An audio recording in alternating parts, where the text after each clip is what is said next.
On the night of their grand wedding, he hastily abandoned her, never lifting her veil, to rush to the battlefield. After enduring countless perils, he returned, accompanied by a woman bearing his child. To force her to relinquish her position, he fed her poison with his own hands, watching her cough up blood with cold indifference. You occupied her place for 3 years, it is time for you to return it. Only when she presented the divorce papers and turned to marry into the royal household did he awaken from his shattered memories, realizing that the marriage talisman he had once knelt for amidst 3,000 steps had ultimately been reduced to ashes by his own hand. Chapter 1. The husband who died in battle has returned, madam. The general has not perished, he has returned, exclaimed Taorwei, breathless with excitement as she dashed into the room. Shin Chuyu, reclining on a soft couch while reviewing accounts, trembled at Taorwei's words, letting the ledger slip from her grasp. What did you say? The general is alive? He has returned? Shin Chuyu's exquisite visage was filled with disbelief. Taorwei nodded vigorously, panting with exhilaration. Indeed, madam. The general has truly come back. The old madam has already gone to meet him. Shin Chuyu felt as if she were in a dream, unable to fathom that the man she believed to be dead, Xiao Jing, was actually alive. They had grown up together, childhood sweethearts, their families closely intertwined. After she came of age, Xiao Jing sought her hand in marriage from her father. On the very night of their wedding, the borders were invaded by the Turks. Xiao Jing left without even lifting her veil, leading his troops into battle. The war raged for a year, culminating in victory, but unexpectedly, during the final confrontation, Xiao Jing was betrayed, plummeting from a cliff, leaving his fate uncertain. Those searching for him discovered bloodied garments and severed limbs at the cliff's base. The news reached the capital, sending Xiao Jing's parents into despair, while Shin Chuyu, grappling with her sorrow, tended to her own parents and managed Xiao Jing's funeral arrangements. But now, Xiao Jing was alive.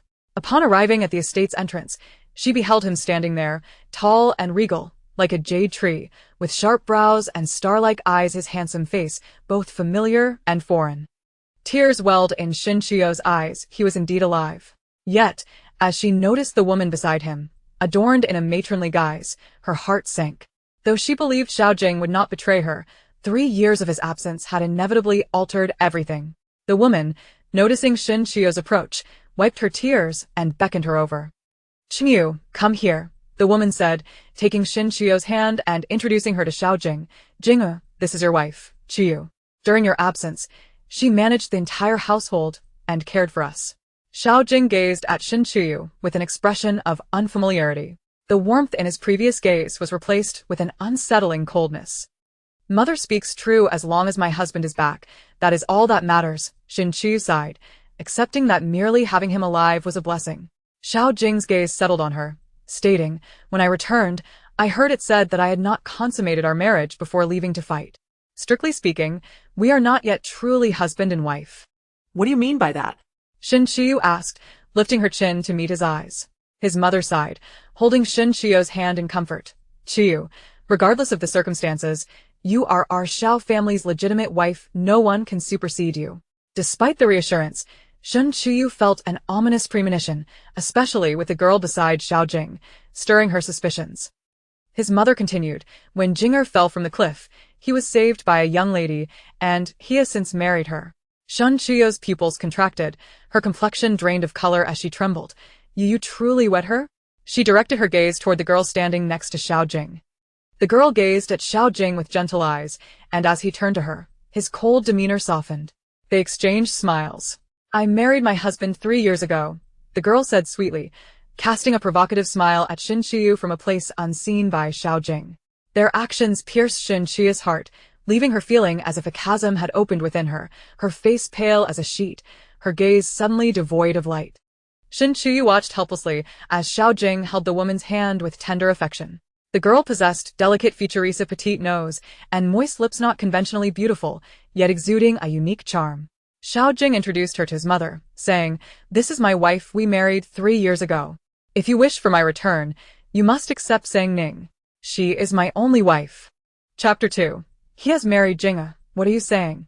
You and Chuyu were wed 3 years ago. Our families have shared a bond for decades. Your words could plunge the Xiao family into disgrace. Chuyu has cared for us and managed the general's household all this time. How can you be so ungrateful? His mother coughed, unable to contain her distress. Shen Chuyu gently patted her back to soothe her, looking up at Xiao Jing earnestly. If she is your wife, then what am I?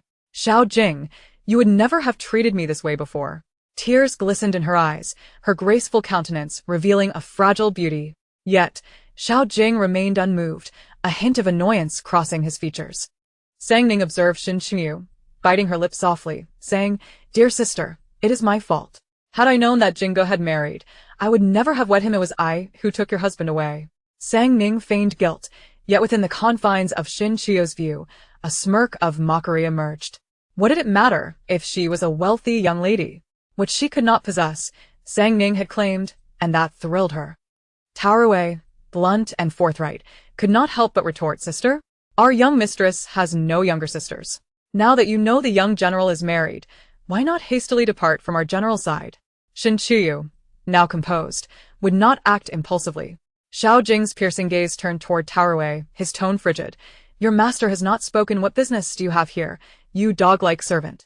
Then, focusing on Shen Chuyu, he declared, regardless of the past, I have married Sang Ning. I will not take her as a concubine. The man you married is the Xiao Jing of 3 years ago, not me. If you wish, we can divorce after all. We have not consummated our marriage and you remain pure, free to wed another. If you refuse, I will have to annul our marriage. Divorce? Remarry? Shen Chuyu, witnessing the disdain in Xiao Jing's eyes, felt a sharp intake of breath. The Xiao Jing she once knew would never have regarded her with such annoyance. Hearing his words, she took a step back in disbelief, unable to comprehend that he could utter such sentiments. You ungrateful wretch! Have you forgotten how you once begged to marry Chuyu? You knelt at the steps of Zhongshan Temple, beseeching for the marriage talisman that symbolizes an eternal union, urging me to seek a proposal on the day of her coming of age. After all the effort you expended to win her, now you wish to cast her aside. Madame Xiao possesses a profound understanding of Xiao Jing, and her intentions stem from a desire for his well-being. Should he truly part ways with Chu Yao, he would inevitably regret such a decision in the future, though by then, it would be irretrievable. Xiao Jing, reflecting on his past actions, finds himself unmoved, questioning how he could have ever performed such deeds. His current wife is Sang Ning, whom he loves dearly. The notion of accepting another woman is utterly inconceivable. Sang Ning's gentle gaze flickered as she turned to Xiao Jing, saying, My husband, perhaps I should take my leave. Had I known of your previous marriage, I would never have consented to wed you. Though our family may be modest, my father instilled in me the values of righteousness and integrity. Even had I married a farmer, I would never have agreed to be a concubine. Furthermore, you've kept your wife waiting for 3 years. Given my humble background, our union was never meant to be. These 3 years spent with you feel as if they were stolen moments, and I shall forever cherish them. With tears glistening in her eyes, Sang Ning gazed at Xiao Jing, her heart heavy with reluctance. She cast him a lingering look, preparing to depart. Xiao Jing grasped her arm, his fierce eyes glistening with emotion. I will not permit you to leave. We are married. You are my wife. I have forgotten who I wed 3 years ago, and I wish to start anew. If you find this place unsatisfactory, let us return together, he declared, unhesitatingly relinquishing his status at the general's residence to accompany Sang Ning. My husband, do you truly wish to forsake everything at the general's estate? She questioned. Without your rescue, I would not be alive, he replied, his gaze filled with affection for her. Watching their tender exchange, Shen Chuyao felt a sense of desolation, as if she were the villain attempting to tear apart two lovers. Upon hearing Xiao Jing's intention to leave, Madame Xiao grew frantic. Xiao Jing, are you willing to abandon your identity for her? Her breath quickened with agitation, her body trembling as she pointed at him. You are the sole heir of the Xiao family. Are you willing to let our lineage die for this woman? I remember nothing of the past. Were it not for Sang Ning's intervention, the Xiao family would have already faced extinction, and I would not be here conversing with you. Xiao Jing's resolute gaze locked onto Madame Xiao, brimming with determination. She realized that should Sang Ning depart, Xiao Jing would follow suit without a second thought. Previously, he had obeyed Shen Chuyao's every command, yet now, with his memory lost, his affections lay with another. Madame Xiao looked helplessly at Shen Chuyao, grateful for her support over the past 3 years, which had prevented the family's decline. Shen Chuyao understood Madame Xiao's intentions all too well. Xiao Jing and Sang Ning's union was already a fait accompli. Any opposition from her would bear no significance. Xiao Jing had once vowed to her eternal devotion, but with his memory erased and a new marriage, such promises no longer held weight. Confusion clouded her thoughts, as she felt as if she were dreaming the man who had cherished her now belonged to another. Chuyao, I know I have wronged you, but Xiao Jing has returned to us against all odds. Please, understand my position as his mother, Madame Xiao implored, tightening her grip on Xin Chuyao's hand. Xin Chuyao's face turned pale, her silence palpable. Ultimately, under Madame Xiao's pleading gaze, she nodded. I have burdened you. Madame Xiao felt a wave of guilt wash over her. Xin Chuyao managed a faint smile. Does this mean you agree to the divorce? Xiao Jing fixed his penetrating gaze on Xin Chuyao, pressing further. She opened her mouth, seeking to articulate the difficulty of such a decision. Their marriage was not merely a union of two individuals, but a bond between families. You. Madame Xiao pointed at Xiao Jing when, suddenly, her complexion turned pale, and she collapsed. Madam, what is wrong? The maidservants panicked as they rushed to her side. Xin Chuyao commanded with calm authority, Zhao Mama, carry my mother back. Xiang Xing hastened to summon the physician. Under her composed direction, order was swiftly restored. Soon, the physician examined Madame Xiao, confirming that she had merely fainted from overwhelming emotions and advised that she should avoid further agitation. Thank you, doctor, Xin Chuyao said graciously. There is no need for formalities, young madam.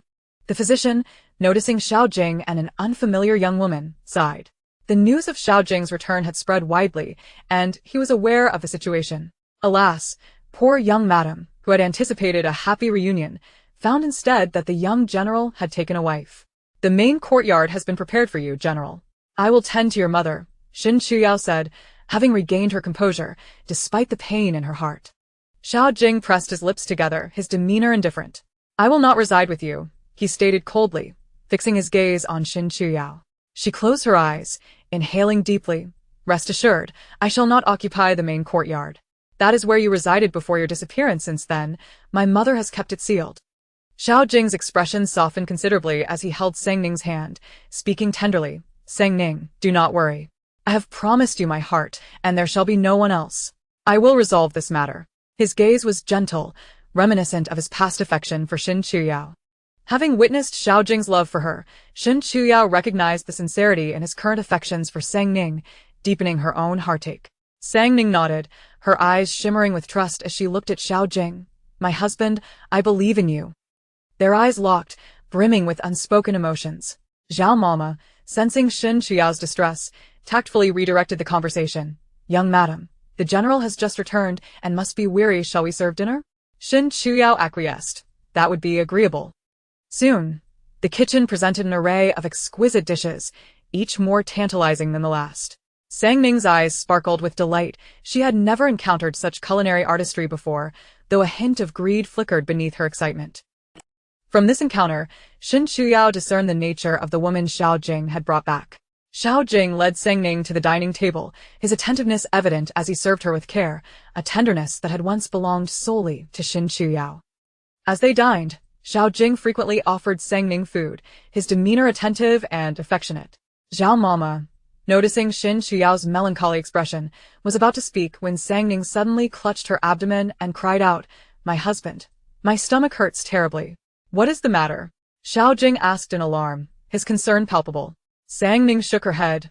I am in pain. Before she could finish her sentence, Sang Ning fainted into Xiao Jing's arms. Quickly, summon the doctor, he shouted, cradling her in his arms. His gaze turned to Xin Chuyao, filled with rage. Did you poison Sang Ning? I would never resort to such vile methods, Xin Chuyao retorted, disdainful of the accusation. Then why has she collapsed? Xiao Jing advanced toward her, gripping her neck tightly, his eyes ablaze with fury. I swear, if you have harmed Sang Ning, I will end you. Cough, cough. Xin Chuyao struggled to breathe as she was gripped by the throat, her face flushed with desperation. She frantically battered against Xiao Jing's arm, yet it was as unyielding as a fortress, firmly constricting her neck. In a state of urgency, Zhao Mama implored, General, the young mistress is not this kind of person.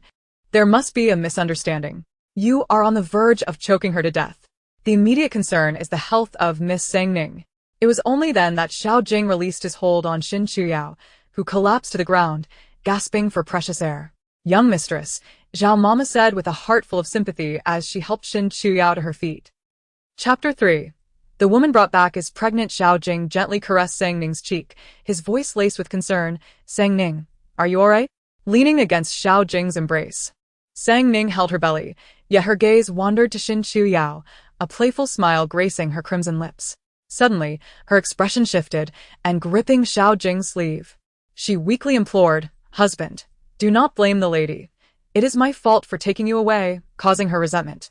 As long as I can be with you, even if she were to harm me, it would be my own doing. Xiao Jing's eyes glinted with malice as he turned towards Xin Chu Yao. She touched her neck, rising to her feet, her gaze fixed on the two of them in intimate closeness. I am curious to know how you have come to judge my actions. Throughout this meal, I did not lift a finger. The dishes were prepared in advance by my mother as servants. Do you truly believe I could have summoned such a feast in a mere quarter of an hour? At Xin Chu Yao's words, a look of shock and slight discomfort crossed Xiao Jing's face. Sang Ning tightened her grip on his sleeve. I misunderstood my sister. It was my petty heart that misjudged a noble mind, she said softly, her head bowed in guilt, her delicate features clouded with sorrow. Unable to bear Sang Ning's distress, Xiao Jing scoffed coldly. Even if you did not personally intervene in this meal, you have presided over the household for many years. The Xiao residence is filled with your people. With a mere command, they would naturally cater to your wishes. Xin Chu Yao felt her heart shatter. She had not anticipated Xiao Jing would think so poorly of her. In this moment, he felt like a stranger. She could not believe he would truly suspect her innocence. It seemed he was willing to vilify her merely to please Sang Ning. My young master, how can you say such things? For the past 3 years, the young mistress has honored you faithfully. Upon your return, you utter such heartless words. Even if you do not remember her, you should not treat her in this manner. Zhao Mama interjected, concern evident in her gaze towards Xin Chu Yao. Xin Chu Yao regarded Xiao Jing with a placid demeanor, her voice steady as she replied. Since the meal was served, I have remained in this very room, and my maid has been by my side. Pray tell, how would I have given commands to those servants? Should I have summoned them from afar? Do I possess such extraordinary abilities? Xin Chu Yao's retort was unyielding, for she had always been one to refuse humiliation. In the past, she had suppressed her brilliance for the sake of Xiao Jing, content to be a dutiful wife within the Xiao household. Xiao Jing was a man who loved deeply yet harbored hatred just as fiercely. He once sought to present the world's finest treasures to Xin Chu Yao, but now, all his affections seemed directed elsewhere, leaving her with disdain. Xiao Jing pressed his lips together, poised to speak, but at that moment, the physician arrived. He hastily pulled the doctor to Sang Ning's side, urgency etched on his face. Quickly, examine my wife. The physician, taken aback by Xiao Jing's fervor, promptly checked Sang Ning's pulse, his brow furrowing in concentration. Xiao Jing's expression was one of palpable anxiety. Doctor, what is the condition of Sang Ning? The physician stroked his beard, inquiring, may I ask when the young lady's last menstruation occurred? At this, Xin Chu Yao felt her palms tighten, blood seeping slowly from her skin, yet she felt no pain. Sang Ning's eyes glimmered with joy. Doctor, I have not had my period for over 10 days. Congratulations, young lady, you are over a month pregnant. However, the pregnancy is still delicate, and with the recent upheaval, it has caused some distress. Xiao Jing's heart raced at the physician's words, his stern visage softening. Yet trepidation crept back as he heard the latter part of the diagnosis. Doctor, is there any danger to my wife? Rest assured, there is no grave concern. I shall prescribe a few medicinal broths. For the next few days, she should remain at rest, the physician advised earnestly. Sang Ning caressed her belly, her expression radiant with delight. She was with child. Sang Ning, this is wonderful. You bear our child, Xiao Jing said, gently placing his hand over hers. Their eyes locked in an intimate gaze. Xin Chu Yao's complexion drained of color as she observed the couple, her heart aching to the point of bleeding. A sudden itch in her throat prompted her to cough, exacerbating the pain in her neck, distorting her features.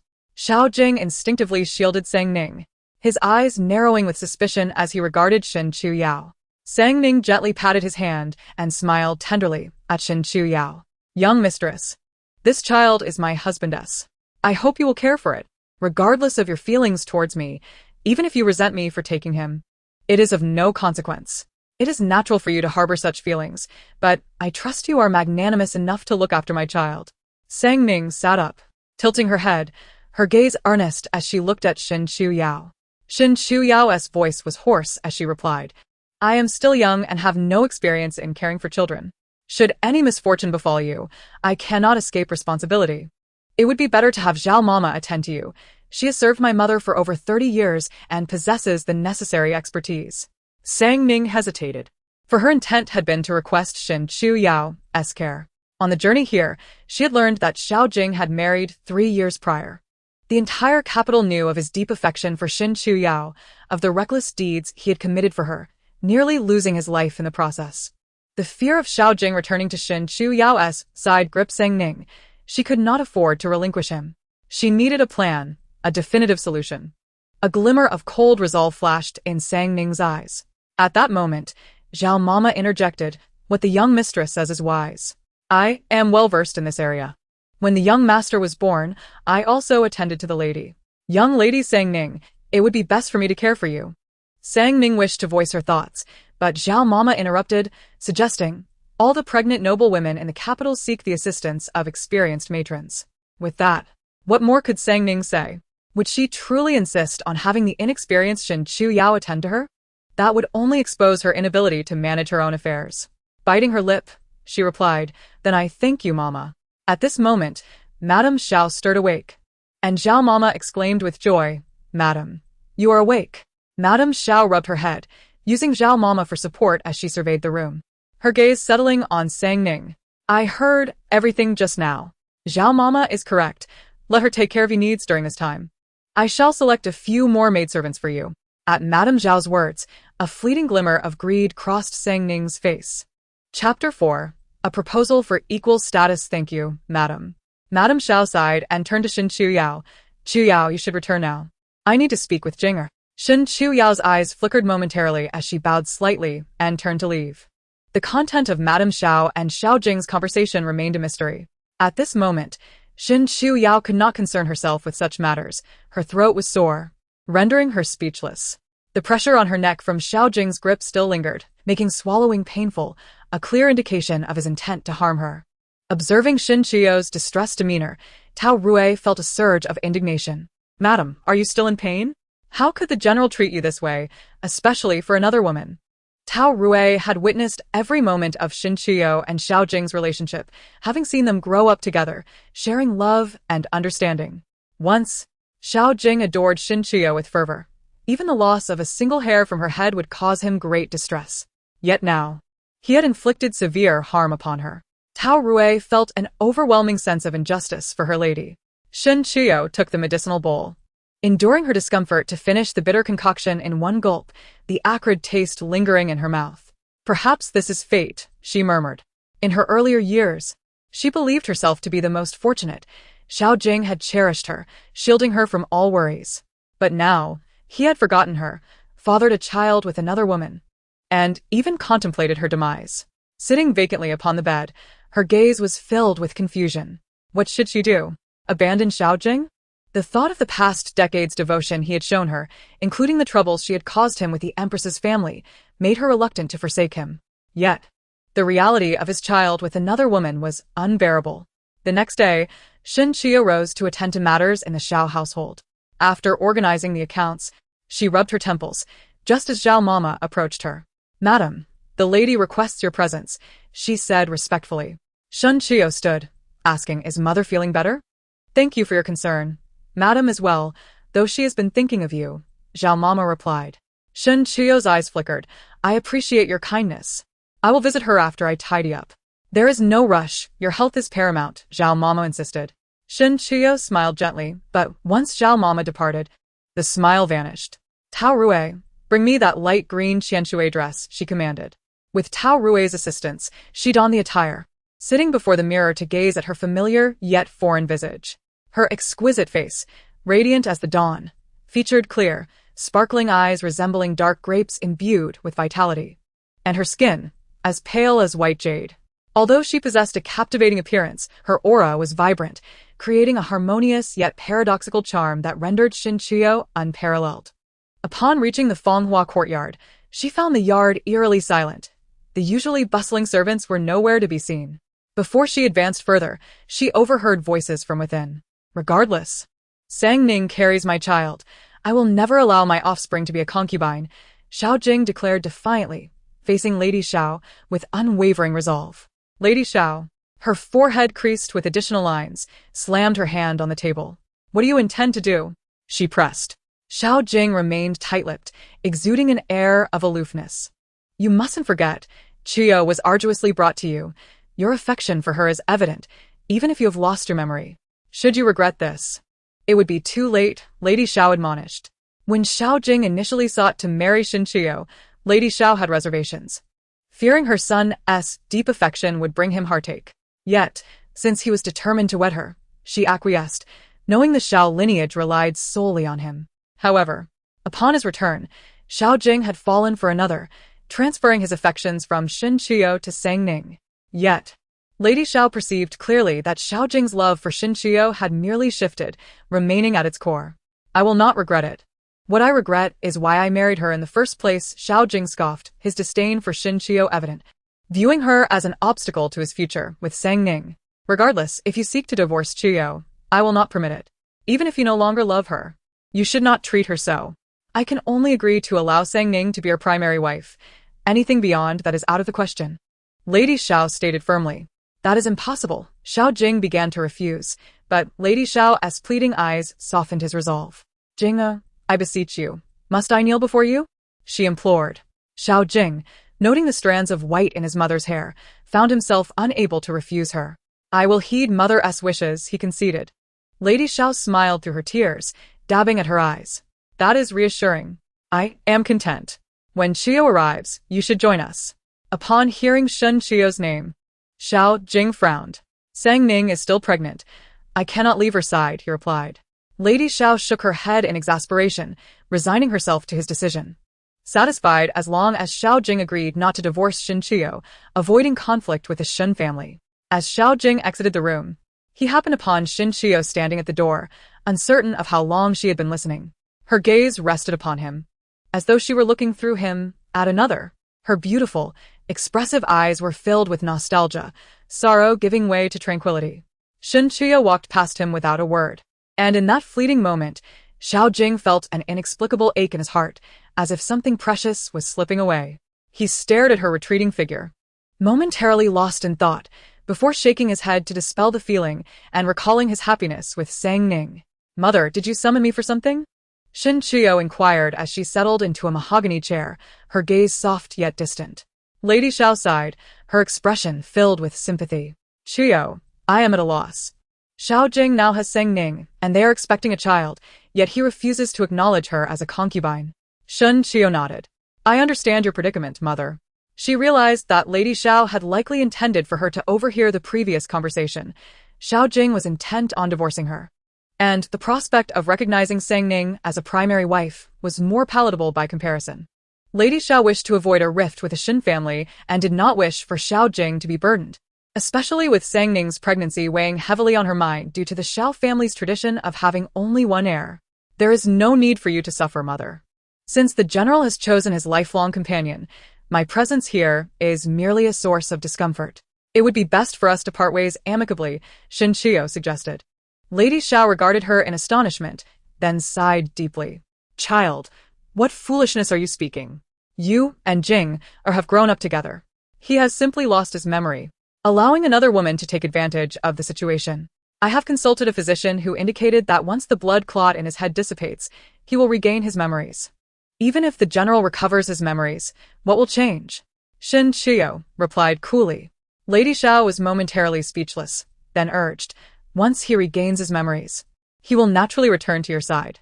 Chiyo could not suppress a laugh. Mother, do you think I care whether a Jing will return to me? He has already chosen another. Even with his memories restored, we cannot return to what we once were. Indeed, it was not his fault that he had forgotten her or married another. However, on his first day back, he had nearly harmed her in a fit of rage over Sang Ning. He was no longer the Jing she knew. He was now the general of the Xiao family and the husband of Sang Ning, but he was no longer her Jing. Chapter 5. A twist of fate. I understand that you are feeling distressed, but alas, it is the way of fate, sighed Madame Xiao. Is it truly fate? Chiyo murmured, I once did not believe in destiny, yet now I find myself compelled to accept it. Indeed, heaven is fair. Chiyo had previously lived a life of bliss, blessed with a prominent family background, striking beauty, and the reputation of a talented woman in the capital. She also had a fiancé who adored her dearly, eliciting envy from all who knew her. Shen Qiyu once believed herself fortunate. Yet the sudden turn of events revealed to her that fate indeed does not allow one person to monopolize all blessings. Observing the confusion and desolation on Shen Qiyu's face, Madame Xiao could only lament the capriciousness of fate. Take heart, dear. Once Jing recovers his memory, he will return to your side. That deceitful Sang Ning has bewitched him. I too hold her in disdain. Agreeing to her demands was a reluctant necessity. As the matriarch of the Xiao family, once Sang Ning bears her child, you must find a way to remove her and bring the child to your care. Shen Qi lowered her gaze, remaining silent. She had no desire to raise another's child, particularly that of Xiao Jing and another woman. Reflect upon this. Given the current circumstances, acceptance is the only path forward, Madame Xiao gently urged, sipping her tea. Shen Qiyu's complexion appeared pallid as she touched the bandage around her neck, rising to bow with a hoarse voice, Mother, my injury has yet to heal. I shall take my leave for now. Hearing Shen Qiyu's words, Madame Xiao felt a pang of guilt. Very well, rest, and allow the doctor to examine you. Do not let any lingering ailments take root. Shen Qiyu nodded and returned to her quarters. Taorwei assisted her in sitting down, anxiously inquiring, Young madam, shall I summon a physician? Shen Qiyu shook her head. I am fine. I feigned discomfort just now. Though Taorwei did not comprehend Shen Qiyu's motives, she felt a deep sympathy for her mistress. They had overheard Xiao the young general's words outside the door, and their hearts ached for her. For 3 years, Shen Qiyu had cared for the elderly of the Xiao family, managing their affairs. When news of Xiao the young general's demise spread, many in the capital anticipated the family's downfall. It was Shen Qiyu who upheld the Xiao family, adopting a child in their name, ensuring their legacy continued. And with Xiao Jing's achievements, the family had regained its stature. Previously, many in the capital envied Shen Qiyu for marrying such a devoted man, surrounded only by purity, without any concubines. Yet upon the return of Xiao Jing's news, countless noble young ladies mocked her. Now, with his return, he brought along a pregnant woman, elevating her to the status of a primary wife, disregarding Shen Qiyu entirely. Taorwei could only imagine how many were reveling in Shen Qiyu's misfortune. Shen Qiyu brewed a cup of jasmine tea, filling the room with a floral fragrance, and inhaled deeply. Prepare the carriage. I intend to return to the Shen family. Shen Qiyu did not take Taorwei with her, but instead chose the more prudent Qingyue. The Shen and Xiao families were separated by but a street, and soon Shen Qiyu arrived at her family home. Madame Shen, busy instructing the servants for Master Shen's birthday celebration, was elated upon hearing of her daughter's return. Quickly, let my daughter in. As soon as she spoke, Madame Shen saw Shen Qiyu approaching slowly from outside. You all may leave, she waved her hand, dismissing the servants, and then pulled Shen Qiyu to sit on the soft couch, scrutinizing her from head to toe. Upon noticing the bandage around her neck, she inquired with concern. What happened? Shen Qiyu touched her neck, her voice hoarse. It was an accident. You cannot deceive me. If it was merely an accident, how is it that your voice is in such condition? Madame Shen tenderly brushed her fingers along Shen Qiyu's neck. Feeling the warmth of her mother's hand, Shen Qiyu's eyes brimmed with tears. Mother, I am fine. What truly transpired? Madame Shen turned to Qingyue, her tone stern. Qingyue, explain how my daughter was harmed. I entrusted you with her care. I am at fault for failing to protect my mistress. Qingyue quickly knelt and bowed her head. Shen Qiyu grasped Madame Shen's hand gently. Please do not blame Qingyue. This matter is not her doing. It was Xiao Jing's actions. Xiao Jing? Even Madame Shen was taken aback by this revelation. Despite Xiao Jing's amnesia and the arrival of another woman, she never imagined he would act in such a manner, especially given how well he had treated Shen Qiyu in the past, often better than herself. Yes, Xiao Jing lost his memory and brought back a woman. He mistakenly believed I had poisoned her and grasped my throat, Shen Qiyu recounted, feeling a twinge of pain at her neck and an ache in her heart. Madame Shen gazed at Shen Qiyu with deep compassion, pondering how her daughter had endured such misfortune. I once thought you had endured the worst. Yet Xiao Jing has returned with another woman. Not only that, but she is already with child, Shen Qiyu stated matter-of-factly. Madame Shen was taken aback, unable to fathom this new twist. My dear Qiyu, why must such trials befall you? she lamented, gripping Shin Chiyo's hand tightly, her fingertips turning red. After shedding tears together, Madame Shin wiped her eyes and sighed. Chiyu, what do you plan to do? Shin Chiyu raised her gaze, hesitating momentarily. Mother, if I were to return home, Madame Shin patted her arm. What nonsense are you speaking? You are now married to the Xiao family. You are one of them. Regardless of your husband's actions, you must endure. That is the fate of a woman. Since ancient times, which woman has not faced such trials? I had hoped you would be an exception, but alas, fate is cruel. Shin Chiyu lowered her eyes, her curled lashes trembling, her delicate fingers digging into the chair's backrest. Her expression momentarily forlorn. She forced a smile. Mother, let's not speak of this. I came back today to ask about my elder brother. Has he reached the age for courtship? At the mention of this, Madame Shun's expression brightened. I have arranged a match for your brother. The legitimate granddaughter of the Grand Tutor, it is a suitable union for our family. At the last banquet hosted by the old matriarch, the two children met briefly through the curtain. The Grand Tutor's granddaughter had no objections and is merely waiting for me to send a matchmaker. Shun Chi nodded. That is indeed a commendable match. What of Qinran? Speaking of Shun Qinran, Madame Shin's face visibly tightened. You know how your sister is, naive and unable to discern good from bad. It is my fault, being the youngest. I have indulged her too much. A young lady should enjoy her days in the boudoir while she can. A few years of delay in teaching has led to a regrettable realization. When I finally wish to impart knowledge, it is already too late. Chiron's innocence is a source of distress. If she were to marry into a prominent family, what would become of her? The intricate relationships among the elite could easily devour someone as naive as Chiron. Chiyu, you are the cleverest among us. Please offer me some advice. What should Chiron do? Mother Shen is so troubled by Chiron's marriage prospects that she can barely sleep. After pondering for a moment, Shen Qi replied, if you are concerned for Chiron, perhaps you should seek a match from a humble background. With the Shin family looking out for her, she would undoubtedly fare better in her husband's household. After some reflection, Mother Shen's expression softened. You are right.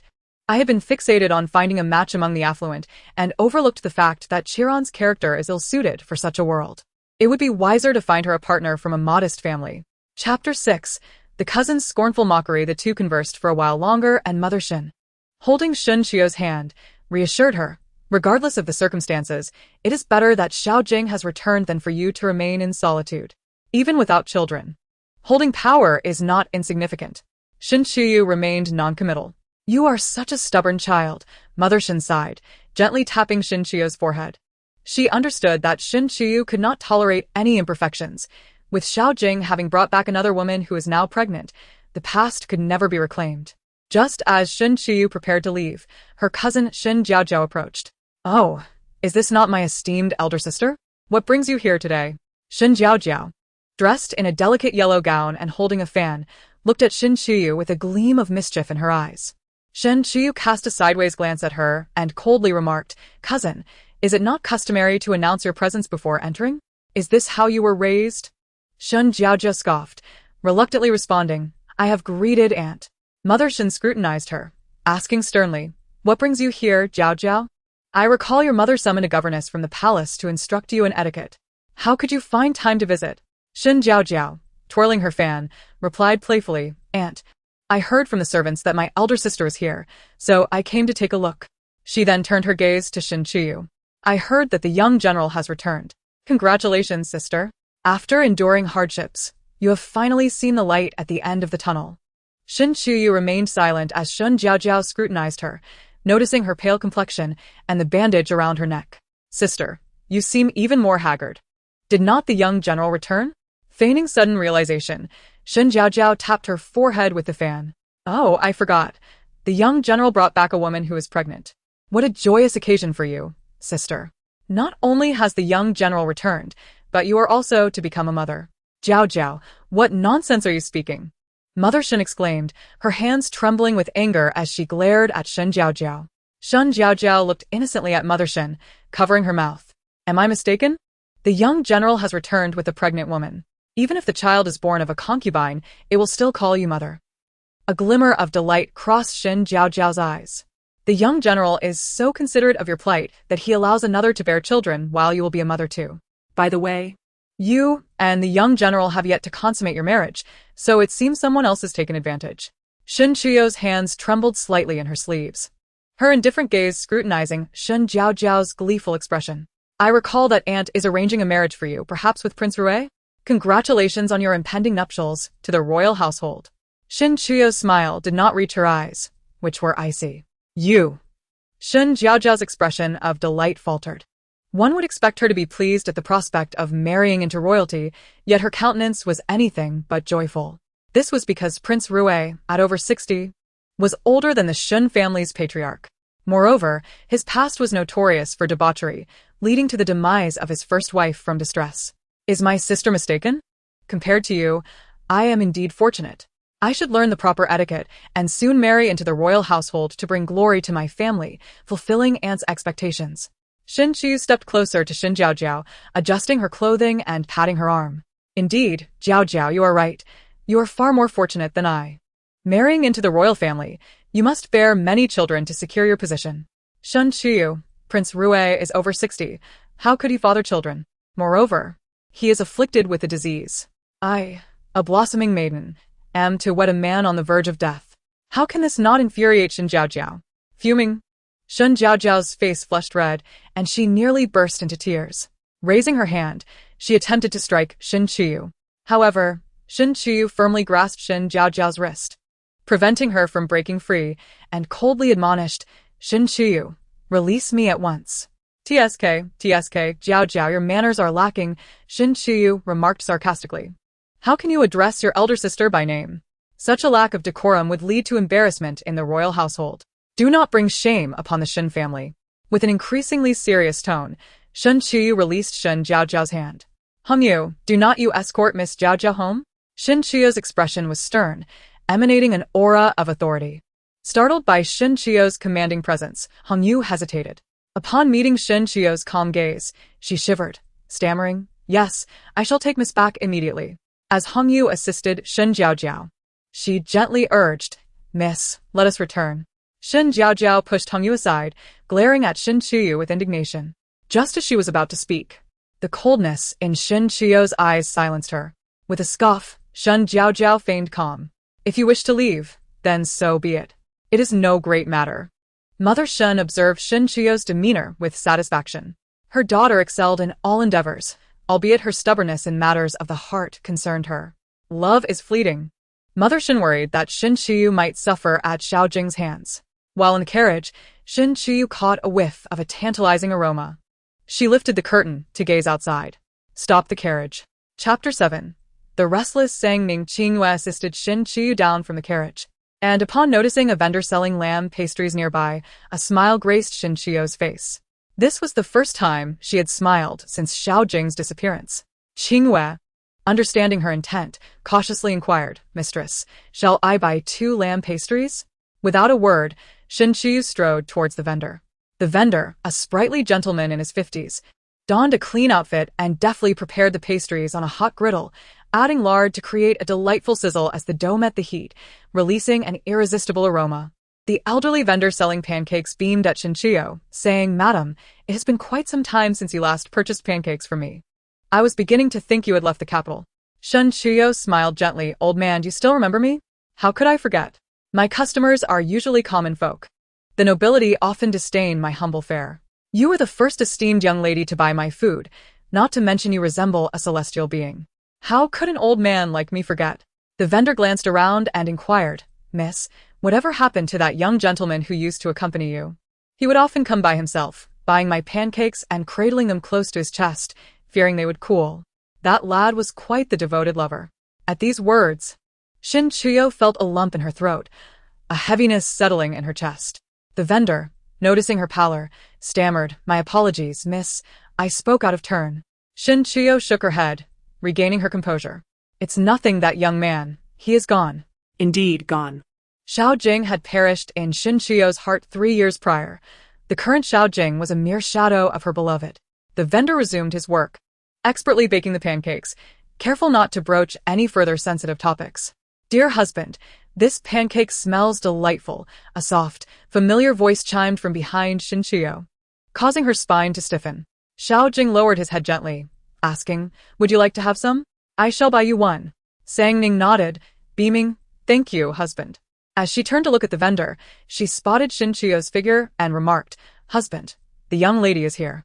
Upon hearing Sang Ning's words, Xiao Jing's gaze fell upon Xinqiu, a flicker of annoyance crossing his features. "What are you doing here?" Xinqiu met his gaze coolly, responding, "And what brings you here, General?" Xiao Jing remained silent, his lips pressed tightly together, the line of his jaw becoming more pronounced. "Young lady, my husband brought me to the capital to take a stroll. I was feeling quite dreary at home, and for the sake of our child, he thought to alleviate my boredom," Sang Ning said, provocatively glancing at Xinqiu while caressing her barely visible belly.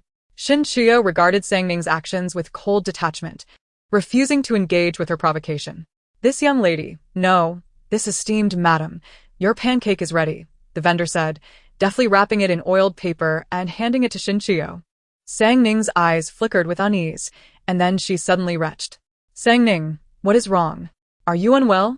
Xiao Jing asked, concern etched on his face as he patted her back. Sang Ning shook her head. "I'm fine, just feeling unusually hungry, even though I had breakfast this morning. Perhaps the baby is famished." "Famished?" Xiao Jing scanned the vicinity, noting the lack of nearby eateries, before his gaze fell upon the lamb pancake before him. "Old man, I will buy 1 lamb pancake." He produced several coins from his sleeve and placed them on the table. "Young sir, please wait a moment. I shall begin preparing it right away," the vendor replied, pulling out a lump of dough. "Hold on, didn't you already make one?" Xiao Jing inquired, eyeing the pancake in Xinqiu's hand. The elderly vendor hesitated, saying, "Young sir, that one belongs to this young lady." He glanced between Xinqiu and Xiao Jing, recalling how this couple often frequented his stall. It was a poignant sight, seeing them together again after 3 years, only to find Xiao Jing now wed. How cruel fate could be. Xiao Jing frowned, insisting, "Give me that pancake first. Sang Ning is hungry, and the baby cannot wait." Xinqiu observed Xiao Jing in silence, the warmth emanating from the pancake failing to thaw the chill within her heart. "What if I refuse?" she challenged, her gaze unwavering.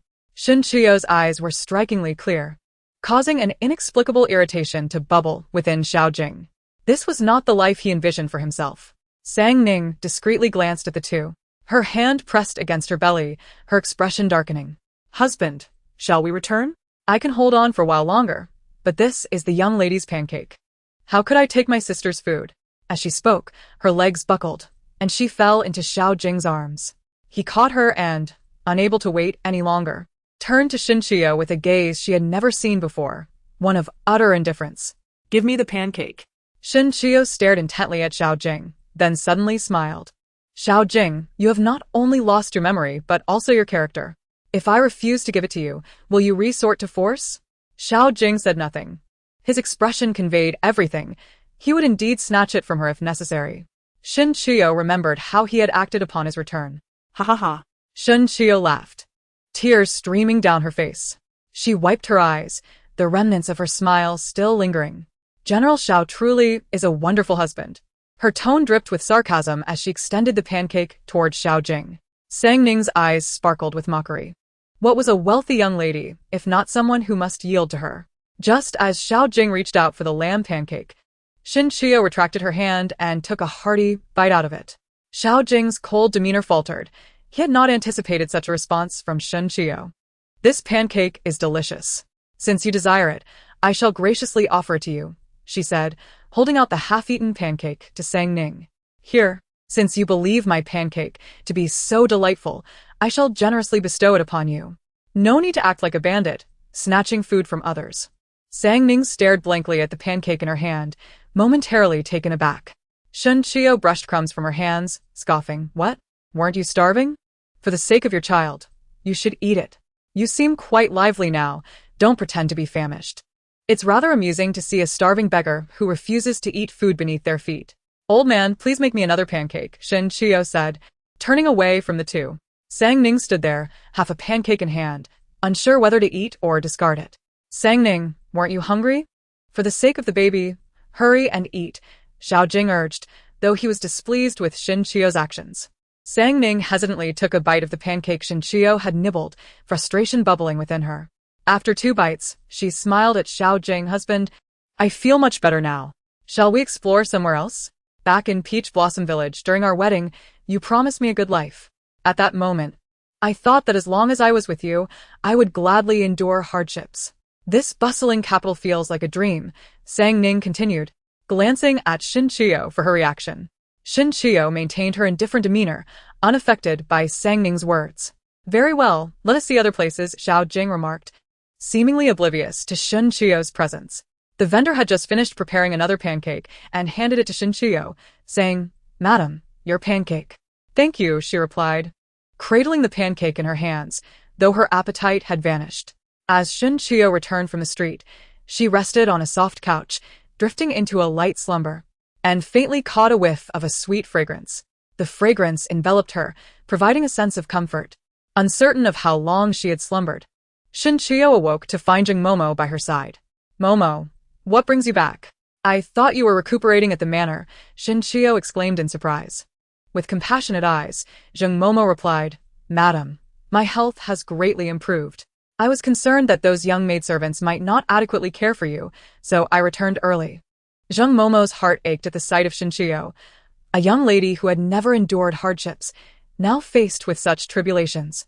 Shin Chio felt a surge of joy at Momo's return. I am truly delighted that you are back. Jung Momo had been her caretaker since childhood. Her presence alleviated Shin Chio's worries. Though Taorwei was loyal, she still lacked experience and needed time to mature.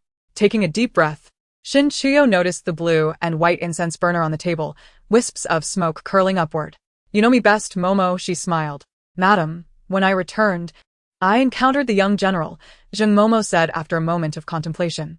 At these words, the smile faded from Shin Chio's face. Momo, please speak plainly. Madam, I wish to ask if you still harbor feelings for the young general.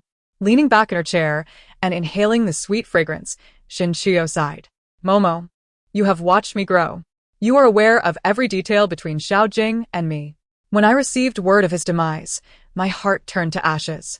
Upon learning he was alive, I felt as though I were dreaming, until I saw the woman he brought back with him. A flicker of pain crossed her eyes. In that moment, my heart plummeted from the heavens to the depths of despair, shattered into pieces.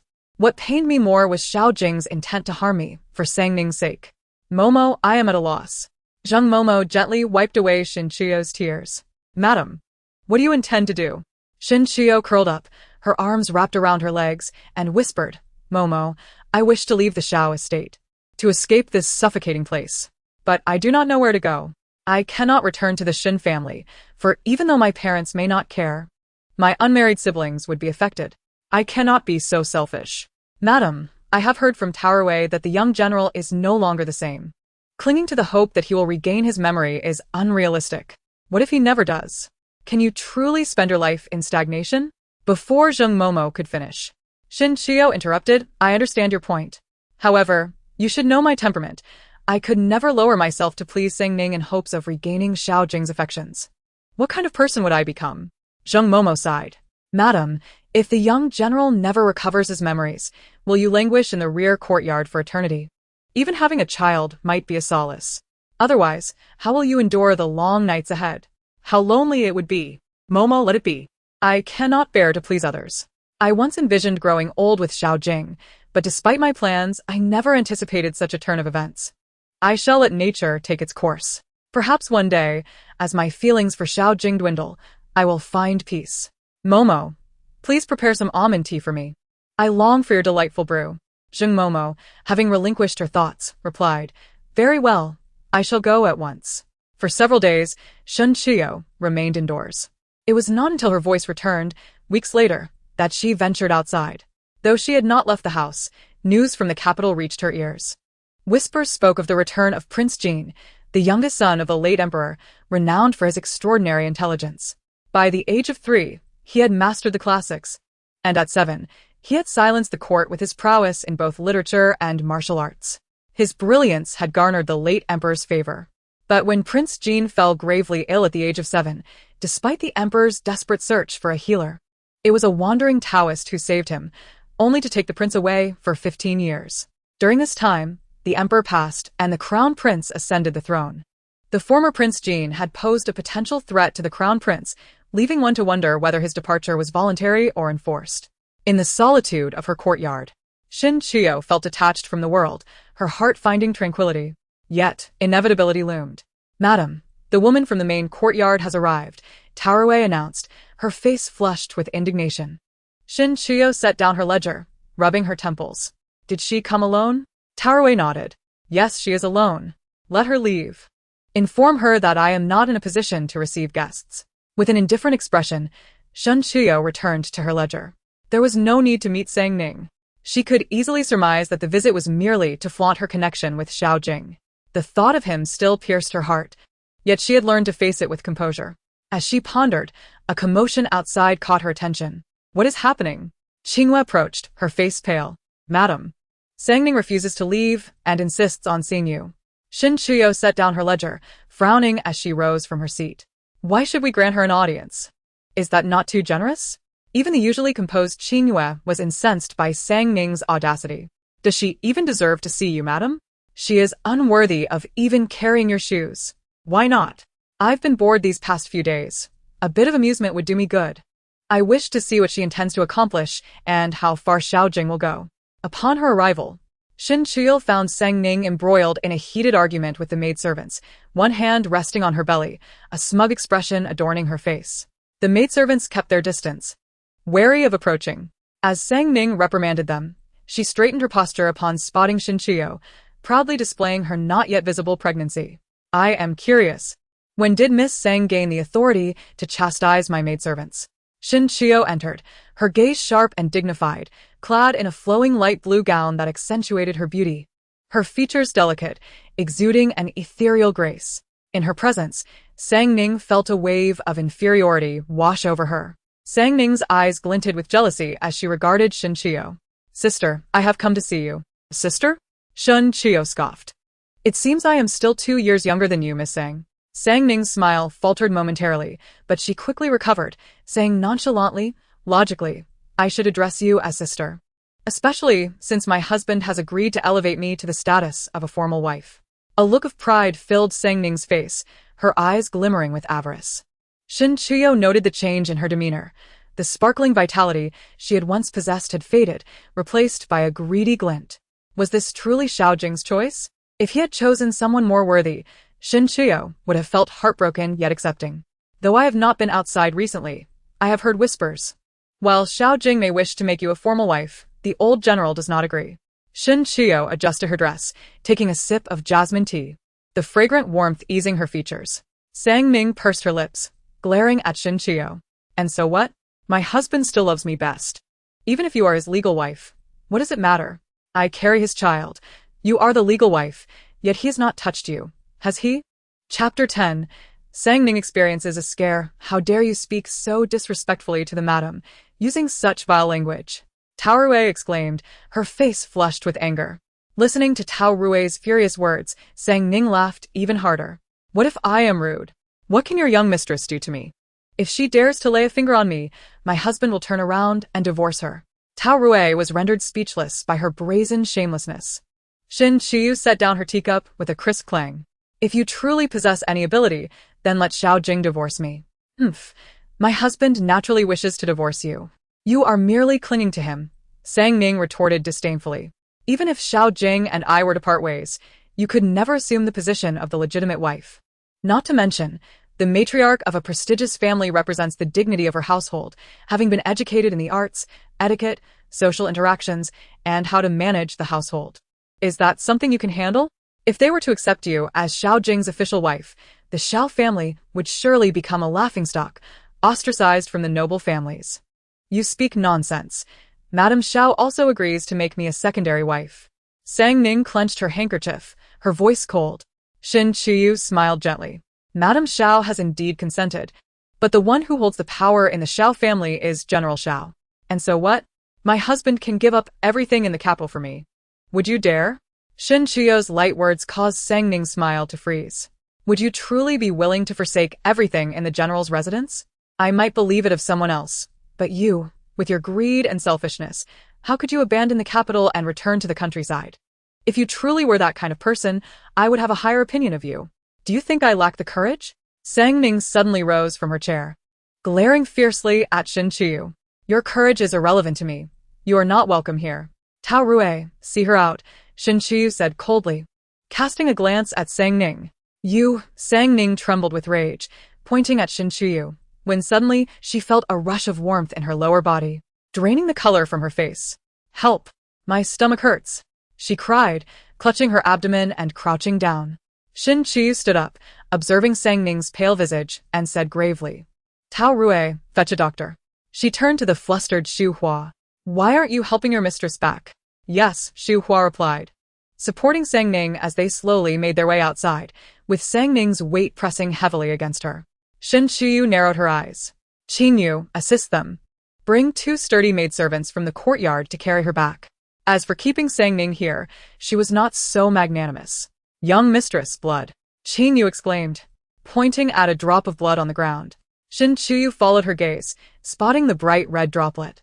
Although she had never been pregnant, she understood that bleeding during pregnancy was a grave matter. Young mistress, will the young general blame you? Qin Yu asked anxiously.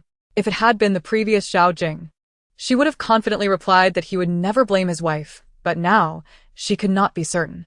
Shin Qiyu lowered her gaze and remained silent. Qin Yu, do as I say, Shin Qiyu whispered in her ear. Qin Yu slightly bowed and replied, I will do so at once. Meanwhile, Sang Ning had been brought back and lay on the bed, drenched in cold sweat and pale, occasionally crying out in pain.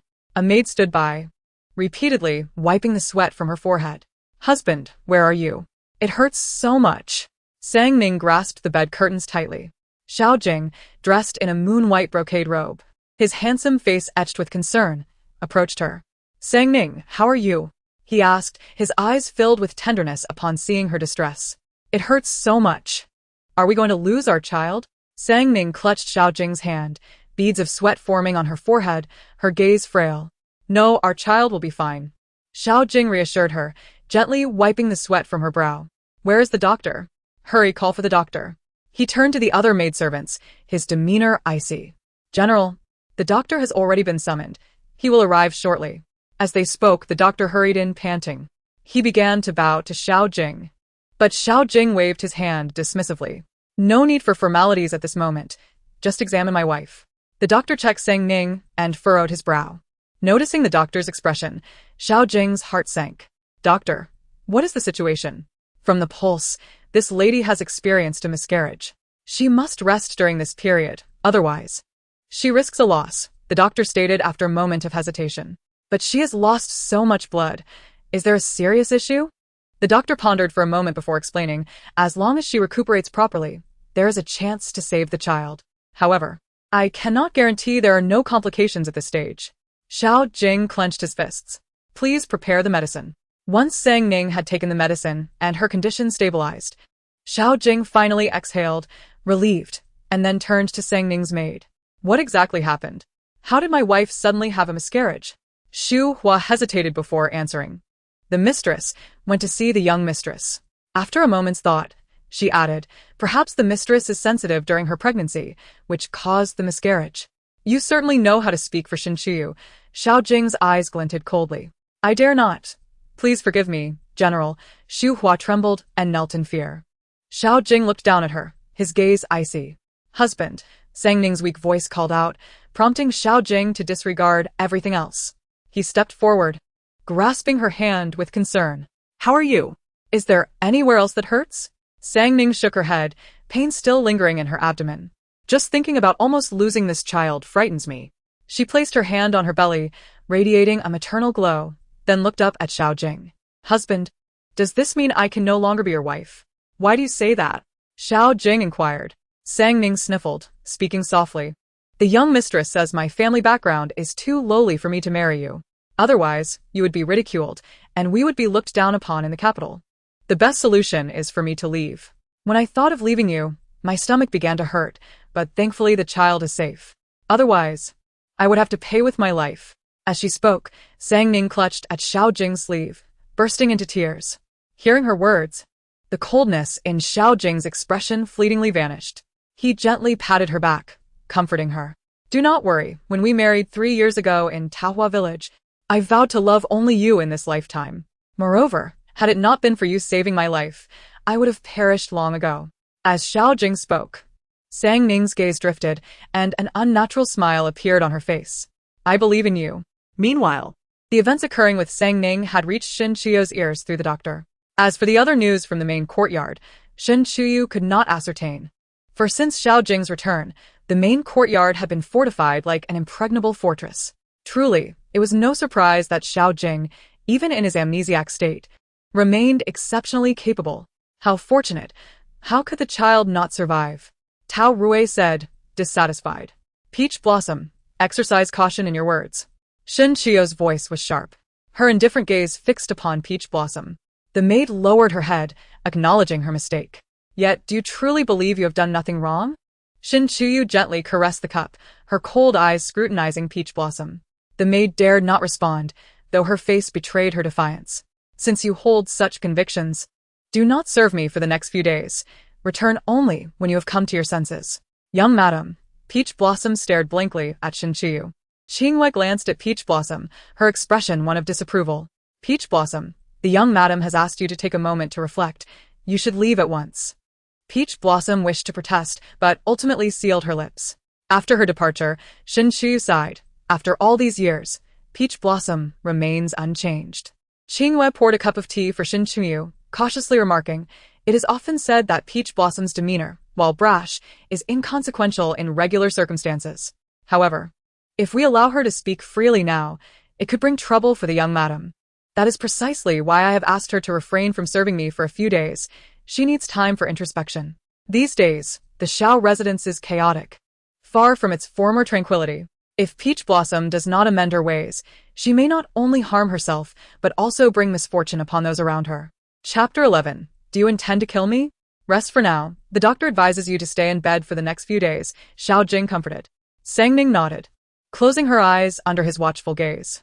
Once she fell asleep, Xiao Jing quietly departed.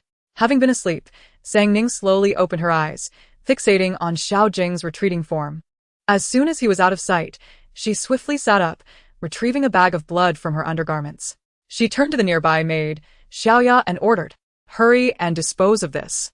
If anyone discovers it, I will make you pay dearly. Yes, madam, I will take care of it immediately, the timid Xiaoya replied, trembling in fear. Xiaoya had been acquired during a previous outing with Xiao Jing, at Sang Ning's insistence. Sang Ning harbored suspicions that all the maids in the residence were loyal to Shin Chiyo, so she dared not trust them and thus sought her own confidant. Xiaoya, still just 13, was young and naive. Sang Ning believed such a maid would be easy to manipulate. Yet, she overlooked a critical flaw. While easy to control, Xiaoya also lacked experience. Xiaoya stealthily carried the blood-soaked garments outside, ensuring no one was watching before hurriedly burying the evidence. In her panic, she failed to notice a figure emerging from behind a rockery, frowning at the direction she took. Meanwhile, Shin Chiyo had just finished her lunch and was preparing to rest when she was startled by a commotion outside. What is happening? She inquired. No sooner had she spoken than Xiao Jing stormed in, brandishing a sword, the sharp blade pointed menacingly at Shin Chiyo's throat. His sudden action shocked everyone present. What are you doing? After an initial wave of fear, Shin Chiyo regained her composure, her clear gaze meeting Xiao Jing's. In that moment, it seemed she could see into his soul, causing him to falter, his heart skipping a beat. As he recovered, his anger surged. How could he be so mesmerized by Shin Chiyo in such a dire situation? The sword edged closer, drawing blood from Shin Chiyo's neck. General, what is the meaning of this? The other maids, paralyzed by fear, watched in disbelief as Qinghua anxiously glanced at the blade against Shin Chiyo's neck, pleading, General, let us discuss this calmly. If you find fault with the young madam, direct your ire at me. Qinghua knelt, clinging to Xiao Jing's leg, desperately imploring him. Get away from me. He kicked Qinghua aside, sending her sprawling to the ground. Qinghua! Shin Chiyo exclaimed, her concern evident as she turned her gaze back to Xiao Jing. Disappointment etched across her features. What is your intention? Since your return, I have kept my distance from you and Sang Ning. Why must you unleash your fury upon me? Have I wronged you in some way? As she beheld Xiao Jing's fierce glare, a thought struck her. Could it be that he was here for Sang Ning? Did he believe she had wronged her? Xiao Jing remained silent, yet his eyes spoke volumes. Shin Chiyo chuckled, her gaze icy. Xiao Jing, your affection for her is truly profound. Even knowing I have done no wrong, You still seek to trouble me for Sang Ning's sake. Reflect upon this. Have I truly ever harassed her? Even if you have not directly troubled Sang Ning, your words have caused her distress, putting her pregnancy at risk. Xiao Jing's unreasonable accusations drew a mocking glint to Xin Qiu's eyes. What did I say to her? I merely pointed out that she is reluctant to part with the wealth and status of the Xiao residence. If she cannot withstand the truth, how will she manage as the mistress of the Xiao household? She will have to face the formidable matriarchs of high society, who will show her no mercy. Will you, Xiao Jing, carry her around like a trinket? You dare speak to me like that? He hissed through gritted teeth, pressing the sword closer to her throat, drawing more blood. The pain seemed to fade for Xin Qiu as she steadfastly stared into Xiao Jing's eyes, asking earnestly, Xiao Jing, do you truly intend to kill me? His hand trembled slightly against her neck, his eyes narrowing. Xiao Jing, have you lost your memory? Can you no longer discern right from wrong? Or do you simply choose to ignore the truth to protect your beloved? Faced with her accusations, Xiao Jing's expression darkened. You speak the truth. Sang Ning is my wife and carries my child. I will not allow anyone to harm her. His gaze remained fixed upon Xin Qiu. She is your wife. Xin Qiu countered, her expression incredulous. Her laughter was tinged with tears, her face a mask of conflicting emotions. Xiao Jing, I wish you had never returned. Then, the beautiful memories of you would remain untarnished in my mind. At that moment, all of Xin Qiu's suppressed resentment and fury surged forth. Xiao Jing's grip on the sword tightened as he observed her unraveling, feeling an unsettling emptiness in his heart. I am not the man I once was. Let the past remain in the past. I cannot believe I ever cared for you or acted for your sake. My affections now lie with Sang Ning. Were it not for her, I would no longer be alive. Your love for me was merely youthful folly, Xin Qiu murmured, tears streaming down her face. The weight of his words cut deep, striking at the core of her being. Chapter 12. Xiao Jing wounds Xin Qiu. Xiao Jing furrowed his brow, speaking coldly, thus. I advise you to cease any deceitful endeavors. I will never harbor feelings for you. Even if I regain my memories, my heart will remain with Sang Ning, my savior. I shall dedicate my life to repaying her for her kindness. As he spoke of Sang Ning, a softness enveloped Xiao Jing's demeanor, starkly contrasting his earlier fury. Xin Qiu wiped her tears, grasping the hand that held the sword. Xiao Jing was filled with disdain, wishing to shake off Xin Qiu's hand. Since you believe that your affection for me is merely youthful folly, I shall return to you the life-saving grace you once bestowed upon me.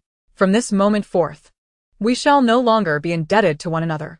Xin Qiu tightened her grip on Xiao Jing's hand. Despite holding a sword, Xiao Jing remained motionless. Every time he looked into Xin Qiu's eyes, an unusual irritation surged within him. Suddenly, he thrust the sword towards her, staining her chest with blood. She let out a muffled groan, a trickle of blood escaping her lips as she gazed at Xiao Jing in disbelief. Xin Qiu's eyes transitioned from brightness to pain, disappointment, and finally settled into calmness.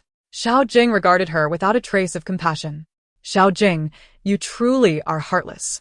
From now on, we are no longer indebted to each other.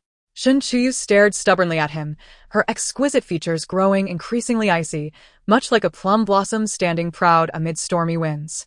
She had once thought that even if Xiao Jing had lost his memory, he would not resort to killing her. How misguided she was. It seemed that the current Xiao Jing wished for her to vanish altogether.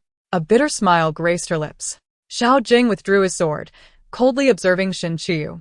I will not kill you. In a few months, my child with Sang Ning will be born, and I must accumulate blessings for the child. Since you claim to have repaid your life-saving grace, we are no longer in debt to one another. If you wish, we can part ways immediately.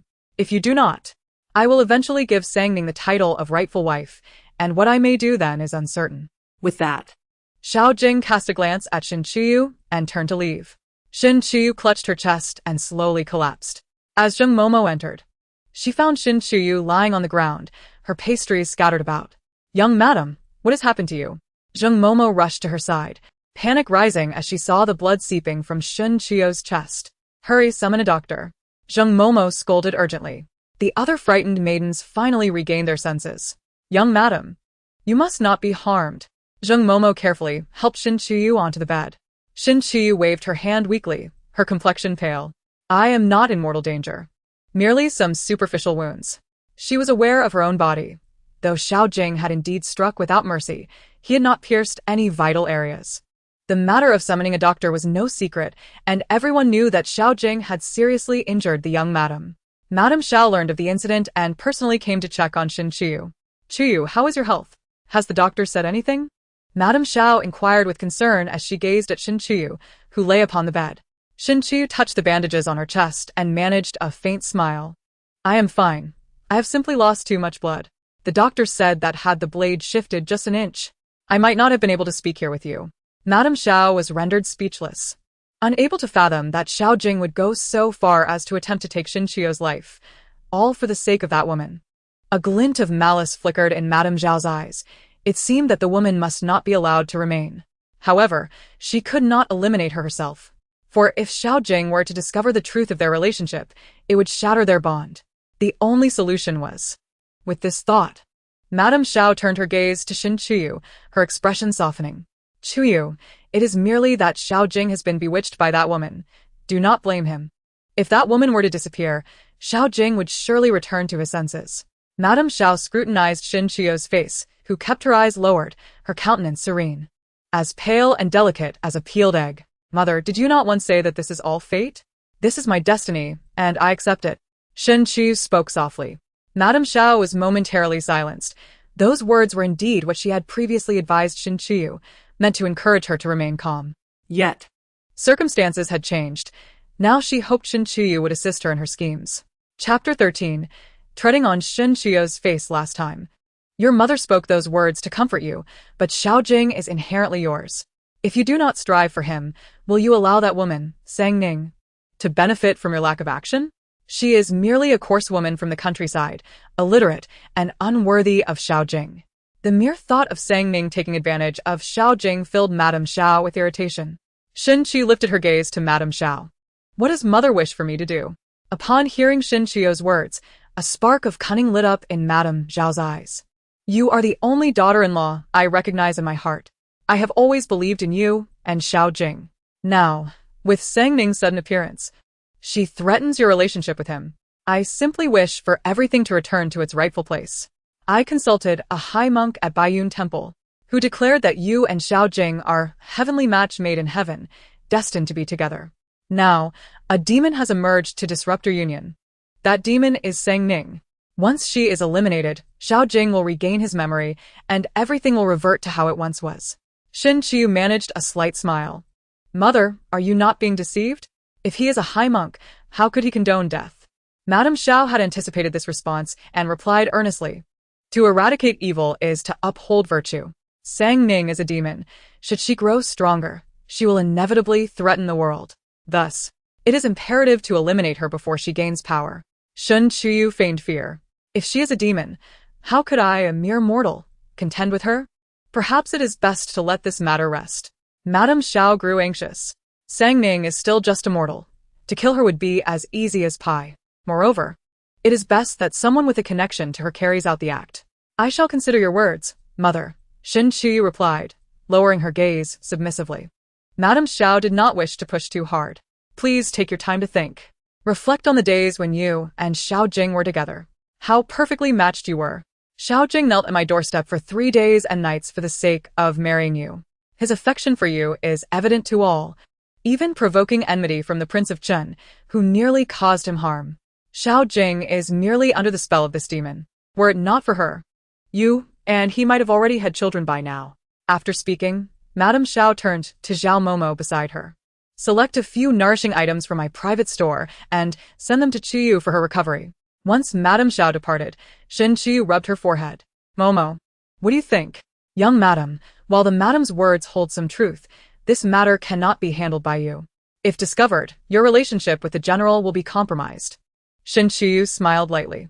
Momo, at this point, do you truly believe there is a future for me and Xiao Jing? Ever since he stabbed me with that sword, our fates have irrevocably diverged. Now, Xiao Jing may choose to spend his life with whomever he desires. It no longer concerns me. I have repaid the life-saving grace owed to him. Moreover, Zheng Momo's words also carried weight. Madame Zhao's intention was to incite Shin Qiyu against Sang Ning.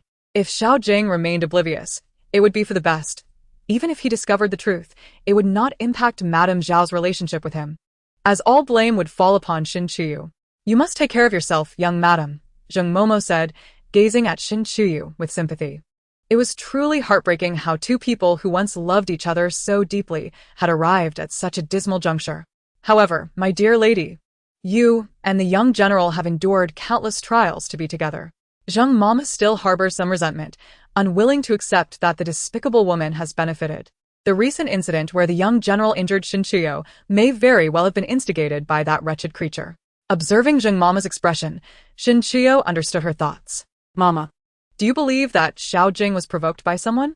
My dear lady, the young general is not one to strike a woman. Shin Chiyu smiled. He used to be. But the current Xiao Jing is a different man. Even though he has lost his memory, he retains his former character. Those who are loved are cherished, while those who are loathed are despised. I am no longer the one he favors. My dear lady, what do you intend to do? Regardless of Shin Chiyu's decision, Zheng Mama was bound to follow her wishes. Shin Chiyu opened her mouth, her voice barely recognizable. Divorce. Since this is what Xiao Jing desires, let it be as he wishes. Upon uttering these words, Shin Chiyu felt a pang of heartache. Over a decade of feelings cannot be easily severed. Yet, expressing this sentiment brought her an unprecedented sense of relief. Since returning, witnessing Xiao Jing's affection for other women had often left her feeling as though she were being torn in two, a pain that had almost become a habit. Each night, she dreamt of a reality where Xiao Jing had not lost his memory, where he had returned to her, and they continued their love as before, blessed with several adorable children. However, upon waking, the harshness of reality juxtaposed against the beauty of her dreams only deepened her anguish. After making her decision, Shin Chiyu felt as if a burden had been lifted. During this time, Xiao Jing had resumed his former position, earning a promotion to general, gaining the emperor's trust. The Xiao residence was filled with joy due to his elevation, and many noble families sought to curry favor with the Xiao family, inundating Madame Xiao with invitations to various banquets. Madame Xiao was elated, finally able to hold her head high, ever since Xiao Jing's return and subsequent promotion. She had been the center of attention among the noble women at these gatherings. Madam, the young master has arrived, Zhao Mama reported with a smile. Quickly, let Jinger in. Madame Xiao exclaimed, nearly dropping the invitation in her excitement. This was the first time Xiao Jing had sought her out since his return, aside from paying his respects. Xiao Jing entered, exuding a cold demeanor, his tall figure and exquisite features commanding attention. I have come to see mother, he said respectfully, bowing. Quickly, rise, Madame Xiao urged, her excitement prompting her to assist him up. Jinger, please sit. Zhao Mama, bring out the crystal cake from my little kitchen, along with the finest Longjing tea I recently acquired. Faced with such warmth from Madame Xiao, even Xiao Jing's icy exterior softened slightly. Zhao Mama cheerfully prepared the tea, remarking, Young master, this tea was procured at great expense and effort by the madam. It was not the season for Longjing tea. Yet Madame Xiao had gone to great lengths to obtain it. Mother, I have come to request a favor, Xiao Jing said, his tone gentle. What is it? Madame Xiao inquired, her heart lifted at the prospect of her son's approach. May I bring Sang Ning with me to the banquet? Madame Xiao's smile faltered. Disbelief etched on her face. You wish for me to take Sang Ning? She could hardly fathom that Xiao Jing would voice such a request. Shin Chiyu was the young mistress of the Xiao residence. Even if she were still recuperating, it was no justification for bringing another woman in her stead. This would be tantamount to trampling on Shin Chiyu's dignity. Furthermore, Sang Ning held no recognized status, which would not only disgrace Shin Chiyu but also serve to humiliate her. Jinger, you are being foolish. Even if Sang Ning has borne our family's offspring, she lacks any legitimate standing. To have her attend a banquet would bring shame upon the Xiao family. Such gatherings are for the main wives. Where does a concubine fit in? Moreover, Sang Ning is not even a concubine. You have only just been promoted. Do you wish to invite scrutiny upon yourself? Madame Zhao's expression darkened, her dismay palpable. Xiao Jing felt his words were somewhat outrageous, yet Sang Ning was fraught with insecurity, living in constant fear that the Xiao family might cast her aside, and that Shin Chiyu might take her child away.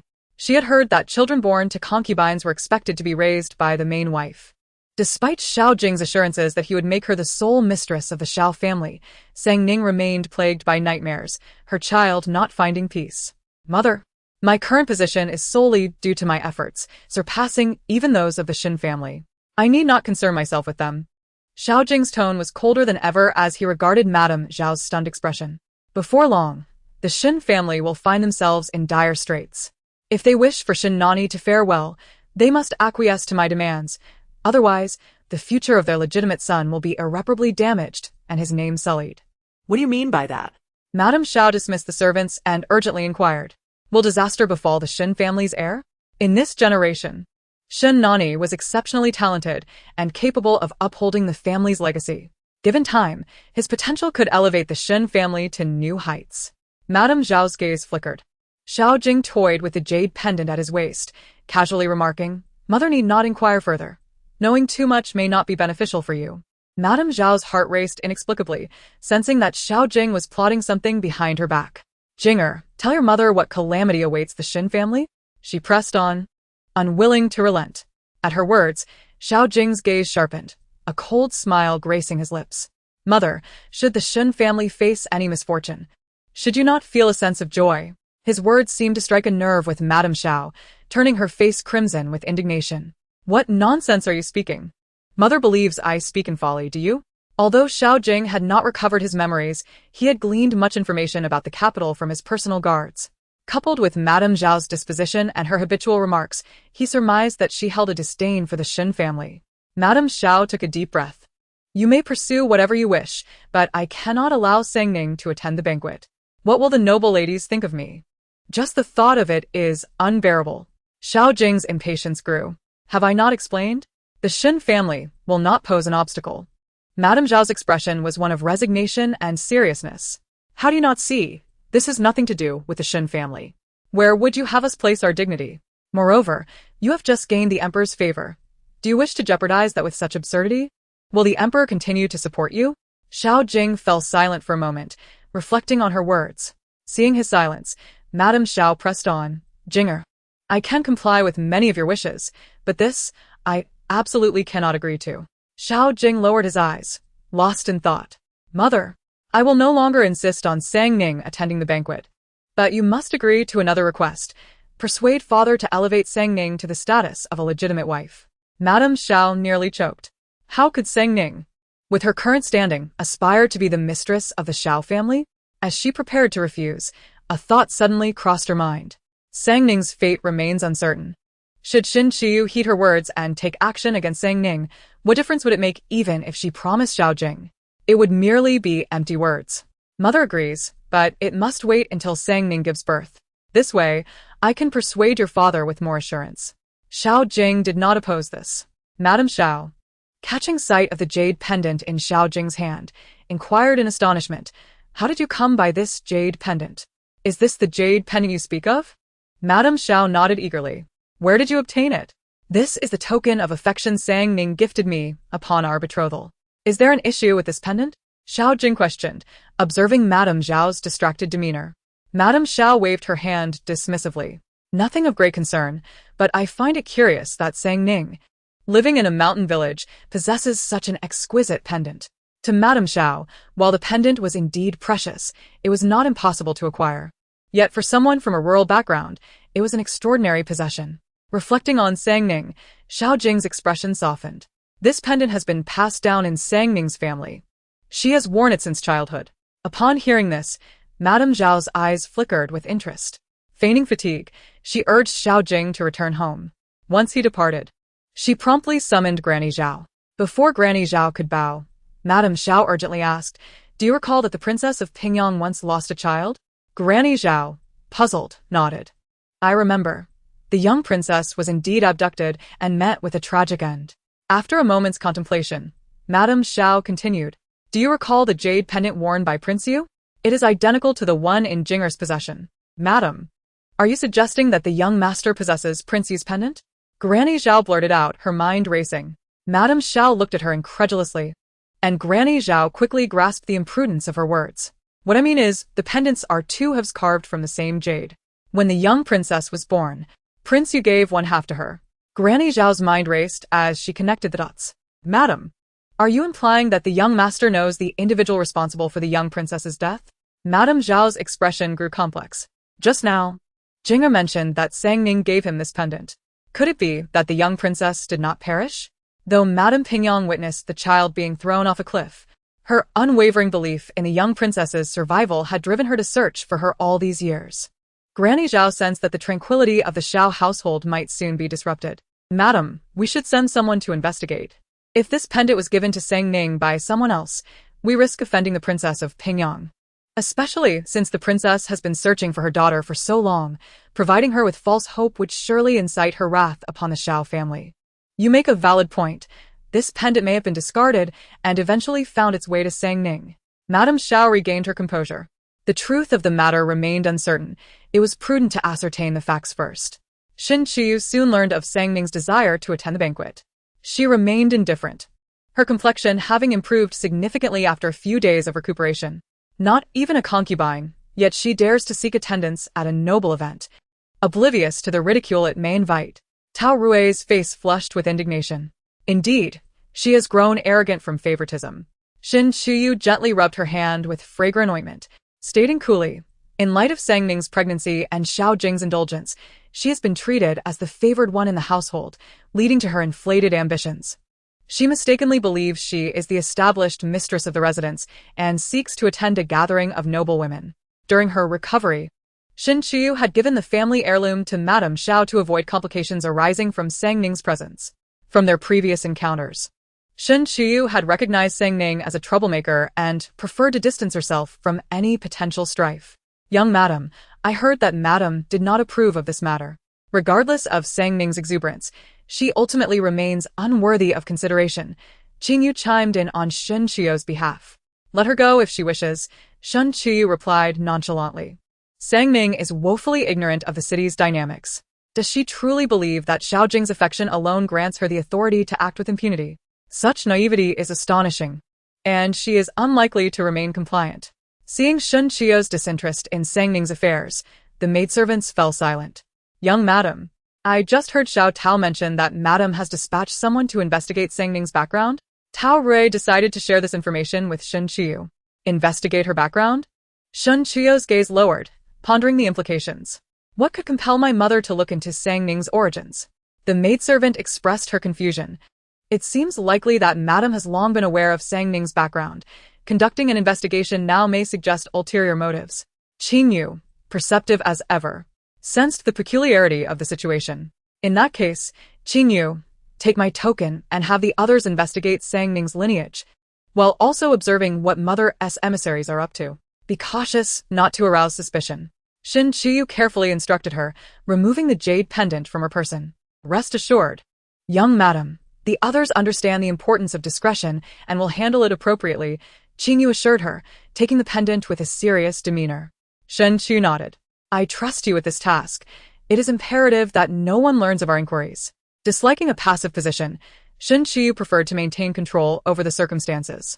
Madame Zhao's investigation into Sang Ning's background surely hinted at new revelations, and regardless of their implications for her, Shen Qiyu aimed to be forewarned.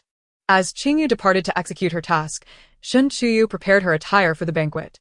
Initially reluctant to attend, she changed her mind upon learning of Sang Ning's intentions. She anticipated that many would gather to witness the spectacle and perhaps revel in her misfortunes.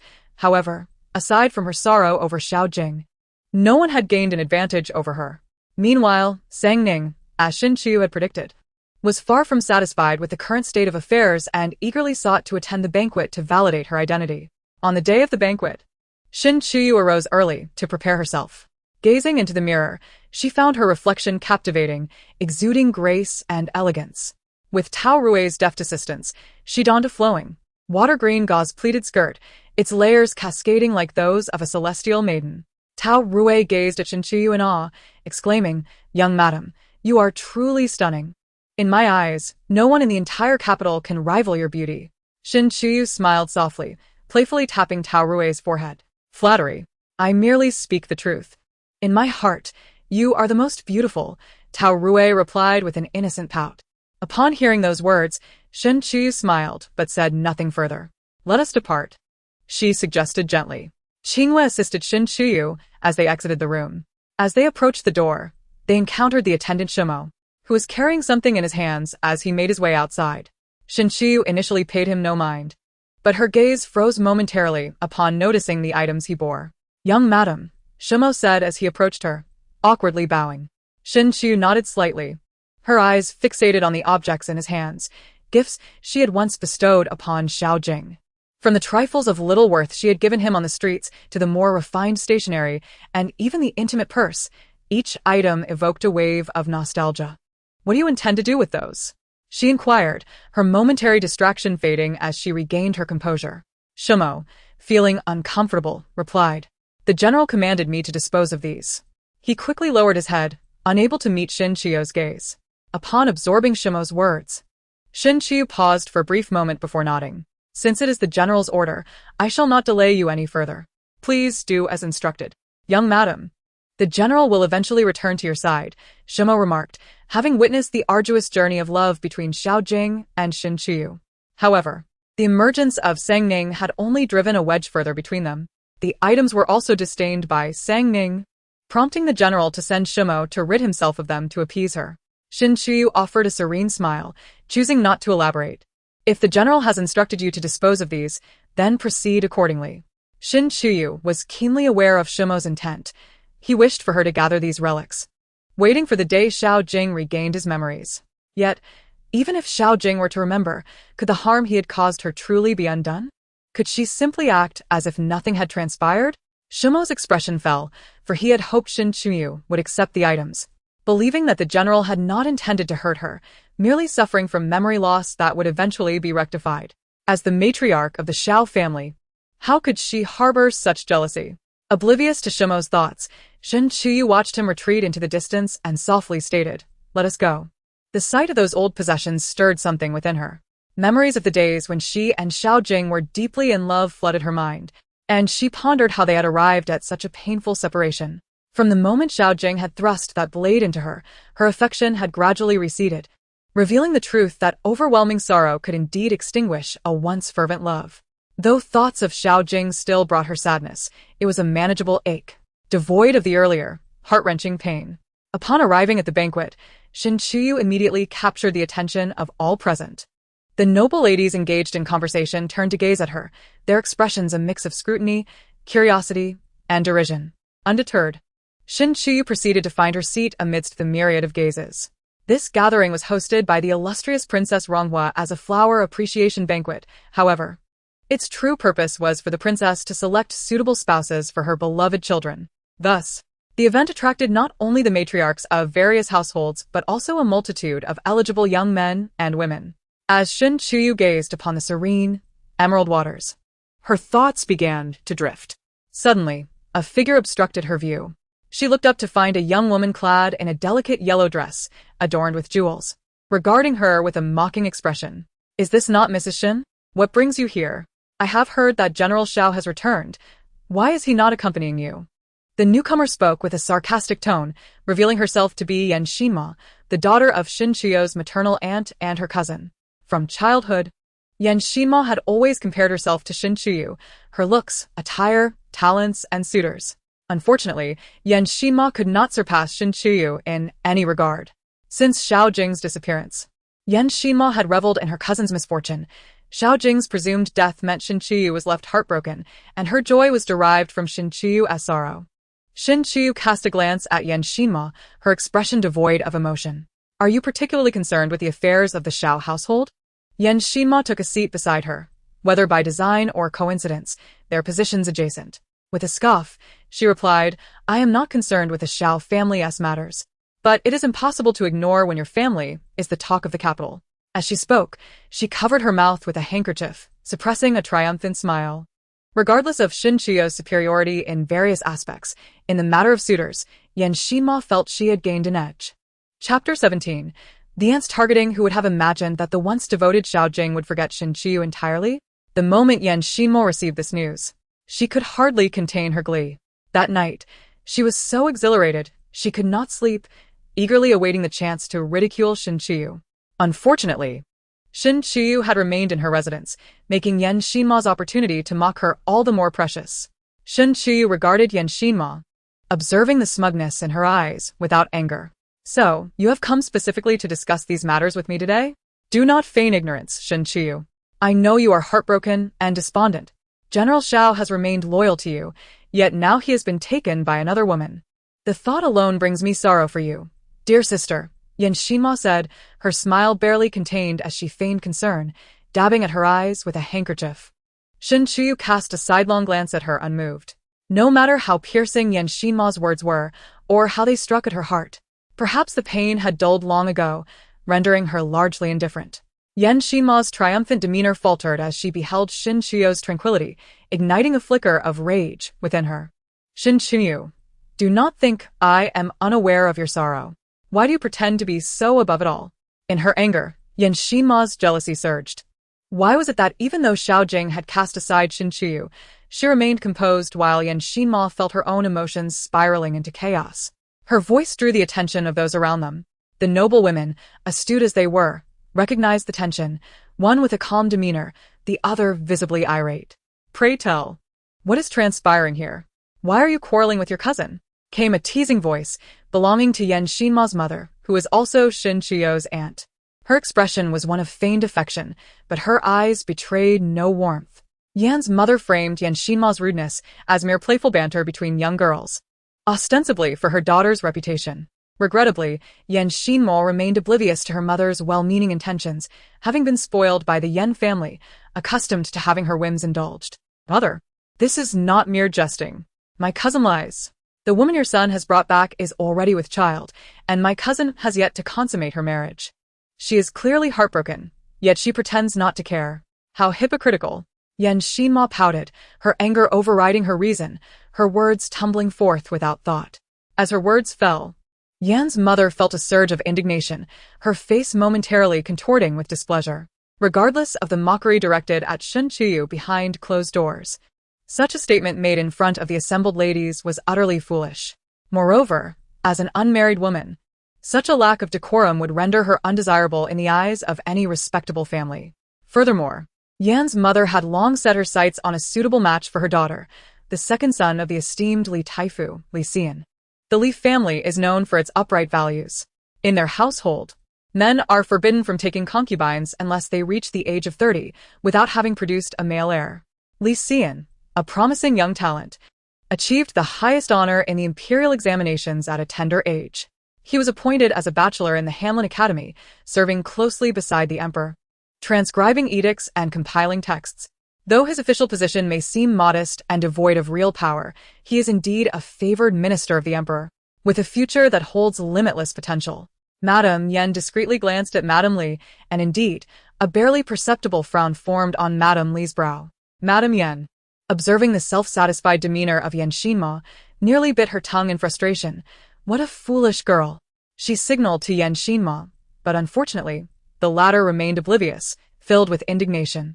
Why should she apologize to Shen Chuyao? What she expressed was merely the truth, and who knows how distressed Shen Chuyao must be. All while putting on a facade of composure. Shen Chuyao took a sip of tea and smiled gently. Aunt, please do not make things difficult for my cousin. She is still quite young, with a naive and carefree disposition. In a couple of years, she will mature. Yan Xinma, upon hearing Shen Chuyao's words, wore a proud expression and glanced sideways at Shen Chuyao, as if to say, you are quite perceptive. Shen Chuyao's lips curled slightly. The others understood her underlying message. Although Yan Xinma was of marriageable age, Shen Chuyao's remarks implied that she lacked the maturity required to assume the role of a matriarch. Yet, Yan Xinma remained unaware, believing Shen Chuyao had capitulated to her. Suddenly, a melodious laugh echoed through the air. Yan Xinma glared fiercely at the source of the laughter. A young lady she did not recognize. In the capital, she had met all the prominent daughters. And this unfamiliar face suggested that her parents had recently arrived in the city for official duties, likely lacking any notable status. Yan Xinma, who could read people well, scoffed. What are you laughing at? I laughed not at anything in particular, but simply found what the young Mrs. Xiao said rather amusing, replied the unfamiliar lady, covering her mouth with a smile, her eyes sparkling like a playful kitten. Yan Xinma remained unconvinced, convinced that the girl was mocking her. You. But before she could finish her retort, Yan Xinma paused as the meaning of Shen Chuyao's words dawned upon her. Shen Chuyao, how dare you mock me? Yan Xinma felt the urge to retaliate against Shen Chuyao, but was restrained by her maid, who whispered urgently, Miss, this is the princess's banquet. Provoking the princess would not end well. Yan Xinma shook off the maid's hand, glaring at Shin Chuyao with a fierce expression, promising we shall see. Shin Chuyao dismissed Yan Xinma as a spoiled girl who posed no real threat. Henceforth, Yan Xinma ceased to trouble Shin Chuyao but occasionally cast furtive glances her way, her eyes darting with scheming thoughts. As Shin Chuyao sipped her tea, she remained unconcerned about Yan Xinma, but at some point, a new presence appeared beside her. The aura was calm and pure, with a face as delicate as peach blossoms, skin as smooth as cream, and clear, sparkling eyes adorned with an air of detachment. Yao Yao. It has been a long time. Shin Chuyao froze, her hand holding the cup momentarily halting, surprise washing over her features. Sister Jin Yan, how have you returned? The astonishment on Shin Chuyao's face was evident. Luo Jinyan smiled softly. My maternal family has moved to the capital, and I came back with my brother. With that, she offered no further elaboration. Shin Chuyao suppressed the tumult within and regained her composure. 5 years prior, the Luo family had been implicated in embezzling military funds, inciting the emperor's fury.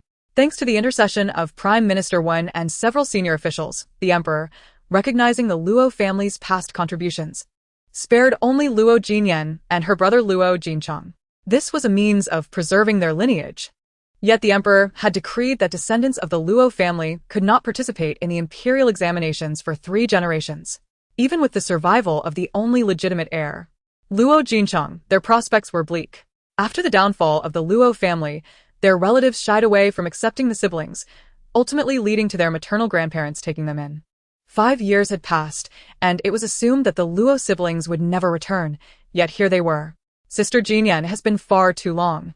How have you fared these past years? Shin Chuyao's gaze was filled with complexity. Recalling the close bond she once shared with Luo Jinyan before the Luo family's misfortunes had driven them apart. Luo Jinyan smiled gently. I am well. Then, Luo Jinyan recounted the events that transpired in Yuzhou over the years, and the initial strangeness between them began to fade with her words. It is thanks to my grandfather's promotion that I am able to come to the capital. As Luo Jinyan lowered her head to sip her tea, it was evident that she had glossed over the hardships of her life in Yuzhou, a life that was certainly not easy. Shin Chuyao observed the exquisite features of Luo Jinyan, her expression layered with sentiment. Have you been well? I suppose you are soon to marry the young General Xiao? Luo Jinyan's tone was teasing. At this, Shin Chuyao's expression dimmed momentarily before she regained her composure. Before she could respond, Yan Xinma seized the opportunity, exclaiming, you are quite right. Although my cousin is wed to General Xiao, it is little more than a solitary existence. It would be better to marry young Master Zhou, who may be frivolous, but at least she wouldn't have to endure an empty household. Yan Xinma's triumphant laughter filled the air, laced with mockery. Upon hearing her words, Luo Jinyan's beautiful face flushed with embarrassment. Having just arrived in the capital, she had been preoccupied with settling in and had yet to inquire about local affairs. Shin Chuyao's cold gaze fixated on the gleeful Yan Xinma, and she then turned to Madame Li, her face brightening with a smile. I hear and is considering a match for you with the esteemed young master, Li Xian. The mention of Li Xian caused Yan Xinma's face to flush instantly, his handsome visage flashing through her mind. With a haughty look, she gazed at Shin Chuyao, smugly declaring, You may well envy me. Soon, I shall be wed into the Li family, where Li Xian will have no other woman but me. The Li family has strict rules forbidding men from taking concubines unless they are 30 and without sons. As for whether she would bear a son, Yan Xinma had no worries. Oh, how delightful. Congratulations are in order. Shin Chuyao smiled slyly, her voice turning icy as she continued, however. I recall that the Li family seeks a gentle temperament in their brides, and your disposition seems rather contrary to that ideal, does it not? Shin Chuyao gestured towards Madame Li, adding, Do you think your earlier display went unnoticed by Madame Li? Just as Yan Xinma was about to erupt in anger, she caught sight of Madame Li seated diagonally across from her, staring intently in her direction. Yan Xinma's face turned pale, and she opened her mouth to offer an explanation. At that moment, Madame Li averted her gaze and resumed her conversation with those beside her, a smile gracing her lips as if nothing had transpired. Shin Chuyao, was this all intentional? Yan Xinma clenched her fists, a sharp glint flashing in her eyes as she glared at Shin Chuyao. Shin Chuyao retorted, Intentional? Did I compel you to say those things? Or provoke you deliberately? From the moment I began speaking while seated here, it seems you delight in my misfortune. Alas, you have ensnared yourself in your own web. Rather than entangling with me, you would do better to reflect on how to remedy your situation. Shin Chiyu's voice was calm yet cutting. You wretched woman. Your malice is evident. You are well aware that Lady Li is present, yet chose not to inform me. You live in a loveless marriage, enduring a life of solitude, and still wish to ruin my prospects. Such cruelty deserves the fate that befell you, abandonment by Xiao Jing and a lifetime of solitude. Yan Xinma's words grew increasingly outrageous, her voice unrestrained, drawing the attention of those nearby who looked at her with astonishment, taken aback by her venomous tongue. Even those outside the family found her remarks excessive, let alone Shin Chiyu, particularly since Shin Chiyu was Yan Xinma's cousin. If she could speak thus to her own kin, what could be expected of others? Shin Chiyu's dark eyes, resembling an unfathomable abyss, seemed ready to consume all in their gaze.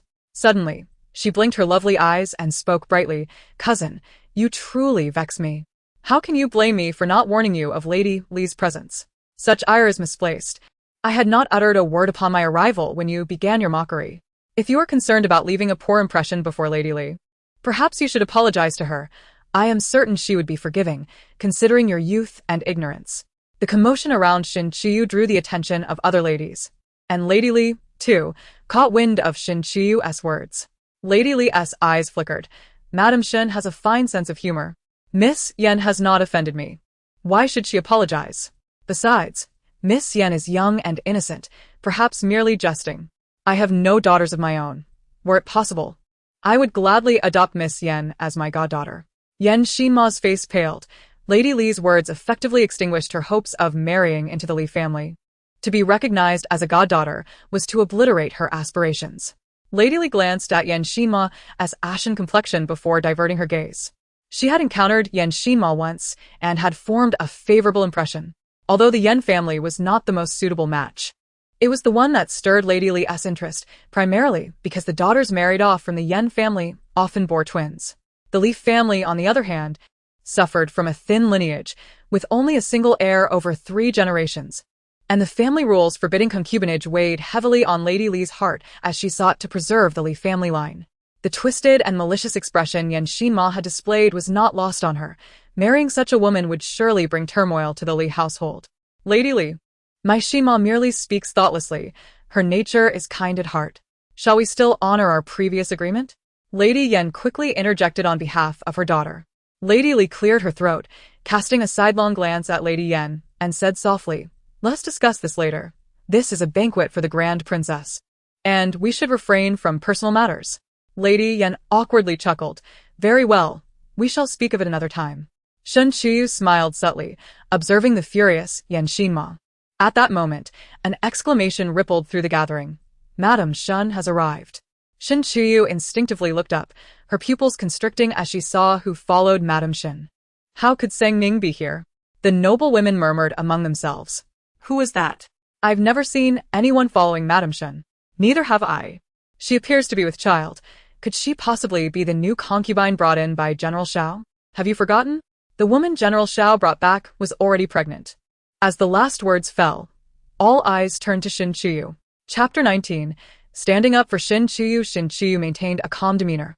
Feeling the scrutinizing gazes and mockery from all directions, she lowered her eyes. Madam Xiao, you have arrived. Why did you and your daughter-in-law come separately? A lady, keen to stir the pot, inquired with a smile, her gaze flitting between Madam Xiao and Shin Chiyu.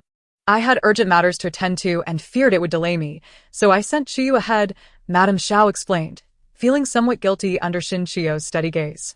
I see, Madam Xin teased, glancing at Sang Ning behind Madam Xiao, feigning confusion. I wonder who that is following Madam Xiao. I don't believe I've seen her before.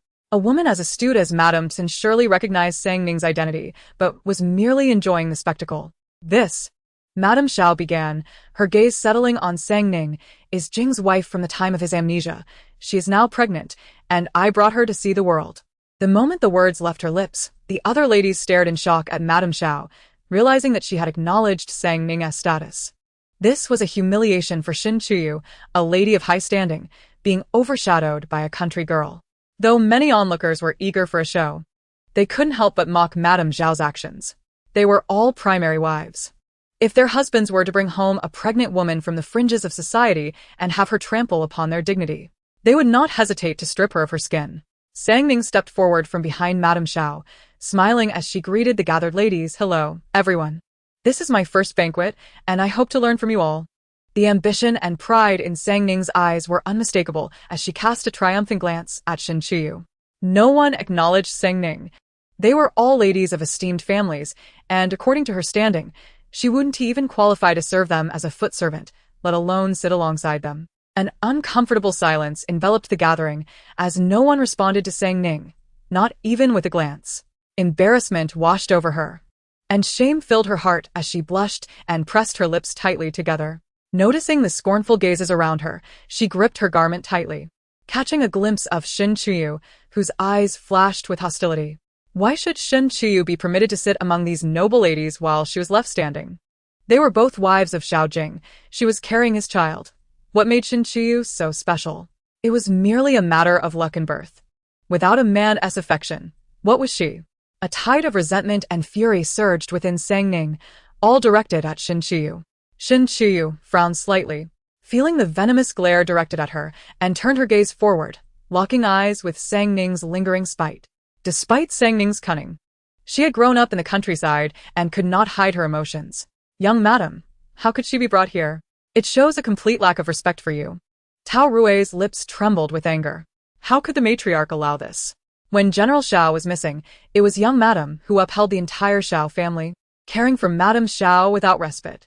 Now, Madame Xiao has brought this wretched woman here, disregarding young madam's dignity. Shen Qiyu's lips curved upward slightly.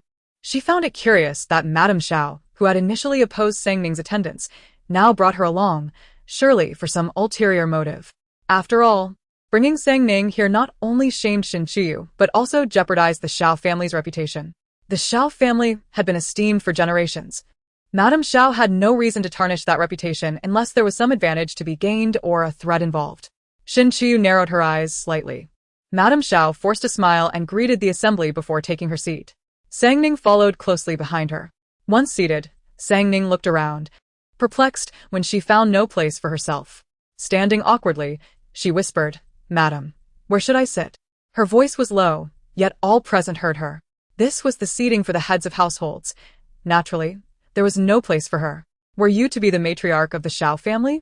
As a mere concubine, the Xiao family had granted you some semblance of dignity, yet you dared to trample upon Shen's standing. A steady, resonant voice interjected. Shen Qiyu gazed ahead, where an elderly lady, leaning on a cane and standing tall, was being assisted by a maid as she approached. Her hair was silver, and she wore a deep blue garment that amplified her dignified presence. The moment Shen Qiyu spotted her, tears of joy nearly filled her eyes as she exclaimed, "Grandmother, you have come." Chapter 20. Confronting Sang Ning. Madame Shen, observing the tearful Shen Qiyu, softened her gaze and remarked, "If it weren't for grandmother's arrival, I would have been unaware of the extent of your grievances." Although her words were directed at Shen Qiyu, her eyes were fixed on Madame Xiao. "Grandmother, your presence alleviates my sense of injustice," Shen Qiyu said excitedly. "You have truly made progress. In the Shen family, you were quite domineering, commanding your siblings with ease. Now that you are married, you seem to thrive even more," the elderly matriarch chided gently, tapping Shen Qiyu's forehead. Despite her scolding tone, it warmed Shen Qiyu's heart. She assisted her grandmother into a seat. "Madame Xiao, has my granddaughter committed any offense?" Madame Xiao forced a smile, responding softly, "That is not the case at all. Since Qiyu married into the family and has managed the household, she has shown nothing but respect towards her mother-in-law." The more she spoke, the more guilty she felt. She could not, in good conscience, claim that Shen Qiyu had erred, as her actions over the past 3 years have been scrutinized by outsiders. "Since my granddaughter has not committed any transgressions, how can Madame Xiao subject her to such indignities? Allowing an inconsequential person to attend the banquet only to humiliate her is unacceptable. Do you harbor grievances against my granddaughter or against the Shen family?" The elderly matriarch's eyes, weathered by time, sparkled with intensity as they bore down on Madame Xiao. Her blunt words caught Madame Xiao off guard, as no one anticipated such a confrontation between the two families. "You misunderstand me. The Xiao family has no such intentions." I brought Sang Ning along solely because she is with child and needed a change of scenery, Madame Xiao awkwardly explained. Madame Shun retorted with a cold snort. Your family is of high standing, yet seems to have forgotten basic etiquette. Which matriarch brings her son as concubine to a banquet? This is quite foolish. I recall that General Xiao had several pregnant concubines, yet Madame Xiao never brought them forth. This left Madame Xiao at a loss for words. At that moment, Sang Ning nervously clasped her hands, her demeanor feeble. It is my fault, madam. You are concerned for my well-being, which is why you brought me out to ease my mind and care for my unborn child. The doctor has assured me that this child is a boy. If there is to be blame, it should fall upon me, she said, employing a strategy that might work on ordinary individuals. However, the women present were not easily swayed, especially given that they were familiar with the typical demeanor of a concubine. Do you think you have the right to interject while I speak? If any of the concubines in my household dared to act so presumptuously, I would have dealt with them swiftly. Madame Shin glared fiercely at Sang Ning. Sang Ning's complexion paled instantly. Though she had faced challenges since arriving in the capital, she had been well protected by Xiao Jing. This was the first time she had been publicly humiliated. Madame Shin held no regard for Sang Ning, voicing what Shin Qiu could not.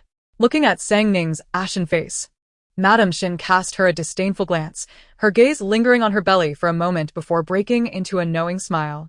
Sang Ning, panicked, stepped back, clutching her stomach. Madam, please save me. Someone is trying to harm my child, she cried, tears streaming down her face.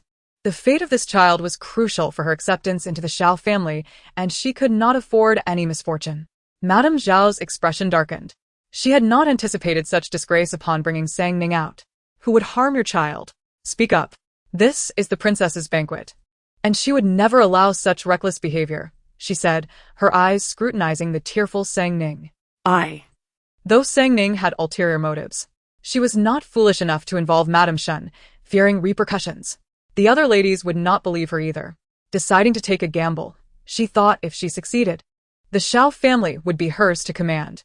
Clenching her fists, she raised her tearful gaze toward Shin Qiu. Madam, it is because I have taken the general from you that you harbor resentment towards me. Thus I fear for my child, Sang Ning said, her voice trembling. You may punish me as you wish after I give birth, but please spare my child. He is the general's lineage. Listening to Sang Ning's grandiloquent claims, Shin Qiu could not help but laugh, her previously calm demeanor turning icy. By what authority do you question me? You are merely the general's concubine, are you not? Sang Ning's face fell as she attempted to defend herself, but Shin Qiu interrupted her. You are not even a proper concubine.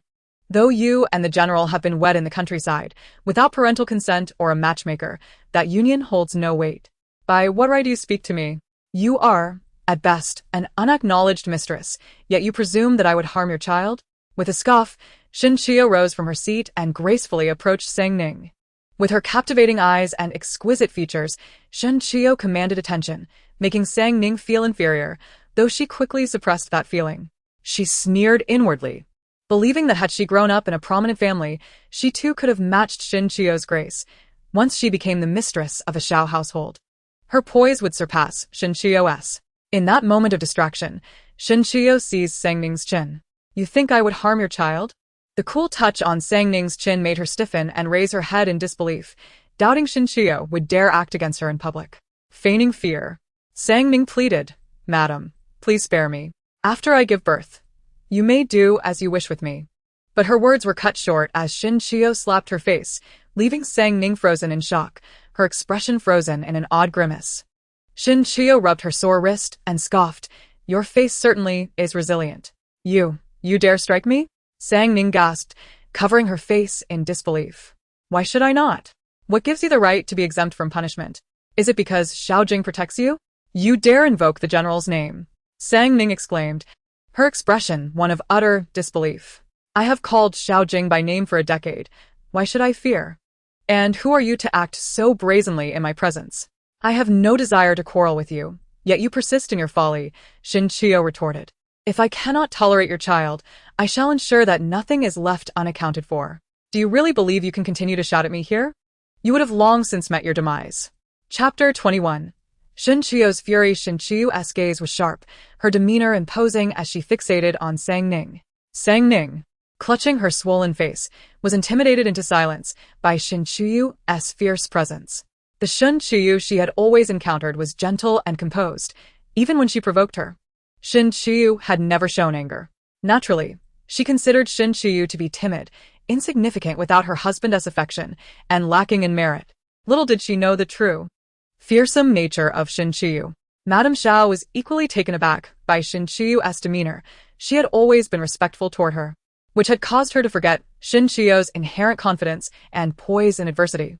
However, since Sang Ning was someone she had brought along, Shin Chuyu's actions were a direct affront to her authority. Chuyu, that is enough, Madame Xiao admonished. Only then did Shin Chuyu turn her attention to Madame Xiao, offering a gentle smile, her eyes curving in mirth. Mother, do you truly think I would harm the child in her womb? Madame Xiao averted her gaze, failing to respond directly. After all, the child she carried was still linked to Jing Er.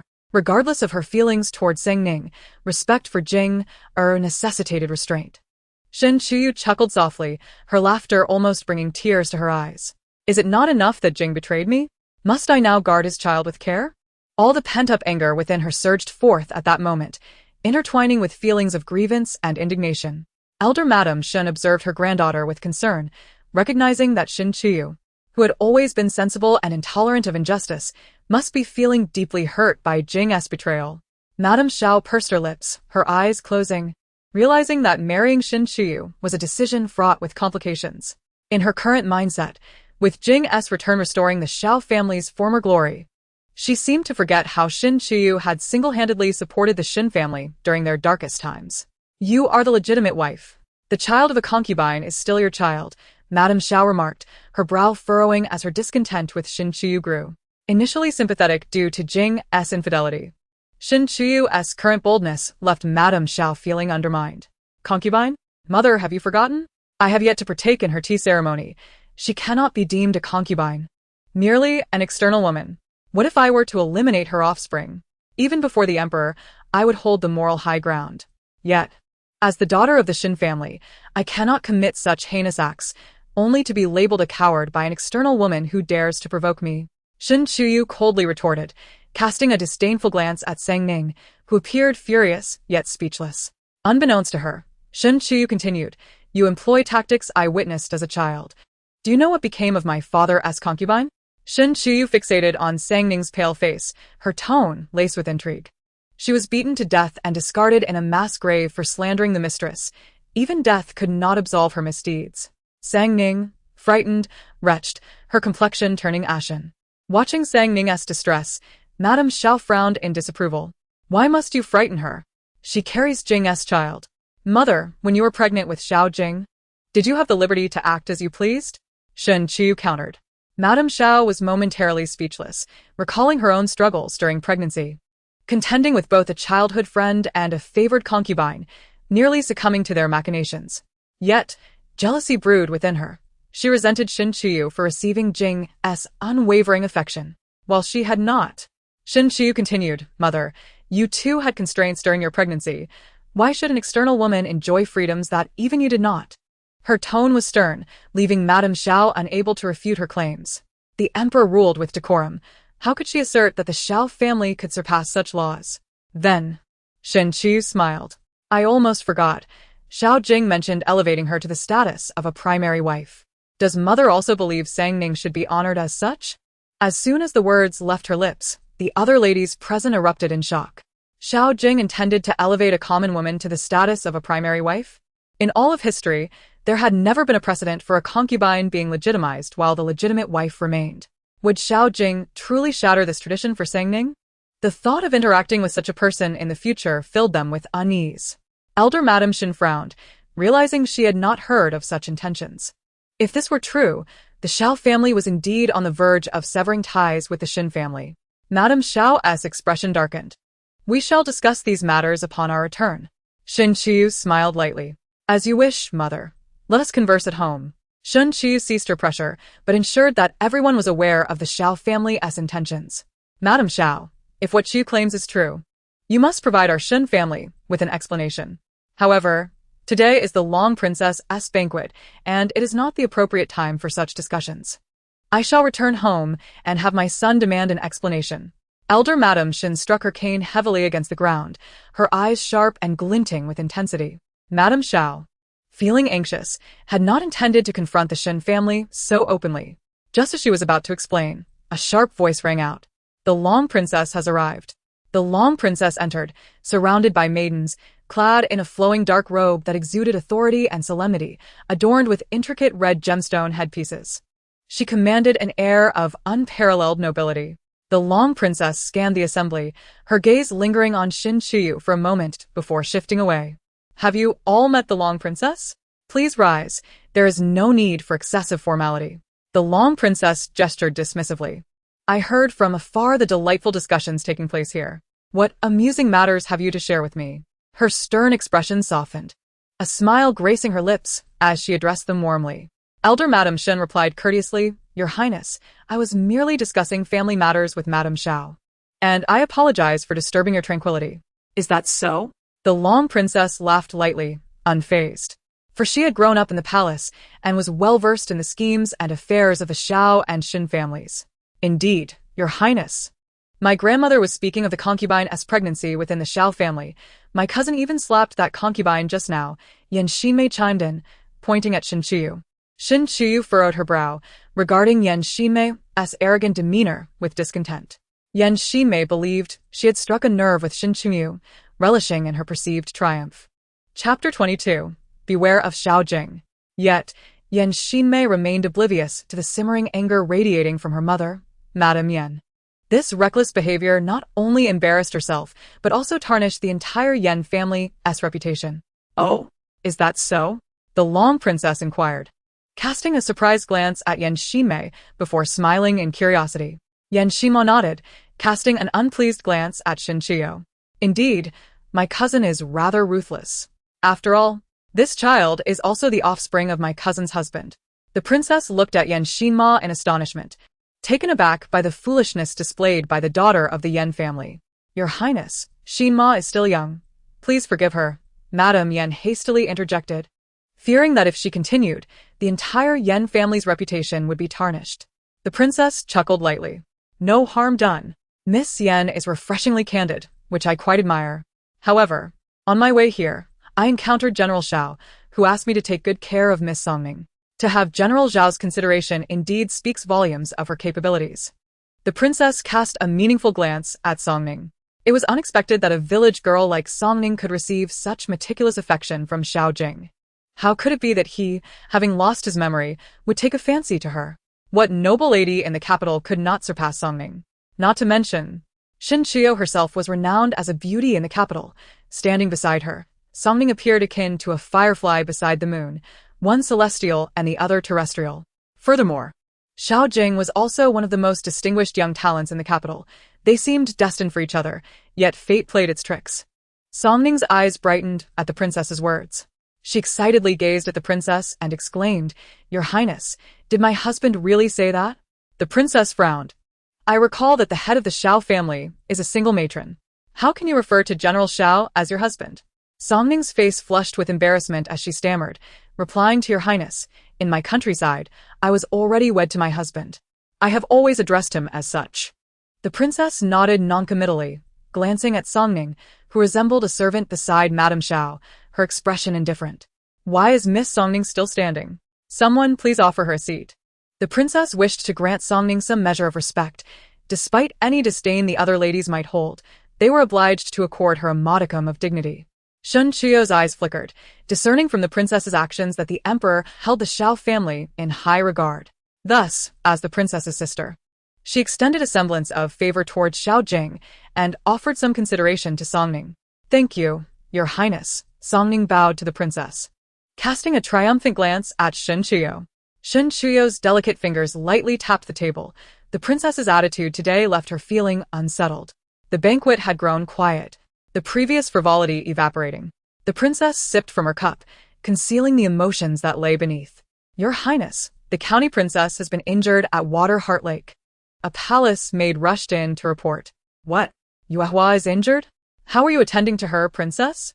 The princess abruptly stood, her voluminous sleeves brushing against the table, causing hot tea to splash onto her gown. Your Highness, forgive me. It was your command that prevented us from following. Incompetence. This is how you care for the princess when I instructed you to do so? If anything were to happen to her, you would all be executed. The princess kicked the maid in the chest, who, despite the pain, quickly knelt, pleading for forgiveness. I deserve death. Please forgive me, Your Highness. The princess, ignoring her, suppressed her frustration. Why are you still here? Lead the way. As the princess's figure receded, the others exchanged glances. After a moment, a young woman spoke up. Shall we also go take a look? If the princess requires assistance, we could lend a hand. With this woman's suggestion, others chimed in. Indeed, let us go see. The princess hardly needed their help. She merely sought to indulge in the excitement. The county princess, Yuehua, was the daughter of the princess, raised with utmost care. And, today she likely caused some trouble. Shen Qiu pondered for a moment, assisting the elderly matriarch, and smiled. Grandmother, let us go ahead and take a look. Very well. You always loved to observe the commotion when you were young. I never expected you to still enjoy such spectacles even after marriage. The elderly lady affectionately tapped Shen Qiu's forehead. Shen Qiu forced a smile, but her eyes were filled with concern. If her memory served her right, a male guest was indeed at Water Heart Lake. For some reason, her eyelids kept twitching, as if foreboding disaster. Upon reaching Water Heart Lake, Shen Qiu spotted a familiar figure in the distance, standing upright and drenched. Her heart dropped. Isn't that my cousin? Yan Shima pointed towards the figure. And before Shen Qiu could speak, she continued, but why is my cousin so wet? Though Yan Shima and Shen Qiu were not on good terms, she held great respect for Shen Nani, Shen Qiu's brother. Shen Qiu pursed her lips tightly, supporting her grandmother as they approached. The county princess, with her wet hair, was draped in a clean brocade robe, sobbing into the princess's embrace as the latter comforted her with tenderness. Shen Qiu's gaze fell upon Shen Nani, and she approached him. Offering a clean handkerchief, her brow furrowed in curiosity. Brother, what on earth happened? Shen Nani looked up, revealing his strikingly handsome features. His azure brocade robe accentuating his tall and elegant stature, his brows and eyes delicately kind. I am fine. The county princess fell into the water, and I rescued her. Shen Nani spoke nonchalantly, yet Shen Qiu felt a wave of anxiety wash over her. Her brother, as the sole legitimate heir of the Shen family, had now saved the princess, and with such physical contact witnessed by so many, the princess's purity could be compromised. If there were to be consequences for Shen Nani, what would become of them?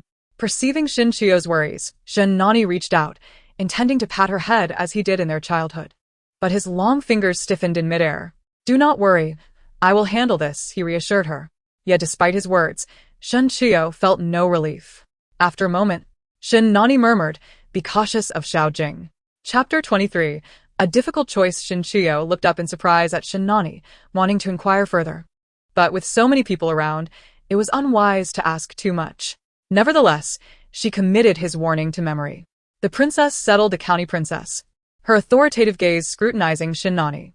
Was it you who rescued Yuehua? Shen Nani nodded slightly. I saw the princess fall into the water, and the surrounding servants could not swim. In a moment of urgency, I saved her. I ask for your forgiveness, Your Highness. Is that so? How did you come to be here, conveniently witnessing the princess's fall?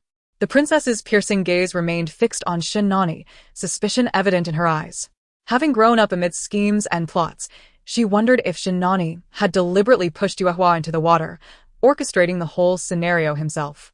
Shen Nani faced the princess's scrutiny with neither humility nor arrogance. General Xiao summoned me for a discussion, and we sought a secluded spot here.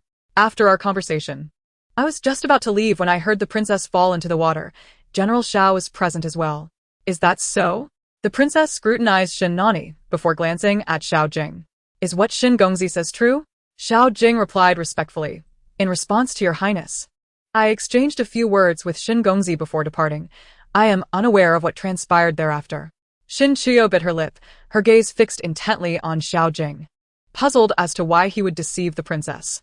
Recalling her brother's earlier warning, could it be that Xiao Jing intended something? With this thought weighing on her, Shen Qiu lifted her gaze to the distant figure of Xiao Jing. His expression was icy as he met her gaze, the meaning behind his eyes inscrutable. Somehow, the gaze of Xiao Jing instilled in Shen Qiu a sense of foreboding.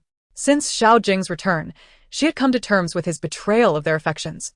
Yet she never imagined that the man who had once been willing to sacrifice his life for her would ever turn against her family. Shin Chuyo's complexion turned as pale as porcelain, her fragile frame seemed ready to topple at a mere gust of wind. At that moment, a warm sensation enveloped her hand, and she snapped back to reality, finding herself gazing into the kind eyes of old Madame Shin, filled with guilt. If it were indeed her fault that Xiao Jing had acted against the Shin family, she would bear an irredeemable sin. Shin Chuyu inhaled deeply, her eyes brimming with remorse. The princess narrowed her eyes, scrutinizing Shin Nani. What more could you possibly say? My Yuehua has lost her reputation because of you. How do you propose to rectify this? Whatever the princess deems fit, Shin Nani replied, neither servile nor haughty. The princess let out a cold laugh. Although she was furious that Shin Nani had tarnished Princess Yuehua's purity, she knew that taking drastic action against him would only invite scorn upon herself for being ungrateful. As tensions escalated, Xiao Jing spoke slowly, Your Highness, while Shun Gongzi did save the princess, he also caused her to lose her reputation. Perhaps it would be best for Shin Gongzi to marry the princess, thus preserving her honor. Shin Chuyu glared furiously at Xiao Jing. Unable to believe, he was unaware that her brother was already betrothed. Marrying the princess would not only jeopardize his career, but also offend the Grand Tutor's family. Perceiving her ire, Xiao Jing frowned further, continuing, if word of this spreads, it will tarnish the princess's reputation and, by extension, the royal family's. Should the princess marry Shin Gongzi, outsiders would view it as a tale of heroism. Before he could finish, Princess Yuehua turned to the princess, her voice sweetly pleading, Mother. Shun Gongzi saved me. Why do you treat him as if he were a criminal? It is so disheartening. Then, blushing, she turned to Shin Nani. Thank you, Shun Gongzi, for rescuing me. Without you, I might have drowned. The princess observed Yuehua's radiant face, now flushed with embarrassment, and understood her daughter's feelings. You saved Yuehua, for which I am grateful. However, so many witnessed your intimate encounter, and now her reputation is at stake. The only way to rectify this is for you to marry her. Only then can her honor be preserved. The princess's gaze bore down on Shun Nani with an unyielding intensity. Shin Chuyu clenched her fists, her breath growing shallow. Shin Nani had already been promised to the Grand Tutor's daughter, awaiting the auspicious exchange of betrothal gifts. If the Shin family were to renege now and marry Yuehua, they would be labeled as ungrateful. Furthermore, marrying the princess would mean Shin Nani could no longer hold a significant position in court, for the emperor would not allow in-laws to meddle in state affairs. Shin Nani was the most promising heir of the Shin family, their hope resting upon him. Cultivated through immense effort. If he married the princess, all their sacrifices would be in vain. No matter how Shin Nani chose, he found himself ensnared. To marry Princess Yuehua would spell the end of his future, while refusing her would invoke the wrath of the princess. With a slight smile, Shun Nani replied, Your Highness, I am already betrothed. I cannot comply. I saved the princess with no ulterior motives. It would be unjust to compel me to marry her in return for my actions. Gasps filled the air as everyone was taken aback by Shin Nani's audacity to speak so to the princess, who was known for holding grudges. Her piercing gaze fixed on him, she retorted, You dare reject me, Shin Nani? He spoke softly, I saved the princess without selfish intent. Your Highness, my grandson is already betrothed. To demand he abandon his fiancée for saving the princess would be an act of ingratitude. The Shin family is not capable of such ungratefulness. The princess deserves better. Old Madame Shin stepped forward, addressing the princess with utmost courtesy. The princess scoffed. Are you implying that marrying my Yuehua equates to being ungrateful? Yuehua's affection for Shin Nani is indeed a blessing for him. Does he need to be so choosy? I do not dare to suggest such, but Nani is kind-hearted and acted solely to save a life. Forcing him to marry the princess while abandoning his fiancée, it would be an act of ingratitude, and Nani would be ashamed to be a son of the Shin family. Old Madam, Shin stated emphatically. With her words, the princess realized that further pressure on the Shin family could backfire. Her gaze swept across the Shin family members before finally landing on Shin Nani, and she suddenly smiled. You make a valid point, old madam. I must consider that regardless. Shun Gongzi did save Yuehua. I will inform the emperor and ensure that Shun Gongzi receives a reward. While the princess's words seemed benign, they filled Shin Chuyu with trepidation. She sensed that the princess would not let matters rest so easily. Now, let us move forward. the banquet shall resume, the princess commanded, instructing attendants to tidy up for Princess Yuehua and prepare for the continuation of the festivities. Once the attendants departed, Shen Chuyu fixed her gaze firmly on Xiao Jing. Stepping forward to confront him, Xiao Jing, is this what you desired? Why did you orchestrate this? With an indifferent expression, Xiao Jing replied, Shen Nani saved the princess, thus causing her to lose her virtue. What is wrong with him marrying her? Xiao Jing. Shen Chuyu shouted in fury. You know full well that my brother is to marry the Grand Tutor's daughter. Why do you incite this chaos, hoping to see the princess wed to him? What is your true intention? Xiao Jing remained cold, offering no response to her inquiries. Is there nothing else you seek? Shen Chiyu's mind raced with the darkest possibilities regarding Xiao Jing's motives. She could not believe he would act solely to see Shen Nani marry the princess. Speak, she urged, desperation creeping into her voice. In a flash of realization, she grasped something. Xiao Jing frowned and began to turn away. In a moment of panic, she grasped his wrist, but he roughly shook her off. With a thud, Shen Chuyu collided with a nearby rock formation, her forehead swelling instantly. Xiao Jing cast her a disdainful glance before turning to leave. Shen Chuyu, undeterred by the pain, rose with the help of her maid and called out, Xiao Jing, this was all you're doing, wasn't it? Xiao Jing hesitated briefly in his stride. You brought Princess Yuehua here and led my brother into this situation, forcing him to save her. Was this merely a ploy to sever ties with me? Or do you wish to ascend by stepping on the Shin family? Xiao Jing offered no reply and strode away with purpose. Shen Chuyu understood him well. He was indeed behind this. Watching him leave, her heart sank. Madam, Tao Rui said. Concern etched on her face as she looked at Shen Chuyu, bewildered by why General Xiao would treat her so harshly. Shen Chuyu shook her head, her previous anger dissipating as she replied calmly, I should have seen this coming. Xiao Jing is that kind of person. When he loves you, he would give you his all, but when he does not, he would trample you into the dust. I once thought that even if he no longer loved me, our ending would merely be a divorce. I never anticipated he would turn against my brother. It could be said that Xiao Jing's past image in her heart was too deeply ingrained. Even now, as they stood as strangers, she could not fathom him turning against her family. Let us go. The banquet is not yet over. Shen Chuyu gently touched the bruise on her forehead, her brow slightly furrowed. Madam, what shall we do about the wound on your forehead? Should we inform the princess and return early?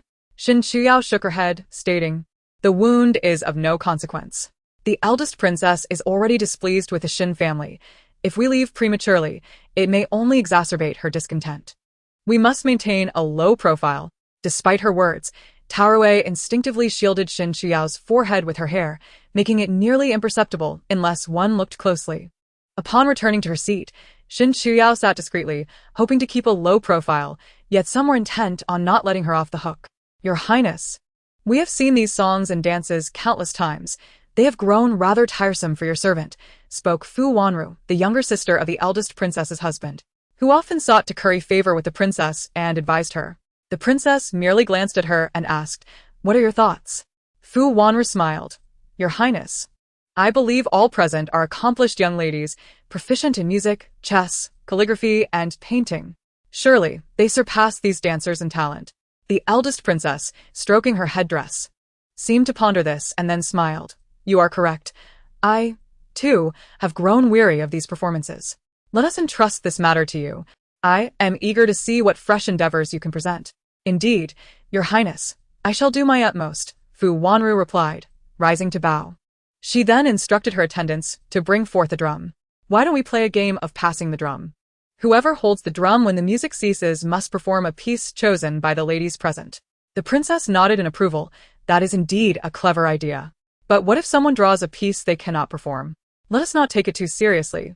All here are esteemed young ladies, skilled in the arts to varying degrees. This is merely for amusement, not a talent contest with stringent expectations, Fu Wanru replied with a laugh. As the game commenced, a servant began beating the drum, and a red flower was passed to the first lady.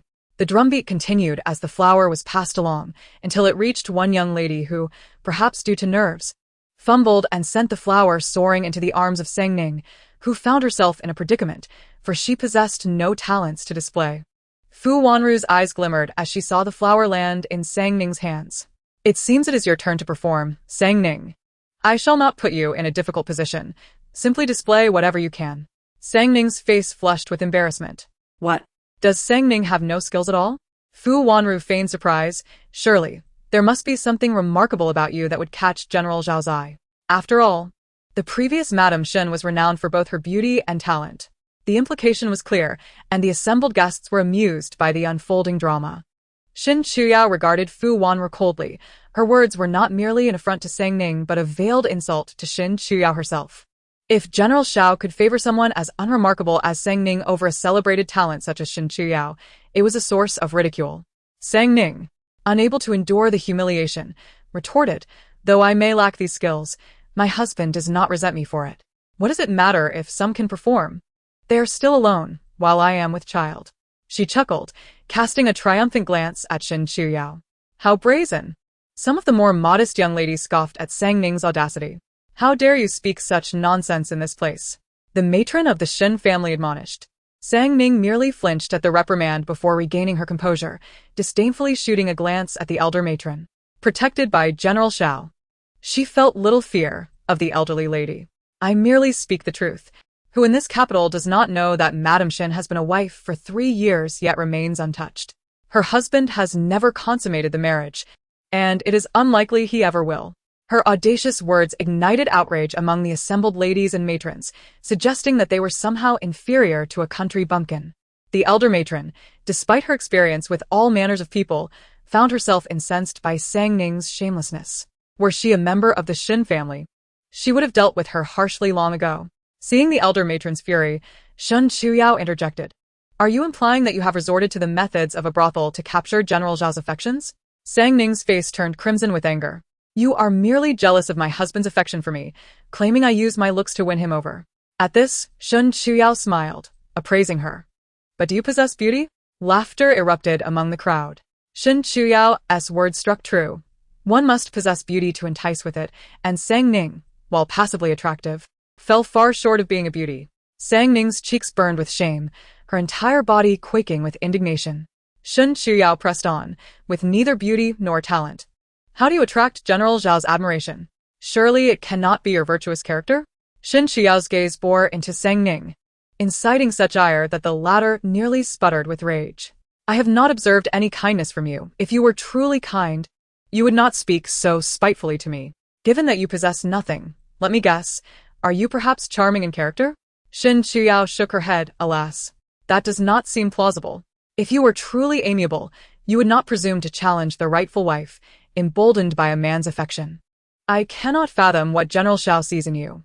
The only explanation is that you are adept in the ways of the brothel. Shin Chuyao's eyes sparkled with cold disdain. Sang Ning, having dared to provoke her grandmother, could hardly expect her to hold back. Shin Chuyao's mocking words painted Sang Ning as a mere product of the brothel, leaving her trembling with rage. She wished to defend herself, but found her retorts extinguished by Shin Chuyao's sharp tongue. Sang Ning felt a lump in her throat, caught in a whirlwind of humiliation and fury. Meanwhile, Zhao's mother wore a grim expression. Shin Chuyao's words implied that her son was a mere playboy. Shin Chuyu leaned against the back of her chair, gazing intently at Sang Ning. Surely, you do not wish to be thought of as a mere empty vessel devoid of beauty, do you? To let Xiao Jing be the subject of ridicule? Sang Ning longed to refuse. However, with Shin Chuyo's words hanging in the air, another rejection would imply a disregard for Xiao Jing. Everything she had in the Xiao residence depended on him, and offending him would obliterate her newfound wealth and status, luxuries she had never experienced in her previous life. Since you are reluctant, you must know what to do, Shin Chuyu remarked coldly, her gaze unwavering upon Sang Ning. With a deep breath, Sang Ning shut her eyes, steeling herself as memories of the tunes sung by Widow Zhang in the countryside resurfaced. As she sang, the audience displayed a myriad of expressions, their faces contorted in disbelief. The first song concluded swiftly, leaving an eerie silence in its wake. Moments later, a lady from the Ministry of Justice exclaimed in embarrassment, "This is outrageous. To sing such lewd verses at a princess's banquet is an affront to propriety."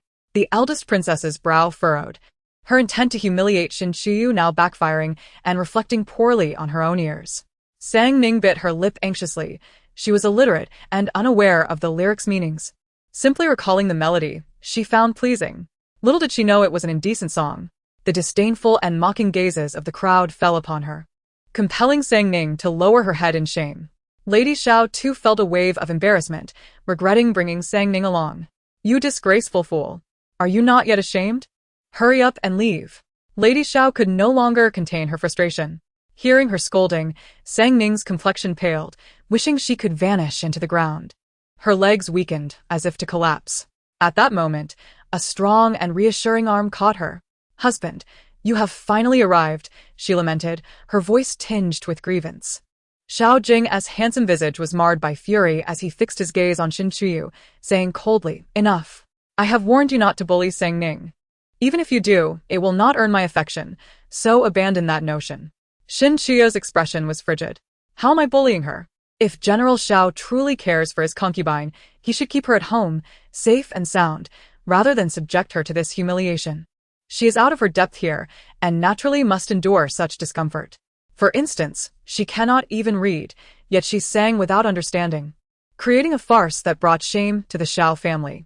When has General Xiao ever shifted blame? Clearly, she has lost her sense of responsibility by associating with Sang Ning."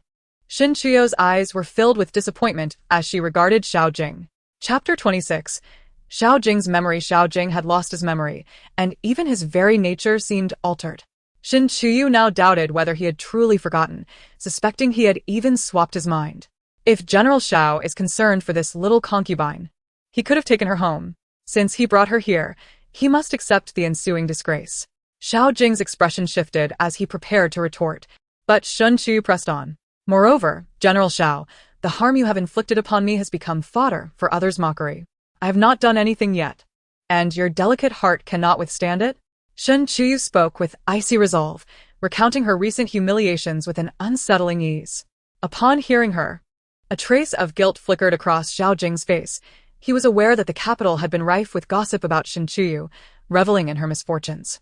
He believed she deserved it for occupying the position of the legitimate wife, relegating Sang Ning to the status of a concubine, and their child was born a bastille. As these thoughts crossed his mind, the guilt dissipated. All of this was a consequence of Shin Chuyu's own actions. Xiao Jing's changing expression did not escape Shin Chuyu's notice. She forced a bitter smile, realizing how hopeless her expectations had become. At this point, she merely hoped Xiao Jing would regain his memory swiftly, allowing him to regret his treatment of her. However, at present, it seemed unnecessary. "Are you insinuating that I have taken your beloved's rightful place as the wife, reducing her to a concubine?" Shin Chuyu preempted Xiao Jing's thoughts. A hint of embarrassment colored his face.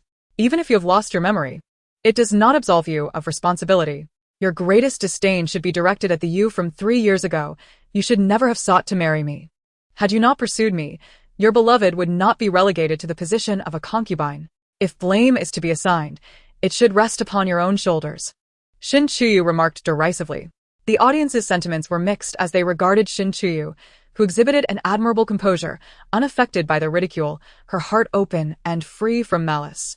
Such qualities would have made her an ideal matriarch, yet in the Xiao household, they remained unappreciated, and the onlookers observed her with a sense of regret. "Enough.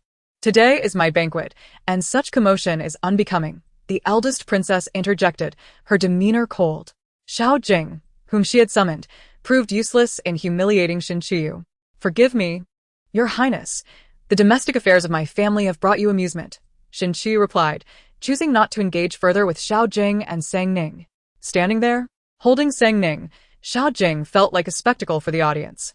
He frowned and released her. Fu Wanru covered her mouth, laughing as she teased. "General Xiao truly cares for your concubine. I envy you." "Envy what?" "Envy her position as a concubine?" A lady who had mocked Yan Xinma chimed in, her eyes wide and curious as a kitten. It was peculiar. Shin Chuyu had never encountered this young lady and had no knowledge of her family's background. "Enough. Let us continue," the eldest princess said impatiently. Upon hearing this, Fu Wanru dared not delay. The drum sounded, and the red flower began circulating among the young ladies, each selected to perform, whether playing instruments or singing, all rather conventional. As the drumming ceased, the red flower landed on Shin Chuyu's table. "How fortunate! I have heard that the young lady of the Shin family possesses remarkable talents. We are indeed fortunate to witness them," Fu Wanru remarked, her eyes sparkling with mischief. Shen Chuyu stared at the flower on the table, her lips curling into a wry smile, knowing full well this encounter was inescapable. Fu Wanru casually picked a slip of paper from the box, grinning as she declared, "What a coincidence. We request Lady Shen to play a piece of Worry-Free." Shin Chi was taken aback. Could it truly be this straightforward? Had they gone to such lengths merely to humiliate her and, by extension, the Shin family? It seemed implausible. "Lady Shin, I recall your rendition of Worry-Free was famed throughout the capital, even praised by the late emperor. Today, we are all fortunate to hear you perform it once more." Fu Wanru reminded her. Shin Chuyu lowered her gaze, rising to take her place before the guzheng. As her fingers plucked the strings, melodious notes flowed from her fingertips. The instrument was exquisite, and the strings were flawless. What was amiss?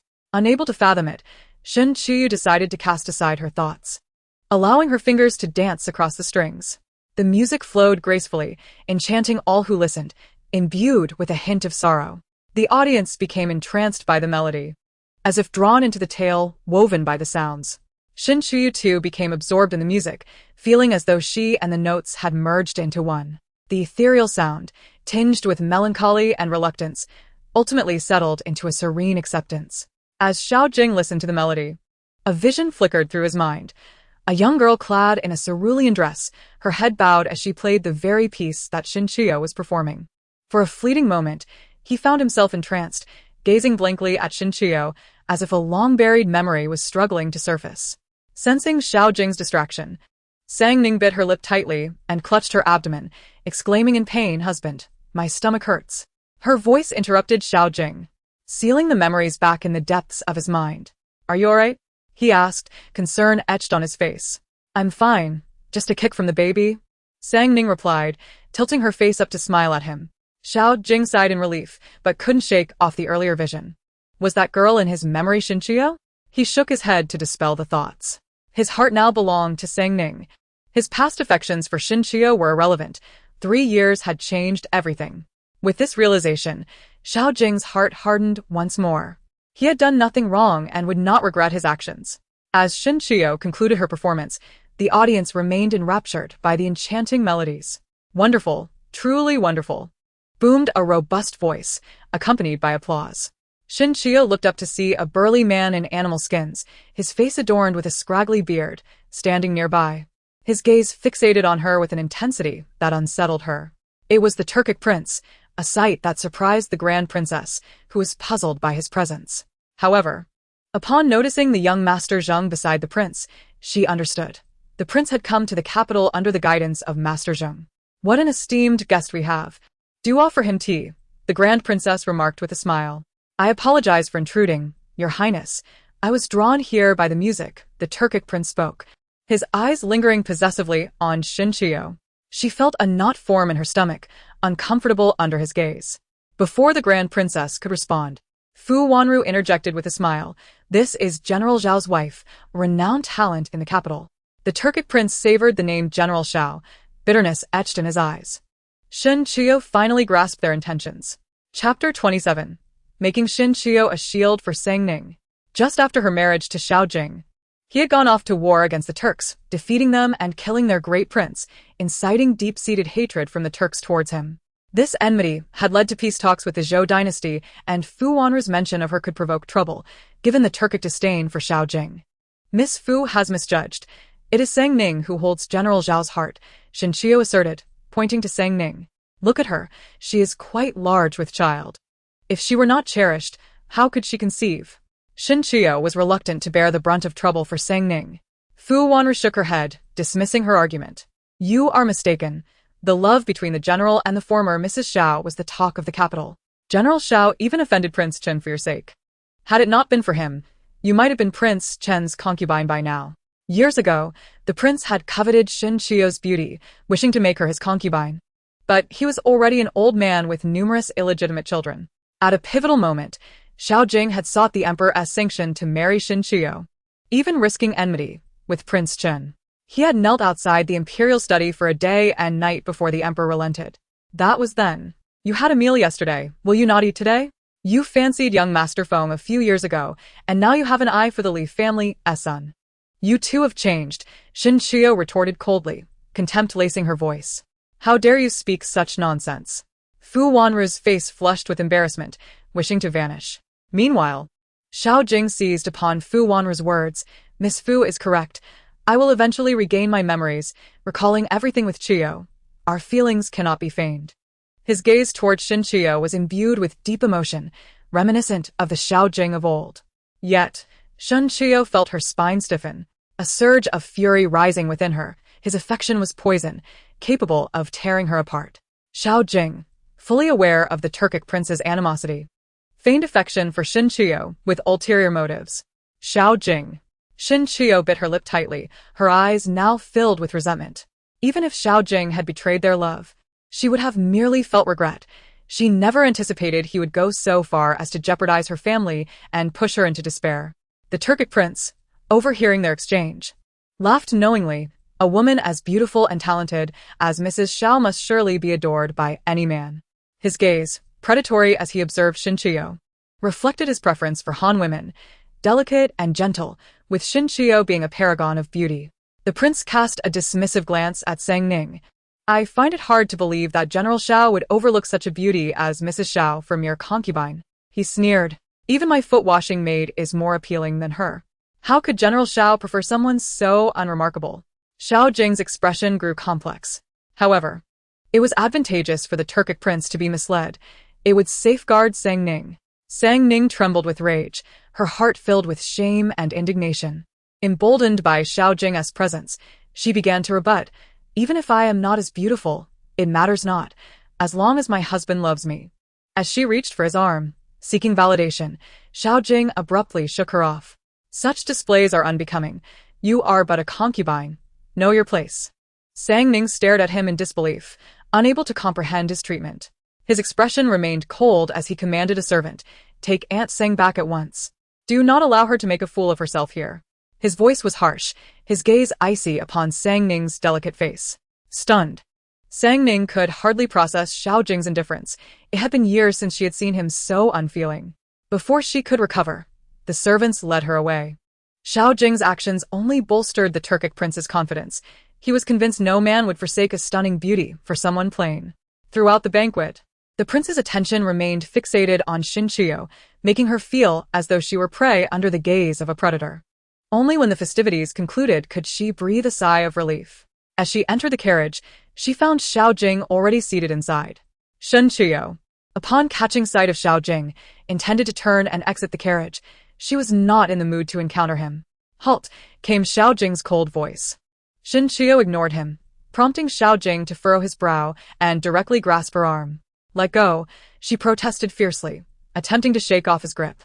However, the disparity in physical strength between the genders rendered her efforts futile, and she ultimately ceased her struggle. Xiao Jing, is there any merit in your actions? Shin Chiyo leaned against the carriage, weariness etched on her delicate features as she inquired softly. I fail to comprehend your words, he replied. You know, she asserted, sitting up with an expression of icy indifference. The Turkic prince harbors a deep-seated animosity towards you. Your deliberate reprimand of Sang Ning in his presence was merely an attempt to shield her, which is understandable, considering she is your beloved. However, why must you use me as a human shield? When did you become a man who resorts to unscrupulous methods? Whatever happened to the forthright and noble young general? Her clear, disappointed eyes pierced Xiao Jing's being, and for reasons unknown, such a gaze unsettled him, filling him with an unusual agitation. Suddenly, he pinched her chin with his long fingers, an expression of coldness washing over his otherwise impassive face. You should feel honored to serve as a shield for Sang Ning, he declared. Honor, you say? What nonsense! Shin Chiyo could no longer contain her frustration, her words laced with expletives. Chapter 28. Inspecting the courtyard for suspicious items with a forceful motion, Shin Chiyo broke free from Xiao Jing's grasp. Who do you think you are? Honor? You speak as though you are an emperor. No sooner had she finished speaking than Xiao Jing's voice rose in anger. Silence. You're courting death with such words. Shin Chiyo scoffed. Xiao Jing, I have never been one to compromise. If you truly provoke me, I would not hesitate to take both you and Sang Ning down with me. Did Xiao Jing not fear that this human shield might bear a dagger that could wound Sang Ning? He gazed deeply into her eyes, unfazed, and calmly stated, You would willingly do so. At his words, Shin Chiyo looked up in surprise. What do you mean? But Xiao Jing, unwilling to elaborate, closed his eyes and began to meditate. Xiao Jing, speak to me. Shen Qiu's heart brimmed with unease, uncertain of his intentions. She was acutely aware that she did not wish to be anyone's shield, yet his fervent assertions made her question if he was indeed threatening her. Throughout the journey, Shen Qiu pondered Xiao Jing's motives until they swiftly returned to the Xiao residence. She disembarked absent-mindedly, oblivious to the cold and complex gaze Xiao Jing cast upon her. Upon reaching the entrance of the Xiao estate, a maidservant of Sang Ning hurriedly reported, "General, upon her return, my lady locked herself in her chamber, refusing food or drink. All we hear from within are sounds of weeping. I fear for the child she carries." Upon hearing this, concern washed over Xiao Jing's face, and he strode purposefully toward Sang Ning's quarters. Shen Qiu, witnessing the scene, felt a twinge of derision. Young mistress, what is the general doing? He was so indifferent to Lady Sang at the banquet, yet now he appears so concerned. Tao Rui expressed her confusion, sensing Xiao Jing's peculiar temperament. Shen Qiu smiled faintly. Qingyue explained to Tao Rui. Qingyue, observing the bewildered Tao Rui, elucidated.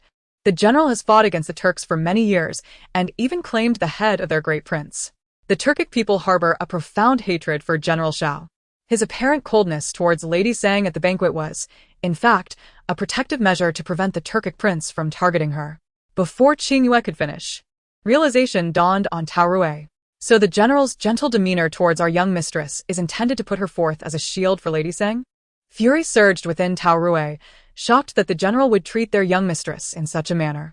Yet Shen Qiu was lost in thought about Xiao Jing's words in the carriage, a lingering sense of unease enveloping her. Qingyue, has anything unusual transpired in the capital recently?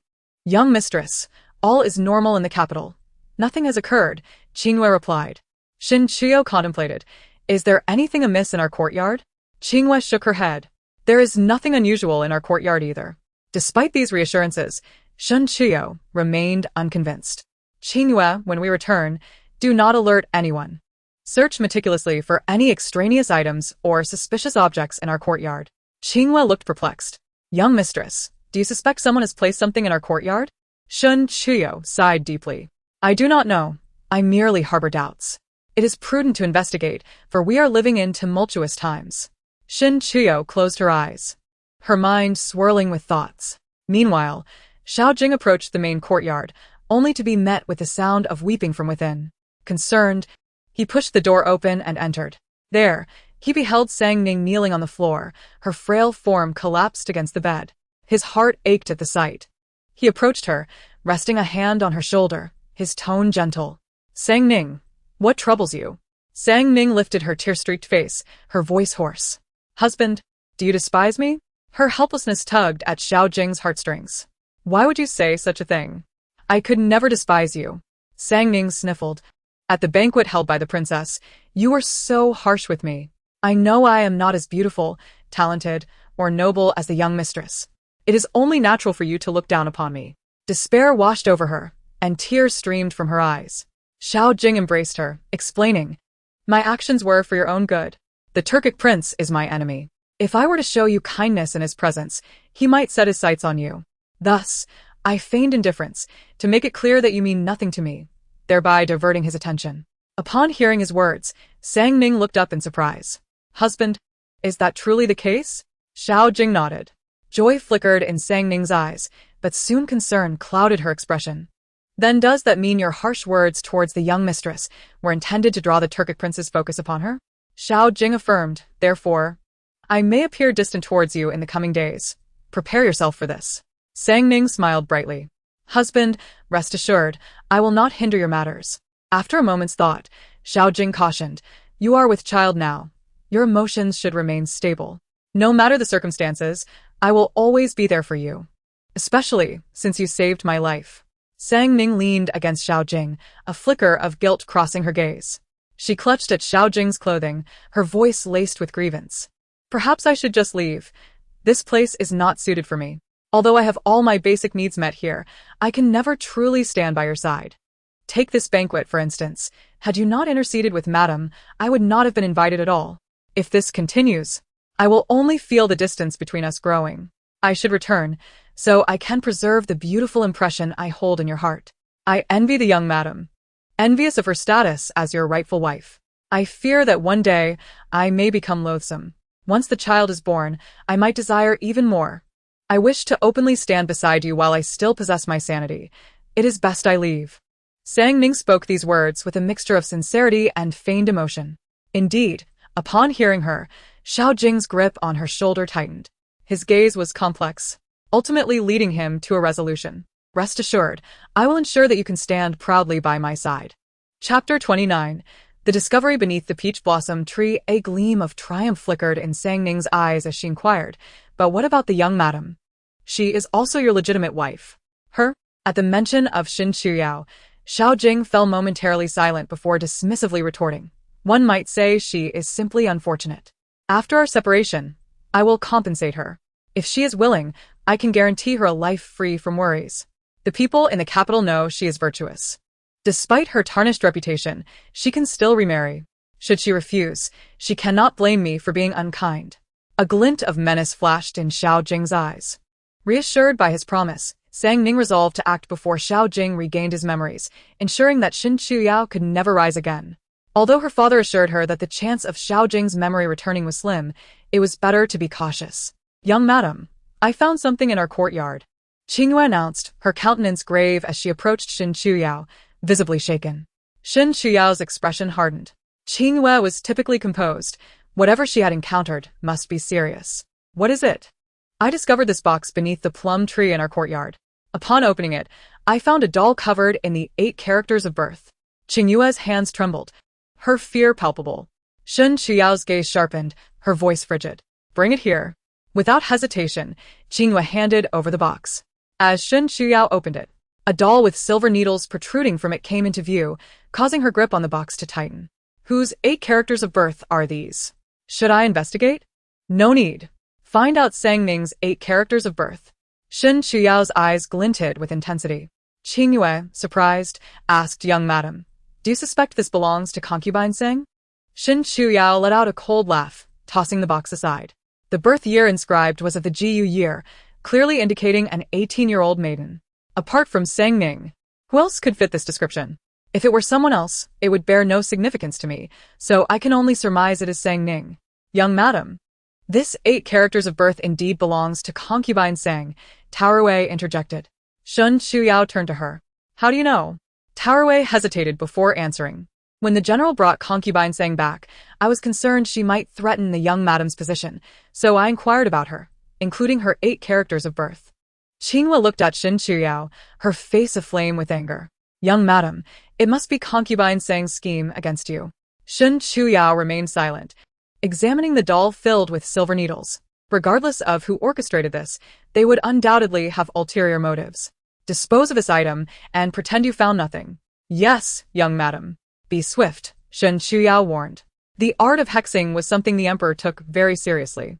If discovered, it would lead to dire consequences. Who could be behind this?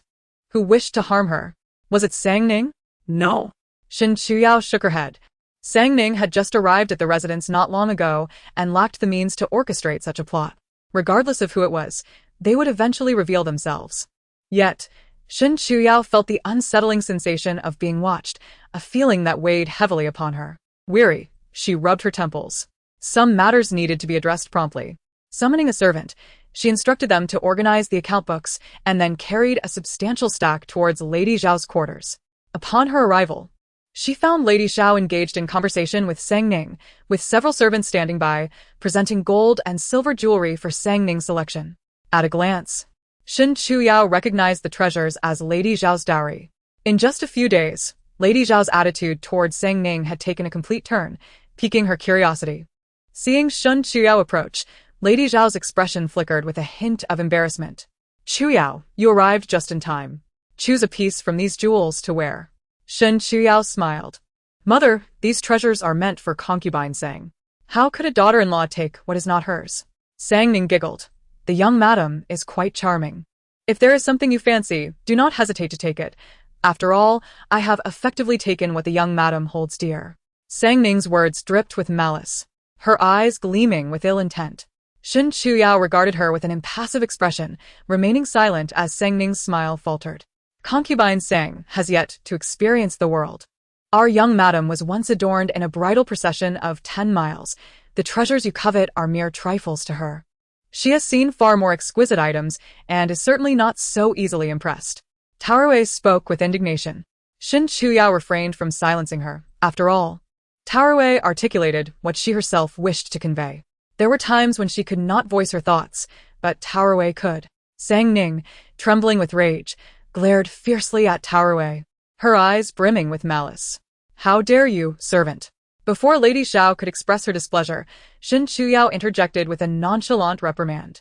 Young madam, I understand my mistake. Taorui promptly acknowledged her fault. Shin Chuyao replied coolly, let this one slide. How could one say concubine Sang is unworthy? She must possess some admirable qualities to have caught the general's eye. The general is not easily swayed. The interplay between the two only served to leave Lady Xiao feeling as though she were caught in a vice. Mother, I have come today regarding the Xiao family shop. Shin Chuyao deftly shifted the topic, instructing the servants to bring in the hefty stack of account books. Lady Xiao regarded Shin Chuyao's offerings with astonishment. What is the purpose of this? Shin Chuyao smiled. These are the account books for the Xiao family shop, detailing daily income and expenditures. Please, have a look for any discrepancies or omissions. Why have you brought the account books? Lady Xiao was momentarily taken aback. Due to the matters concerning Xiao Jing, I was unable to manage the shop. As your daughter-in-law, I took it upon myself to oversee it. Now that you are feeling better, I am returning the shop's records and account books to you. Henceforth, you shall manage the shop, and my people will withdraw tomorrow. Please take this opportunity to review the accounts.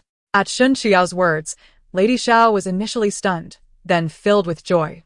It has been quite a task for you to manage the shop for so many years, and my mother is truly grateful. You have worked hard these past few years. I shall encourage Jing to visit you more often. Madame Xiao was quite pleased, appreciating Shin Chuyao's understanding, as she had returned the Xiao family a shop. There is no need for that, Shin Chuya replied with a slight smile. Sang Ning's expression was dark, revealing her displeasure. Shin Chuya continued. It would be better for Xiao Jing to spend more time with Aunt Sang. By the way, since Aunt Sang is pregnant and may not be able to attend to him, perhaps the daughter-in-law could select 2 concubines for the general. Shin Chuya spoke with a detached demeanor as she arranged Xiao Jing's private affairs. Madam. Sang Ning looked at Madame Xiao with urgency, fearing her agreement. Madame Xiao sighed. Let's discuss this another time. Shin Chuya nodded, choosing not to elaborate. I shall heed my mother's wishes. While Shin Chuya appeared obedient, it weighed heavily on Madame Xiao's heart. Being a woman herself, she understood the jealousy that could arise. Shin Chuya, who once cared deeply about Xiao Jing having other women, now seemed indifferent as she arranged for concubines. Could it be that Shin Chuya truly no longer loved Xiao Jing? Madame Xiao's gaze held a hint of scrutiny. Mother, it would be best if you reviewed the accounts, Shin Chuya suggested. Madame Xiao promptly instructed Granny Xiao to examine the ledgers. Shin Chuya sat to the side, sipping tea while allowing Madame Xiao to scrutinize the records. Soon, the accounts were reviewed, and Madame Xiao was quite satisfied. Under Shin Chuya's management, the shops yielded an annual profit of several thousand taels. Shin Chuya's willingness to return them puzzled Madame Xiao, yet she felt content knowing they remained in the Xiao family. However, what Madame Xiao did not realize was that the only reason the Xiao shops were profitable was that Shin Chuya had used her dowry to cover the losses. When Shin Chuya had taken over the shops, Xiao Jing had just gone missing, and the seasoned merchants showed no respect towards her. Shin Chuya had to exert great effort to rid the shops of corrupt elements, and only then did the previously unprofitable businesses begin to improve. Chapter 30. The return of King Jin. Now, Shin Chuya was unwilling to use her dowry to subsidize them further. How Madame Xiao managed the shops was no longer her concern. Recently, upon Xiao Jing's return, some of the corrupt elements dismissed by Shin Chuya had approached Madame Xiao to complain, and she had long desired to reclaim the shops. Yet it mattered little. Shin Chuya was too preoccupied with her own affairs to take on the management of the Xiao family's businesses. I shall take my leave for now, Shin Chuya stated calmly. Madame Xiao nodded. You may go. Shin Chuya bowed and turned to leave. With the ledgers returned to the Xiao family's courtyard, the ties between her and the Xiao family grew increasingly tenuous. Sang Ning, come here and see which shop you like. Choose one, Madame Xiao said. Thank you, mother, Sang Ning replied. No need for such formality. We are all family. Their conversation gradually faded away as Shin Chimyu gazed at the azure sky, taking a deep breath. Qingwei, have someone investigate what has transpired with Sang Ning and Madame Xiao. Qingwei was perplexed as to why they needed to look into the relationship between Sang Ning and Madame Xiao. Shin Qiyu rubbed her weary brow. The sudden improvement in relations between Madame Xiao and Sang Ning, resembling a genuine mother-in-law and daughter-in-law dynamic, must have a reason behind it. Given Sang Ning's background, even if she were carrying a son, Madame Xiao would not treat her so well. Perhaps she would only show kindness for the child's sake. Their current relationship feels rather odd. Please have someone investigate this and report back to me promptly. Yes, young madam, Qingwei responded swiftly. Moreover, having sent someone to follow Madame Xiao previously, they had returned with news. Young madam, the person I followed reached Taohua village and discovered that Madam is investigating Aunt Sang's origins. Aunt Sang and her father were not originally from Taohua village. Her father brought her there when she was just over a year old. Additionally, her father is skilled in medicine, which soon earned him the respect of the villagers. Furthermore, Madam has also sent someone to investigate a jade pendant.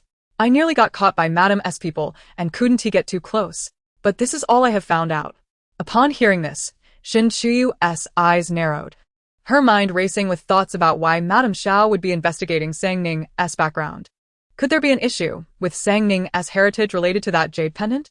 Shin Chuyu began pacing the room, then inquired, what does the pendant look like? I have drawn a representation of it, the informant replied, producing a piece of paper to show Shin Chuyu. As she examined the drawing of the pendant, confusion crossed her face. Does anyone recognize this pendant? Taohua and Qingwei gathered around to scrutinize the image, both shaking their heads, apologetically stating, young madam, I have never seen it before. Very well, I shall return to the Shin family and ask my mother. She is quite knowledgeable and will surely know. After saying this, Shin Chuyu instructed for a carriage to be prepared as she intended to return to the Shin family.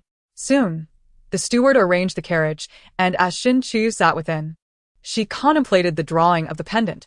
It appeared rather precious. Given Sang Ning's status, she would not likely possess such a valuable item. Could there be a connection between the pendant and Sang Ning? While Shin Chuyu was deep in thought, the carriage suddenly came to a halt, causing her to lurch forward and bump her head against the carriage wall. Ouch! She murmured, rubbing her forehead and inquiring irritably, what happened? Young madam, ahead is the procession of King Jin. We must yield our carriage. King Jin? The youngest son of the late Emperor Yen Shin. Shun Chi lifted the curtain to gaze ahead. A formidable contingent of soldiers clad in black armor, emanating an aura of authority, cleared the way. The air around them was thick with an unmistakable air of battle-hardened experience. At the center of the procession was an opulent carriage, crafted from the finest black iron. Adorned with two large luminous pearls at the front and intricately carved patterns along its body, the carriage's drapery was fashioned from exquisite shoe brocade, embellished with golden bamboo motifs and large pearls. Shin Chuyu couldn't help but marvel at the wealth of King Jin. As the procession passed, a gust of wind stirred, lifting a corner of the black iron carriage's drapery. Shin Chuyu's eyes widened, her breath caught in her throat. Even among the many handsome young men she had encountered, including those as striking as Xiao Jing, she found herself captivated by King Jin's appearance. Draped in a white brocade robe, he reclined languidly on a luxurious couch, elegantly holding a white jade teacup. His handsome visage and deep, penetrating eyes radiated a sharp intelligence, akin to a breathtaking ink painting. His cascading hair lay gracefully across the couch, creating an enchanting allure. As Shin Chuyu became entranced, King Jin's gaze suddenly met hers from his carriage. His eyes seemed to contain an icy depth, and with just one glance, Shin Chuyu felt breathless. Though his gaze was casual, it sent a chill down her spine, a sensation she had never felt even from the emperor himself. In that fleeting moment, Shin Chuyu discerned that King Jin was far from ordinary. They say King Jin is gentle, but Shin Chuyu found it hard to believe. Young madam, what is the matter? Qingwei asked with concern. Shin Chuyu regained her composure, and Yao shook her head, saying, I am fine. Let us go. We must not waste any time. As she spoke, Shin Chuyu let down the carriage curtain and leaned against the soft couch. Before long, they arrived at the Shun residence. When Shin Chuyu entered, Madame Shen was attending to some matters. Upon seeing her daughter, she waved her hand, signaling the servants to leave. Chiyu, what brings you here? Has the Xiao family treated you poorly? Madame Shun inquired with concern. My daughter is well, and the Xiao family has not mistreated me, Shin Chiyu replied. Always one to report good news rather than troubles. Shin mother could not assist with the affairs of the Xiao family and did not wish to burden her with worries. Shin Chiyu smiled gently. I have come today to seek your counsel, mother. She then produced a yellow piece of paper. Mother, please take a look at this jade pendant. You may have seen it before. Madame Shin scrutinized the drawing of the jade pendant on the paper, her brow furrowing in thought. This pendant seems familiar, but I cannot recall where I have seen it. Upon hearing this, Shin Chiyu eagerly asked, Do you remember where you might have seen it? I truly cannot remember. Madame Shin shook her head. However, perhaps Nurse Ru has seen it. Nurse Ru had been by Madame Shin's side since childhood and had not left her side. So it was reasonable to assume that she would have encountered the same objects. Mother, please summon Nurse Ru at once, Shin Chiyu urged, sensing that knowing the pendant's origin would unravel all her uncertainties. Soon, Nurse Ru was called over. Greetings, Madam and Miss, she said, rising. Please, take a look at the pendant drawn here. Have you seen it before? Madame Shin gestured for her to approach. Nurse Ru cautiously stepped forward, taking the paper from Madame Shin's hand. Upon seeing the depiction of the jade pendant, her eyes widened in astonishment. Is this not the pendant of Princess Pingyang? What did you say? This is the pendant of Princess Pingyang, Shin Chiyu exclaimed, rising in shock to gaze at Nurse Ru. Miss, I would not dare to lie. This is indeed Princess Pingyang's pendant. Many years ago, she bore a daughter who was abducted by bandits and cast into a ravine, and no body was ever found. Princess Pingyang never lost hope, believing her daughter was alive. This pendant was worn by her daughter, and the missing person notice included a drawing of it. Shin Chi was taken aback by Nurse Ru's words, piecing together the information about the Xiao family's inquiries into Tahua village and their altered attitude towards Sang Ning. She could not help but suspect that Sang Ning was that very infant from years past. If this were true, the troubles she faced would be considerable. With Princess Pingyang as a potential ally for Sang Ning, and given Sang Ning's vindictive nature, it was unlikely she would let Shin Chiyu off easily, possibly implicating the Shin family as well. Not to mention, she had done nothing to Sang Ning. Rather, it was Sang Ning who had taken Xiaojing from her. Princess Pingyang would not concern herself with such nuances, consumed by her long-held obsession over her lost daughter. She may very well turn a blind eye to the truth and heed Sang Ning's every word. Shin Chiyu knew she must prepare herself promptly. Nurse, do you know if Princess Pingyang's daughter bore any birthmarks? After a moment of contemplation, Nurse Ru replied, I only recall that Princess Pingyang's notice mentioned a plum blossom birthmark, about the size of a fingernail, on her arm. Observing Shin Chiyu's pallid complexion, Madame Shin asked with concern, Chiyu, what troubles you? Exhausted. Shin Chiyu leaned back against her chair and closed her eyes. After a long moment, she opened her eyes, filled with determination. Even if Sang Ning were indeed Princess Pingyang's daughter, so what? Shin Chiyu was not without her own means to counteract this situation. After Xiaojing's disappearance, she had faced derision and ill intentions from others, yet she managed to maintain order in the Xiao household. She believed she could handle whatever came next. Though she had not intended to inform Madame Shin, fearing it would cause her distress, she decided it was best to share. The jade pendant I showed you earlier is in Sang Ning's possession. The woman Xiaojing brought back? Madame Shin asked in surprise. Is that woman Princess Pingyang's daughter? Shin Chiyu nodded. I cannot be certain, but it is true that Madame Xiao has sent someone to investigate Sang Ning's background. After that, her attitude towards Sang Ning became noticeably warmer. Madame Shin murmured, no wonder Madame Xiao wished to take her to the banquet. She must have known of her origins long ago. Chiyu, what shall we do? Despite being the head of the Shin family, Madame Shin instinctively turned to her daughter in times of crisis. Shin Chiyu rested her forehead with one hand, her voice calm. We can only meet force with force and shield ourselves from the flood. Please keep an eye on any developments from Princess Pingyang's side. Very well, I shall keep watch. However, Madame Shin hesitated, glancing at Shin Chiyu with uncertainty. Mother, if you have something to say, please do. There should be nothing you cannot share with your daughter, Shin Chiyu encouraged, sensing her mother's reluctance. If Sang Ning is truly Princess Pingyang's daughter, and she demands you and Xiaojing separate, what will you do? Shin Chiyu's expression grew distant. She had resolved 5 years ago to marry Xiaojing. Every plan for her future included him. Yet now they were like strangers. Perhaps it was time to sever ties. With an awkward smile, she replied, "Mother, Xiao Jing and I are ultimately fated to be apart. Relationships come and go. When they depart, they scatter. There is no need for regret. But you are still so young. Your life should not be this way." Madame Shun's eyes brimmed with sorrow, lamenting that her beloved daughter, once destined for greatness, now found herself in such a predicament. "I should never have agreed to the Xiao family's proposal," Madame Shun expressed her regret. "Mother, fortune and misfortune are intertwined. If I truly part ways with Xiao Jing, I shall hide my identity in Jiangnan. I have heard tales of its eternal spring, and for nearly 20 years, I have been confined to the rear courtyard. You should be happy for me." Shen Chuyu consoled her mother with a smile.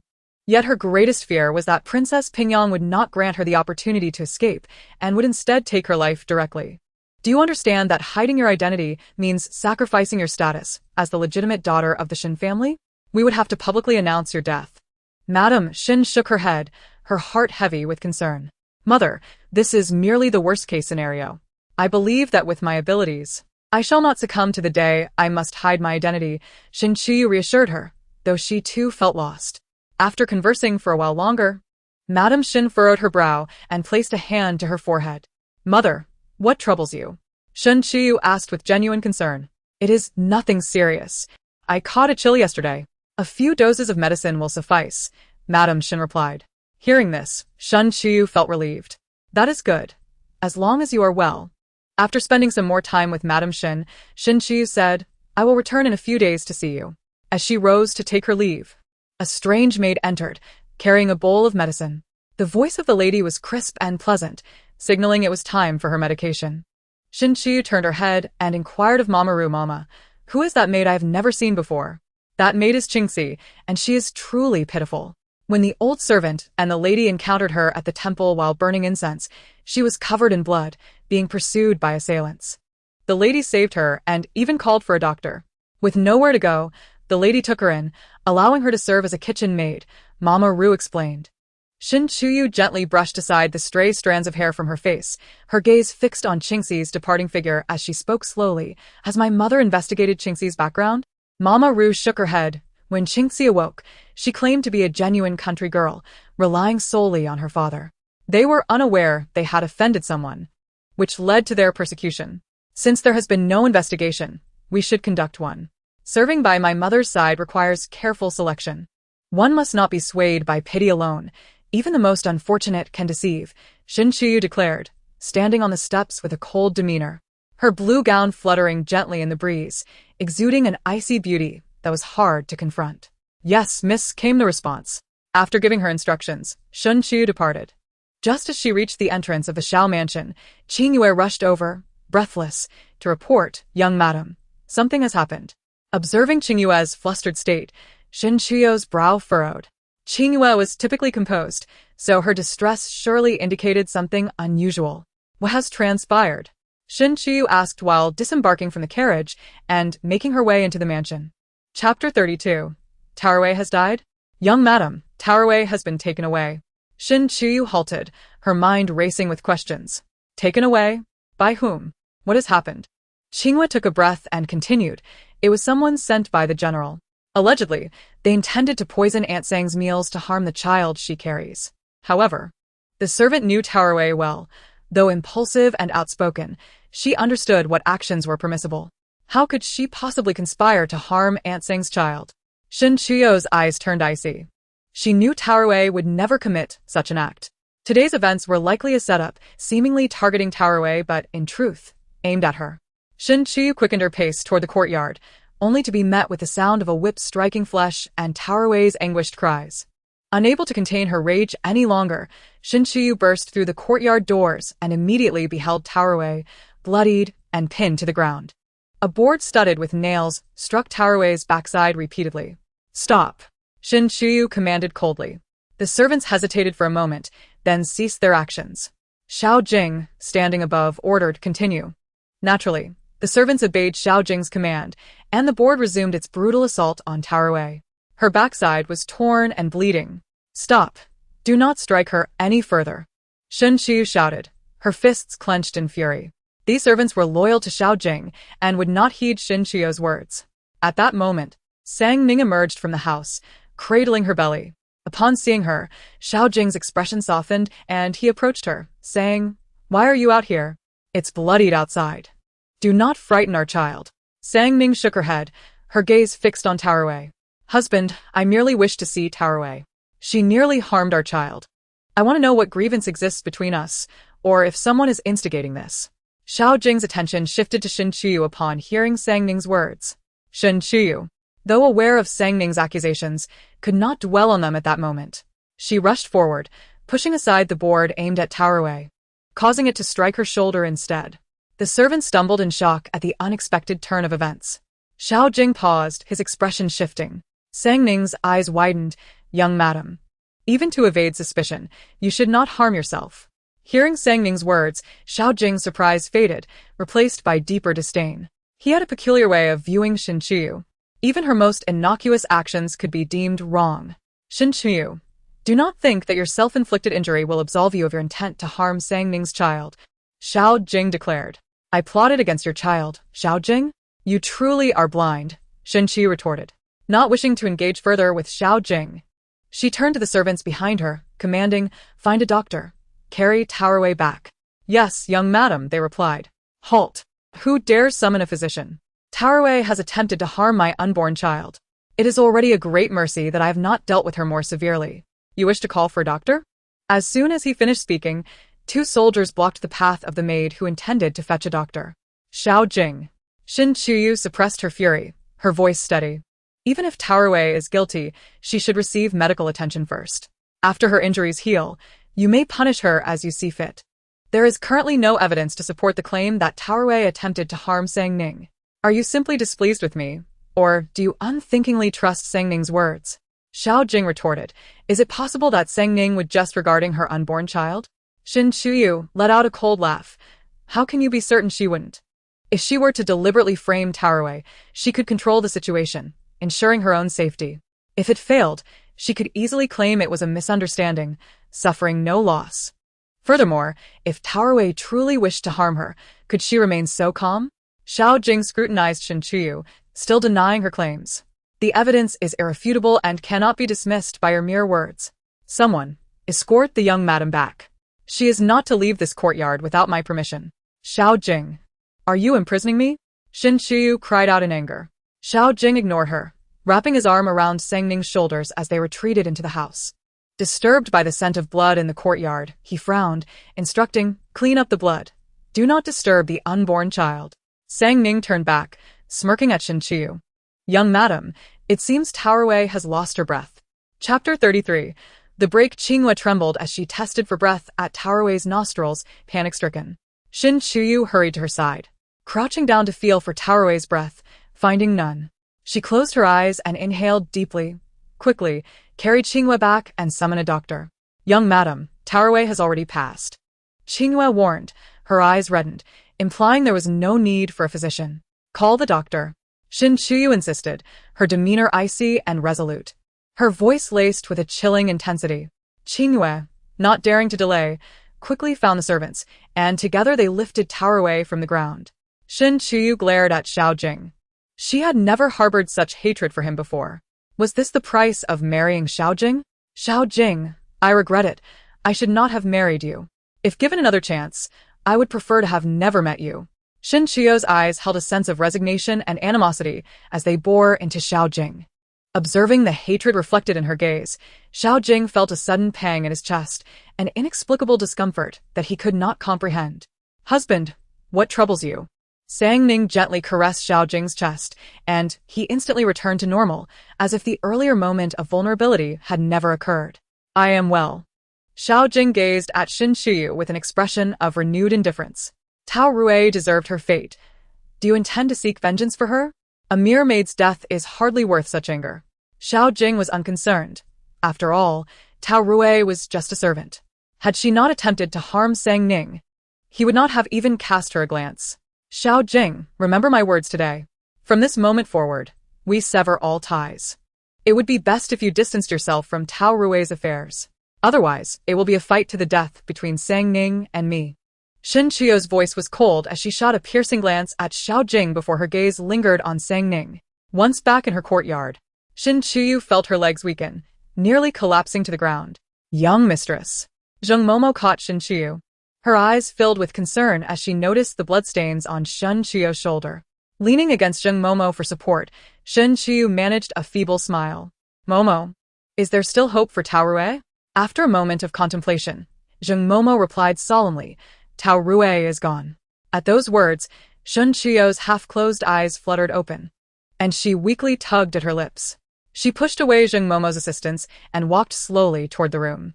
A faint metallic scent filled the air as she entered to find Tao Rui lying silently on the bed, her face contorted in agony, the evidence of her suffering evident. Her bloodied garments had been changed, and two maidservants were busy cleaning her hands and feet. Upon seeing Shin Chuyu enter, the maidservants quickly stood up. Young mistress. Shin Chuyu nodded, her gaze fixed on Tao Rui. Tao Rui had grown up with her, a true member of the Shin family, and naturally their bond was much deeper than that of ordinary master and servant. As Qinghua had said, despite Tao Rui's impulsive nature, she was fiercely loyal. In their youth, while attending the Lantern Festival with her parents, a moment of negligence by the maids nearly led to her abduction. Tao Rui had bitten down hard on the kidnapper's thigh, sustaining injuries and bleeding profusely, yet she refused to let go, buying precious time for the Shun household. Had she not intervened, Shin Chuyu could have been lost to a fate unknown. Young mistress, please seek justice for Tao Rui. She would never conspire against Aunt Sang. Someone must have framed her. One of the maidservants knelt, repeatedly knocking her head against the ground. Shin Chuyu lowered her gaze and replied coolly, Rise and tell me what transpired. Young mistress, after you left today, Sister Tao Rui intended to organize your garments. Unexpectedly, several matrons arrived and seized her, accusing her of plotting against Aunt Sang. They claimed to have found musk in Sister Tao Rui's quarters, asserting that she had poisoned Aunt Sang's food with it. Shin Chuyu inquired how Tao Rui could have placed musk in Aunt Sang's meal. The maidservant explained, while the kitchen was preparing a nourishing soup for Aunt Sang. Sister Tao Rui entered. At that moment, the kitchen staff were all absent, leaving only Sister Tao Rui alone. After Aunt Sang took a sip of the soup and felt unwell, a doctor was summoned, who discovered musk in the broth. Why was the kitchen empty? Where did everyone go? Shin Chuyu pressed on, honing in on the crux of the matter. The Xiao family's kitchen, comprising chefs, assistants, and servants, should have had at least 20 people present during mealtime. It was implausible that none were around. It was said that Aunt Sang was pleased with the dish prepared by the head chef and summoned all the kitchen staff to reward them. At that time, the kitchen was deserted, and Sister Tao Rui happened to be there, which led them to label her as the perpetrator against Aunt Sang. Shin Chuyu lowered her eyelids. I understand. Approaching Tao Rui's side, she gazed upon her lifeless, bruised visage, and memories of Tao Rui's once vibrant spirit flooded her mind. Shin Chuyu reached out, gently closing Tao Rui's eyes. Rest in peace, Tao Rui. I shall ensure that those who conspired against you pay dearly. She wiped the corner of her eyes, concealing the fragility beneath. As she turned to leave the room, her expression transformed into one of unwavering resolve. After attending to Tao Rui's funeral, Shin Chuyu appeared weary, but forced herself to handle the ensuing matters. Zheng Momo. At your service, young mistress. After a moment of contemplation, Shin Chuyu produced a jade pendant from her garments. Momo, take this pendant to Mo Lianju and seek out a person named Shiryan. Inform him that he owes me a debt of gratitude from years past, and inquire if he is willing to repay it today. Zheng Momo did not question further, respectfully accepting the pendant, which felt cool and smooth in her hand, unmistakably of exquisite quality. Chapter 34. Vengeance for Tao Rui. Remember, do not let anyone discover this. Shin Chiyu's gaze remained fixed on Zheng Momo, sensing an unplaceable change in her demeanor.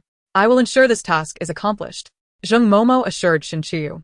Leaning against the broad armchair, Shin Chiyu appeared fragile, her thoughts lingering on Zheng Momo's departing figure, feeling an intensified chill envelop her being. Despite the sun shining brightly outside, Shin Chiyu trembled. She had miscalculated.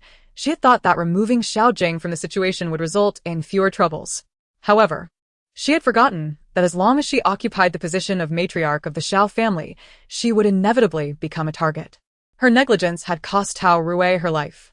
If this continued, it was uncertain whether Sang Ning would extend her hand towards the Shin family. After all, she was not yet the daughter of the Pingyang princess. If she were, would there still be a way for Shin Chiyu to survive? It was likely that her family would also suffer. With this thought, a glimmer of murderous intent flashed in Shen Qiu's eyes. If that were the case, she would not hesitate to act decisively. While she would not initiate conflict, she would not tolerate any humiliation. As Shen Qiu pondered, footsteps suddenly echoed from outside. Young mistress. Qingyue rushed in, her expression anxious. The general has sent people to surround our courtyard. Shen Qiu's demeanor remained calm, showing little surprise. Whatever Xiao Jing did now evoked no astonishment from her. Understood. You may proceed with your duties. Miss, Qingyue addressed her affectionately, her eyes reddening. Why are you crying? I am perfectly fine. You should focus on your tasks. After scrutinizing Shen Qiu closely and confirming her well-being, Qingyue continued, Miss, the general is attempting to humiliate you. Shen Qiu remained unfazed. I am not one to act rashly. Remember, a gentleman may take years to exact his revenge. She then rose from her chair, approached the window, and opened it, allowing a refreshing breeze to flow in. Leaning against the window, she observed the soldiers stationed outside her door and smirked, noting that Xiao Jing cared little for her reputation. Stationing soldiers at her threshold would ruin her name if outsiders were to find out. However, for Shen Qiu, it no longer mattered. The worst outcome would be to vanish and live incognito. Even in death, she would not impact the Shen family. Meanwhile, Zheng Momo, clutching Shen Qiu's jade pendant, arrived at Emolianju. The residence was serene, its courtyard modest yet exquisitely arranged, leaving Zheng Momo feeling anxious. She approached and knocked on the door, which soon opened to reveal an elderly man, spirited despite his age.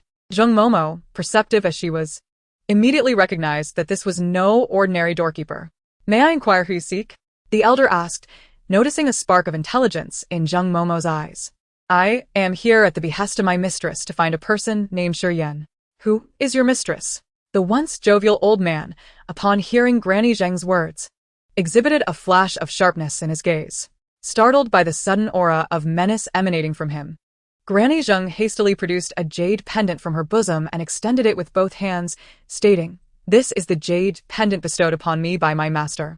At the sight of the pendant, a look of astonishment flickered in the depths of the old man's aged eyes. He accepted the pendant, scrutinizing it carefully before turning his gaze back to Granny Zheng, courteously saying, Please follow me. Granny Zheng trailed behind the old man, her eyes cast down, wary of her surroundings. Although she was unaware of her location, years spent in the inner chambers had honed her sensitivity to the unusual atmosphere. As she pondered, the old man led her to a room crafted from bamboo, pausing at the entrance to respectfully announce, Master, the owner of this jade pendant has arrived.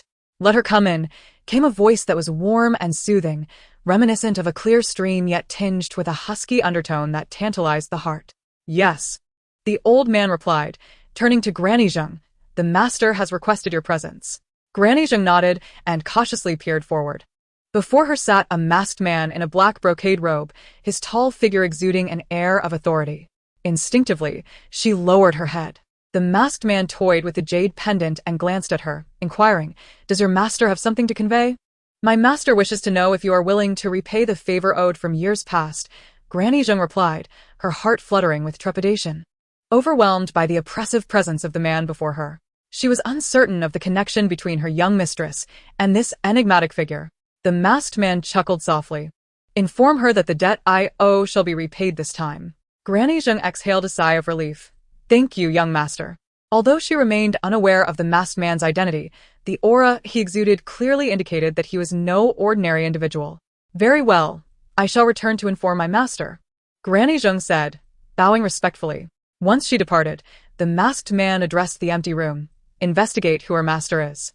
No sooner had he spoken than a gust of wind swept across the ceiling, returning to stillness. Meanwhile, Granny Zheng returned to the Xiao residence to report to Shen Qiu.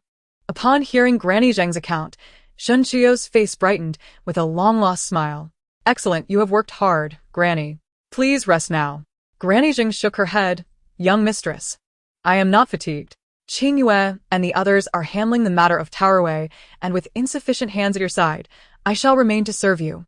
Shen Qiu nodded nonchalantly. By the way, Granny, please instruct Xiwa to carry out a task. In a hushed tone, Shen Qiu whispered her request into Granny Zheng's ear. Surprised, Granny Zheng responded respectfully, Young mistress, I shall attend to it immediately, But what of the soldiers surrounding us? It matters not. Their presence serves to affirm my innocence. Does it not? Being watched, what more can I do? Shin Qiyu replied with indifference. Granny Zheng's eyes brightened with realization. The young mistress is indeed wise. Shin Qiyu smirked slightly. Go now. Though Xiao Jing has confined me, he has not prohibited you from leaving. Exercise caution and avoid approaching the main courtyard. Even if Sang Ning wishes to frame you, there is little she can achieve. Very well, I shall depart, Granny Zheng replied. As she left, the coldness on Shin Qiyu's face deepened. The night breeze was cool as Sang Ning reclined on a soft couch, being fed fresh fruits by a maid. Her expression one of indulgence. Aunt, the bathwater is ready, the young maid announced respectfully. Silence. Who permitted you to address me as aunt? Sang Ning snapped, harshly pinching the maid's arm, causing her face to contort in pain, too frightened to protest, knowing further words would only invite more punishment. I was wrong, please forgive me. Madam, the maid pleaded, kneeling in desperation. Perhaps Sang Ning was in a good mood, for she did not further torment the maid, merely casting her a sidelong glance, threatening. Consider yourself fortunate this time. Should you err again, I shall sell you to a brothel, where you will be at the mercy of others. Hearing Sang Ning's words, the maid's face turned pale with fear. Sang Ning kicked her sharply and coldly ordered, "Get out," before returning to savor her fruits. At that moment, Xu Hua spoke softly, "Madam, the bathwater is prepared. Would you like to bathe?" Sang Ning nodded, extending her arm onto the chair's back. Xu Hua, understanding, took a clean cloth and gently wiped her palm. After tending to Sang Ning's hands, Xu Hua assisted her in bathing, her gaze drifting to Sang Ning's arm, where a vivid peach blossom mark adorned her skin. Xu Hua's eyes flickered. Sang Ning, growing impatient, reflected on the opulence she had enjoyed in the capital, particularly in matters of clothing and food. Yet the need for a maid's assistance during bathing was intolerable. "Why are you staring at me? Keep looking, and I shall have your eyes gouged out. Now hurry and leave," Sang Ning scolded, prompting Xu Hua to snap back to reality. "Madam, your skin grows increasingly fair. It nearly dazzled me just now," Xu Hua complimented. Flattered by Xu Hua's praise, Sang Ning beamed, splashing water over her arm, droplets cascading down her fair skin. Such an action allowed Xu Hua to see clearly. "You do possess discernment," she remarked as she organized Sang Ning's clothing for a change before stepping outside. As she rounded a corner, she spotted the earlier maid crouching on the ground in tears. Upon hearing the movement, the maid quickly wiped her eyes and stood up in panic. "Sister Xu Hua," the maid called. Xu Hua nodded. "Did the madam hurt you? I have some ointment. You may apply it when you return." Producing a white porcelain bottle from her bosom, she handed it to the maid. The maid clutched the still warm bottle, feeling an overwhelming sense of injustice as she choked out, "Sister Xu Hua, I did nothing wrong. Why did she hit me? I am merely a concubine." "Rufeng," Xu Hua admonished sternly. The maid pouted, feeling defiant. Xu Hua sighed, continuing, "Regardless of right or wrong, she is the mistress. And whatever she does is justified." "Humph, mistress? She was once beneath me, just a country bumpkin who merely lucked into marrying a general. How could she ever become a mistress?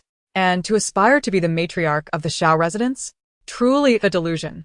Enough. Do not speak of this to others.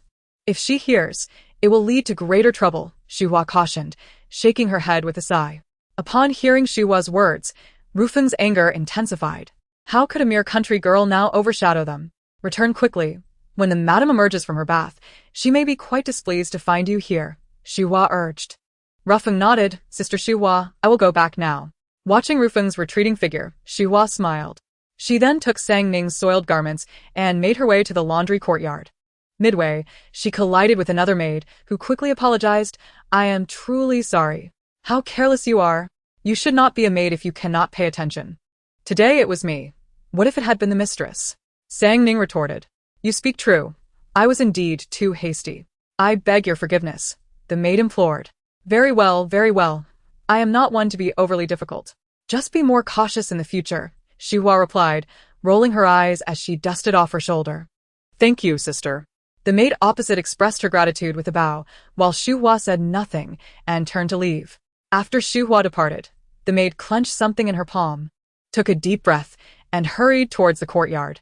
Shin Qiyu sat beneath the candlelight, dressed in a simple blue inner garment, devoid of embellishments of pearls and jade.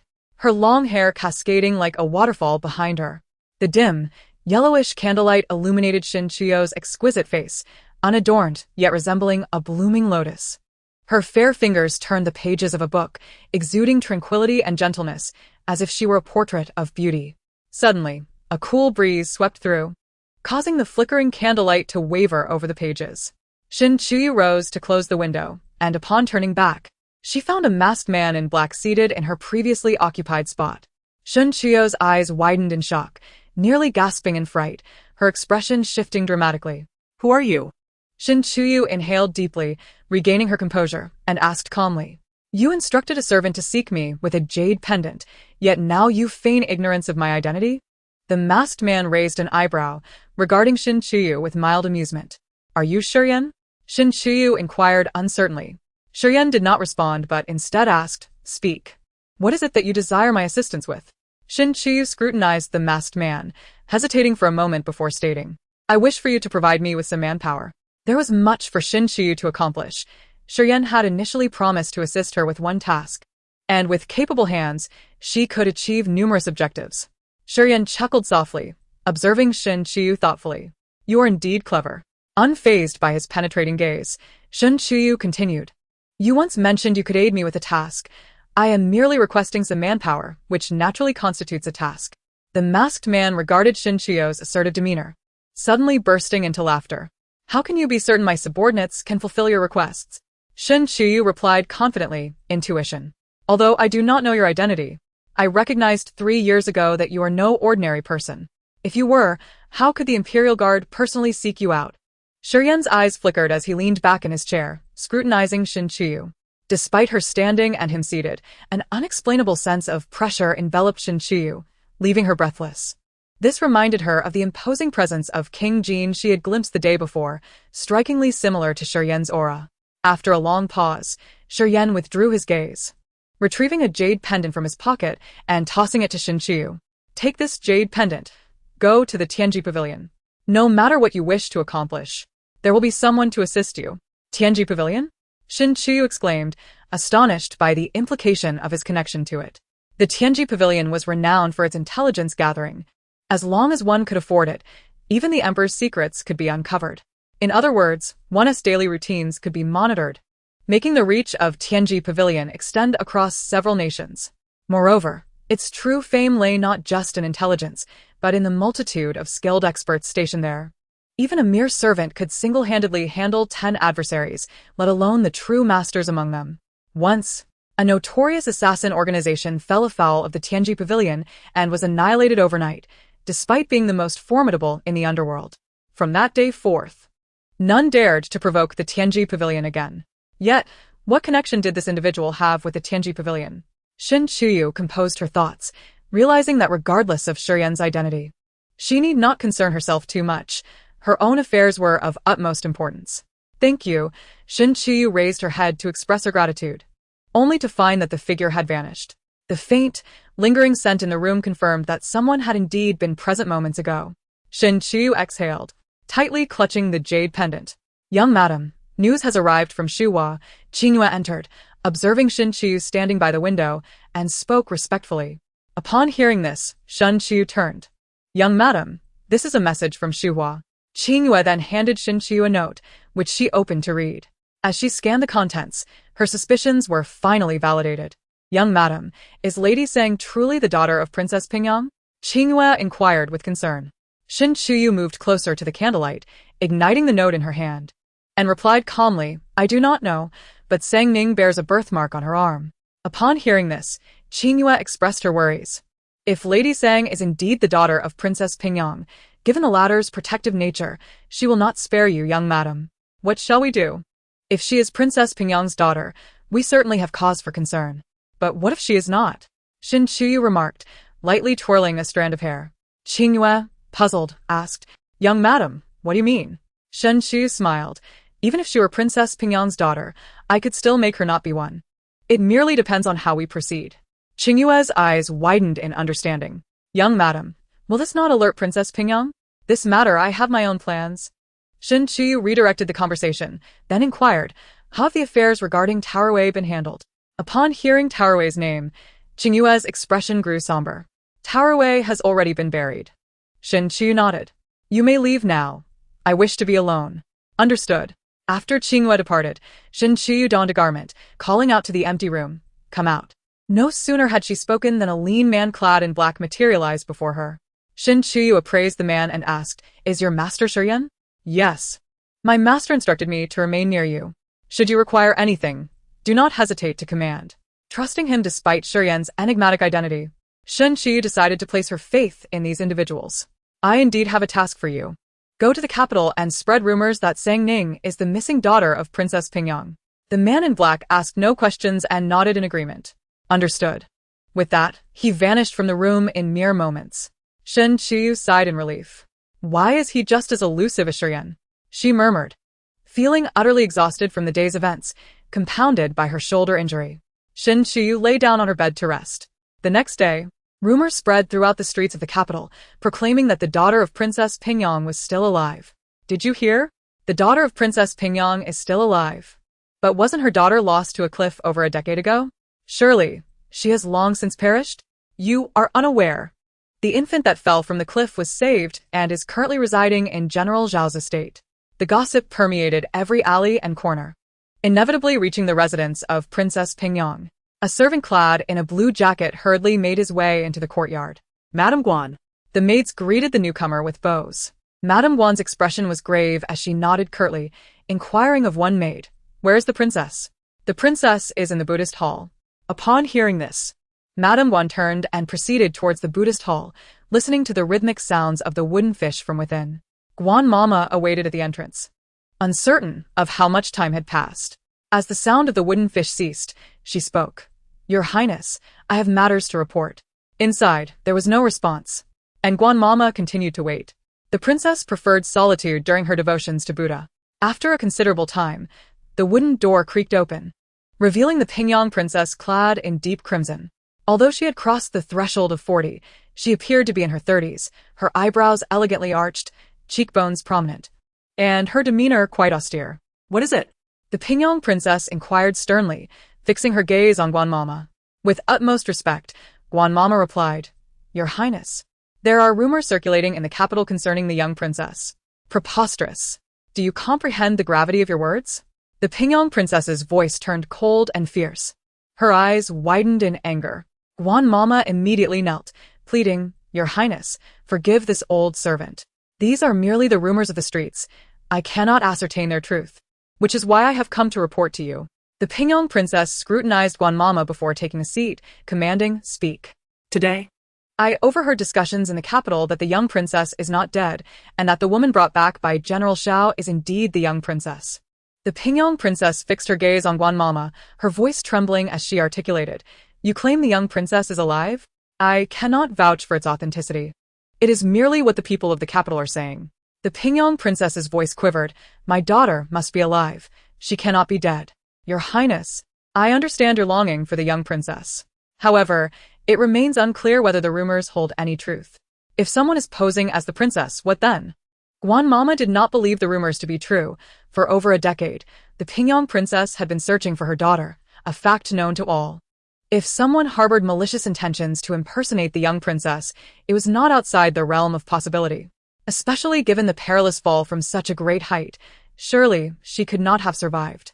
It was likely that wild beasts had devoured her remains, while only the Pingyang princess clung to the delusion of her daughter's survival. Listening to Guan Mama, the Pingyang princess closed her eyes, her expression returning to calm. You are correct. We must investigate thoroughly. If it is indeed my daughter, I shall devote myself entirely to her. If not... A flicker of determination crossed her gaze. Though she yearned to find her daughter, she would not allow another to impersonate her, enjoying the splendor that rightfully belonged to her child. Guan Mama, I entrust this matter to you. Ensure you uncover the truth. Yes, Your Highness. This old servant shall ascertain the facts, Guan Mama assured. Draped in a white brocade robe, Shiryan reclined on a chaise longue, engrossed in a book, embodying the image of an elegant nobleman. Upon hearing his subordinate's report, Shiryan smirked slightly. She is indeed astute. Chapter 37. The Shao family's business must return to Shen Qiyu. Yueying, perplexed, inquired, My lord, why do you intend to send an Ing to the side of Madame Shao? as the personal dark guard and vice captain, and used deployment to handle trifling domestic matters seemed an extravagant use of resources. In response, Shi Yan delicately tapped his fingers on the table, his tone nonchalant. Her aims align with mine. How could I not assist her? After a brief pause, he continued, I am also curious to see how far she can go. At that moment, a guard reported at the door. My lord, someone from the palace has arrived. Yue immediately turned to Shi Yan, who, with a slight smile, rose from his seat. His tall figure exuding an undeniable aura of authority that made others feel small in comparison. At this juncture, Shin Chuyu leisurely sat in a chair, engrossed in her reading.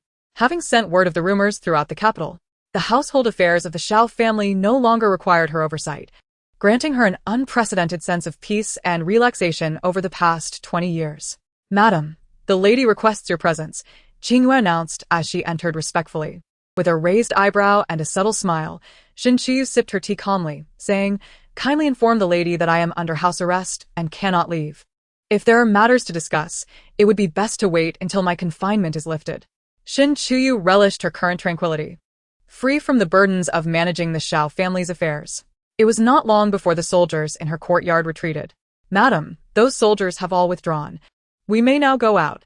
You are no longer under house arrest, Qingyue exclaimed, her excitement palpable as she watched the departing guards.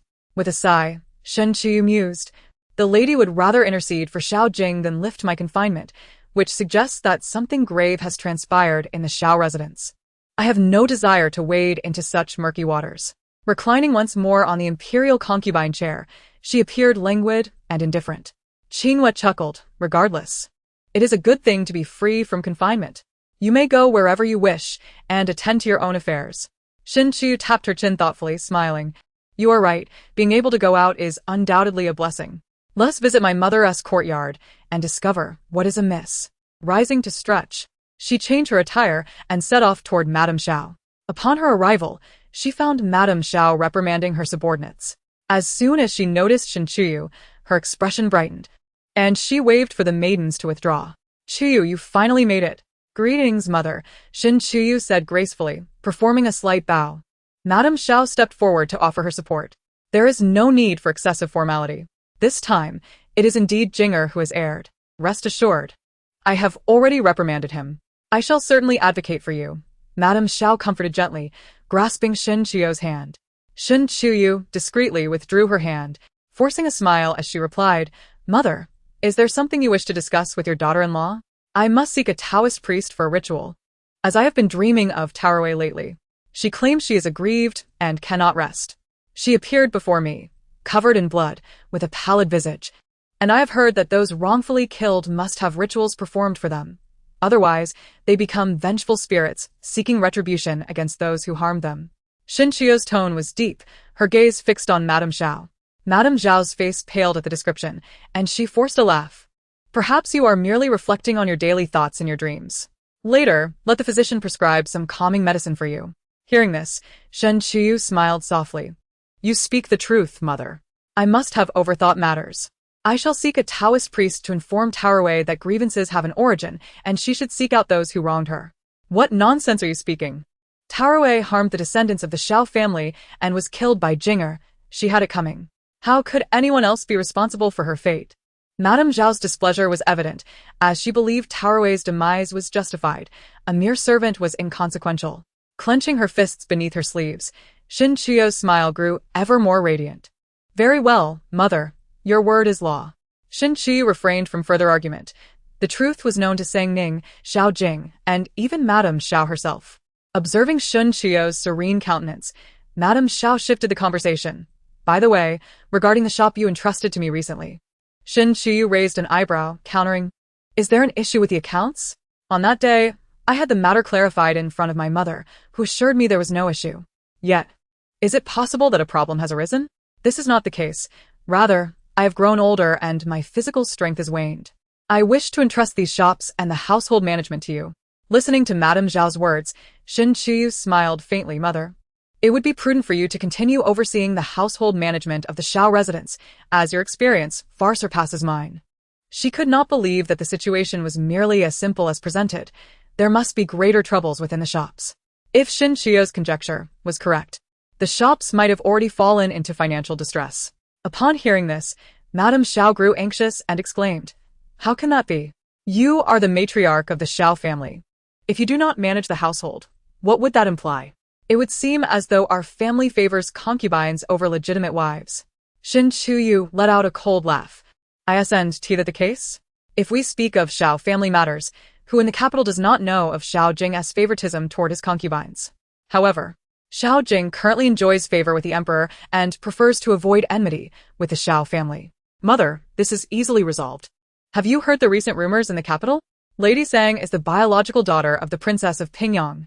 If Lady Sang were to acknowledge her ancestry, not only would she take the place of a concubine, but even my rightful position as the main wife would be in jeopardy. Perhaps we should wait until Lady Sang acknowledges her lineage before transferring the household and shops to her. If I were to be dismissed, I would still have to hand over responsibilities to Lady Sang, which would be quite troublesome. It is best to address everything in one go." Chapter 38. Sang Ning is the daughter of the Princess of Pingyang. Shin Chiyu's tone was neither warm nor cold, yet it nearly took Madame Zhao's breath away. She cast a deep look at Shin Chiyu, suppressing her rising anger and forced a smile. "What are you saying? Rumors are merely that rumors. How can we take them seriously?" Yet, Madame Xiao felt uneasy. The gossip circulating in the capital had surely reached the ears of the Princess of Pingyang by now, so why was there still no response? Shin Chiyu shook her head. "Mother, your words are misguided. Rumors are not always baseless. Once Lady Sang acknowledges her ancestry, with her connection to the General S family and the influence of the Princess of Pingyang, her rise to prominence is inevitable. As for me..." Shin Chiyu touched her shoulder. "My injury has yet to heal.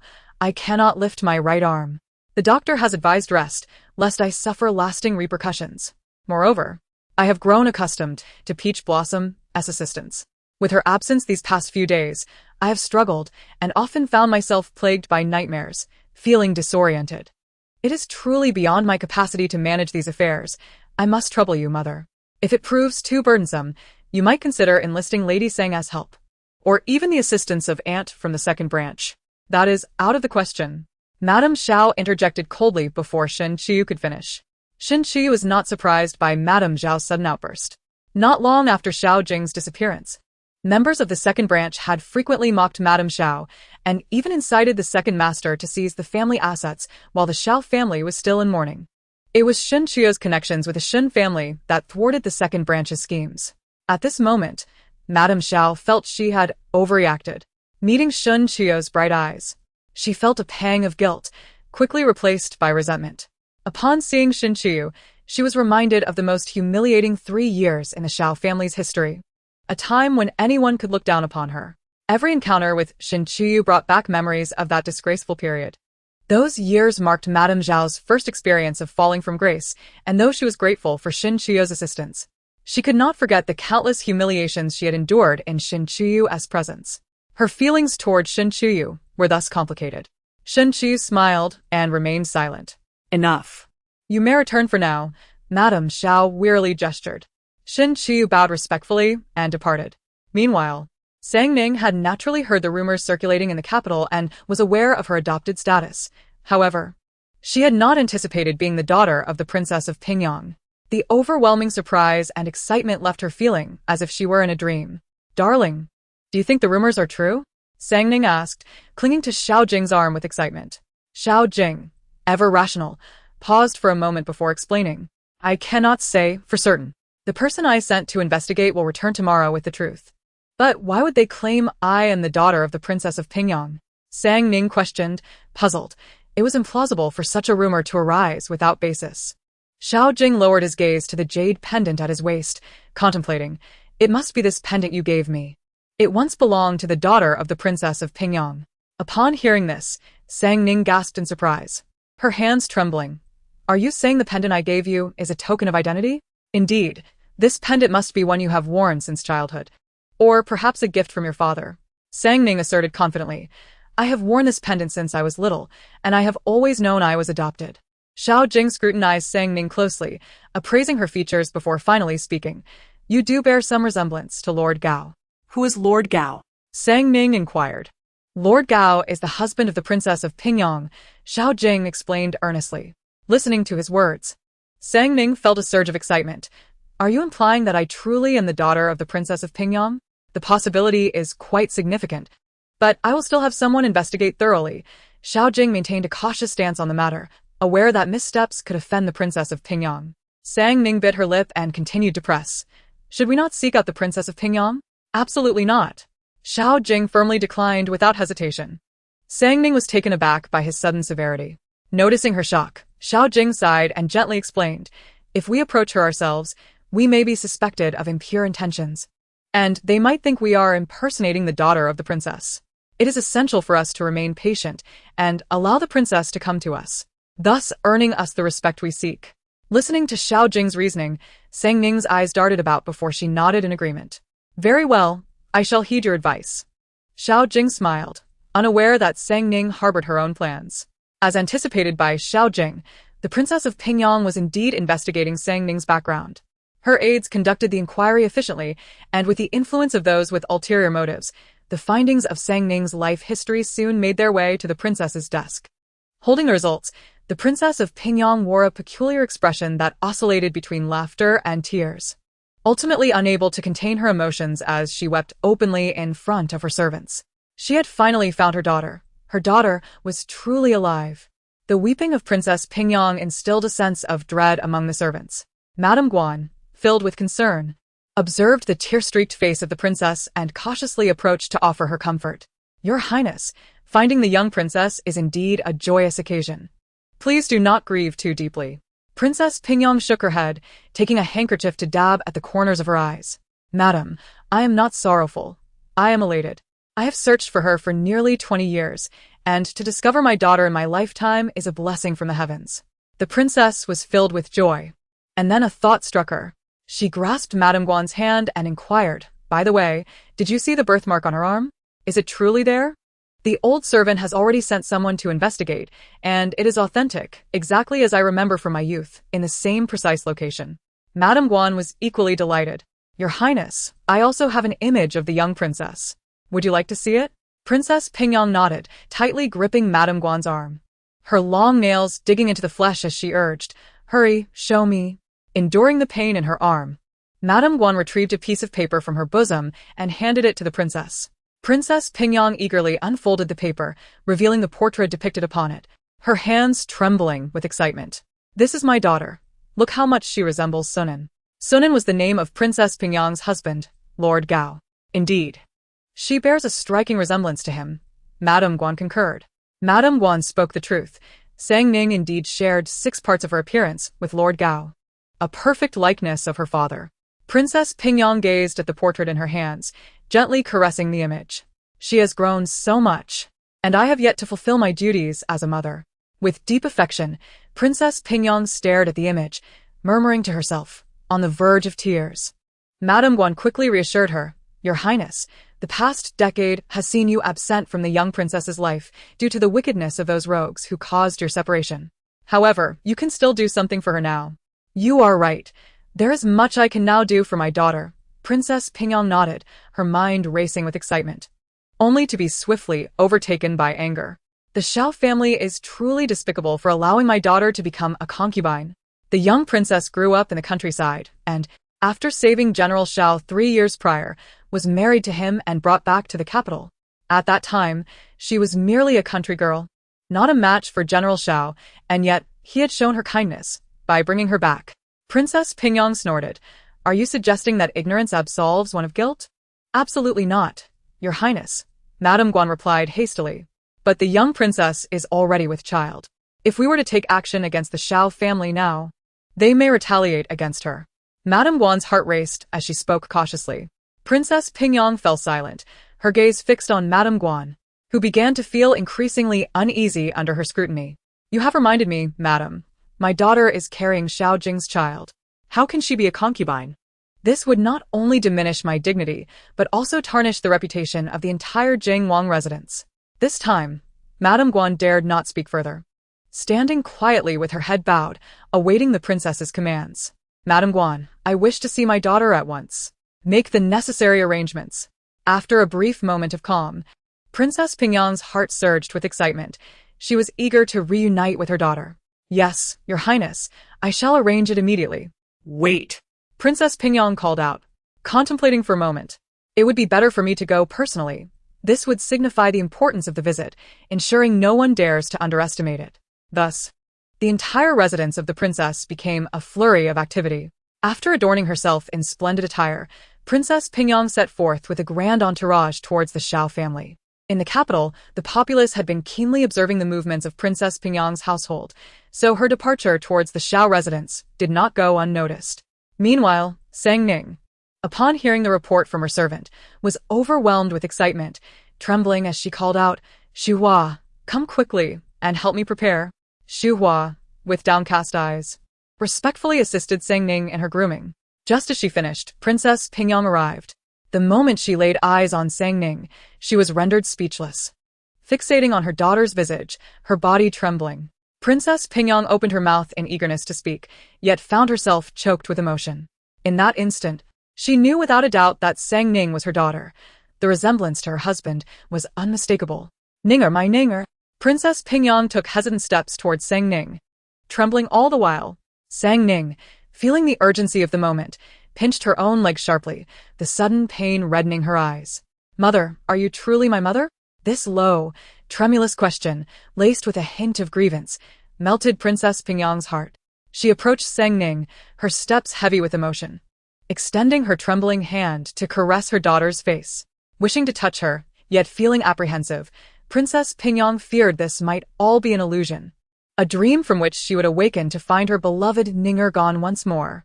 Sang Ning's gaze flickered as she grasped Princess Pingyang's hand and placed it upon her cheek, the warmth radiating through their connection filling the princess with uncontainable joy. She caressed Sang Ning's cheek, taking in her features, her voice choked with excitement. "At last, I have found you, my dear. Thank goodness you are alive." "Mother?" Sang Ning tentatively called out. The previously composed Princess Pingyang found herself weeping once more. "Mother is here."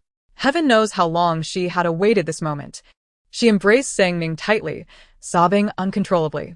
On the other side, Madame Xiao, upon hearing of Princess Pingyang's arrival, hurried to greet her. However, she was taken aback to witness the two women locked in an emotional embrace, weeping together.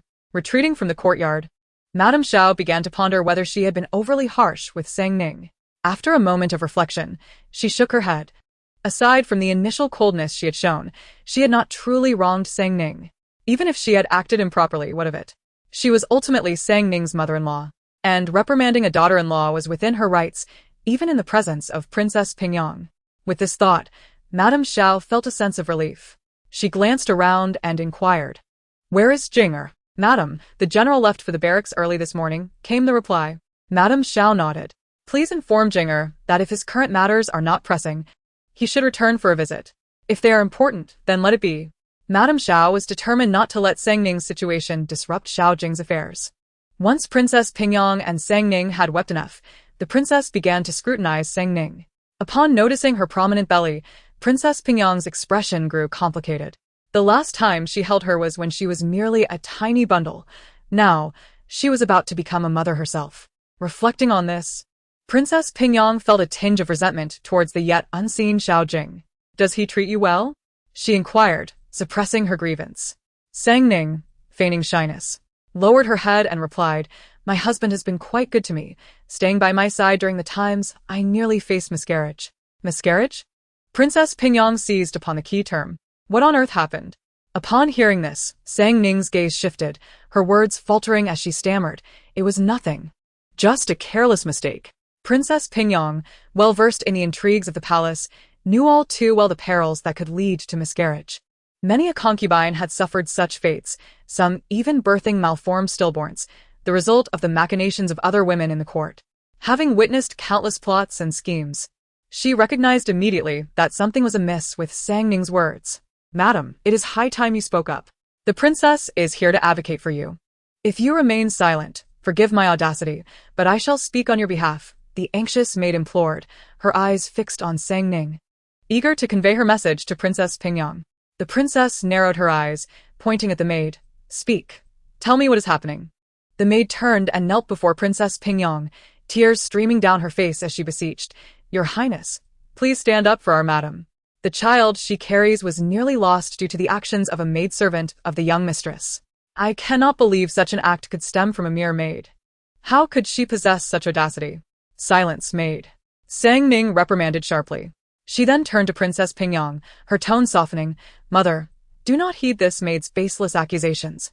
She is simply paranoid. The term madam escaped Princess Pingyang's lips, her anger palpable. Her face flushed crimson, veins pulsing at her temples. Madam, Sang Ning said, fearfully gazing at the princess. The princess's voice softened as she patted Sang Ning's arm before her gaze turned icy upon Lady Xiao. Lady Xiao. Having been noticed by Princess Pingyang, Lady Xiao no longer wished to conceal herself and stepped forward, bowing respectfully. I apologize for not welcoming you properly, Your Highness. Princess Pingyang cast a disdainful glance at Lady Xiao. My daughter is a concubine in your household, and this is how you treat her?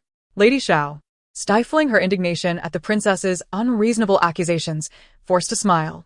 Your Highness, until today, I was unaware that Sang Ning was your daughter. She was brought to us by Jing from the countryside. Should we possess the foresight to know of Sang Ning's lineage? Lady Xiao thought bitterly to herself. Chapter 40. The unusual birth of Sang Ning. Lady Xiao was incensed. Sang Ning was merely a country girl. Was she to be granted the position of the principal wife? Had it not been for her son Jing, could Princess Pingyang have even found her daughter? Instead of expressing gratitude, the princess had come to demand an explanation. Lady Xiao regretted encouraging the rumors in the capital. Now, it seemed, she had gained nothing but trouble. Once Princess Pingyang regained her composure, she recognized her earlier unreasonable behavior. However, as a princess, she could never admit her faults. She looked down at Lady Xiao with a cold smile. I care not. All I know is that my cherished daughter is now a concubine in your household. What do you propose we do about it? Lady Xiao trembled with fury, her anger surging. Perhaps, Your Highness, you should take Sang Ning back and find her a suitable match, and then she may become a principal wife. Upon uttering those words, Lady Xiao was taken aback, and even Princess Pingyang was stunned. How amusing. I shall see just how much power your Xiao family truly possesses, Princess Pingyang remarked icily. She then turned to Sang Ning, her expression softening. Ninger, come with me. But Sang Ning lowered her gaze, glancing at her protruding belly. Biting her lip, my husband is here. Besides, I am with child. Where else could I go? At her words, Princess Pingyang sighed. A daughter grows beyond her mother's control. Very well, you shall stay here, and I will ensure you receive the justice you deserve. With that, Princess Pingyang scrutinized Lady Xiao from her elevated position, casually remarking, let us see if you can maintain such defiance when the time comes. Having said this, the princess turned to leave, leaving Lady Xiao engulfed in unease. Princess Pingyang was the daughter of Prince Jing, who was closely favored by the emperor. What would happen if she turned her wrath upon the Xiao family? Lady Xiao shook her head. Sang Ning was already wed to Jing. If the princess were to suppress the Xiao family, what would become of Sang Ning? For her daughter's sake, Princess Pingyang would not act against them. It was all a threat. Besides, her son Jing was also favored by the emperor. Lady Xiao glanced at Sang Ning, her tone softening. One must follow their spouse. And you are now with child by Jing. You belong to the Xiao family now. Do not harbor thoughts of finding a better match after acknowledging your true lineage. I assure you, in the capital, families value matching status. Even if you are the daughter of Princess Pingyang, your humble origins and lack of education will hinder your prospects. Seeing Sang Ning's eyes darting around, Lady Xiao knew she was skeptical. If you doubt me, go inquire. The Prime Minister's legitimate daughter was sent to a temple as a child and has only just returned. Not a single suitor has approached her. If you do not believe me, so be it. Lady Xiao was displeased. How could Sang Ning think she could pick and choose? Madam, I understand your sentiments. My mother wishes for me not to be a concubine. You comprehend her intentions, do you not? Sang Ning spoke calmly, with hidden meaning. She was aware of Princess Pingyang's wishes. As her daughter, should she acknowledge her lineage, elevating her to the status of a principal wife would be quite feasible. In a few days, I shall ensure your recognition as the principal wife. At this, Sang Ning nearly laughed, contemplatively responding, Madam, do you believe my mother would allow her daughter to be subservient or merely a principal wife? What do you imply? Lady Xiao's mind buzzed. That the Xiao residence has only one principal wife, me, Sang Ning whispered conspiratorially. Lady Xiao stood frozen, her hands trembling in anger as she gazed at Sang Ning's triumphant expression. Are you suggesting we divorce, Chuyao? That is a matter for you to handle. Madam, Sang Ning replied with a smile, caressing her belly as she turned to leave, leaving Lady Xiao seething in place. Zhao Mama, can you believe she has not yet acknowledged her lineage and is already so arrogant? If she does, she will surely trample over me. Lady Xiao scowled at Sang Ning's departing figure. Before Zhao Mama could respond, Lady Xiao continued, Today, I have come to realize what kind of person Sang Ning truly is. She was once meek, but now she grows increasingly brazen. Zhao Mama could not offer much comfort, only advising, Madam, do not let your anger affect your health. Taking a deep breath, Lady Xiao murmured, Had I known, I would never have allowed her to return. Did she truly say that? Shen Chuyao turned to look at Zheng Mama. Indeed, Madam. Sang Ning did express her desire to be the only principal wife of the Xiao family. Leaning against the window, Shen Chuyao smiled softly. Her ambitions are quite grand. Yet she is far too impatient. Zheng Mama was anxious. Madam, that wretched girl is eyeing your position. Why are you not worried?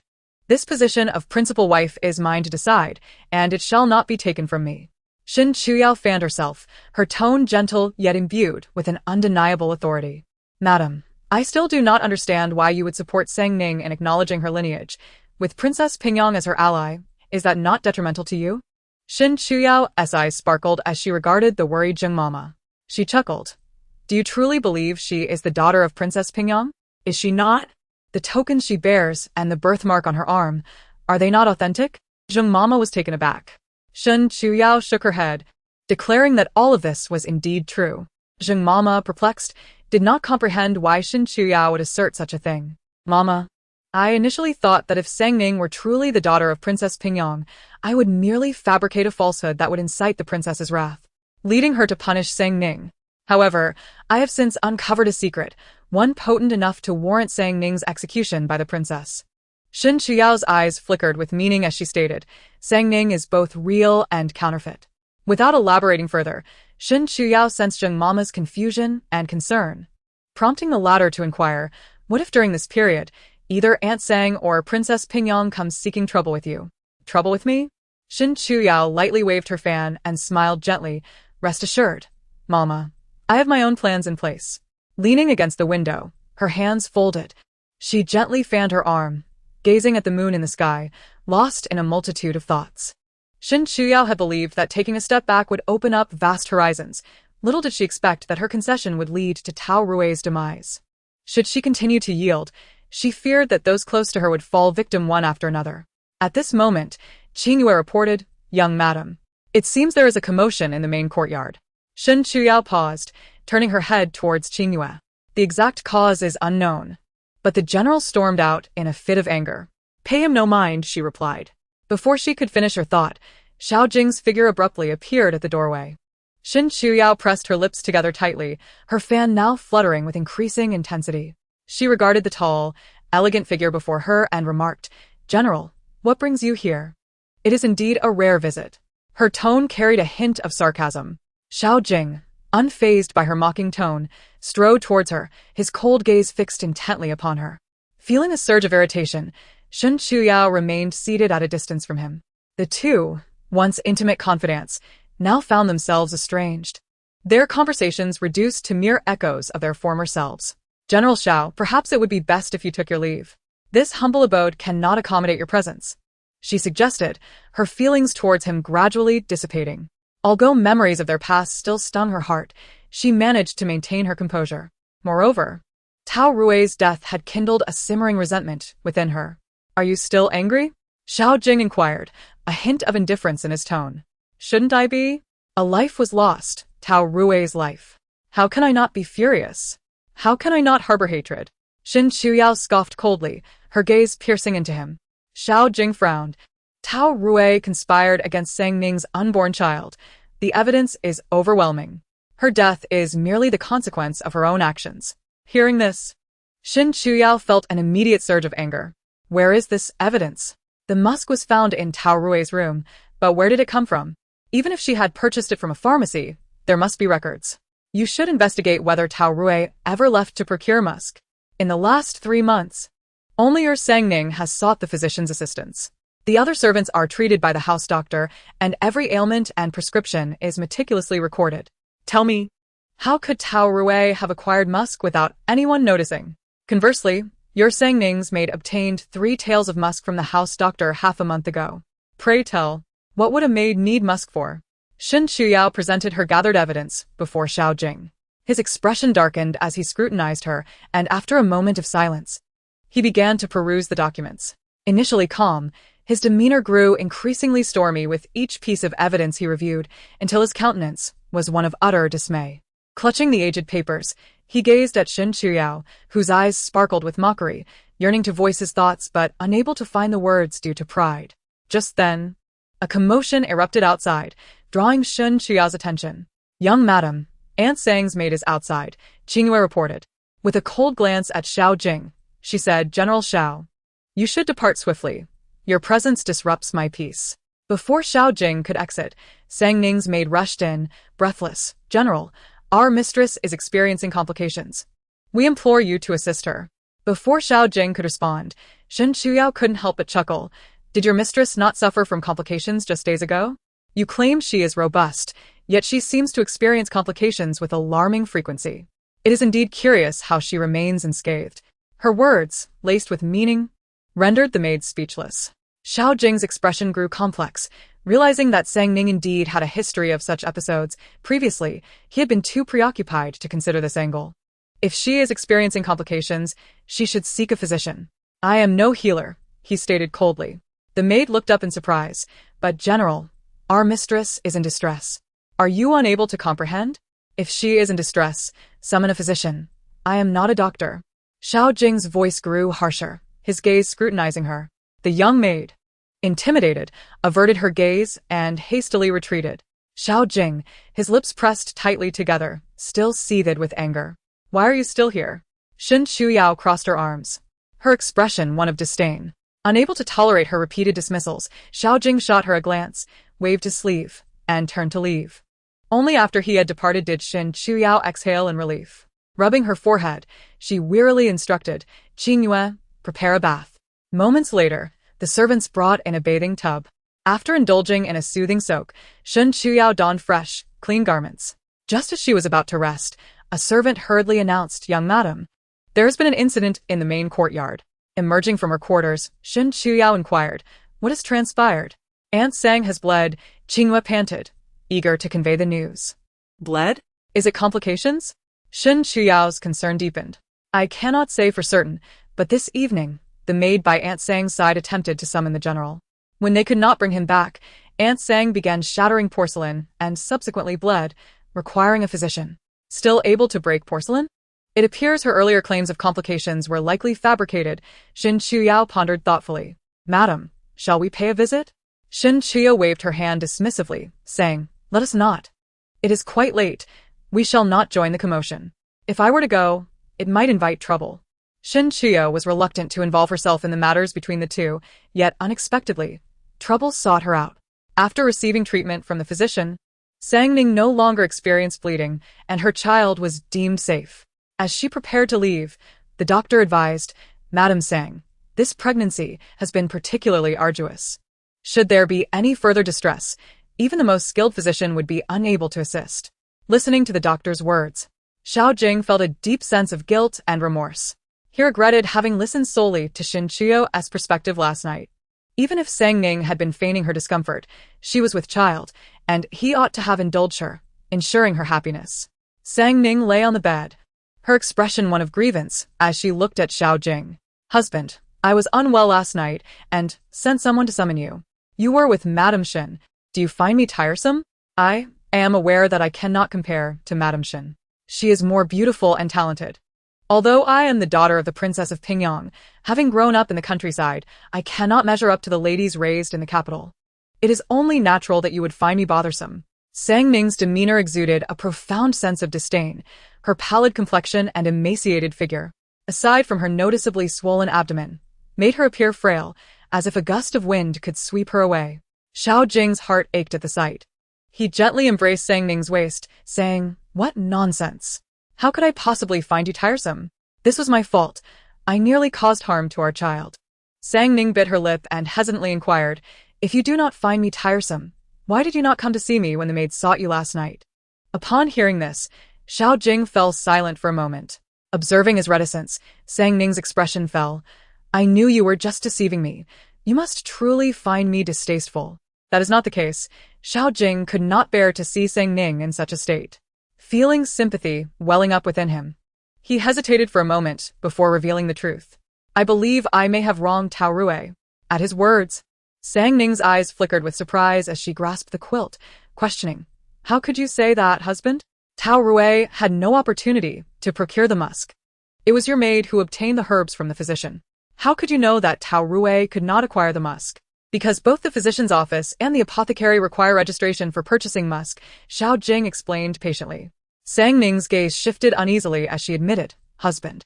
I acknowledge that my maid indeed fetched the musk from the physician, but it was for her own use. For her own use? Xiao Jing's brows furrowed in confusion. Sang Ning nodded. Yes, my maid was involved with a servant from the outer courtyard and became pregnant. So she went to the physician to procure some musk to terminate the pregnancy. I have since dismissed her. I do not wish to keep a maid of such questionable character. Is that so? Xiao Jing did not wish to delve into whether Sang Ning's words were true. He chose to believe her. He could not fathom why, but whenever he beheld Sang Ning, even his deepest frustrations dissipated, and he yearned to present her with the finest of offerings. Yet, whenever he was apart from her, that sentiment would slightly fade. In time, he grew weary of pondering the reason, attributing it to the fact that he loved Sang Ning, and thus wished to place the best before her. Even the position of principal wife, Xiao Jing was unhesitating in presenting to her. Husband, it is all my fault. I have not managed my servants properly, Sang Ning lamented, tugging gently at Xiao Jing's sleeve with a look of pitiable remorse. This is not your fault. It is that maid's disgraceful behavior. Xiao Jing reassured as he gently patted her hand. Even if you do not blame me, I blame myself. Had it not been for my unfounded anxieties, how could I have bled? I nearly lost our child. Tears welled in Sang Ning's eyes, threatening to spill over. Xiao Jing sighed, embracing Sang Ning tenderly and offering gentle comfort. Do not dwell on such thoughts. Focus on finding joy, and your health will soon improve. In contemplating how to bring joy to Sang Ning, an idea sparked within Xiao Jing. Rest assured, our child shall undoubtedly be the legitimate heir of the Xiao family, he reassured, gently patting her frail back in a soothing manner. Sang Ning's eyes glimmered with delight, a smile breaking across her face. Xiao Jing, buoyed by his words, swiftly took action, delivering a carefully penned divorce document directly into Shen Qiu's hands. Upon reviewing the document, which cited 3 years of marriage without issue, Shen Qiu felt a mixture of anger and amusement. She crumpled the paper into a ball and hurled it at Xiao Jing's face. Xiao Jing's frustration surged, his gaze darkening as he fixed his eyes on Shen Qiu. With a derisive smile, she retorted, how ludicrous. 3 years without issue? If I had borne children during these 3 years, you would be the one in tears. If you wish to divorce me, at least offer a more credible reason. The claim of no issue is utterly laughable. If I had given birth, would you not be compelled to drown me? Casting aside the discarded divorce document, Xiao Jing maintained an impassive expression. No matter how angry you are, the outcome remains unchanged. I advise you to leave the Xiao residence early. I can still afford you some dignity. With a sardonic twist of her lips, Shen Qiu replied, Xiao Jing, do you realize that your divorce decree will not only tarnish my reputation but also affect the unmarried daughters of the Shen family? Have you considered their plight? If you wish for me to vacate the Xiao residence to make way for Sang Ning, that is acceptable, but only on the condition that I receive my divorce. Absurd. Xiao Jing's previously indifferent demeanor now bore a hint of color from anger. In this world, there has never been a wife who divorced her husband. Such a precedent does not exist. Shen Qiu gently shook her finger. You are mistaken.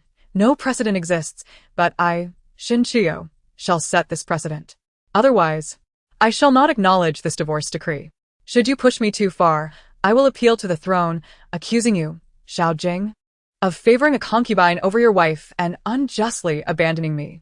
You have just returned to the capital and have yet to establish your footing. Moreover, as a favored individual before the emperor, many will be watching you. Tell me, if I were to extend an olive branch to them, do you think they would not accept? Her tone was light, yet it struck a chord of threat within Xiao Jing. You dare, he growled through clenched teeth. Do you see if I dare? Shen Qiu raised her chin, her gaze unwavering as she met his. Initially, Xinqiu had hoped for an amicable separation from Xiao Jing, waiting for the right moment to part ways. However, now that he presented her with a divorce decree intending to ruin her reputation, she would not hold back. She could either issue a divorce to Xiao Jing and depart from the Xiao family or choose to endure. After all, it was not her who was in a hurry. Xiao Jing's eyes remained fixed on Xinqiu, who steadfastly refused to yield. Suddenly, a smile broke across Xiao Jing's face, yet it only heightened Xinqiu's wariness. What are you smiling about? Xinqiu, you are quite clever, Xiao Jing remarked, grasping her chin, forcing her to lift her gaze. She disliked such a gesture, feeling it placed her in a vulnerable position. But have you considered those around you? He murmured. Sensing the seriousness in his eyes, Xinqiu was taken aback, realizing he was not jesting. Xiao Jing was indeed capable of such actions. Observing the shift in her expression, Xiao Jing smiled, for instance, Qin Yue or Aunt Zheng. In that instant, a rush of blood surged through Xinqiu, her hands clenching into fists. Xiao Jing, do you believe you can intimidate me? If they perish, I shall turn my attention to Sang Ning. Do not assume her status as the daughter of the princess of Pingyang will shield her when the time comes. Even the princess may not protect her and might even be eager to eliminate her. As Xiao Jing's hand slowly descended, resting upon her neck, he began to tighten his grip. Xinqiu struggled to free herself from his arm, yet Xiao Jing, a master of martial arts, was far beyond her capacity to resist. With the increasing pressure, the air in Xinqiu's lungs grew scarce. She gasped for breath, her vision blurring, and in a desperate move, she extracted a hairpin from her sleeve and fiercely thrust it towards Xiao Jing. Caught off guard, Xiao Jing was pierced in the arm by the hairpin. At that moment, Xinqiu felt a sense of relief as she managed to breathe again, gingerly touching her throbbing neck while keeping a wary eye on Xiao Jing. Observing the wound on his arm, Xiao Jing's gaze fell upon Xinqiu, his dark, indifferent eyes glimmering with a palpable intent to kill. Just as Xinqiu remained on high alert, Xiao Jing cast her a fleeting glance before turning to leave. Watching his retreating figure, her unease intensified. Should he erupt in anger, it would be one matter. However, his silent departure filled her with trepidation. You are quite audacious, a cool, melodious voice interjected. Xinqiu abruptly turned around to see the newcomer, her voice hoarse as she queried, "When did you arrive?" "I have been here since Xiao Jing delivered your divorce papers. I must say, I witnessed quite a spectacle." Shi Yan leaned against a bamboo, clad in a flowing black brocade robe, accentuating his tall stature. Chapter 43. Is Sang Ning not the daughter of the Princess of Pingyang? Did you enjoy the show? Xinqiu inquired, rubbing her neck with irritation. Shi Yan nodded nonchalantly. It was rather impressive. It is, after all, my first encounter with a woman bold enough to divorce her husband. A smile played at the corners of his lips, his masked visage concealing an inquisitive expression. When Xinqiu was being choked by Xiao Jing, Shi Yan had intended to intervene, only for Xinqiu to unexpectedly wound Xiao Jing. Seated on a chair, Xinqiu poured herself a cup of water. The warmth of the tea flowed down her throat, only to aggravate the soreness. You did not come here merely to watch, did you? Not at all. I have something to show you. Shi Yan accurately tossed an object onto the table before her. Xinqiu glanced at the man before shifting her attention to the item on the table, pausing momentarily before opening it. Her eyes sparkled with excitement as she looked at Shi Yan. Did you find all this evidence? Observing her enthusiasm, Shi Yan smirked. You might find these useful. Upon hearing this, the excitement on Xinqiu's face gradually faded, replaced by confusion. Why are you giving this to me? 3 years prior, she had assisted Shi Yan with a task, and he had promised her a favor. Now, with Shi Yan already having aided her and providing her with resources, it seemed unusual for him to take such initiative in gathering evidence, especially to the extent of personally delivering it. Shi Yan scrutinized Xinqiu with interest, stepping closer until they were nearly face to face, their breaths mingling. Instinctively, Xinqiu took a step back, only to stumble over the soft couch and fall to the ground with a thud. Shi Yan chuckled at the sight of her on the floor. What is it? Do you suspect me of having ulterior motives? Rubbing her sore knee, Xinqiu remained silent, glaring fiercely at Shi Yan. He laughed, eyeing her critically. With a figure like yours, so slender and lacking in curves, rest assured, you are quite safe. I am not so desperate. Fuming, Xinqiu shot him a fiery glare, snatching an object nearby and hurling it at him, gritting her teeth as she commanded, "Get out." Shi Yan sidestepped gracefully, catching the item effortlessly. Holding the triangular piece of fabric, he gazed at it with confusion. What is this? Despite priding himself on his worldly knowledge, he had never encountered such an object. It was too small to be clothing, yet undeniably made of fabric. Shin Chio's eyes widened in disbelief as her anger dissipated, replaced with embarrassment. This is what I use to wipe my face. Wipe your face? Shi Yan examined the fabric between his fingers, turning it over. Shin Chio watched his movements anxiously. Her lips pressed into a thin line. Yes, it is. It's a personal quirk of mine, and I had the maid make it this way. Are you interested in others' peculiarities? She spoke with a hint of defensiveness, growing more fluent as she maintained her gaze on him. Shi Yan said nothing, tossing the item onto the couch, allowing her to breathe a sigh of relief. How could Qin Yue be so careless, leaving such an embarrassing item on display, almost causing her to be humiliated in front of a man? This piece was inspired by a dream she had, which led her to instruct Granny Zheng to create several. Yet she had not had the chance to wear them. Shi Yan shifted the conversation back to the matter at hand. I have gathered all the information on this item. How you choose to utilize it is entirely up to you. After giving Shin Chio a final glance, he turned to leave. Watching his elusive form disappear, she exhaled deeply, lowering her eyes to the evidence in her hands, unable to suppress a smile. Granny Zheng, Shin Chio called as she rose from the floor. Granny Zheng entered, greeting her politely, madam. Seated on the couch, Shin Chio inquired with a calm demeanor. What do you know about Lord Gao, the husband of the Princess of Pingyang? Lord Gao. I recall that his family has been engaged in commerce for generations. Merchants are often regarded as lowly. The Gao family has always aspired to produce a scholarly heir to bring honor to their name. However, none of Lord Gao's sons showed any aptitude for study, driving away countless tutors during their schooling. Eventually, Lord Gao resigned to the notion that his family lacked the fortune to cultivate a scholar. Unexpectedly, Lord Gao's grandson, at the tender age of 3, could read the 4 books and 5 classics, and by 6, he could compose essays.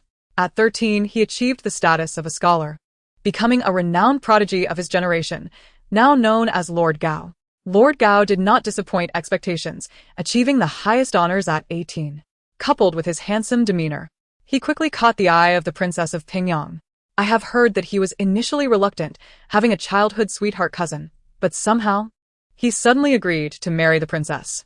Tragically, his cousin passed away unexpectedly, and since marrying the princess over 20 years ago, he has never taken a concubine. Shin Chio listened attentively. Granny, do you think Sang Ning resembles the Princess of Pingyang? Madame Zheng pondered for a moment before speaking. I believe that concubine Sang bears little resemblance to Princess Pingyang. Rather, she is strikingly similar to Lord Gao. You are indeed correct. Have you ever considered that Sang Ning is Lord Gao's daughter, yet not the daughter of Princess Pingyang? Shin Chio's crimson lips uttered these words. Madame Zheng was bewildered. She recognized each word but found the combination incomprehensible. Madam, how can this be? What do you mean by saying that concubine Sang is Lord Gao's daughter, but not Princess Pingyang's? Chapter 44. The Switched Infants. Madam, please take a look at this. Shin Chiu handed a letter to Madame Zheng. Upon receiving it, Madame Zheng's eyes widened in disbelief as she read its contents. Fearing she had misread, she rubbed her eyes and glanced again. Madam, is this truly real? Madame Zheng trembled with excitement, clutching the envelope. More or less, Shin Chiu replied, taking a sip of tea. What you mentioned about Lord Gao's childhood sweetheart's sudden demise is not entirely accurate. The Princess Pingyang had set her sights on Lord Gao and wished to marry him, but Lord Gao had already pledged himself to his childhood sweetheart, Linglong, and had no intentions of marrying the princess. However, Princess Pingyang, being of noble birth, could further the Gao family's ambitions, especially since they had finally produced a scholar. Thus, they hastily sent Linglong and her family back to their hometown. Unfortunately, Linglong, unwilling to part with Lord Gao, secretly fled one night, only to be captured by human traffickers and sold to a brothel. At that time, Lord Gao was marrying Princess Pingyang, and after a year, he found Linglong in the brothel. He subsequently hid her away, and a year later, both Linglong and Princess Pingyang found themselves with child, giving birth to daughters simultaneously. However, Linglong's daughter was stillborn, while the daughter of Princess Pingyang was abducted by nefarious individuals. In reality, Linglong's daughter may very well be Sang Ning. Shin Chio's gaze grew dark and profound, explaining her ulterior motives in aiding Sang Ning to establish her identity. She intended to let her bask in glory for a few days, yet the ultimate outcome might be unbearable for Sang Ning. The higher one climbs, the harder one falls. Madame Zheng, despite her extensive experience with peculiar matters, was struck by the convoluted tale. Are you suggesting that Princess Pingyang made an error? Princess Pingyang did not err. Sang Ning is indeed that very child, merely switched at birth by Lord Gao, while the true daughter of Princess Pingyang was drowned. They intended for Sang Ning to live the life meant for the princess's daughter, but alas, due to Princess Pingyang's missteps, their daughter was abducted. Leaving her fate unknown, an unforeseen consequence for Lord Gao, Shin Chuyu elucidated. Madam, what do you intend to do? Madame Zheng inquired respectfully. Please send someone to Peach Blossom Alley to inquire whether Ling Long is still there, Shin Chuyu replied gently. Yes, madam, I shall attend to it immediately. Remember, do not alert the enemy, she added after a moment's thought. Left alone, the house grew eerily quiet. Shin Chuyu reclined on the soft couch, rubbing her swollen neck. Her mind drifting back to the moment when Xiao Jing sought to take her life. Her thoughts weighed heavily on her, and before she knew it, she had drifted into a troubled sleep. She was roused by the sounds of bustling activity around her, and someone placed a cool cloth upon her forehead, the refreshing sensation contrasting sharply with her feverish skin. Shin Chuyu attempted to open her eyes, but they felt leaden. After an indeterminate amount of time, the footsteps receded, and she gradually succumbed to slumber once more. 3 hours later, she awoke, her body languid and weak. Madam, you are awake?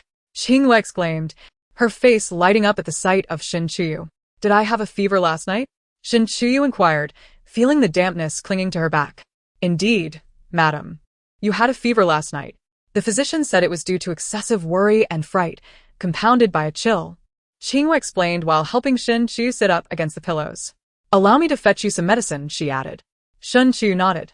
And soon Qingwe returned with a bowl of dark, steaming concoction. Shin Chuyu grimaced at the bitter taste that flooded her mouth as she drank it down in one gulp. How bitter! Qingwe chuckled, offering Shin Chuyu some candied fruit. It contains herbs to nourish the liver and kidneys, hence the bitterness. The physician mentioned that you have been overthinking and your liver and kidneys are somewhat depleted. Shin Chuyu glanced at Qingwe, a faint smile tugging at her lips. Was she truly so depleted at not even 20? After consuming the medicine, Shin Chuyu still felt weak and drowsy, soon drifting back to sleep. In a finely appointed courtyard, Xiao Jing sat in a pavilion clad in black, facing a young, refined gentleman. I can't believe my ears. Are you truly going to proceed with this? The handsome gentleman, who had grown up alongside Xiao Jing and shared a deep bond with him, was named Chen Suan, and his face was marked by incredulity. Xiao Jing nodded. You. Chen Suan furrowed his brow, contemplating for a moment before urging, you must think this through. If you go through with this, you and Shin Chuyu will have no turning back. Won't you regret it? I, Xiao Jing, never regret my actions. Even if, as you say, I once loved Shin Chuyu, I would never look back, he asserted with conviction. Despite his resolute demeanor, Chen Suan sensed that Xiao Jing would inevitably regret his decision. However, as an outsider, he felt it was inappropriate to voice his concerns, especially since Xiao Jing had bestowed many benefits upon him, and thus he was willing to assist. Very well. I can only hope you will not regret this decision. After today, should you wish to turn back, the opportunity will be lost, and your fate with Shin Chuyu will be severed. Though aware of Xiao Jing's impending regret, Chen Suan chose not to elaborate, recognizing his place as an outsider. Observing the once loving couple now at such odds, he felt a pang of sorrow for their fate, which had turned so cruelly. After Chen Suan departed to prepare, Xiao Jing's deep-set eyes remained fixed upon the lake, murmuring to himself, I shall not regret this. His resolve seemed steadfast, yet it echoed as a self-reassurance. Having battled fever several times, Shin Chuyu finally began to recover. She leaned against her bed, perusing the literary works Qingwe had gathered to alleviate her boredom, her eyes growing weary and swollen. Qingwe, has anything significant transpired in the manor today? Replying to Madam, Lord Gao visited today. Oh.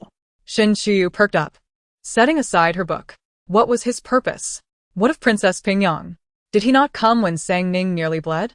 Lord Gao came to see Sang Ning. As for Princess Pingyang, I heard that Prince Jing has fallen ill, and she is attending to him, Qingwe informed her. I see, Shin Chuyu realized, understanding why Princess Pingyang had not come to visit Sang Ning. I observed that Lord Gao appeared quite eager. It seems he values his daughter dearly, Qinghua remarked, her tone curious. Shin Chuyu remained noncommittal. After all, Sang Ning was the beloved offspring of Lord Gao, and naturally, he would cherish her. Continue to monitor the happenings in the front courtyard, but do not involve yourself in any matters, Shin Chuyu instructed. Despite no longer managing the household affairs of the Xiao residence, her influence had permeated throughout the years of her stewardship. As long as she wishes, every move of the Xiao residence escapes her notice. Unfortunately, after Xiao Jing's return, he replaced all the people in the courtyard. Yes, young madam, please rest well. The affairs of the residence can wait until you recover, Qinghua said, her heart aching as she gazed at the pale-faced Shin Chuyu. Shin Chuyu smiled faintly, preparing to say something when she heard a commotion outside. What is happening out there? Shin Chuyu straightened up and looked ahead. Zheng Mama entered, her expression grim. Young madam. It's nothing. Just a little maid who is being unruly, and I disciplined her. Shin Chuyu narrowed her eyes, scrutinizing Zheng Mama, her tone icy. Mama. Did you know that when you lie, you have a peculiar habit of clenching your fists? Upon hearing Shin Chuyu's words, Zheng Mama quickly relaxed her hands. This act of desperation only heightened the suspicion that Zheng Mama was concealing something. Mama, what are you hiding from me? Chapter 45. Shun's eldest son has been taken away. Zheng Mama hesitated for a moment, gritting her teeth. Young madam. The eldest young master has been taken away by officials from the Ministry of Justice. Boom. Shin Chuyu's mind buzzed, her gaze fixed intently on Zheng Mama, her fair fingers gripping the bedding tightly. Mama, what on earth is happening? Why has my brother been taken away by the Ministry of Justice? Zheng Mama shook her head. I don't know. All I know is that Lord Qin Suan from the ministry came personally to take your brother. For what reason would they take my brother away? Shin Chuyu's eyes reddened as she leaped barefoot from the bed, seizing Zheng Mama's arm. Zheng Mama, feeling helpless, replied, I am also unclear. I only heard from the maid that the young master has committed murder, and the ministry has taken him away.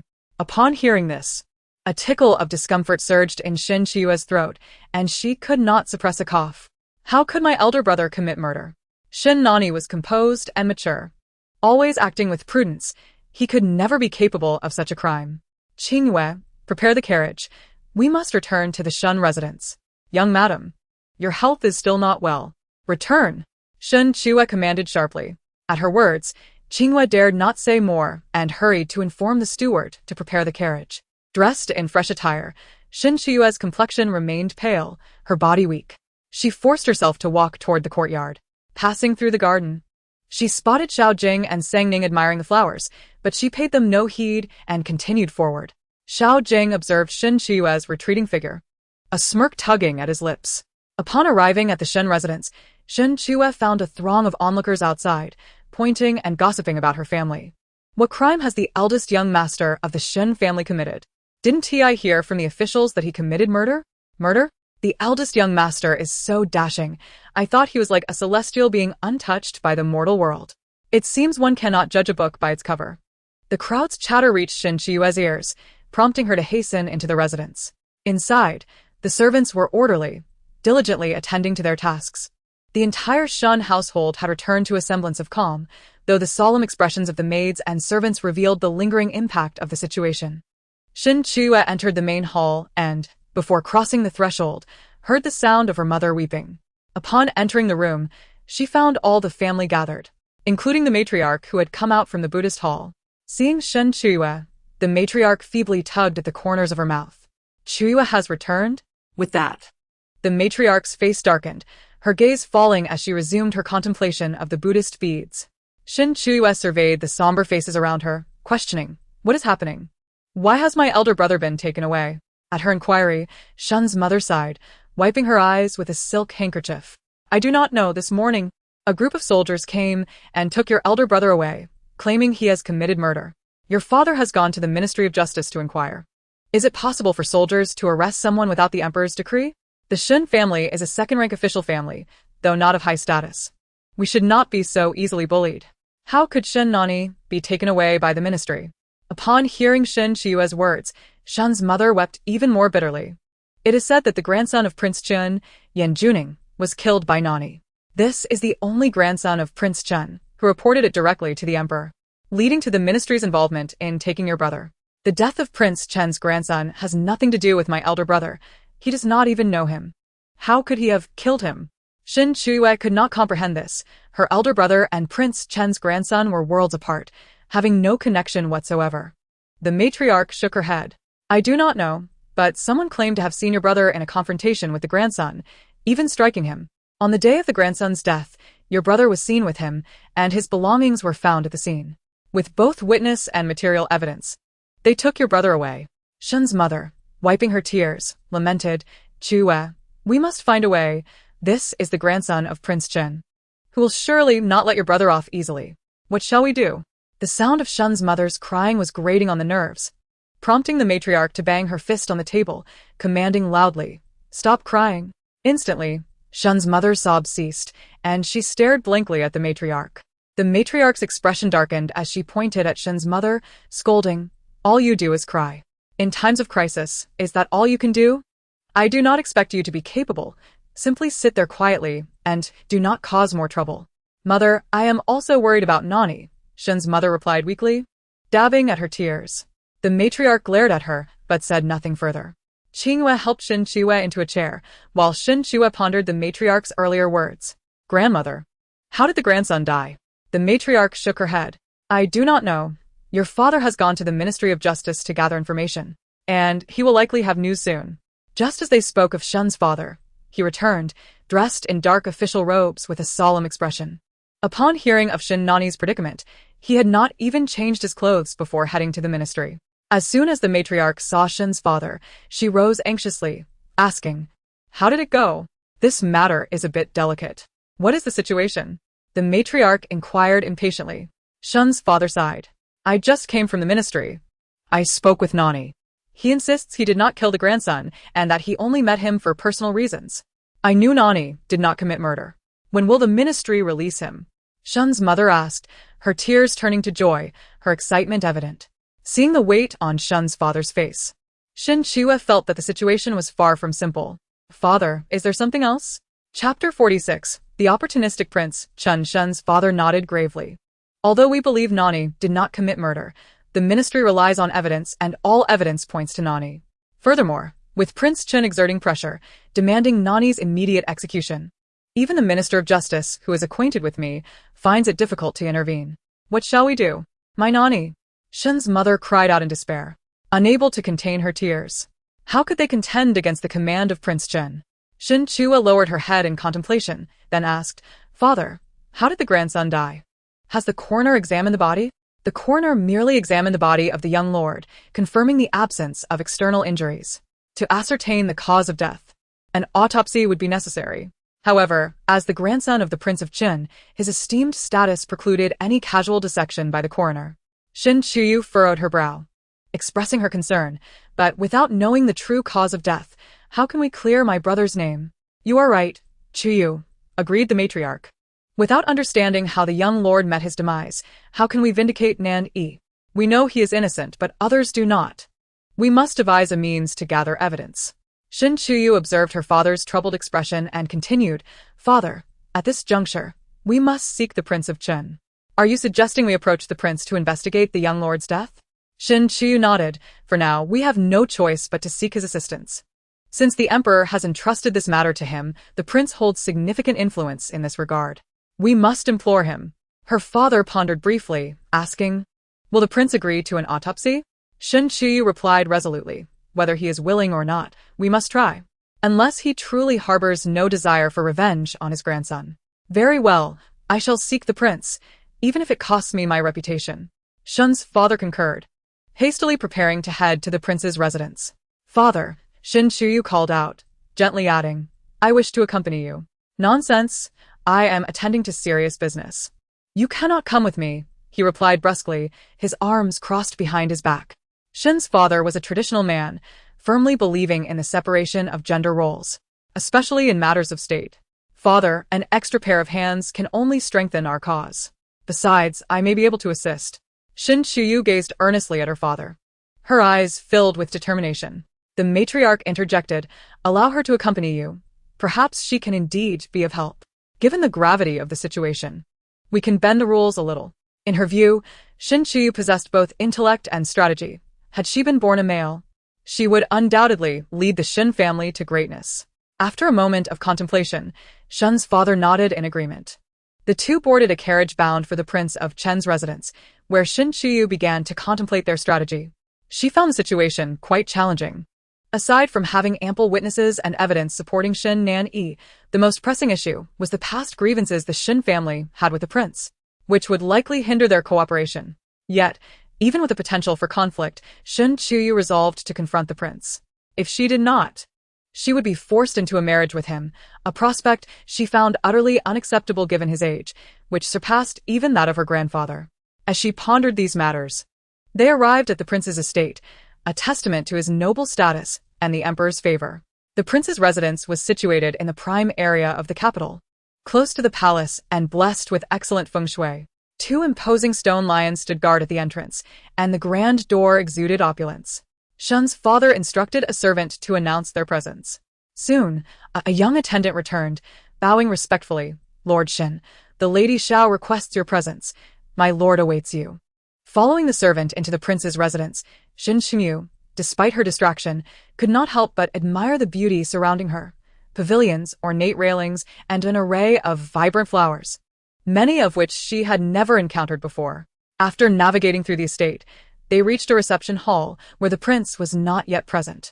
The servants served them tea, and Shin Chuyu delicately lifted the lid of her cup, skimming the froth off the surface as she awaited the prince's arrival. Time passed, and the maidservants changed the tea twice. Although she maintained a calm facade, Shin Chuyu felt a growing sense of urgency. She glanced at her father, who sipped his tea leisurely, yet his clenched fists revealed his own anxiety. At that moment, the prince entered, and an overwhelming scent of perfume filled the air, causing Shin Chuyu to wrinkle her nose. She had heard tales of the prince's indulgence in women, and it seemed they were indeed true. Though he had reached an age of discernment, he appeared well-preserved, his face devoid of wrinkles, save for the dark circles under his eyes, evidencing his excesses. Upon entering, the prince's gaze was immediately drawn to Shin Chuyu. "I have met the prince." She and her father rose in greeting. The prince, taking his seat, glanced at them disdainfully, stating, "If you are here to plead for Shin Nan-yi, there is nothing to discuss. He must pay for the life of my grandson." His previously carefree demeanor shifted to one of cold severity. Shin Chuyu exchanged glances with her father, who clasped his hands in respect, saying, "Your Highness, I am not here to defend Nan-yi. If he truly is the culprit, I will not shield him. I only request an opportunity to uncover the truth." After bowing deeply, Shun's father continued, "Your Highness, please grant me this chance." The prince's expression darkened, his murky eyes fixed on Shun's father. "Enough. Do you take me for a fool? I know precisely who is responsible for my grandson's death.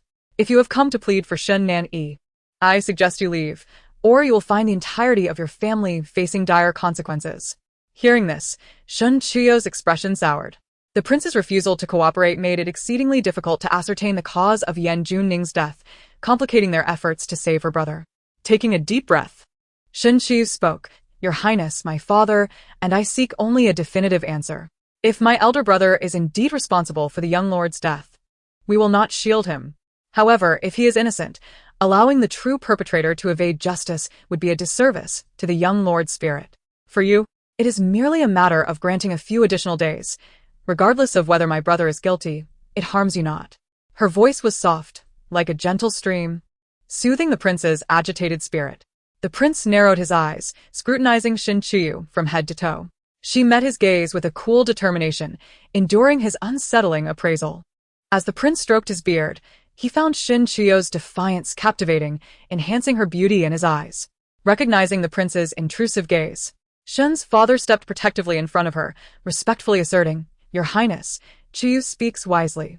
Should my brother be wrongfully accused, it would only allow the true culprit to escape justice, dishonoring the young lord's spirit."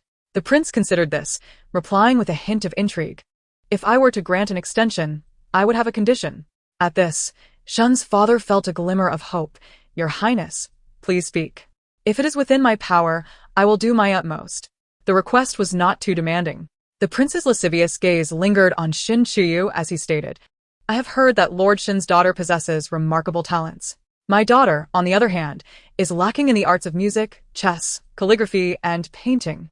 Perhaps Lady Xiao could take this opportunity to teach her? Realizing the prince's true intentions, Shun's father felt a wave of discomfort. Your Highness, how could Qiyu possibly teach the princess? The Shin family would gladly fund the best instructors for her education. The prince's brows furrowed, and he slammed his hand on the table in anger.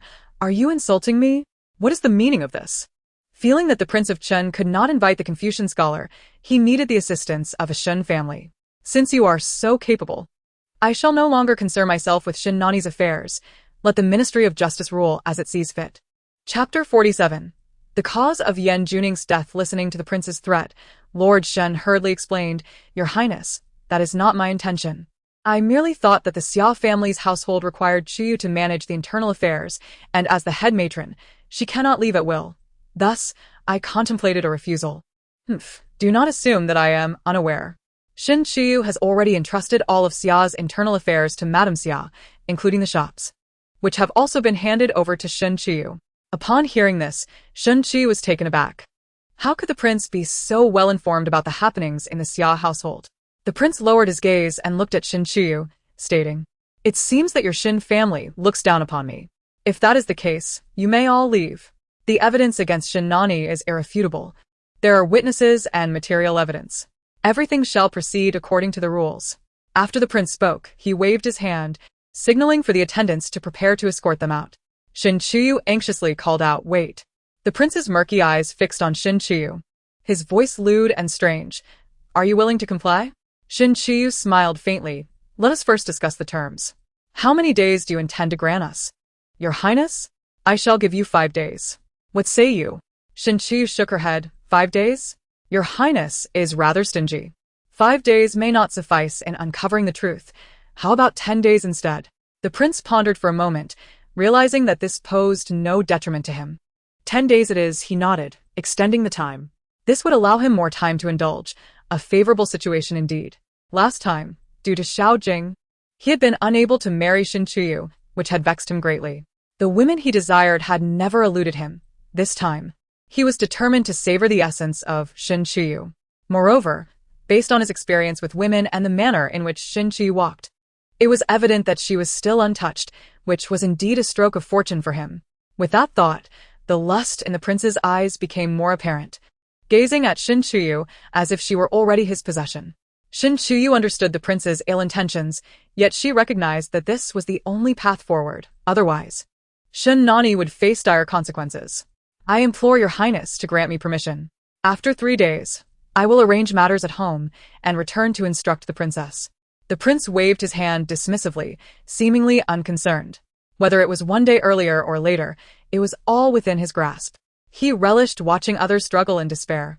Especially a beauty like Shin Qiyu, he delighted in witnessing such a person fight desperately, ultimately unable to escape his clutches. Upon exiting the prince's residence, Lord Shen was greatly troubled and hesitated to speak. Qiyu, the prince harbors ill intentions. Unable to voice his concerns further, he thought, could he, as a father, truly tell his daughter that the prince coveted her beauty? Father, I am well aware of this. Rest assured, I have my methods. Our most pressing concern now is to uncover the truth for my brother. Shin Qiyu sighed. She was cognizant of the prince's designs, but she could not refuse. After all, this was her brother's only opportunity. Furthermore, although the prince was lecherous, he possessed considerable political acumen, having significantly aided the current emperor's rise to the throne. Thus, in certain matters, the emperor would undoubtedly lean in favor of the prince, which was why they had no choice but to plead with him regarding Shin Nani's case. To ascertain the truth, they needed to investigate how Yan Juning had met his demise thoroughly. Father, I shall accompany you.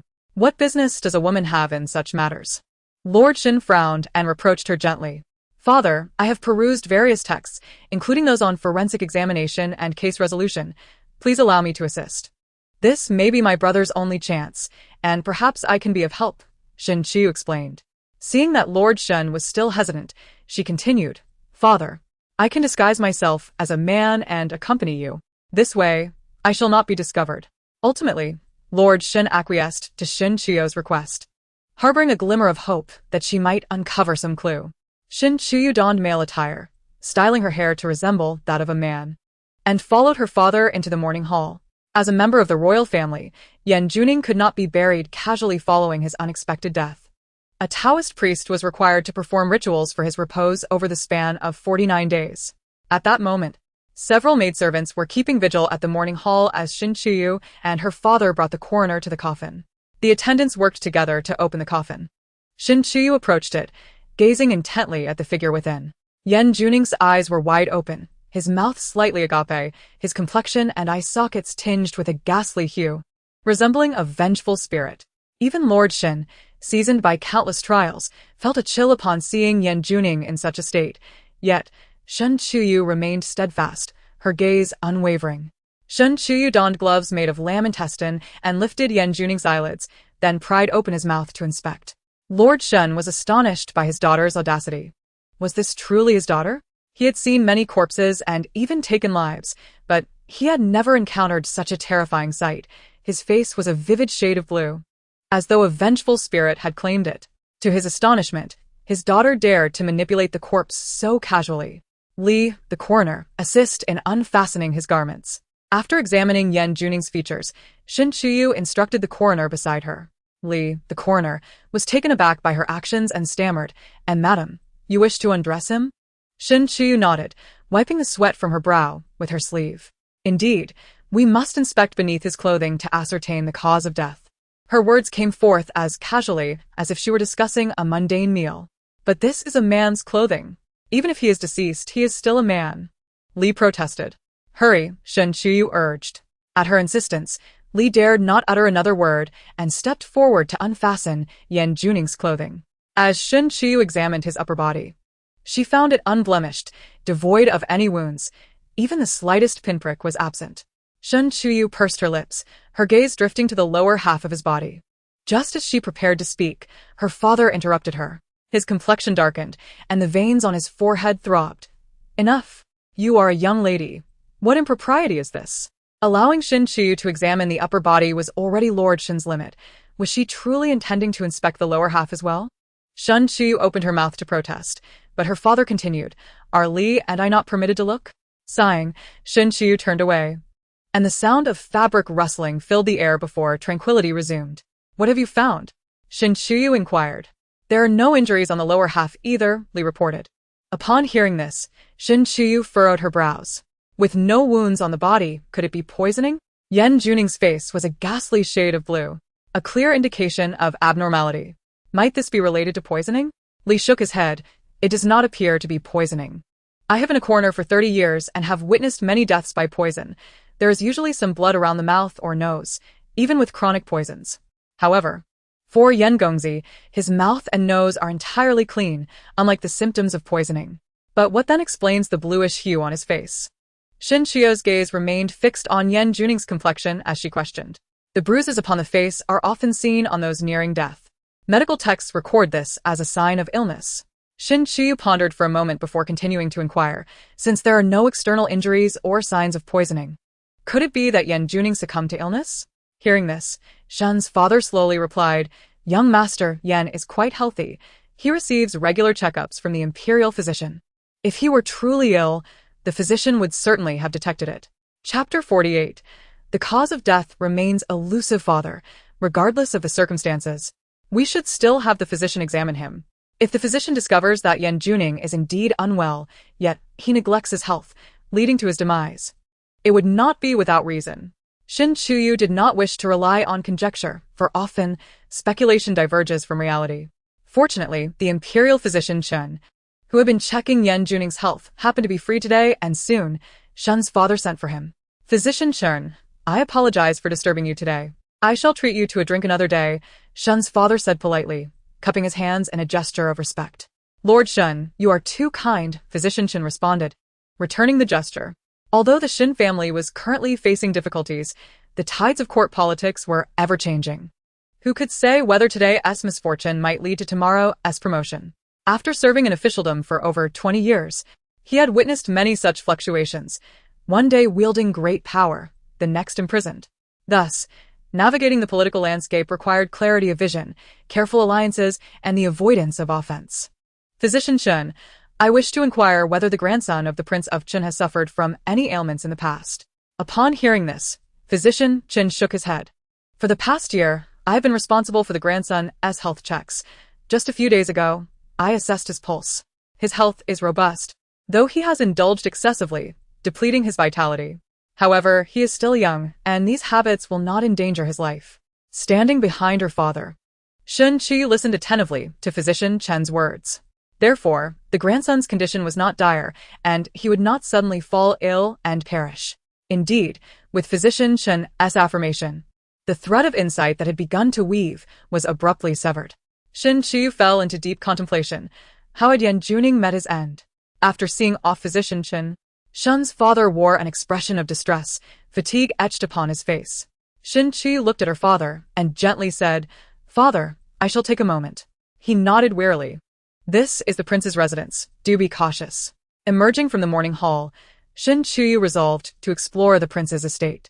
After addressing her immediate needs, she wandered purposefully, seemingly aimless but with intent. After inquiring around, she found no useful information. The maids were tight-lipped, revealing nothing they ought not to. "Stop! Who are you? You cannot enter here." A sharp voice echoed from behind. Shun Qi turned to see a beautifully adorned maid approaching.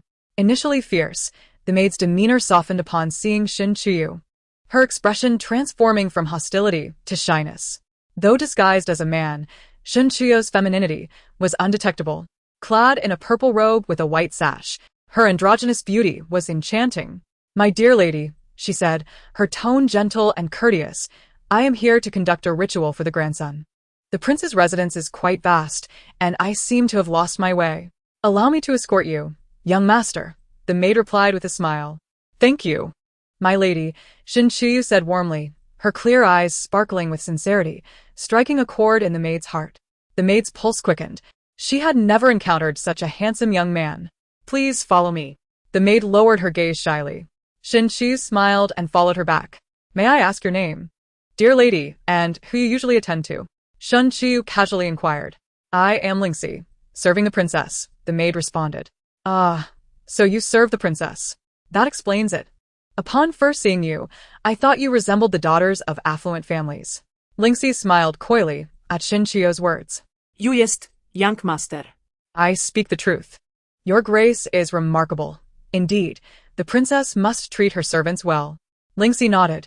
"The princess is quite amiable, though she has her peculiarities." Shun Qi's eyes glimmered with curiosity. "What peculiarities does the princess possess?" The maid hesitated, her lips parting before closing again. "Young master, I cannot speak freely about the princess. My apologies, I should not pry," Shun Qi said, tapping his fan against his forehead in vexation. Lingxi, feeling embarrassed, quickly added, "While I cannot divulge the princess's matters, I can share information about others. If you wish to know anything, I am well informed." "I commend your loyalty, Miss Lingxi," Shun Qi said, clasping his hands together in gratitude. At this, Lingxi's cheeks flushed. Shun Qi, observing her charming demeanor, continued, "I am rather curious about the grandson. How is it that such a young man, yet to marry, met with such a tragic end?" Lingxi's expression shifted, her voice dropping to a whisper.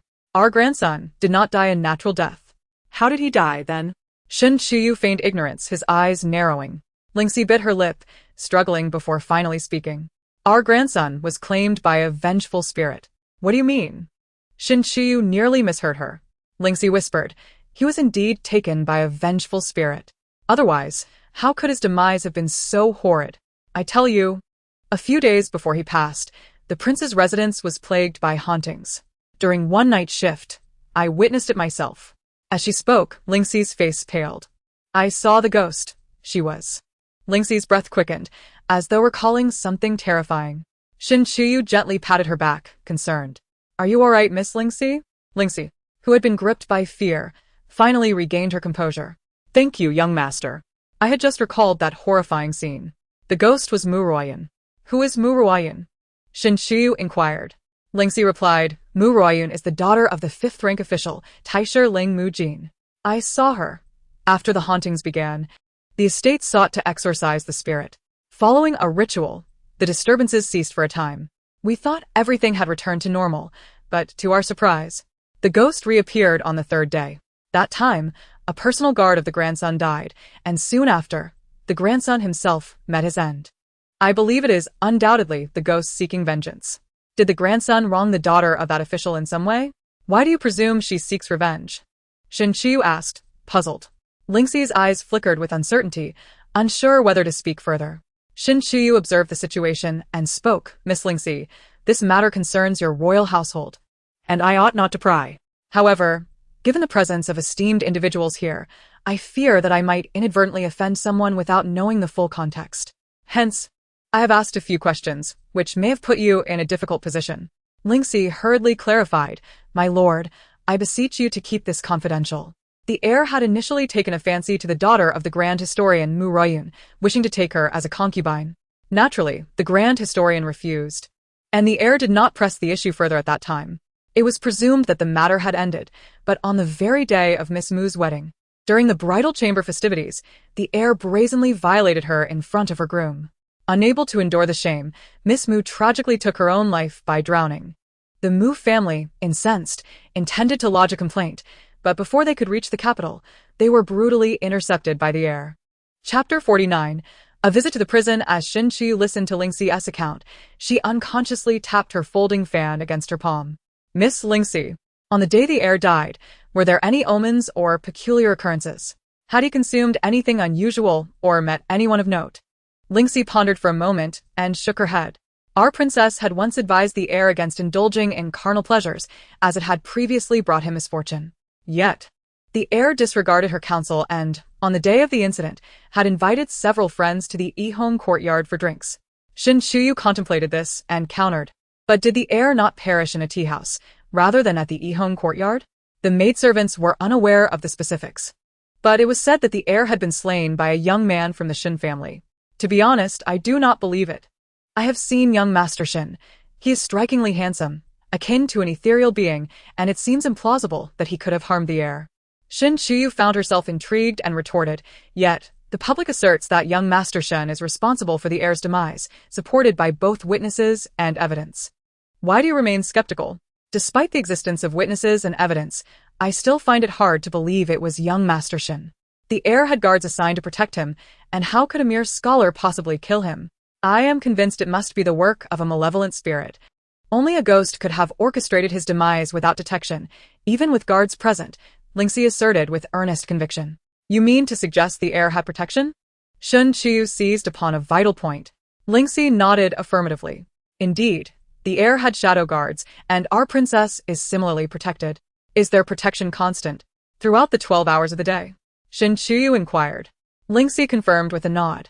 Shin Qiu, lost in thought, pondered how the heir could have met his end if he was indeed under constant guard. The crown prince adamantly claimed that evidence and witnesses pointed to Shin Nani's culpability.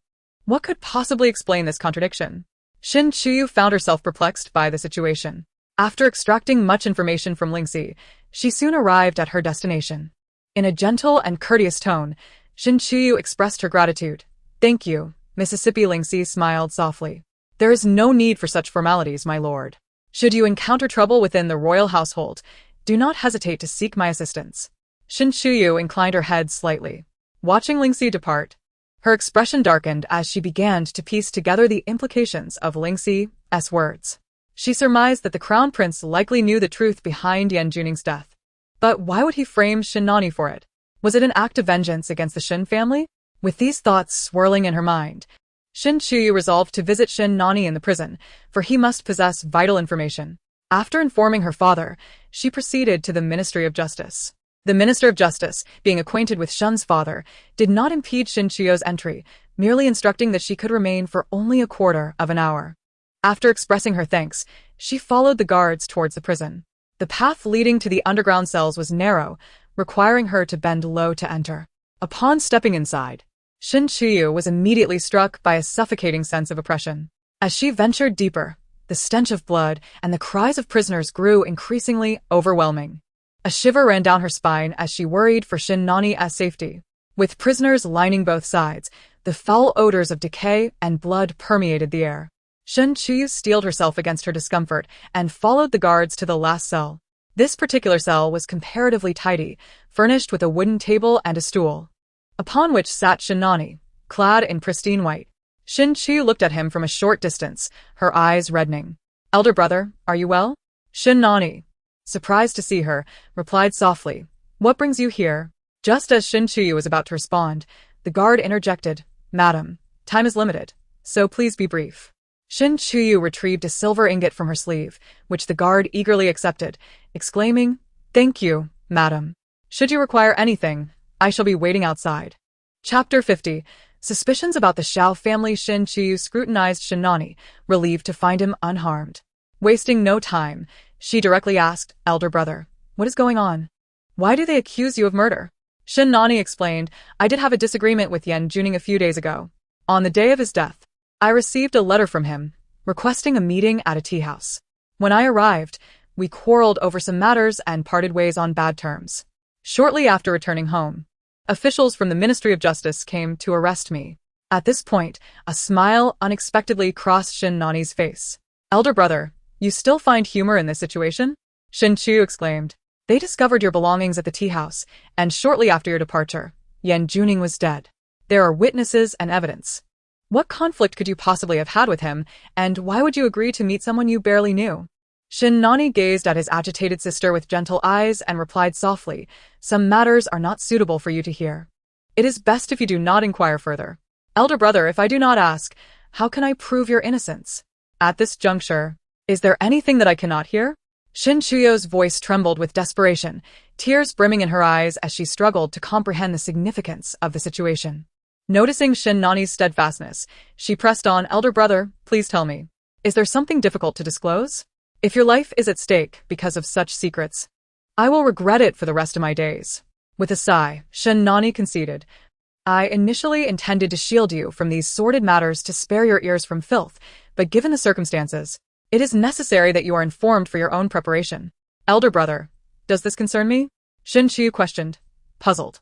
Shin Nani nodded. Recently, I had a confrontation with Yan Juning because he publicly uttered slanderous remarks regarding you. As he hesitated to continue, the words were too vile to repeat.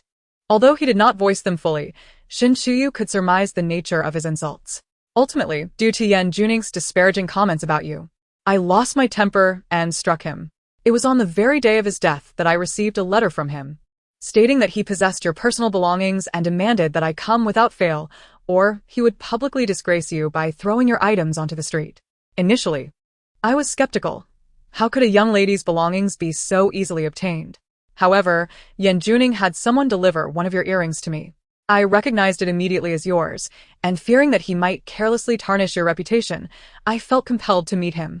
As he recounted the events, Shin Nani, typically so composed, found himself trembling with rage. The intimate garments of a daughter hold immense significance. Should they fall into the hands of an unrelated man, the family's reputation would be irrevocably tarnished. Shin Chuyo's expression remained unchanged as she continued her inquiry. Brother, what did you discuss with Yan Juning?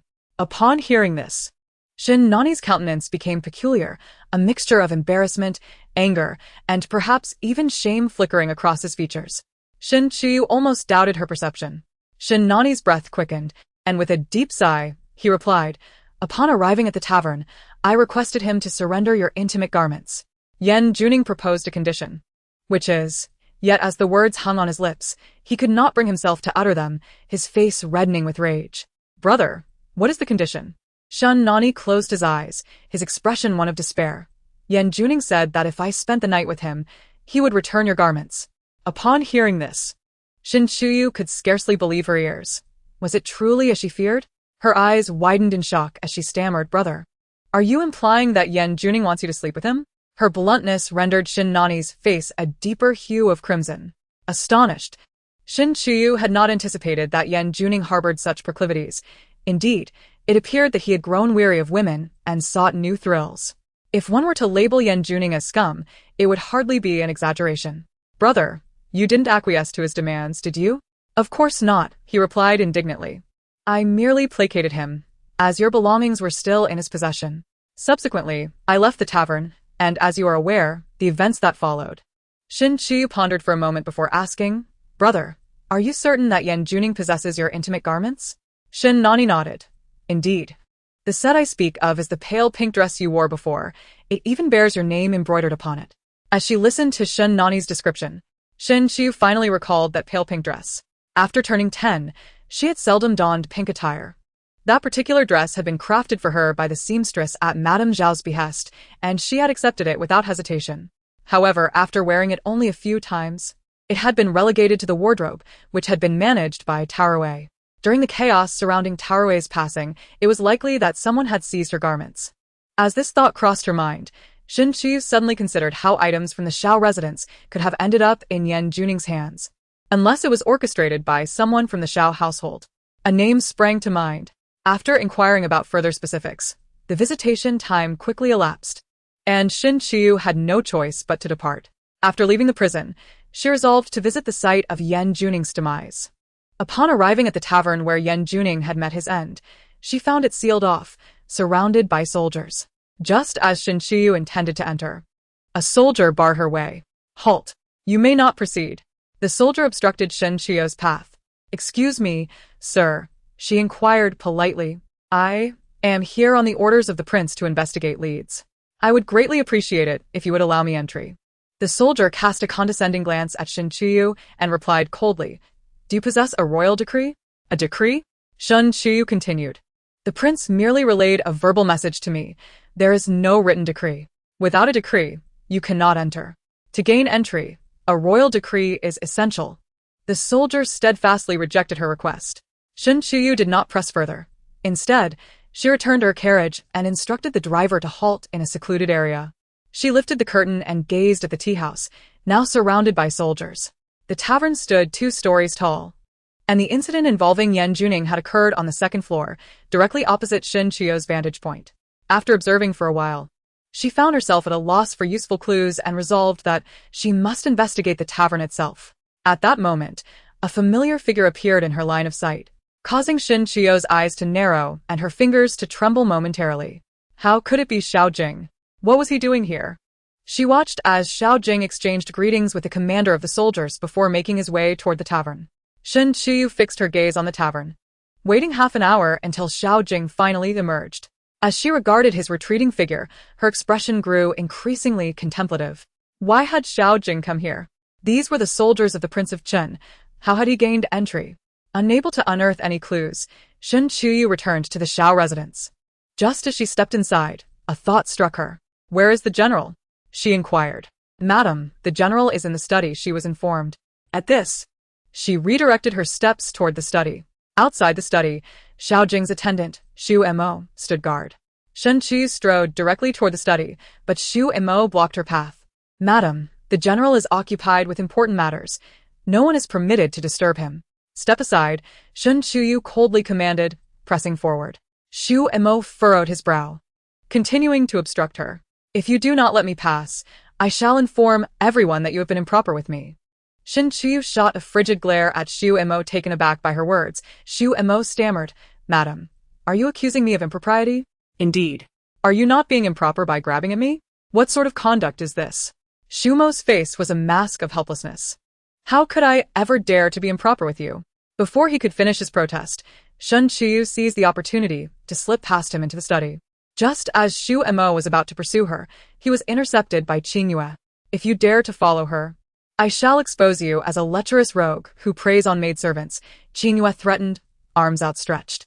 Xu Mo was rendered speechless by Qingyue's shamelessness, stuttering.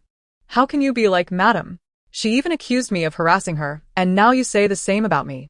How will I ever find a wife?" Xu Mo's expression was filled with resentment, his face puffed up in indignation, which almost brought a smile to Qingyue's lips. Watching Shen Qiyu enter the room, Qingyue finally sighed in relief and patted Xu Mo on the shoulder, chuckling. "All right then, you have known Madam for some time. Just let it go." Xu Mo, still fuming, wanted to argue, but ultimately fell silent. Meanwhile, Shen Qiyu forcefully pushed open the door to the study. At that moment, Xiao Jing was engaged with official matters at his desk. Hearing the commotion, he looked up, somewhat astonished to see Shen Qiyu. "Who permitted you to enter?" Xiao Jing's voice was cold as he reprimanded her. Shen Qiyu, undeterred, boldly entered the study, unperturbed by his frosty demeanor. "Xiao Jing, I ask you, is there any connection between my brother's affairs and you?"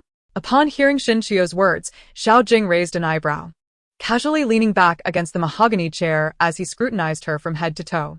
"Who told you this?" he countered. who told me is of no concern to you. I only wish to know, is there any relation between my brother's situation and you? Xiao Jing neither confirmed nor denied her inquiry. Xiao Jing, it was indeed you. Why have you done this? Shin Chuyu glared at him, her eyes glistening with unshed tears, her gaze fixed intensely upon Xiao Jing. What do you think? Xiao Jing replied dismissively, his demeanor exuding indifference. Shin Chuyu paused for a moment, then asked, Is it because of me? Xiao Jing cast a glance at her, but remained silent, his meaning unmistakable. Shin Chuyu was momentarily stunned, her fists clenched tightly as a surge of fury overwhelmed her. She trembled, gazing at Xiao Jing's familiar face, wishing she could strike him. Xiao Jing, you are not human. A surge of overwhelming anger caused Shin Chiyu's voice to tremble. Xiao Jing remained unperturbed, casually observing Shin Chiyu's fury, a smile tugging at his lips. Shin Chiyu, I once offered you a divorce letter, which you declined. Now, You cannot blame me. Xiao Jing, how have you become so heartless, so repulsive? An immense tide of rage and hatred coursed through Shin Chiyu as she gazed at Xiao Jing's still handsome visage, feeling an unbearable disgust. ugh. Unable to contain herself any longer, a wave of nausea surged from her stomach. After days of high fever, her body had yet to recover, and combined with the hatred welling within her, her complexion turned alarmingly pale. Straightening her back, she looked at Xiao Jing with a frosty gaze. The personal items of mine that you gave to Yan Juning, was that your intention? To ruin my reputation? Xiao Jing toyed with a jade cup, remaining silent, his demeanor clearly indicating his tacit acknowledgement of her words. What will it take for you to spare my brother? Xiao Jing remained silent, twirling a folding fan in his hand, and coldly remarked, The evidence of Shin Nani's guilt in the murder of the heir is irrefutable and cannot be altered. What he stated was indeed a fact. All the evidence lay before the crown prince, making it nearly impossible to overturn. Upon hearing this, Shin Chiyu bit her lip fiercely, drawing blood. Her clear gaze filled with despair. What if I were willing to accept the divorce? Her voice was hoarse and barely recognizable. Xiao Jing showed no sign of surprise. He glanced at Shin Chiyu and said indifferently, Now you desire a divorce? Why did you not express this sooner? However, since you want it, I suddenly feel inclined to withhold it from you. What do you mean? Is it not your desire to have me step aside for Sangning? Now that I am willing to accept the divorce, you refuse to grant it. What is this contradiction? Shin Chiyu glared at Xiao Jing, questioning him, fully aware that his reluctance stemmed from ulterior motives rather than any lingering affection. Xiao Jing smirked with a detached smile. It is quite simple. I have suddenly realized that rather than granting you a divorce and being subjected to the scorn of betrayal, it would be better for the Shin family to bear the blame, with you as the daughter of a criminal. When the Shin family falls, you will be the daughter of a condemned man. Even if you were to die mysteriously, no one would dare to speak ill of it. Xiao Jing whispered these words near Shin Chiyu, his voice dripping with malevolence. Xiao Jing, you beast. Shin Chiyu's eyes blazed with fury as she raised her hand to strike his face. Xiao Jing swiftly seized her wrist, the force nearly crushing her bones. Shin Chiyu's gaze bore into Xiao Jing, as if she wished to devour him whole. Do you wish for Shin Nani to suffer in prison? Xiao Jing's retort drained Shin Chiyu of all her strength. She took a deep breath, looking intently at Xiao Jing.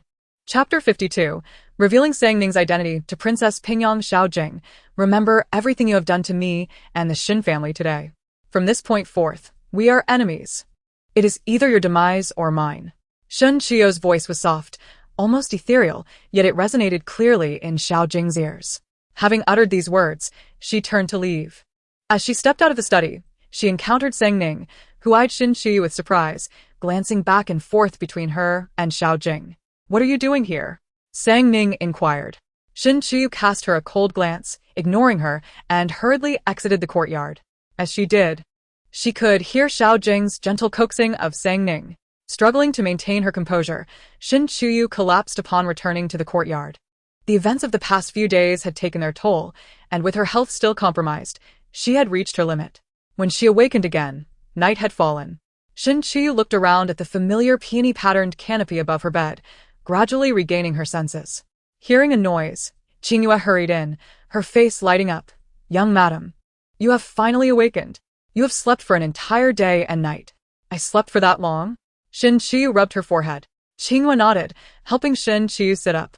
The doctor said you were too exhausted, burdened with worries, and emotionally unstable. You need to rest for a few more days. But how could Shin Chiyu afford to rest? The time until the appointed hour was growing shorter, and she had yet to uncover the truth. If she could not find the truth, Shen Nani would face execution. Please leave for now, Shin Chiyu gestured dismissively. Young madam, if you need anything, just call for me. I will be waiting outside, Qinghua replied before exiting. Once alone, Shin Chiyu softly called out, Shadow, come forth. As her words fell, a figure clad in black and wearing a mask suddenly appeared in the room. His voice cold yet polite. Young madam, what is your command? Shin Chiyu inquired. Is there any news from Princess Pingyang? Princess Pingyang is preparing for a recognition banquet, publicly announcing that Sang Ning is her daughter. Additionally, she has secured a decree to confer the title of County Princess upon Sang Ning, intending to surprise her on the day of the recognition ceremony. The Shadow reported expressionlessly on the events of the past few days. Listening to Shadow's words, Shin Chiyu leaned back against her pillow, a smile playing on her lips. You have informed Princess Pingyang about Master Gao's concubine Linglong? If Xiao Jing intended to cause trouble for the Shin family, he could not blame her for retaliating against Sang Ning. With Sang Ning's matters keeping him occupied, he would have no energy left to harass the Shin family, granting Shin Chiyu some much-needed breathing room. Once she had the time, she would return to settle accounts with Xiao Jing. Just as the Shadow prepared to withdraw, Shin Chiyu called out to him. Shadow, do you know who the true culprit is regarding my brother's case? The Shadow shook his head. Since I was assigned to serve young madam, I have been with you and have had no time to investigate the true culprit. Shin Chiyu forced a smile. How foolish of me. Indeed. You have been by my side this whole time. When would you have had the opportunity to uncover the truth? Her gaze fell upon the Shadow. Contemplating for a moment before speaking, Shadow, are you proficient in martial arts? The Shadow replied without a change in expression. My martial skills are adequate. His modesty did not do justice to his abilities. The Shadow was among the top in terms of martial prowess within the secret guards. Or else he would not have been assigned to Shin Chiyu's side. Nodding, Shin Chiyu curiously asked, will you take me to the inn where Yan Juning was murdered tonight? Lastly, she added, just like you secret guards do, flying back and forth, carrying me should be no problem, right? The Shadow's icy demeanor finally showed a crack. Young madam, you wish for me to carry you through the rooftops? Shin Chiyu nodded, questioning with a hint of confusion. Is there a problem? I see you all flying about all the time, carrying me should be easy. I'm not heavy. If it makes you uncomfortable, you can just treat me like a sack. Her words nearly left the Shadow speechless. Young madam, I have never carried anyone while traversing the rooftops. The Shadow's expression darkened. That has never happened before. But it can happen now, Shin Chiyu replied nonchalantly. Finally, under Shin Chiyu's unwavering gaze, the Shadow nodded in agreement. That night, Shin Chiyu prepared herself and changed into a clean, sharp outfit. Looking at her reflection in the mirror, a youthful figure with rosy lips, pearly teeth, and bright eyes, she managed to smile. Just as she was about to turn around, she suddenly felt a chill on her back, her spine stiffening instantly. Chapter 53. The truth behind Yan Juning's death. Shin Chiyu swiftly turned around, and upon seeing the figure behind her, she let out a sigh of relief. In the depths of night, Shi Yan donned a black brocade robe, its edges adorned with golden thread. His profound gaze fixated upon Shin Chiyu. While a black mask concealed half of his face, yet his striking features still shone through. His thin lips, tinted with a rosy hue, curled into a subtle smile. The most captivating aspect was undoubtedly his eyes, even amidst the darkness. Shin Chiyu could sense an air of suddenness and an aloof pride that seemed to look down upon everything. One could only wonder how handsome his visage must be beneath the mask. Shin Chiyu couldn't help but concede that this man was indeed handsome, surpassing even Xiao Jing. Known as the most beautiful man in the capital, with only the king of Jin, whom Shin Chiyu had met once, being a worthy comparison. Shi Yan. How could it be you? Shin Chiyu gasped, her heart racing. Did you think it was Xiao Jing? Shi Yan replied, a playful smile gracing his lips. Though his gaze remained indifferent. You guessed correctly. I did think it was Xiao Jing. I was genuinely afraid he might come to kill me, Shin Chiyu retorted, an edge of annoyance in her voice. The previous Xiao Jing would never entertain such thoughts, but the current Xiao Jing was indeed capable of harming Shin Chiyu. She had surmised the worst about him. Upon hearing this, Shi Yan felt an inexplicable delight, the coldness in his eyes dissipating slightly as he casually remarked, "Let us proceed." Stepping back, Shin Chiyu asked, perplexed, "Where to? Are you not heading to the inn where Yan Juning met his fate? Will you take me with you?" Shen Qiu stared at Shi Yan in astonishment. Do you wish to go alone? Shi Yan shot her a sidelong glance. That is not my intention. I merely find it curious that it shouldn't be Shadow, he began, but before he could finish his thought, a sudden whirlwind engulfed them, and in the next moment, Shen Qiu found herself hoisted over his shoulder like a sack of grain. Instinctively, she struggled, but Shi Yan gently pressed down on her shoulder. If you continue to resist, you may as well make your own way. Upon hearing this, Shen Qiu ceased her struggles, her head hanging down in a mix of embarrassment and anger. How can you carry me like a sack? Did you not tell Shadow to treat you as such? Shen Qiu was momentarily speechless, her anger bubbling over as she resolved to endure until they arrived. Shi Yan smirked, his feet lightly tapping the ground before he leapt into the air, swiftly traversing the distance to the courtyard. From her vantage point on Shi Yan's shoulder, Shen Qiu observed the entirety of Zhao's residence. At that moment, the estate had succumbed to a profound silence, with only the occasional patrolling servant passing by. Shi Yan, bearing Shen Qiu, managed to evade detection by anyone within the estate. With a series of graceful leaps, he vanished like a shooting star, soon arriving at the inn where Yan Juning had met his untimely demise. However, it was a torment for Shen Qiu. The wind rushed past her ears, causing her head to throb, and a wave of nausea surged from her throat. Finally reaching their destination, Shen Qiu crouched down, unable to contain herself any longer as she retched. The dizziness was overwhelming. If they did not pause soon, she feared she would vomit on Shi Yan. Shi Yan watched her with a look of disdain. Fortunately, you did not vomit on me, or I would have cast you aside. Wiping her lips with a handkerchief, Shen Qiu noted the seriousness and distaste on Shi Yan's face. She smirked, fully believing that he would indeed have thrown her away had she sullied him. As she glanced at the inn ahead, surrounded by a ring of soldiers standing guard, Shen Qiu inquired, how shall we enter without alerting them? Shi Yan smiled knowingly, his gaze lingering on her before. Without warning, he seized her collar and leaped toward the inn. Shen Qiu was nearly startled into a scream, biting her lip and covering her mouth as Shi Yan carried her over the soldiers' heads. A gentle breeze brushed against the soldiers' faces, prompting one to look up. Zhuzi, what are you staring at? A curious comrade asked, feeling restless as their shift neared its end and unable to resist conversing. Furrowing his brow, Zhuzi replied, I think something just flew over my head. What could possibly fly at this hour? You must be imagining things. Another soldier, sword in hand, glanced at him dismissively. I can't be sure, but I distinctly felt something overhead, yet when I looked up there was nothing. Zhuzi expressed his lingering doubt.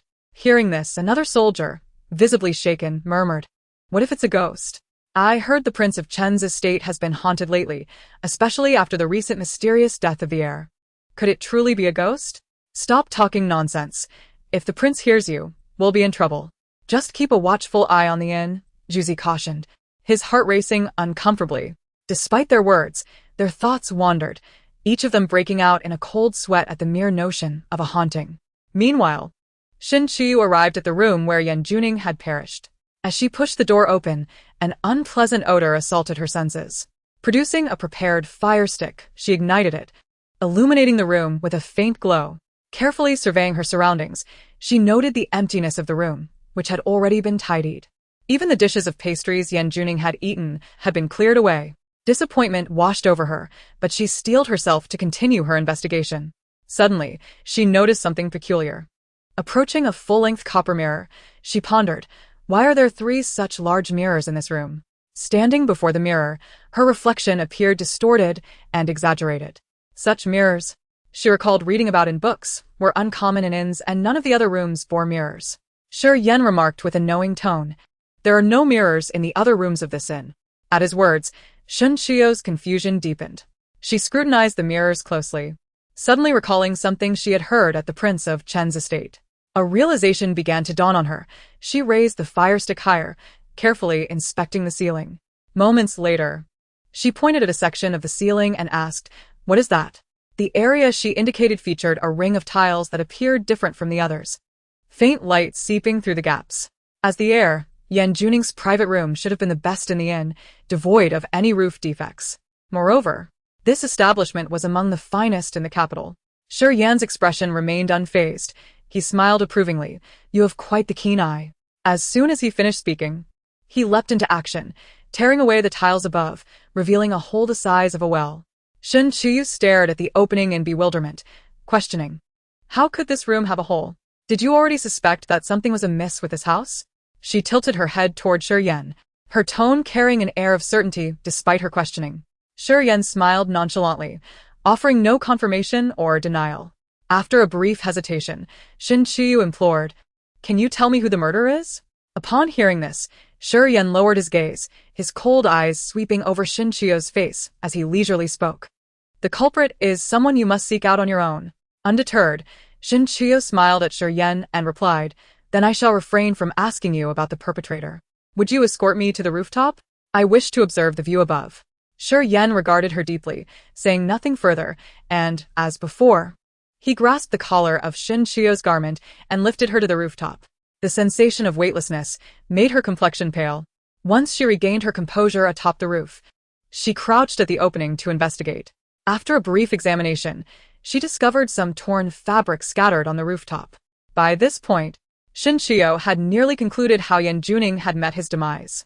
"Let us return," Shin Qiu stated, clapping her hands, her spirits elevated. "Have you uncovered the truth?" Shi Yan inquired, raising an eyebrow.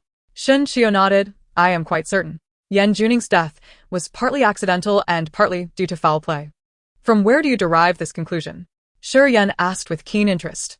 Shin Qiu replied nonchalantly, "Previously, I learned at the residence of Prince Chun that Yan Juning had caused the death of a virtuous woman. Recently, there have been reports of hauntings at the prince's residence, which are connected to the woman who perished. Combining this with what I discovered tonight, I have formed a hypothesis. Someone disguised as a ghost entered from here, and the mirrors distorted their appearance." At that moment, Yan Juning, while indulging in pastries, was startled by the apparition, causing a pastry to become lodged in his throat, ultimately leading to his suffocation. Considering the state in which Yan Juning was found, his complexion was ashen and cyanotic, consistent with asphyxiation. I consulted the physician, who confirmed that a dying person often exhibits such discoloration due to respiratory failure. However, Yan Juning had no prior ailments, and his sudden death, along with the absence of marks on his neck, leads me to suspect he choked. My elder brother mentioned that when he attended the banquet, several platters of pastries were present. I believe Yan Juning choked on one of them. As she spoke, Shin Qiu fixed her gaze intently on Shi Yan, yet to her dismay, his expression remained unchanged. "Do you possess evidence?" Shi Yan retorted. "The proof lies with Yan Juning himself. If he indeed suffocated, there must be remnants of food in his trachea," Shin Qiu confidently articulated, observing Shi Yan's countenance closely. Not discerning any signs of acknowledgement from Shi Yan, she finally asked, "Am I correct?" Shi Yan regarded her anxious yet hopeful expression, and with a serene smile, he replied, "Your deductions are astute." Shin Qiu exhaled in relief, her apprehension subsiding. She feared that any misstep could jeopardize Shin Nani's life, especially given the dwindling time offered by Prince Chen. "Thank you, Shi Yan," Shin Qiu expressed her heartfelt gratitude, uncertain of the validity of her assumptions, yet seeking a confirmation from him. Fortunately, Shi Yan indeed provided her with clarity. Shin Qiu had begun to devise a preliminary plan to rescue Shin Nani. Subsequently, Shi Yan escorted Shin Qiu back to the Xiao residence, where she suddenly spotted the furtive figure of Sang Ning. Shin Qiu was perplexed. Where could Sang Ning possibly be heading at such a late hour? Chapter 54. Xiao Jing's amnesia and its connection to Sang Ning. Sang Ning stealthily approached the artificial hill, glancing around cautiously. After a moment, a middle-aged man appeared, similarly looking around before quietly asking, "Where is the item I requested?" The man produced a yellow-wrapped package from his bosom. The object was meticulously bundled. Yet as Sang Ning reached out to take it, the man stepped back, saying, "What about the item you promised me?" Irritated, Sang Ning pulled several silver notes from her sleeve and impatiently declared, "I keep my promises. You should recognize my current status. I am the daughter of the Princess of Pingyang, soon to be bestowed the title of a county lord by the Emperor. Do you think I would resort to deceit against you? If you provoke me, I will ensure you regret it." With her hands on her hips, she wore an expression of arrogance. Having previously only encountered the county magistrate, she envied the magistrate's daughter, who led a life of ease with servants attending to her every need and enjoying a pampered existence. Now, as the daughter of the Princess of Pingyang, destined to become a general's wife and a county lord, she no longer needed to envy others. She would soon rise above them all. As she contemplated this, her demeanor towards the middle-aged man reflected her disdain. The man's expression darkened, and he retorted, "Do not forget, were it not for me, you would not have wed Xiao Jing and become a general's wife. Are you not afraid I might reveal that your use of poison is the cause of his amnesia?" For a fleeting moment, Sang Ning's countenance betrayed her surprise, but she quickly scoffed, "And what of it? Even if I am not a general's wife, I am still the daughter of the Princess of Pingyang, soon to be a county lord. What can you, a commoner, possibly do to threaten me?" Casting a scornful glance at the middle-aged man, she continued, "If you anger me, I will ensure your demise. Do not presume your leverage can intimidate me." Faced with Sang Ning's scorn, the man's expression darkened momentarily before he forced a smile, saying, "Madam, what do you mean? I would never dare threaten you. I was merely jesting. Here is the item you requested, completely intact. Please check for any discrepancies." Sang Ning huffed, "That is more like it." She casually accepted the package from the man's hands and inspected it, frowning as she noted, "Is this all there is? It is summer now, and one of the ingredients can only be found in winter and is difficult to preserve. Thus, there are only a few." The middle-aged man explained obsequiously, "It is as I said. Once the season changes, I will procure more of the ingredients and prepare additional medicine for you." Sang Ning shot him a cold glance, warning, "That is not my concern. You must have the complete medicine ready by next month, otherwise, do not expect to survive." Her eyes glinted with a murderous intent. The middle-aged man broke into a sweat, hastily assuring her, "Rest assured, madam. Next time I will certainly provide you with more medicine." Sang Ning smirked, "That is more acceptable." With that, she glanced around to ensure no one was watching before she turned to leave. Once Sang Ning departed, the middle-aged man's ingratiating demeanor darkened, and he spat, "Bah. Just a commoner. No matter how she changes her identity, she will never become a phoenix. Were it not for her hold over my family's lives, I would have long since eliminated her without a trace." Meanwhile, Shin Chiyo, having overheard their conversation, fell into deep contemplation. What did their exchange imply? Could it be that Xiao Jing's amnesia was also a consequence of the poison? Shin Chiyo was perplexed. Yet she was certain that regardless of whether Sang Ning was directly responsible, there was an undeniable connection between her and Xiao Jing's memory loss. With this thought in mind, Shin Chiyo lifted her head, fixating on the retreating figure of the middle-aged man. She picked up a stone from the ground and hurled it toward the artificial hill beside him. With a resounding thud, the stone struck the hill, echoing sharply in the stillness of the night. The patrolling guards, alerted by the noise, shouted, "Who goes there?" Startled, the middle-aged man panicked and fled like a headless chicken. The Shah residence's back garden was interspersed with numerous winding paths, and unfamiliarity with the layout easily led to disorientation. It was evident that the man was not acquainted with the estate's pathways as he darted about in confusion, soon to be discovered by the patrolling guards of the Shao family. "Do not run, halt!" The patrolling guards spotted the figure of a middle-aged man and rushed towards him. Swiftly catching up, two guards pinned him to the ground, their feet pressing against his face, coldly demanding, "Who are you? Why are you here at the Shao residence in the dead of night?" With his left cheek pressed firmly against the ground, the middle-aged man stammered, "It's a misunderstanding. Truly a misunderstanding. I am a new servant here. Having drunk too much water during the day, I merely took a wrong turn at night." The patrolling guards remained unconvinced. Having served in the residence for many years, they possessed a keen eye. "If you claim to be a servant here, why are you not dressed as one?" The man's eyes darted around as he attempted to defend himself. "I forgot to put on my servant's attire because I needed to relieve myself at night." Before he could finish his sentence, a piercing scream erupted. The guards roughly twisted his face, warning him not to be stubborn. There have been no new servants in the residence recently. Even if there were, they would be mere children or young maids, not someone of your age. Lock him in the woodshed and inform the general in the morning. Hearing this, the middle-aged man panicked. "I truly am a servant of the Shao family. You can ask Aunt Sang. She was the one who brought me into the household." Upon hearing this, the guards hesitated for a moment. Everyone knew that Aunt Sang was the favorite of General Shao, and they dared not offend her lightly. The captain of the guards decisively stated, "Regardless, your presence here at such an hour is suspicious. It is our duty to take you away." With a wave of his hand, the middle-aged man was bound and dragged towards the woodshed. Once they had departed, Shin Chiyu emerged from behind a tree. "The Shao residence is truly lively," she mused with a knowing smile. Shin Chiyu agreed, pondering what kind of trouble Xiao Jing had managed to bring back, involving poisons and schemes. It all sounded far from good. However, she felt no concern for Xiao Jing. After all, losing his memory and marrying another was not his fault. It merely indicated that their fates were not intertwined. Yet, it was absolutely inexcusable for Xiao Jing to target the Shen family, particularly Shen Nani, and to have caused the death of Tao Rui. Each incident had eroded Shen Qiu's affection for him, leaving only a reservoir of hatred. After escorting Shen Qiu back, Shi Yan swiftly departed. Observing his elusive nature, Shen Qiu grew increasingly curious about his identity. Who exactly was he? How could such a formidable person exist in the capital without the emperor's notice? Shi Yan practiced his lightness skill as he returned to the manor, his tall figure appearing ethereal under the moonlight. Slowly, he removed his mask, revealing a visage as exquisite as a painting, with a prominent nose and elegantly sculpted features. The tousled hair on his forehead added an air of untamed grace, exuding an indescribable nobility. Should Shen Qiu have been present, she would have been astonished to discover that this was the king of Jin, with whom she had crossed paths before. Master, Yuing approached. I have received word that the emperor intends to send you to Anning County to address the flooding crisis. The king of Jin smirked. Though his eyes were filled with frost, he tossed the mask carelessly onto the table and casually remarked to Yuing, "Is the emperor that eager?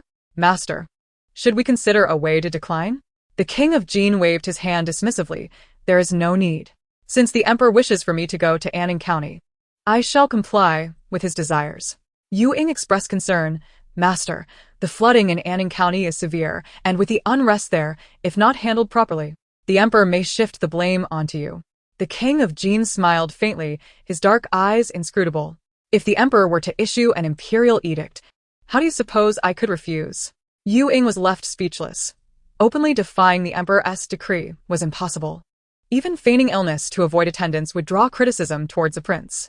The king of Jin's expression darkened as he inquired coldly, "What progress has been made regarding Yan Juning?" "Master, as you suspected, the one masquerading as Mu Ruoyun's ghost is indeed a member of the Mu family, specifically her sister, Mu Ruoxue. She has been frail since childhood, residing in Jiangnan.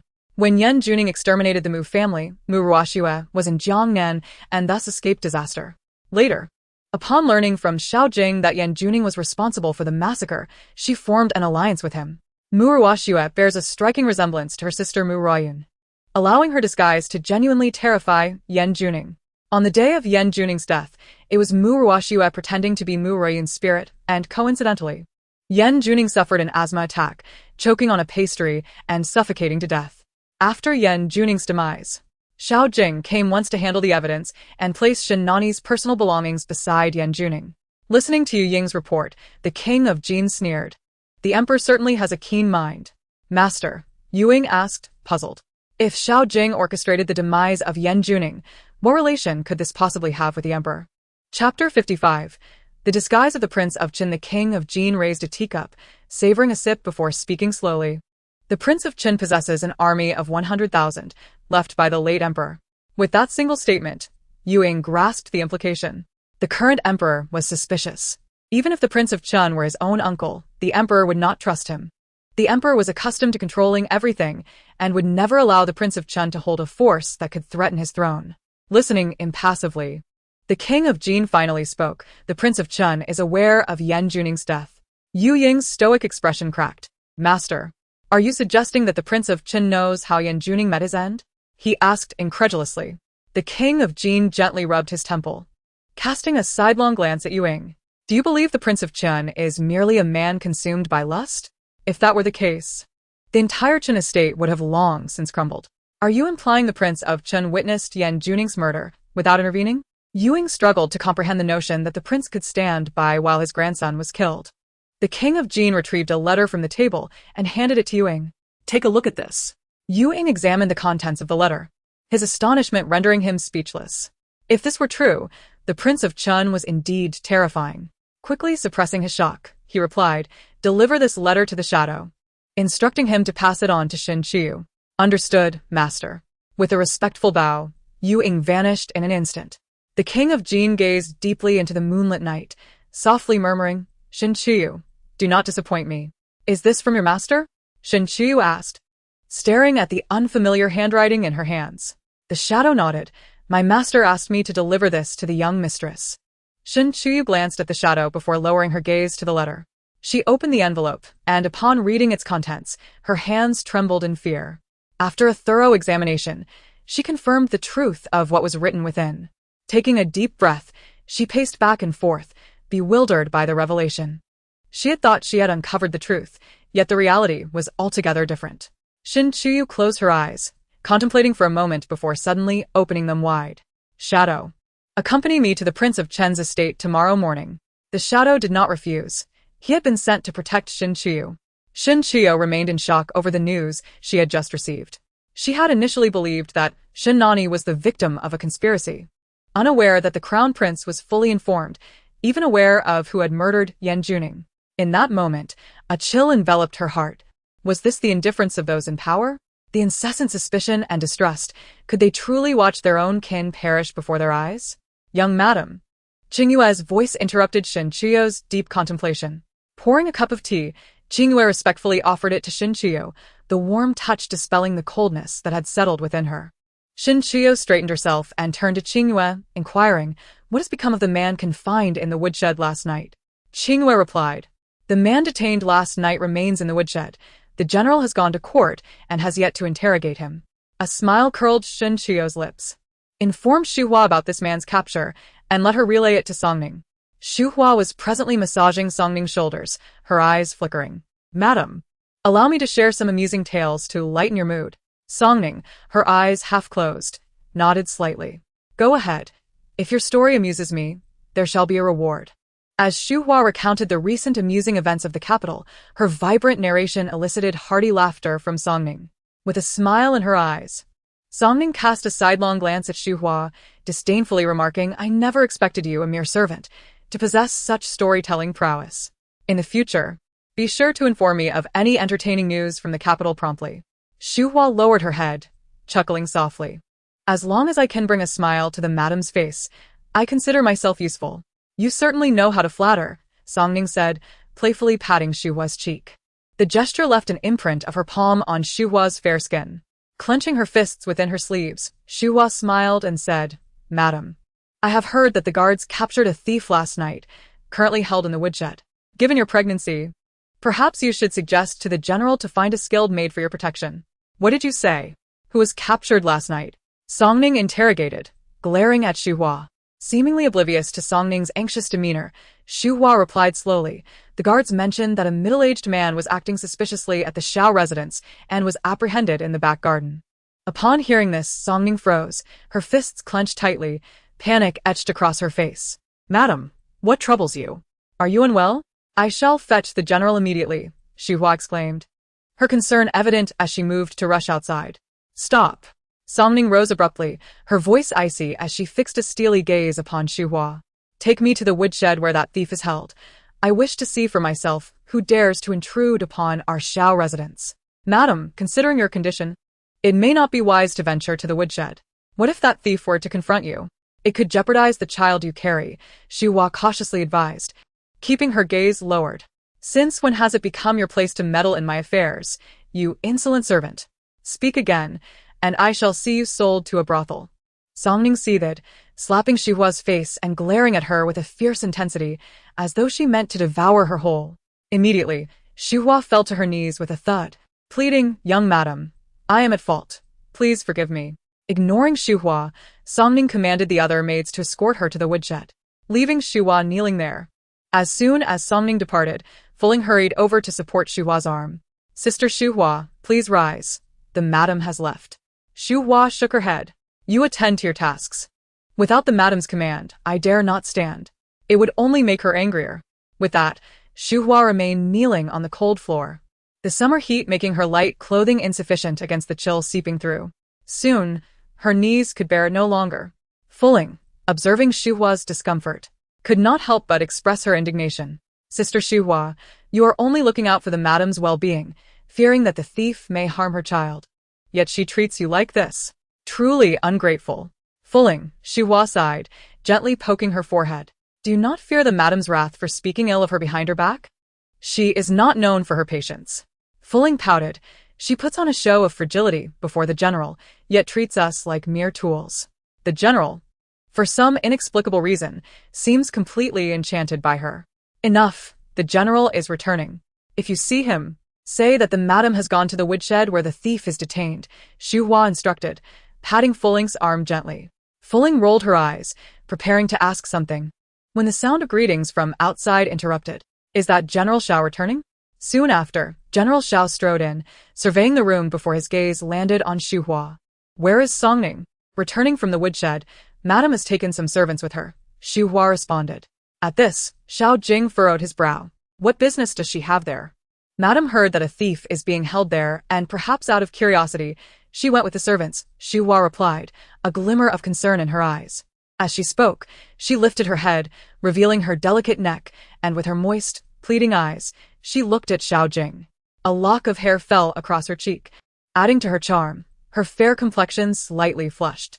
Yet, despite Xu Hua's carefully curated display, it stirred no reaction in Xiao Jing, whose thoughts were solely focused on Songning. Why did you not stop her? He reprimanded, his brows still furrowed. It is my fault. I failed to prevent the madam from going, Xu Hua admitted. Her head bowed in shame. Xiao Jing shot her an irritable glance before turning to leave, leaving Xu Hua feeling discontented. Sister Xu Hua, is the general going to the woodshed to find the madam? Fuling craned her neck to look outside. Xu Hua forced a smile, perhaps. The general is indeed quite concerned for the madam. She is truly fortunate. I have heard that in a few days, the general intends to elevate her to the status of a legitimate wife, and she has even been recognized by the Princess Pingyang, Fuling lamented, a heavy sense of bitterness in her heart. Previously, she could dismiss Songning's lowly origins as a reason she was unworthy of the general, but now, as the daughter of the princess, she was more than adequate for Xiao Jing. Without responding, Xu Hua suddenly sprang to her feet and dashed outside, leaving Fuling bewildered. Meanwhile, Xiao Jing made his way toward the woodshed, and before he arrived, he could hear Songning's voice. He scanned the surroundings, noticing the absence of guards by the woodshed. Not even a maid in sight. Concerned for Songning's safety, he was about to push the door open when he heard her speak. You know what to say, and what not to say. Should you utter anything inappropriate, I will send your family to hell. Songning stood at the entrance, looking down upon a middle-aged man bound tightly. As he listened to her threats, his eyes flared with fury, the veins on his forehead bulging, struggling against the ropes that dug into his flesh. He glared at Songning like a furious lion. You dare! If you harm my family, I will haunt you even in death. Songning smiled, her tone dripping with sarcasm. In life, I held your fate firmly in my hands. In death, what can you do? If you comply with my wishes, your family may yet survive. Observing the madness in the man's eyes, Songning continued with a calm smile. If I recall correctly, your son is merely 3 years old, your only heir. Do you truly wish for your lineage to be extinguished? The middle-aged man, confronted by Sangning's threats, ultimately bowed his head. He could perish as long as his child could survive. Will you keep your word? The middle-aged man asked weakly, his anger barely contained. At this juncture, you must trust me, Sangning replied, caressing her belly while relishing the man's discomposure. Lacking a definitive answer, the man clenched his fists tightly, glaring at Sangning. If that is your stance, then I suddenly wish to live. You must rescue me, or I shall reveal your deeds to Xiao Jing. Sangning felt a pang of panic, though her expression remained unchanged as she coldly retorted, Do you think you can threaten me? I am the daughter of the Princess of Pingyang. What if you tell Xiao Jing? The more she spoke, the more audacious she became. Sangning, you are utterly ungrateful. Without me, would you have married Xiao Jing? Had you not wed him, you would not have been acknowledged by the Princess of Pingyang. Do you not fear retribution? If Xiao Jing knew. Before the middle-aged man could finish his words, Sangning heard the sound of footsteps outside the door. I have met the general. Chapter 57. I wish to be Xiao Jing's concubine. Upon hearing this, Sangning suddenly turned, only to see Xiao Jing standing at the door, tall and imposing, seemingly unaware of how long he had been there or what he had overheard. My husband, why did you not have someone announce your arrival? Sangning chuckled nervously. Xiao Jing stood with his arms crossed, gazing deeply at Sangning, his eyes filled with scrutiny and curiosity. Just moments ago, in the woodshed, Sangning had been fierce and commanding, and he almost doubted his own eyes. He had never seen this side of her, The Sangning before him was obedient and occasionally temperamental, yet not nearly as aggressive as she had just been. Ignoring her, Xiao Jing leaped past Sangning and into the room. He surveyed the tied-up middle-aged man coldly and inquired, "Do you know my wife?" The man laughed derisively, lying on the straw, panting heavily. "Of course I know her. Not only do I know her, but I have also assisted her in many ways." Sangning tore the handkerchief in her grasp in two, interrupting their conversation. "Husband, do not listen to his nonsense. I did know him, but I never asked him for any help. He previously assisted my father with a favor, and now he expects me to repay him with money. I have given him quite a lot, yet he remains unsatisfied, demanding 5,000 taels of silver this time. Where would I find such a sum? I had kept this from you, fearing you would think me troublesome." Listening to Sangning weave her elaborate lies, the middle-aged man, despite his disheveled state, burst into laughter. He looked at Sangning with mockery, revealing that she was indeed afraid. He spat on the ground, his gaze derisive. "Sangning, you truly speak with ease. Just like before." Sangning glared at him fiercely, her eyes filled with threat. Xiao Jing scrutinized the middle-aged man and coldly asked, "You just claimed that without you, Sangning would not have married me." What do you mean by that? The man looked at Xiao Jing with a mocking expression, as if he were addressing a fool. "Do you know why you lost your memory?" Before he could finish, the middle-aged man's eyes widened in shock, fixating on Sangning, who held a tattered purse, smiling enigmatically at him. "Pray tell, I too wish to hear how it is that I married my husband because of you, and why he lost his memory." Sangning's eyes sparkled with mischief. The middle-aged man appeared as if his throat had been constricted, gasping heavily. The purse in Sangning's hand belonged to his son, crafted by his wife for their child. His son adored pastries, and his wife would fill the purse with treats daily for him to enjoy. Now, The purse was in Sangning's possession, and his son was likely in danger. The middle-aged man glared at Sangning, his eyes burning with rage, wishing to tear her apart. Sangning reveled in his fury, gently stroking the worn purse. This simple gesture quelled the man's wrath. Xiao Jing suddenly turned his gaze to Sangning. She swiftly concealed the purse and smiled at him. The middle-aged man seemed to deflate, muttering, "I was just speaking nonsense. There is no truth to it. As for your memory loss, it was likely due to an injury to your head." Xiao Jing regarded the man from a lofty position, unconvinced and still skeptical. Sangning, sensing the tension, feigned weakness and leaned into Xiao Jing's embrace. "Husband, I have a headache. I do not feel well." Xiao Jing held Sangning without hesitation, looking down at her trembling eyelashes and her unfocused gaze, his heart sinking. "Are you truly unwell?" he replied. Sangning felt a rush of anxiety. While her earlier discomfort had been feigned, now it felt genuine. "Husband, I really am not well." Seeing her pallor, Xiao Jing worriedly lifted Sangning into his arms, casting one last glance at the middle-aged man. "Guard him closely. Do not let him escape."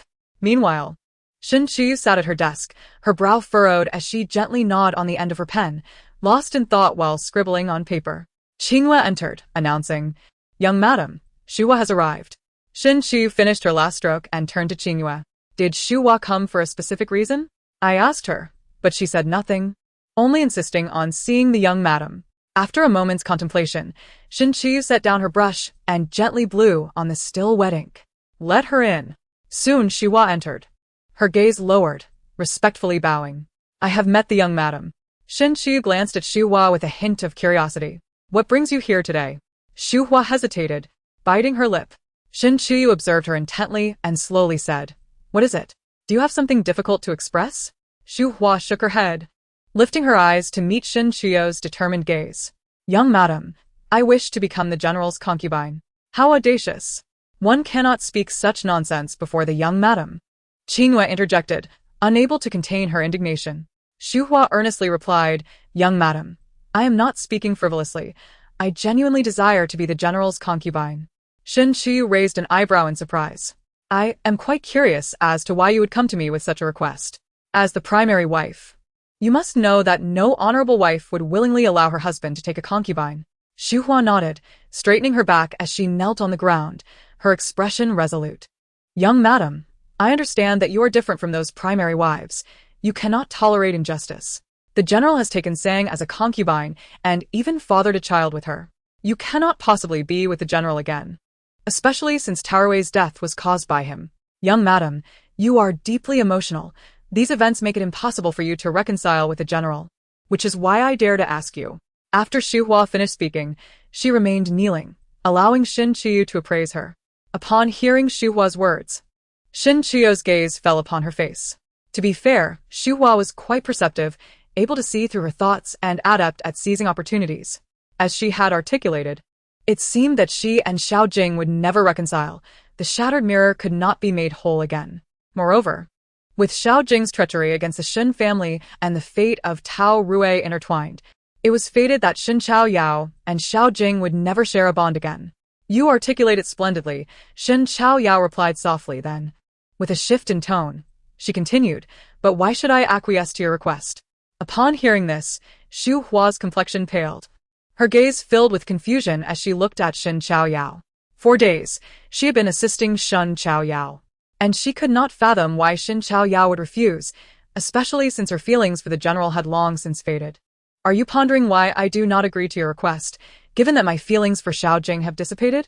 Xin Chao Yao's lips curled into a faint smile as she spoke solemnly. I truly do not comprehend, Xu Hua candidly admitted.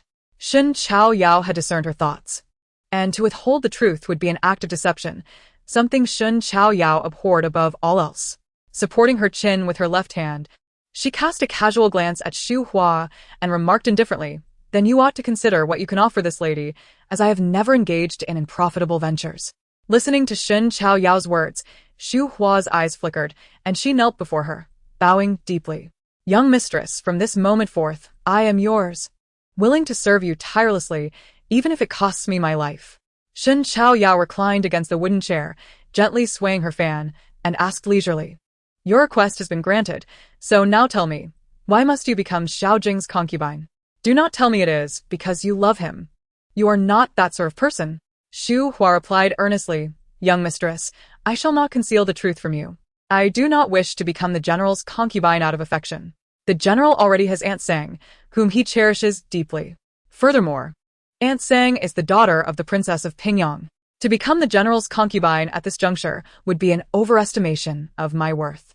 However, I have no choice, as Aunt Sang intends to betroth me to a stableman. At this point, Xu Hua's eyes glistened with unshed tears. Although she was not as beautiful as the young mistress, she possessed bright eyes and pearly teeth. How could she endure the humiliation of marrying a stableman? Not to mention, this stableman was filthy and disheveled, almost old enough to be her father. She could not allow herself to be wed to such a person. Xin Chao Yao, intrigued, inquired, are you not Aunt Sang's confidant? Why would she wish to marry you off to a stableman? Chapter 58. Seeds of doubt. Xu Hua seemed to recall something, her teeth clenched as she said, young mistress. It is simply that Aunt Sang's jealousy is overwhelming. The last time the general merely instructed me to take good care of Aunt Sang, her countenance soured. After the general departed, Aunt Sang punished me by making me kneel in the courtyard all night. In the days that followed, Aunt Sang frequently created troubles for me, whether by dousing me with scalding tea or forcing me to kneel in the courtyard for an entire night. I could endure these. But yesterday I overheard Aunt Sang's conversation with someone else, learning that she plans to marry me off to a stableman. Xin Chao Yao was taken aback. Aunt Sang harbored such intense jealousy? Did she truly feel threatened even by the general's mere words to Xu Hua? Xin Chao Yao could not help but laugh. Jealousy could be beneficial. As long as Aunt Sang's jealousy remained potent, Xin Chao Yao would have room to maneuver. I understand now. You may return. If too much time passes, Aunt Sang may notice something amiss. Xin Chao Yao played with her folding fan, her demeanor calm and gentle, her tone casual. Xu Hua, anxious, knelt on the ground and implored, but young mistress, if I return, I fear I shall soon be betrothed to the stableman. Please, guide me towards a clear path. Xin Chao Yao cast a glance at her, languidly stating, for the next few days, she won't have time to trouble you.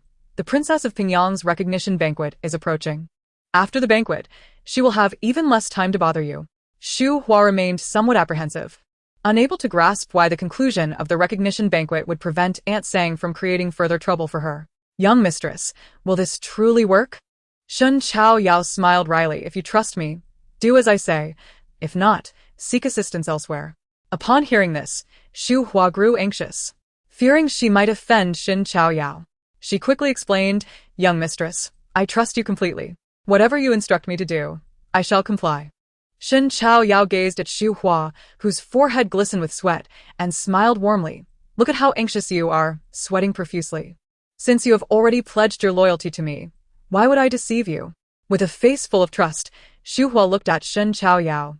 Young mistress. Although I do not fully grasp your intentions, I have utmost faith in you. I shall follow your every command. Shen Chao Yao smiled faintly, her words laden with meaning. Very well, hurry back. Your mistress surely requires your presence now. Xu Hua, confused yet unwilling to delay further or inquire again, complied.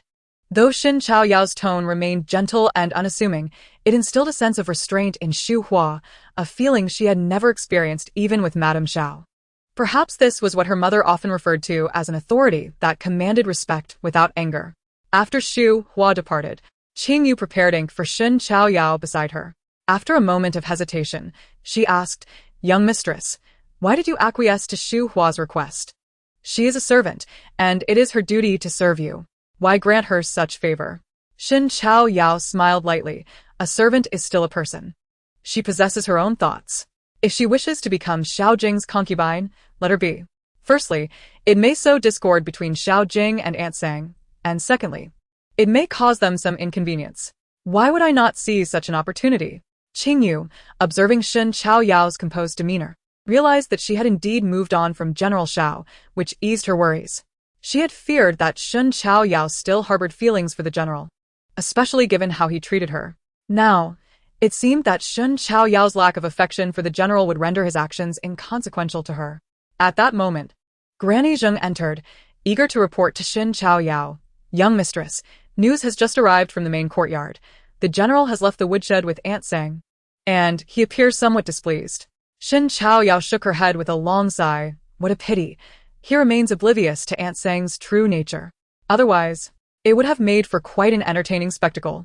Granny Zheng laughed lightly, observing Shen Chao Yao's expression of regret. She consoled, Young mistress, I believe it may not be as dire as you think. Even if the general were to discover Aunt Sang's true colors, for the sake of her child, and considering the Princess of Pingyang's status, General Xiao would likely not take any drastic actions. It may simply be a matter of face. Shen Chao Yao shook her head. Granny, you do not understand. Xiao Jing's amnesia is linked to Aunt Sang, and I even suspect his deep-rooted feelings for her are also connected to her. I have dispatched people to investigate, but it requires time. Even if Xiao Jing were to see through Aunt Sang's facade, at most, they would only engage in a few days of quarrels. Their feelings would remain unaffected. Young mistress? Granny Zheng looked at Shen Chao Yao in astonishment. Concern etched across her face. Upon sensing Granny Zheng's gaze, Shen Chao Yao smiled helplessly. Granny, if it will not impact their relationship, then why should we go to such lengths? Shen Chao Yao's fair fingers tightened around her teacup, her gaze deepening. In the short term, it may not have an effect, but it will plant a seed of doubt in Xiao Jing's heart. When that seed takes root and sprouts, Aunt Sang's fall from grace will be as severe as her ascent was high. As for Xiao Jing, at the mention of Xiao Jing, Shen Chao Yao's demeanor grew increasingly frigid. Thoughts of Shun Nan Yi, still suffering in prison, filled her heart with hatred. Granny, did you deliver the items I instructed you to take to the prison? Shen Chao Yao inquired. Zheng Mama replied. The old servant has personally delivered everything into the young master's hands. That's wonderful. With these provisions, my brother should fare better. All I can do is make a few arrangements for him, Shin Chiyu said, feeling somewhat relieved. Let us go and check on the people in the woodshed, she added, rising and brushing the creases from her sleeves. Chapter 59. Prince Chen sends people with great fanfare. Zheng Mama advised, Young madam, if you have any matters, please leave them to the old servant. A place like the woodshed is not suitable for you to tread upon. Mama, I must attend to these matters personally. Shin Chiyu replied, her eyes cold, a trace of chill flickering within their depths. Meanwhile, Xiaojing brought Songning back to the main courtyard. Songning lay upon the bed, her face slightly pale, terrified. She feared that Xiaojing might harbor suspicions about her, although she repeatedly asserted that it would not matter even if Xiaojing discovered the truth. After all, she was still the daughter of the Princess of Pingyang, and with the princess as her backing, Xiaojing would not dare to abandon her. Deep down, she was afraid. She worried that if Xiaojing learned the truth, he would no longer love her, and that was her greatest fear. Xiaojing sat beside the bed, his gaze fixed solemnly upon Songning's cheek. Songning lay there, her eyes tightly shut, her lashes trembling slightly. Songning, would you deceive me? He gently caressed her cheek, softly inquiring. Songning's heart raced at the coolness of his touch, and she slowly opened her eyes. Gazing upon Xiaojing's still handsome visage, her heart fluttered. Even after 3 years, each time she beheld his face, it stirred her emotions. Husband, how could I ever deceive you? She earnestly replied, grasping his hand. Xiaojing did not respond with his usual reassuring grip. Instead, he scrutinized her face intently and asked, what is your relationship with that man in the woodshed? Songning's mind raced as she prepared to speak, but Xiaojing interrupted, stating seriously, do not tell me he has a benefaction towards your father. I have never seen you speak with such arrogance in the woodshed. Hearing Xiaojing's words, panic surged within Songning. She bit her lip, her eyes reddening with unshed tears as she looked at him, fragile and vulnerable. Husband, is this how you see me? She asked, clutching the blanket tightly. Xiaojing's gaze was heavy upon her. I do not wish to doubt you, but I have heard such words and witnessed a side of you that is foreign to me. How can I not harbor doubts? Husband, after sharing a bed for 3 years, do you truly not trust me? Songning's eyes gradually filled with disappointment, a sheen of sweat forming on her forehead, her strands of hair clinging to her skin, appearing utterly delicate. I wish to believe in you, Xiaojing replied, his gaze piercing as he studied Songning. She closed her eyes, a tear escaping to trace her cheek before disappearing into her clothing. Such a fragile Songning indeed tugged at Xiaojing's heartstrings, yet he could not forget her concealments. Observing that Xiaojing remained unmoved and did not comfort her as he usually did, a shadow fell across Songning's face, and she spoke slowly. Husband, I still remember the first time I met you. You were lying by the river, barely clinging to life. I was so frightened I nearly fell over, losing the herbs I had gathered. Songning smiled at the memory.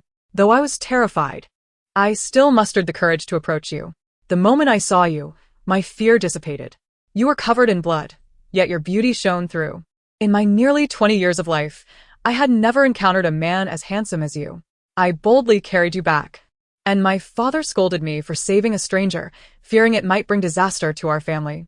Yet, despite his admonitions, he provided you with medicine for your wounds.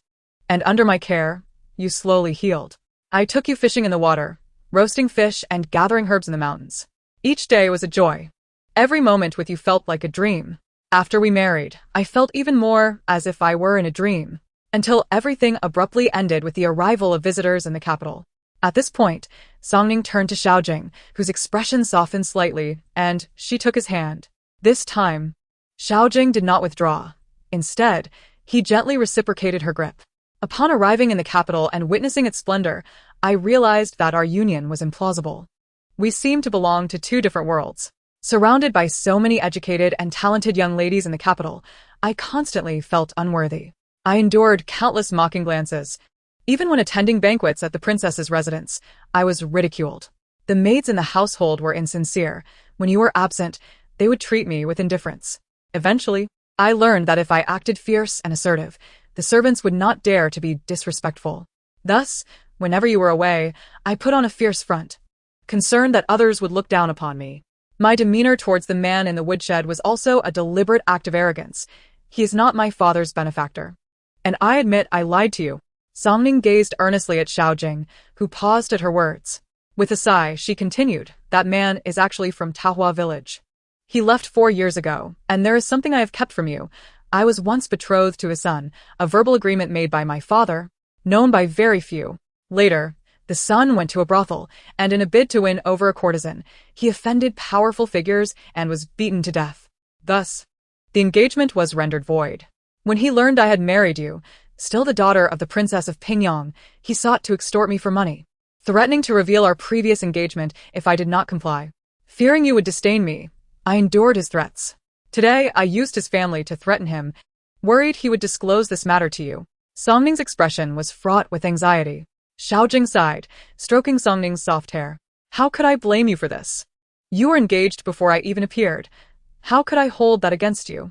Upon hearing this, Songning lifted her head, her eyes sparkling with hope. Husband, do you truly mean that? You will not blame me? Xiaojing nodded. I do not blame you. Husband, you are so kind. Songning's face lit up with joy as she threw herself into Xiaojing's embrace, a triumphant smile gracing her lips. Xiaojing hesitated for a moment, but still embraced her. Although they held each other close, the seeds of doubt took root in his heart. Hearing Songning's words was indeed moving, yet after the initial wave of emotion passed, doubts lingered. There were too many inconsistencies in her tale. Xiaojing yearned to believe in Songnning and wished to let the matter rest. Yet an overwhelming urge to uncover the truth gripped him. Otherwise, he feared he would regret it for the rest of his life.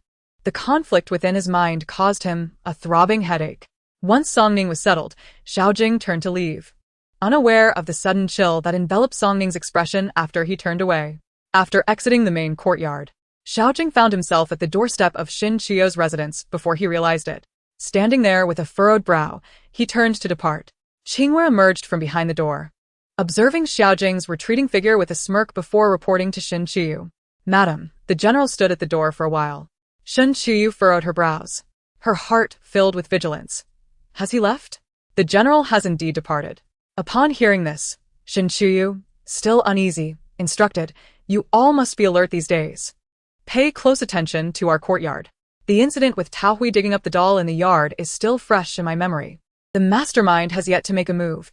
The enemy lurks in the shadows while she remains exposed, placing her in a passive position, uncertain of when the enemy may strike again. Rest assured, madam, I will be extra vigilant in our courtyard. With me around, not even a fly will dare to enter. Qinghua assured earnestly. Xin Qiu sighed with relief. The mere mention of Xiaojing's name made her tense, her entire being on edge. At that moment, Zheng Mama hurriedly entered from outside, her expression anxious. Seeing Zheng Mama's demeanor, Xin Qiu felt an ominous premonition.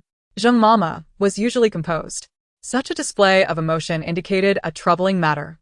Madam, someone from the Qin Wangfu has arrived. What did you say? Someone from the Qin Wangfu has come?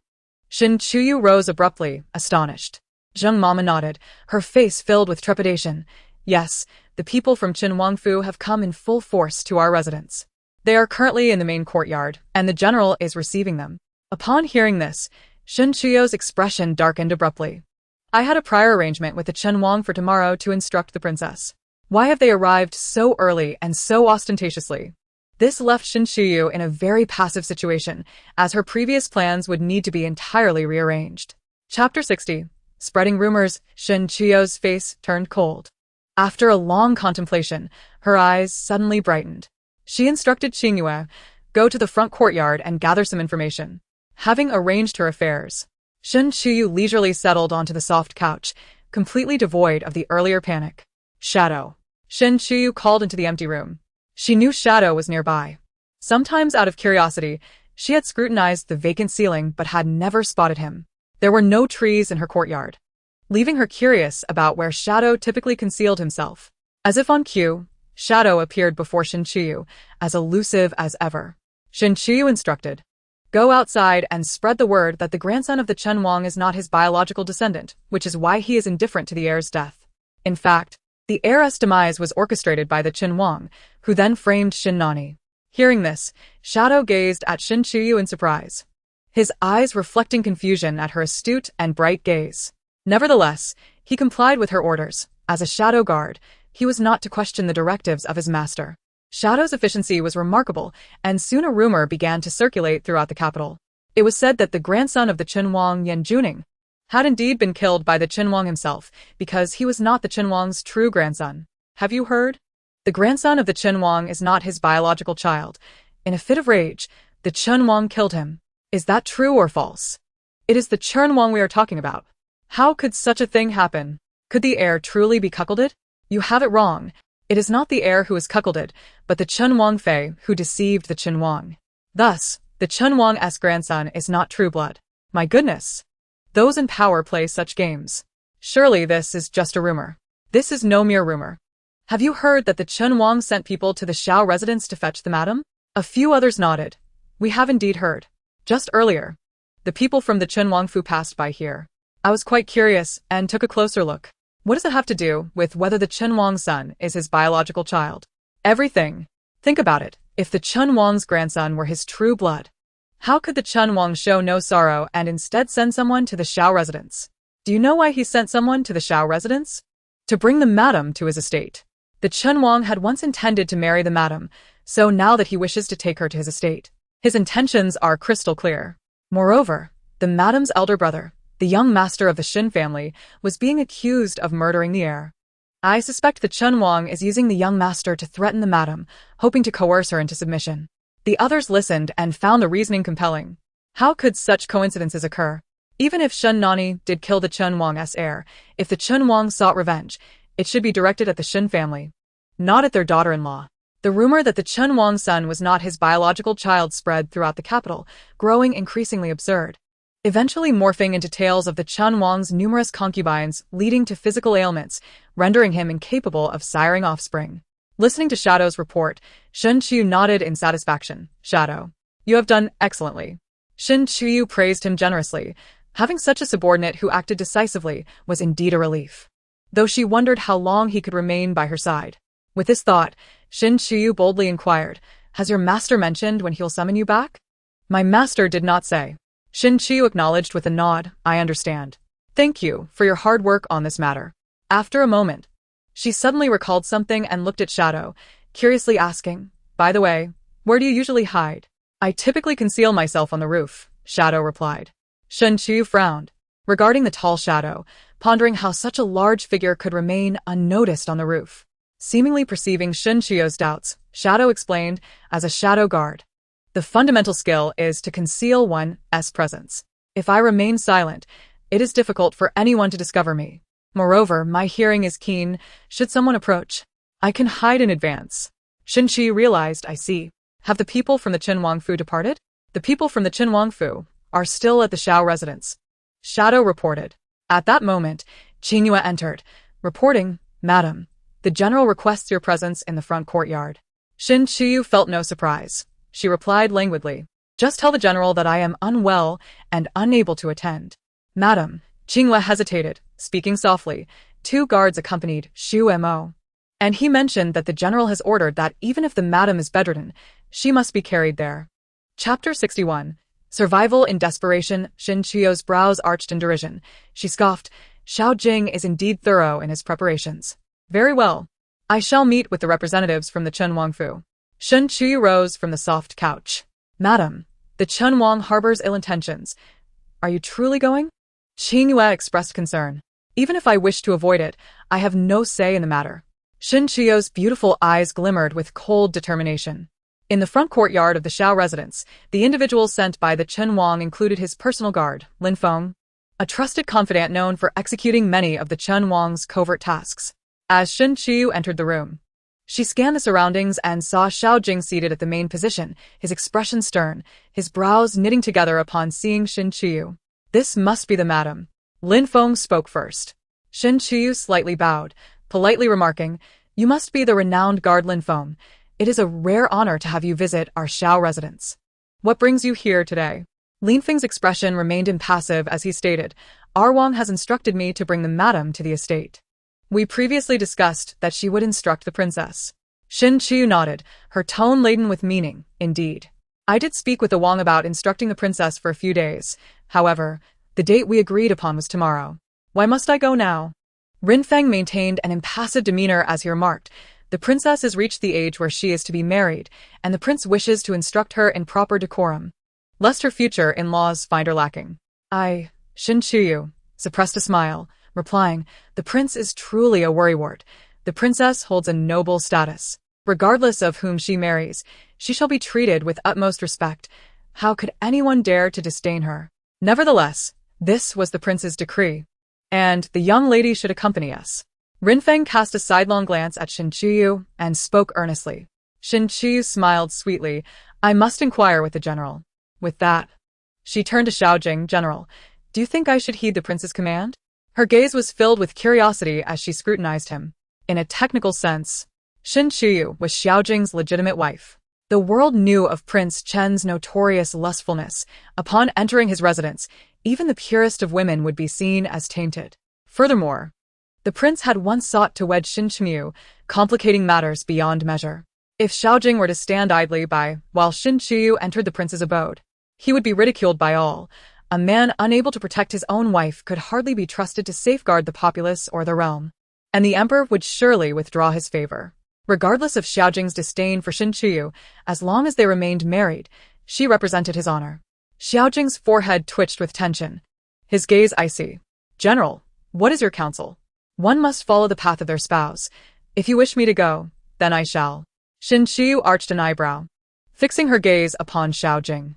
Xiaojing inhaled deeply. Whether Shin Chuyu went or stayed, he found himself in a precarious position. Allowing her to go would imply his failure to protect her, possibly branding him as one who would sell his wife for personal gain. Conversely, forbidding her would mean offending Prince Chen, a prince he had already antagonized, making the consequences trivial. It was clear to all which choice held greater weight. Xiaojing looked at Shin Chuyu and, unexpectedly, a smile broke upon his lips as he spoke slowly, "Since the prince has decreed it, allowing my wife to instruct the princess is a matter of great fortune and a testament to the prince's recognition of you." His gaze held a deeper meaning. Shin Chuyu clenched her fists, taken aback by Xiaojing's acquiescence to the prince's demand. Logically, refusing the prince would have little consequence for him. It was his compliance that bore significant repercussions. She narrowed her eyes, studying him as if seeking to uncover his thoughts. Rinfeng, surprised by Xiaojing's decisive agreement, regarded him with astonishment. Even if Xiaojing had attempted to decline, Rinfeng would have found a way to sway him, yet he had not anticipated such straightforward compliance. Reflecting on the stark contrast between Xiaojing's past defiance of Prince Chun for Shin Chuyu and his current eagerness to present her to the prince, Rinfeng felt a pang of nostalgia for what had changed. Though Rinfeng served as the prince's guard, he could not help but ask, "General Xiaojing, do you truly wish for your wife to go to Prince Chen's residence?" Xiaojing nodded slightly. "Since I have agreed to the prince's request, it must be fulfilled. Moreover, this is my wife's own decision, is it not?" He fixed a piercing gaze upon Shin Chuyu, his tone laced with irony. Shin Chuyu inhaled sharply, suddenly smiling, and looked indifferently at Xiaojing, stating, "You speak most accurately, but I hope you do not come to regret it." Having said that, she turned to Rinfeng. "Let us proceed to Prince Chen's residence, lest the princess be kept waiting." Rinfeng paused, astonished by her eagerness. Did she not realize that for her, entering Prince Chen's abode was akin to stepping into a den of danger? "Is there anything else, guard?" Shin Chuyu cast a fleeting glance at him. Rinfeng shook his head, straightening his posture, and solemnly declared, "If that is the case, let us be on our way." Shin Chuyu did not glance back at Xiaojing, turning to leave. Watching her retreating figure, Xiaojing felt a surge of agitation, the source of which he could not identify, yet the turmoil within him threatened to overwhelm. Inside the carriage bound for Prince Chen's residence, Shin Chuyu reclined against the soft cushions, propping her head with one hand in contemplation. "Young lady," Qingyue voiced her concerns. Shin Chuyu closed her eyes. "Young lady, do you have a plan?" Qingyue asked cautiously. Shin Chuyu opened her eyes, meeting Qingyue's hopeful gaze, and shook her head. "I have yet to devise a solution." Qingyue was taken aback, having assumed her calm demeanor signified she had already formulated a strategy. "Young lady, what shall we do? What if Prince Chun harbors ulterior motives?" Qingyue's anxiety was palpable, her hands trembling as she considered the implications for their young lady's honor. Seeing Qingyue's distress, Shin Chuyu could not help but chuckle, teasing, "Qingyue, this is the first time I have witnessed you on the verge of tears. It is quite a novelty." "Young lady, what time is it? You still have the presence of mind to jest?" Qingyue looked at her helplessly. Shin Chuyu's laughter faded, and she sat up, resolved. She needed to go to Prince Chen's residence. Shin Nani remained imprisoned, and with Prince Chen already privy to the identity of the one who caused Yan Juning's demise, presenting evidence would likely be met with denial. As she pondered, the carriage jolted violently, causing Qingyue to collide with the wall of the carriage with a loud thud. Shin Chuyu clutched the cushions tightly, though her body still struck the carriage wall. Once the carriage came to a halt, she awkwardly rose, rubbing her reddened forehead in irritation. Suddenly, a raucous voice cut through the air. "How dare you collide with this princess's carriage? Who is inside? Step out at once." "Princess?" Shin Chuyo's eyes flickered. She slowly lifted the carriage curtain and beheld the flamboyantly dressed Princess Huayang standing before her, her eyes sparkling with mischief and confidence, a whip in hand as she gazed haughtily at Rinfeng. Noticing the commotion from within the carriage, Princess Huayang turned her attention to Shin Chuyu, her brows arching in disdain. "You are the one who nearly startled me by crashing into my carriage?" Upon hearing this, Shin Chuyu exited the carriage and respectfully bowed to Princess Huayang. "Your Highness." I beg your forgiveness. It was indeed my fault for disturbing you. Are you married? Princess Huayang circled Shin Chuyu, scrutinizing her with a critical eye. Qinghua watched in trepidation, fearing the princess's whip might strike their young lady. Are you a concubine of Prince Qin? Princess Huayang inquired. Shin Chuyu shook her head, speaking gently. I have no ties to Prince Qin. I am the wife of Xiaojing. You are Xiaojing's wife. Princess Huayang's voice held a note of surprise. Shin Chuyu affirmed, indeed. I am Xiaojing's wife. At this, Princess Huayang appraised Shin Chuyu once more, occasionally clicking her tongue in disdain. What a pity.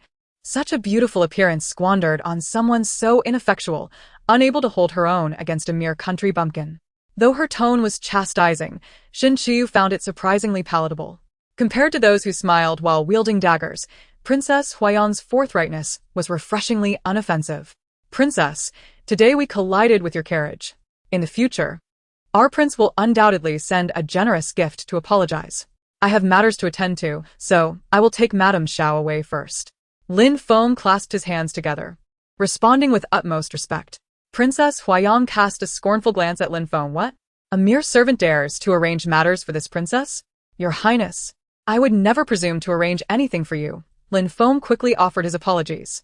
Princess Huayang huffed coldly. That is good. Otherwise, I would think you a mere servant, intended to dictate to me. Lin Feng bowed his head respectfully. I would never dare. Princess Huayang paid him no further mind, pointing at Shin Chuyu with a haughty demeanor. Today, your carriage disturbed me. I shall take you with me. Chapter 62. Princess Huayang takes away Shin Chuyu. Lin Feng stood frozen in shock, almost believing he had misheard. Observing Princess Huayang's imperious expression, he realized she was indeed serious about taking Shin Chuyu away. Panic seized him, and he stepped forward to block Shin Chuyu's path. Your Highness, Madame Xiao is the person specifically designated by the prince. If you take her away, I will have no way to explain to the prince. Princess Huayang tilted her chin, casting a disdainful glance at Lin Feng. Your inability to explain is of no concern to me. Does this princess need to consult you before acting? That is not my intention, Your Highness. I merely meant that since Madame Xiao is designated by the prince, should you wish to take her, it would be prudent to consult him first. Lin Feng dared not obstruct Princess Huayang any further and opted for a more diplomatic approach. Princess Huayang's whip suddenly cracked before Lin Feng, raising a cloud of dust. What nonsense! She is already married. How could the prince summon a married woman to the residence? Are you intent on tarnishing the prince's reputation? You have quite the audacity. Lin Feng clasped his hands in urgency. Your Highness, you misunderstand. The prince invited Madame Xiao to the residence for Princess Rongshuan. The princess is approaching the age of marriage, and having no one to guide her since the passing of the princess consort, the prince requested Madame Xiao to instruct her. Princess Rongshuan and I have always been on good terms. Her etiquette was learned alongside me. How can it be that in your words, Princess Rongshuan's manners are lacking? Even if they were, are there not enough matrons in the palace to teach her? They have taught concubines, princesses, and even empresses. Is it really beyond their capabilities to instruct Princess Rongshuan? Are you suggesting we find a commoner's wife to deceive her? Princess Huayang's eyes were filled with icy disdain. Your Highness, I would never presume to deceive you. It is indeed the prince's command for Madame Xiao to teach the princess, Lin Feng implored. Princess Huayang waved her hand dismissively. This princess does not care whether it is the prince's command or not. This person is coming with me. If the prince is displeased, I shall explain it to him myself. She pointed her whip at Shin Chuyu. Your Highness, that cannot be allowed. Upon hearing this, Lin Feng felt compelled to intervene. If this matter failed, he could only imagine how the prince would punish him. The Prince of Qin was not known for his leniency towards subordinates who failed their tasks. Step aside, Princess Huayang commanded, and 2 guards moved to block Lin Feng's path. She then turned her attention to Shin Chuyu, imperiously declaring, Come on, your carriage startled me. You cannot simply walk away unscathed. You shall accompany me. Princess Huayang's tone was domineering, yet Shin Chuyu felt little fear. She bowed gracefully. I apologize for disturbing the princess. I acknowledge my fault and am willing to accompany you as punishment. Now that is more like it, Princess Huayang snorted. Shin Chuyu turned and boarded the carriage. Princess Huayang set her whip down, raised her chin, and casually pointed to a guard. You go and have the carriage readied for Madame Xiao. The coachman of the Prince of Qin's residence was replaced by one of Princess Huayang's men. As Shin Qiu sat in the carriage, her expression remained calm. Qingyue, anxious, lifted a corner of the curtain to peek outside. Upon seeing the guards surrounding the carriage, she panicked. Madam, all around are Princess Huayang's men. What shall we do? Shin Qiu's eyes flickered, and she smiled at Qingyue. Madam, why are you not the least bit worried? I have heard that Princess Huayang has a terrible temper. What if she does something to you? Qingyue fretted, her anxiety palpable. Qingyue, Shin Qiu called sharply. Qingyue, sweating profusely, looked up at her. Madam, weren't you just concerned about what we would do upon arriving at the Prince of Chen's residence? Look, a solution has presented itself. This is a fortunate turn of events. Upon hearing this, Qingyue froze, contemplating Shin Qiu's words. She observed the calmness in Shin Qiu's demeanor and began to understand. Indeed, being taken by Princess Huayang was the best course of action. First, Princess Huayang's status was high, and she need not fear offending the Prince of Chen. Second, even if Princess Huayang were angry, she would not dare harm the daughter of a minister. Madam, how did you come up with such a brilliant plan? Qingyue gazed at Shin Qiu with admiration.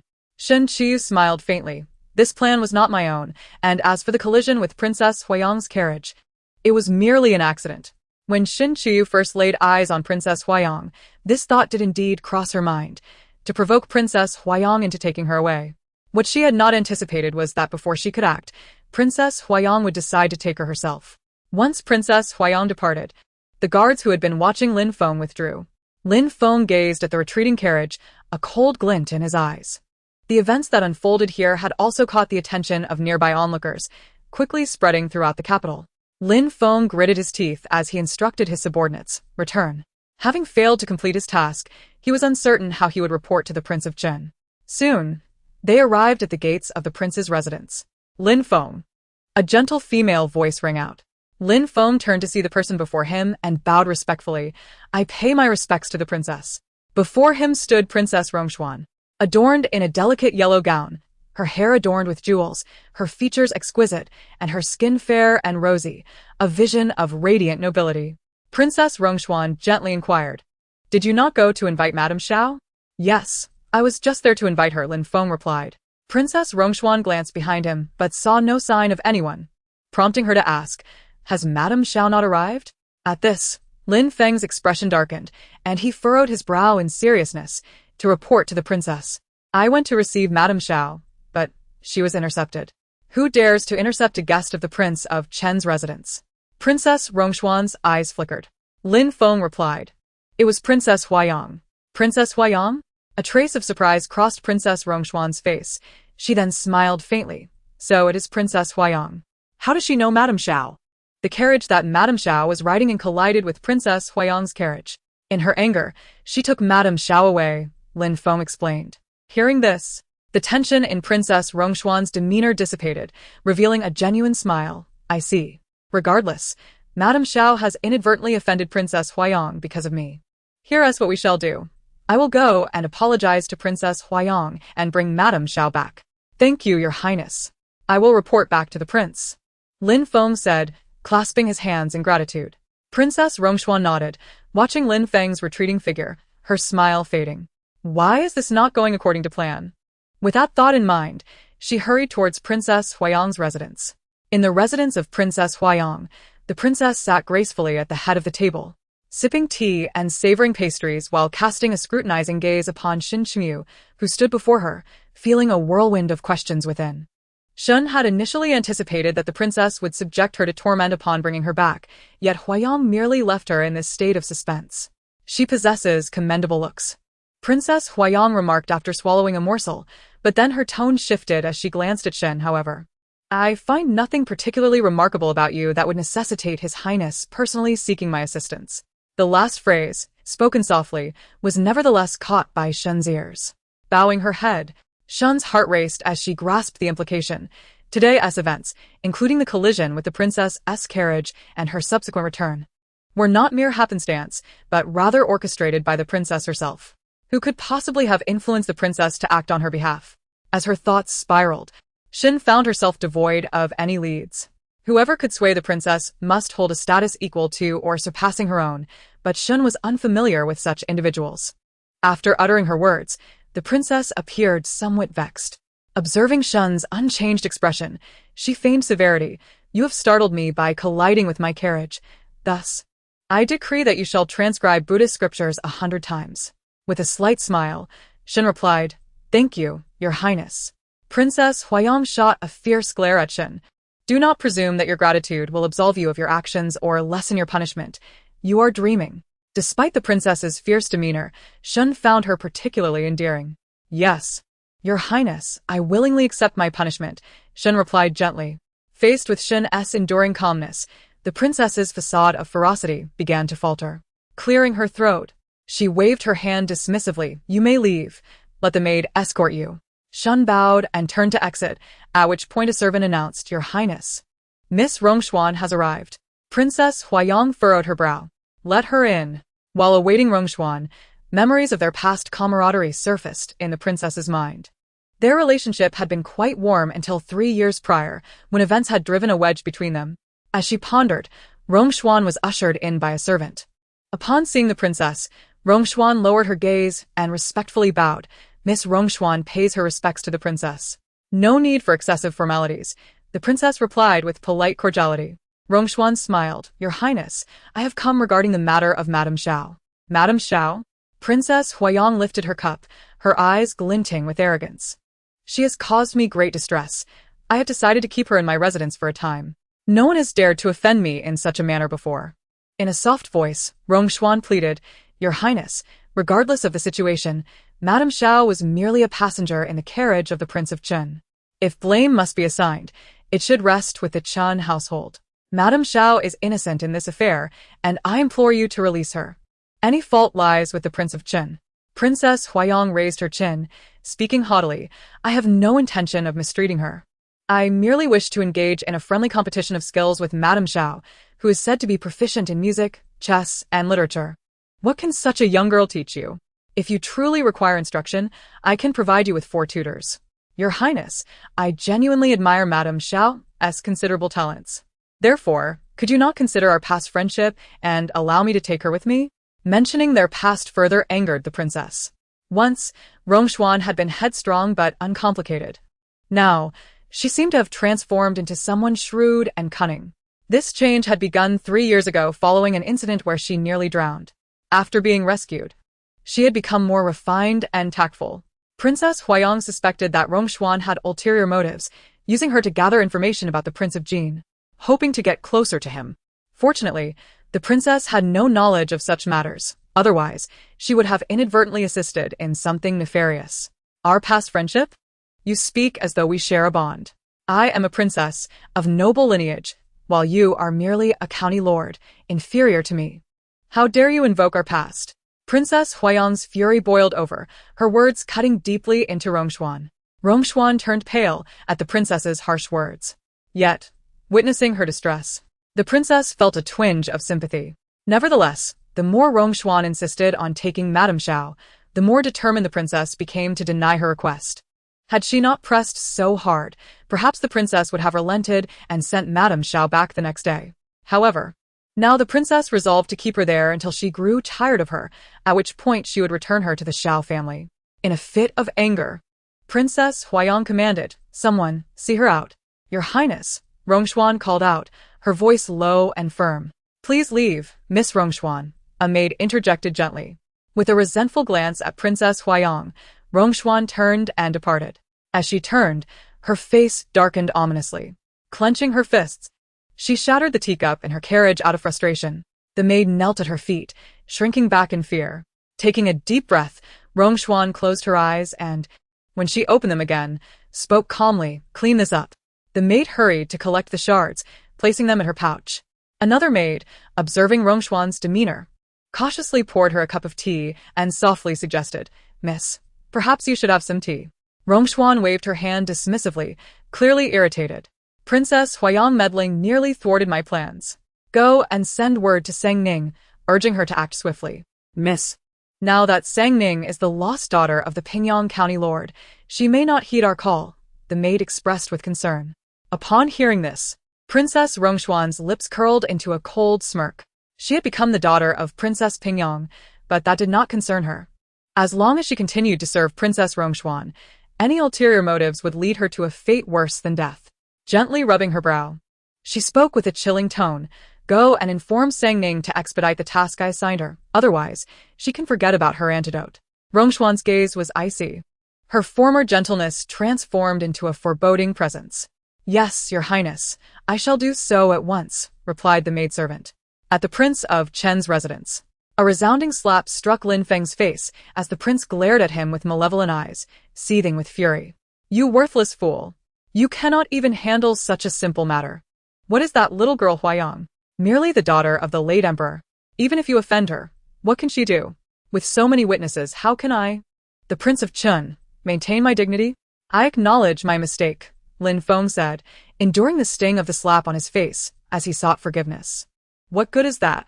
Your incompetence has ruined my plans.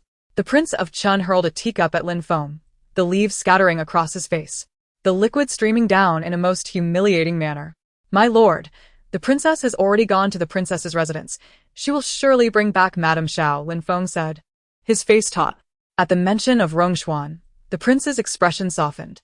Since 3 years ago, she had grown increasingly capable and astute, often predicting events in advance and helping the prince avert numerous troubles, earning his unwavering trust.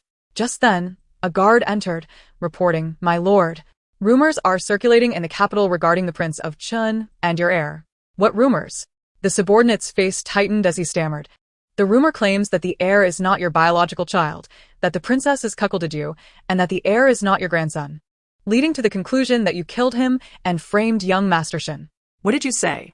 The Prince of Chun rose abruptly, his brow furrowed, his eyes glinting with a chilling light. The guard, braving the prince's piercing gaze, continued, My lord, the rumors have gained traction. It is said that you invited Madame Xiao into the residence to educate the princess, but in reality, it is a nefarious scheme. Preposterous.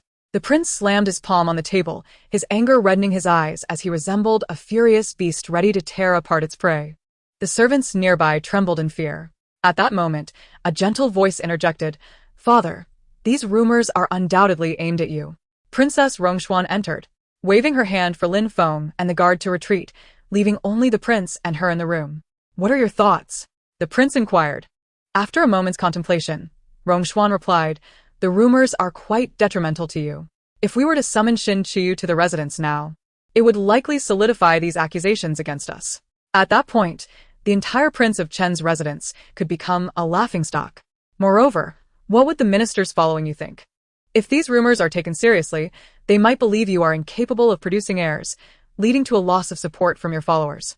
After all, who would stand by a prince without offspring, even if he could achieve great things? Furthermore, it is better to diffuse the rumors than to suppress them. Attempting to do so may only suggest our guilt, Rongshuan added, her slender fingers lightly tapping the table. Father, why not publicly interrogate Shinani tomorrow? We have both eyewitnesses and evidence. The common folk need not concern themselves. Once we present the proof, they will believe us and side with our narrative. Her expression was filled with disdain. The prince regarded her intently, assessing her. Shiana, you must explain to your father why it is imperative to eliminate Shinani. Although framing Shinani was orchestrated by Xiao Jing, the prince had tacitly consented and even assisted Xiao Jing, ensuring the evidence was irrefutable. Rongshuan lowered her gaze and spoke softly. If I were to say that Shinani will ultimately become our adversary, would father believe me? The prince hesitated, torn between disbelief and the memory of Rongshuan's past accurate predictions. He sighed, Your father trusts you. I understand your reservations, father. Do not be deceived by Shinani's current status as a mere lowly Hanlon scholar, seemingly noble yet without power. He is destined for the position of prime minister in the future. At this point, an idea struck her. Father, you must urgently gather grain. Collect as much as possible. What need have we for grain? The prince was startled by her urgency. Father, a severe drought will occur in 6 months, crops will fail, and uprisings will ensue across the land. If you gather grain in advance, it will prove invaluable to us, perhaps even aiding us in our endeavors. As she spoke, excitement made her fingers tremble. Will a drought truly occur? What if it does not? The prince was skeptical, noting the abundant rainfall this year, with storms occurring frequently. He could believe in flooding but found it hard to accept a drought. Father, trust me, a drought will indeed come. Rongshuan urged him fervently, fearing his disbelief. The prince stroked his beard, sighing deeply. Shiena, it is not that I do not believe you, but the implications are too great. If what you say comes to pass and we hoard grain, it will surely attract attention. Grain is the foundation of the nation and many will be watching. Any slight movement on our part will lead to swift discovery, resulting in a loss rather than a gain. Rongshuan opened her mouth to protest. Father, must we simply accept this? If we seize the opportunity, it will greatly benefit our cause. Of course we cannot accept this lightly. The prince's eyes glimmered with ambition and desire. We shall proceed as follows, he whispered in Rongshuan's ear. Upon hearing her father's words, Rongshuan was taken aback, her expression one of astonishment. Father, this would be treason. Fear not, the emperor will remain unaware. Even if he does find out, we can always find a scapegoat to divert the blame, the prince said with a dismissive laugh, casting a meaningful glance at Rongshuan. My foolish daughter. Did you think we would have to act ourselves? This matter requires a proxy. If complications arise, what connection do we have to it? Rongshuan contemplated this, her eyes lighting up with delight. Father, allow me to choose the proxy. Oh, who do you have in mind? The prince asked, sipping his tea casually. King Jin. Rongshuan pronounced each word deliberately, a glimmer of intrigue in her eyes. King Jin? The mention of this title momentarily cast a shadow of seriousness across the prince's face. However, Rongxian remained oblivious, speaking to herself. Father, if King Jin and the emperor were to fall into conflict, harboring mutual suspicion and engaging in a struggle that would deplete their energies, we could reap the benefits as bystanders. King Jin is not to be trifled with. Although I have yet to discern any particular strength in him, the mere fact that he has survived under the emperor's rule speaks volumes.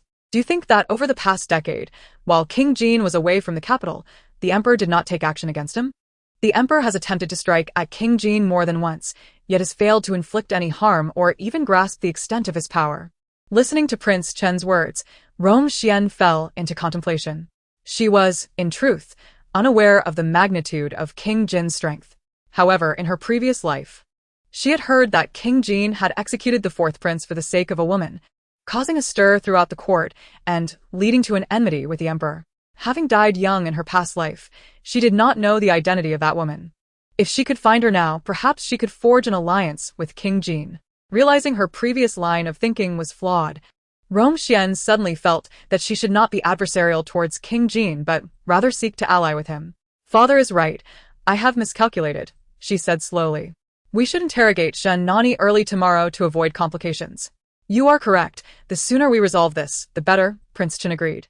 Shen Chu sat calmly at her desk, her long, black hair cascading down her back, exuding a gentle grace. She was quietly transcribing Buddhist scriptures, while Qingwei ground the ink beside her. You truly have the leisure to copy scriptures, Princess Huayang's lively voice interjected. Shen Chu looked up to see Princess Huayang surveying her with an air of superiority. Seeing this, Shen Chu leisurely set down her brush and ink, replying, Your Highness, I accidentally startled you yesterday by colliding with your carriage, and it weighed heavily on my conscience. Thus, I sincerely wish for your well-being. Shen Chu's words were carefully crafted, leaving no room for misinterpretation. Princess Huayang pouted, finding her dull. Shen Chu smiled softly, perceiving that despite Princess Huayang's outward arrogance, she was not inherently malicious, making it difficult for her to harbor true dislike. With a huff, Princess Huayang sat regally, her tone laden with meaning as she remarked, I have heard that your elder brother, Shen Nani, is to be interrogated today. The evidence against him is irrefutable. It appears he may face exile, or even execution. Upon hearing this, Shen Chu's expression momentarily faltered before she regained her composure. Princess Huayang scrutinized her closely, frowning as she asked, Why are you so calm about your brother's predicament? Shen Chu replied, Your Highness, I am indeed anxious. Might I be permitted to return? You hardly seem anxious, Princess Huayang retorted. What good would it do you to return? Can you save Shenani? Shen Chu looked at Princess Huayang with bright, earnest eyes, saying, Your Highness, someone must be seeking your assistance on my behalf. What nonsense! Why would I assist you? You have already caused me distress by crashing into my carriage, and now you expect my help? How absurd! Princess Huayang reacted as if her tail had been stepped on, her eyes wide with indignation as she glared at Shen Chu. Very well, if you say it is not so, then it is not. Shen Chu acquiesced to Princess Huayang's assertion, then gently added, But might I request permission to leave the palace? You wish to leave? Princess Huayang circled Shin Chuyu, scrutinizing her closely. That will not do, she declared, shaking her delicate finger playfully. You have yet to finish copying the scriptures I assigned you. Furthermore, she added with her hands on her hips, I simply enjoy watching you fret. After issuing her command to the attending maidens to leave, Princess Huayang turned her back on Shin Chuyu, strutting away with an air of triumph. The room was left with only Shin Chuyu and Qingyue. The latter, anxious, implored, Madam, what shall we do? You cannot leave. How will we save young master? Qingyue's eyes brimmed with tears. To her and the other maidens, Shin Nani was a figure of remarkable charm and elegance, one whose demeanor had captured many hearts, including her own. Yet, knowing she was unworthy of him, she buried her feelings deep, never daring to reveal them. The thought of witnessing Shin Nani's demise was unbearable. Shin Chuyu smiled faintly. Qingyue, we must leave. Madam, where are we going? Qingyue asked, astonished. Naturally. We are leaving the princess's residence to aid my elder brother, Shin Chuyu stated matter-of-factly. But the princess will not allow us to go. Qingyue's momentary excitement faded as she realized the implications. Shin Chuyu adjusted her loose hair, her tone turning cold. How can we know unless we try? With that, Shin Chuyu turned and exited. Madam, Qingyue called after her, fearing for Shin Chuyu's safety, and hurried to follow. Chapter 66. The annulment of engagement. Shin Chuyu exited the Princess Huayang's residence without hindrance, leaving Qingyue in disbelief. Madam, we really just left? I suspected as much. Shin Chuyu smiled gently. Madam, what is going on? Wasn't the princess opposed to our leaving? How did we manage it so effortlessly? The princess, you see. Shin Chuyu recalled Princess Huayang and smiled. She is quite the contradictory character. At first, Princess Huayang appeared to mock her, yet in truth, she had been conveying vital information regarding Shin Nani. When Princess Huayang forbade her from leaving while sending away her attendants, Shin Chuyu inferred that the princess was hard on the outside but soft within. Her refusal masked her true intent of allowing Shin Chuyu to depart. Not wishing to waste time, Shin Chuyu hurriedly hired a carriage and set off towards the government office. In the Shun household, Shun father was in a state of turmoil. What shall we do? Nani is to be interrogated, and we are unprepared. Did not Prince Chun promise us 10 days? It has barely been 3 since. Shin mother could no longer maintain her composure, pounding her thigh and weeping. Cease your crying. What is the point? Shun father scolded, his irritation escalating with each tear. Shin mother's sobs softened, yet she continued to lament. Nani is facing death. How can I not weep? If he is in peril, I, as his mother, cannot bear to live. Her tears flowed freely, her hair disheveled, a stark contrast to her usual poised appearance. Shun father shared her anxiety. Nani was his cherished eldest son. The future of the Shin family rested upon his shoulders. Moreover, the situation was fraught with complications. The truth behind the heir's death involved a web of intrigue. And Shin Nani was merely a pawn in this game. Even if he wished to intervene, he was at a loss, his hair graying under the weight of his worries. Sir. The steward's urgent voice broke through. Shin father frowned, scolding. What is all this noise about? It is someone from the Grand Tutor's household, the steward reported. The arrival of the Grand Tutor's people filled Shin father with a sense of foreboding. He summoned the butler to bring forth a representative from the esteemed family of the Grand Tutor. The individual who arrived was none other than Li Yunzhou, the eldest son of the Grand Tutor. Clad in a robe of azure, he entered with an air of grace and refined elegance. Li Yunzhou performed a respectful bow, addressing Lord Shin with due deference. Lord Shin gazed intently at Li Yunzhou and responded courteously, Nephew, there is no need for such formalities. What brings you to the Shin family today? Li Yunzhou appeared troubled, retrieving a marriage contract from his sleeve. I come, on my father's behalf, to annul our engagement. This is the contract for my family, and I hope, dear Lord Shin, that you might return my sister's contract to me. Lord Shun's anger was palpable, the veins on his hands standing out visibly. Though he had anticipated the Li family's intention to withdraw from the engagement, he had not expected it to occur at this juncture. Your family has gone too far. The contract has already been exchanged. The engagement should have been formalized. For the Li family to withdraw now, even the Grand Tutor should not act so brazenly. Before Shin Nani could voice his thoughts, the annulment was already upon them. If Shin Nani had indeed faced grave misfortune, the annulment might be justifiable. However, he was merely under investigation, and yet the Li family was eager to retract their promise, which was utterly unacceptable. Li Yunzhou's expression mirrored his discontent, as he too felt his father's actions were excessive. This was not the opportune moment for such an announcement, and he could sense the implications of his father's behavior towards the Shen family were unjust. He explained, "Uncle Shen, my father is aware that this withdrawal could tarnish the Shen family's reputation. However, he has stated that should the engagement be annulled, he will provide his utmost assistance regarding your son's situation." Lord Shen's furious demeanor faltered, for Li Yunzhou's proposition was one he could hardly refuse. His immediate concern was to rescue Shen Nani. With a heavy sigh, he instructed Madame Shen, "Please retrieve the marriage contract belonging to Miss Li." Madame Shen cast a reluctant glance at Lord Shen, lamenting the loss of such a promising match. The thought of it slipping away pained her heart. Lord Shen, perceiving her distress, reaffirmed, "The matter of Nani takes precedence." Madame Shen, realizing the gravity of the situation, promptly set off to fetch the contract. Exhausted, Lord Shen addressed Li Yunzhou, "I have faith in the character of the Grand Tutor. I implore you to assist us in this matter concerning Nani. Our gratitude will be boundless." Lord Shen clasped his hands in respect and bowed. Li Yunzhou quickly stepped aside and returned the gesture, "Uncle Shen, you honor me too greatly. Such reverence is unwarranted." Lord Shen spoke earnestly, "Yunzhou, Nani is innocent. We possess evidence to prove it. I hope the Grand Tutor will lend his support in this matter.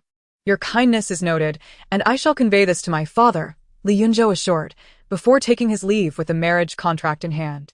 As Madame Shen held the contract, tears welled in her eyes. "I had thought Nani was on the verge of marriage, and soon I could hold my grandchild." Nani had caught the Grand Tutor's eye and was destined for promotion. Who could have foreseen this calamity? Lord Shen's gaze darkened as he stared out at the overcast sky, suddenly bursting from the house and striding forth. Seated in an inconspicuous carriage, Shen Qiyao lifted the curtain to gaze ahead, where the entrance to the Ministry of Justice loomed, crowded with a sea of citizens blocking the path. Dressed in plain attire, Shen Qiyao was nearly unrecognizable to those unfamiliar with her. "Madam, the person has been brought," a shadowy figure announced, casually tossing an individual at Shen Qiao's feet. She looked down at the disheveled figure sprawled upon the ground, clothed in gray and with unkempt hair. The delicate features were marred by pallor and frailty. The individual slowly raised her head to meet Shen Qiao's gaze, fear evident in her voice. Who are you? "Why have you brought me here?" "Muruoxiue," Shen Qiao replied coolly, flicking her fan with a dismissive air. Muruoxiue's eyes widened in alarm, suspicion clouding her expression. "How do you know my name?" With a hand propped against her forehead, Shen Qiao spoke with an enigmatic tone. "You were the one who killed Yan Juning, were you not?" Muruoxiue's heart raced, her gaze darting as she retorted, "What nonsense are you spouting? I don't know any Yan Juning." Shen Qiao leaned slightly closer, her slender fingers gripping Muruoxiue's chin. "Not acquainted? Should I refresh your memory?" The shadowy figure produced a memorial tablet and placed it before Muruoxiue. "You don't know Yan Juning, but you must recognize this, correct?" Upon seeing the tablet, Muruoxiue's pupils constricted.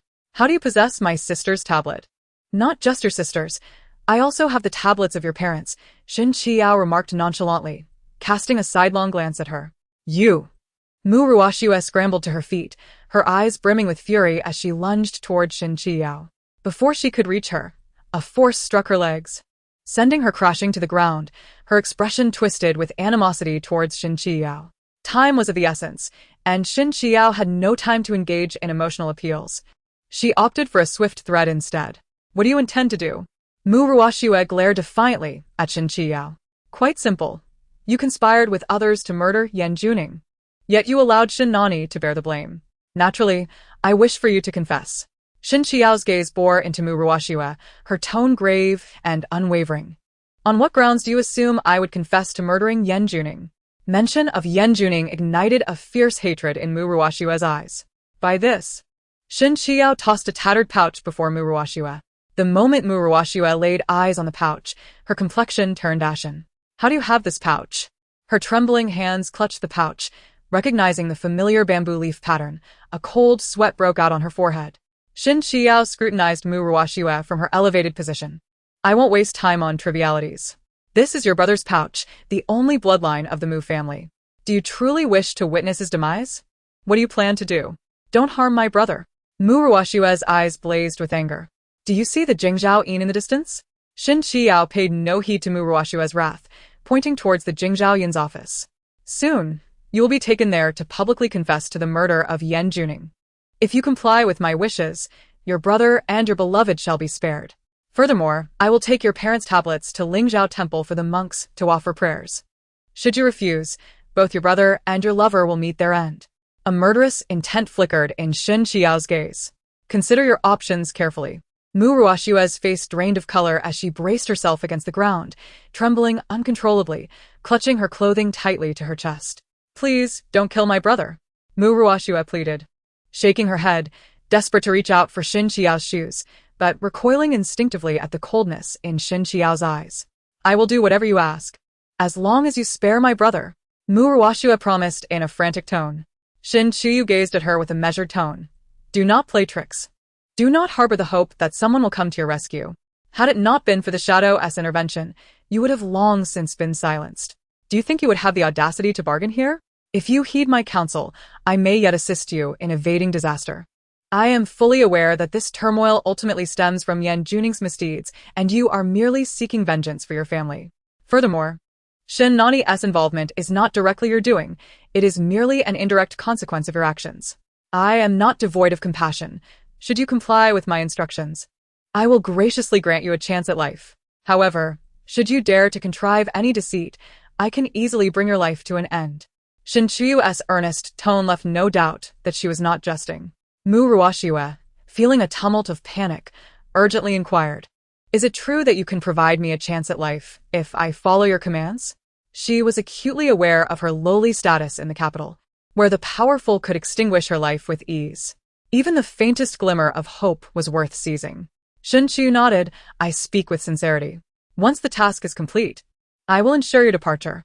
However, during this period, you have no choice but to comply with my directives. I promise I will follow your instructions. Only asking for a chance at life, Mu Ruoshua fervently affirmed. Shin Qiu then turned to the Shadow, instruct her on what she must do.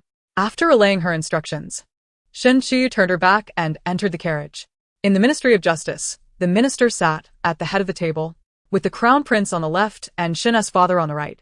The atmosphere in the hall was exceedingly grave, and the minister felt a wave of trepidation wash over him. He silently cursed the turn of events. Today's proceedings were the most troublesome he had encountered since assuming his role. Regardless of the outcome, he was certain to offend one party, and it was likely that Shin Nani would be found guilty, given the abundance of evidence against him. A miracle would be the only hope for a different outcome. The minister slammed the gavel, his voice resonating, Bring forth Shin Nani. As the words left his mouth, 2 officers led Shin Nani into the hall. Unlike other prisoners, he was not shackled. However, the days spent in confinement had rendered him noticeably thinner, his complexion pale. The moment Shin's father caught sight of him, he straightened his back, fixated on Shin Nani, his heart swelling with concern. He turned away, discreetly wiping a tear from his eye. Shin Nani, a man of status, was not required by law to kneel.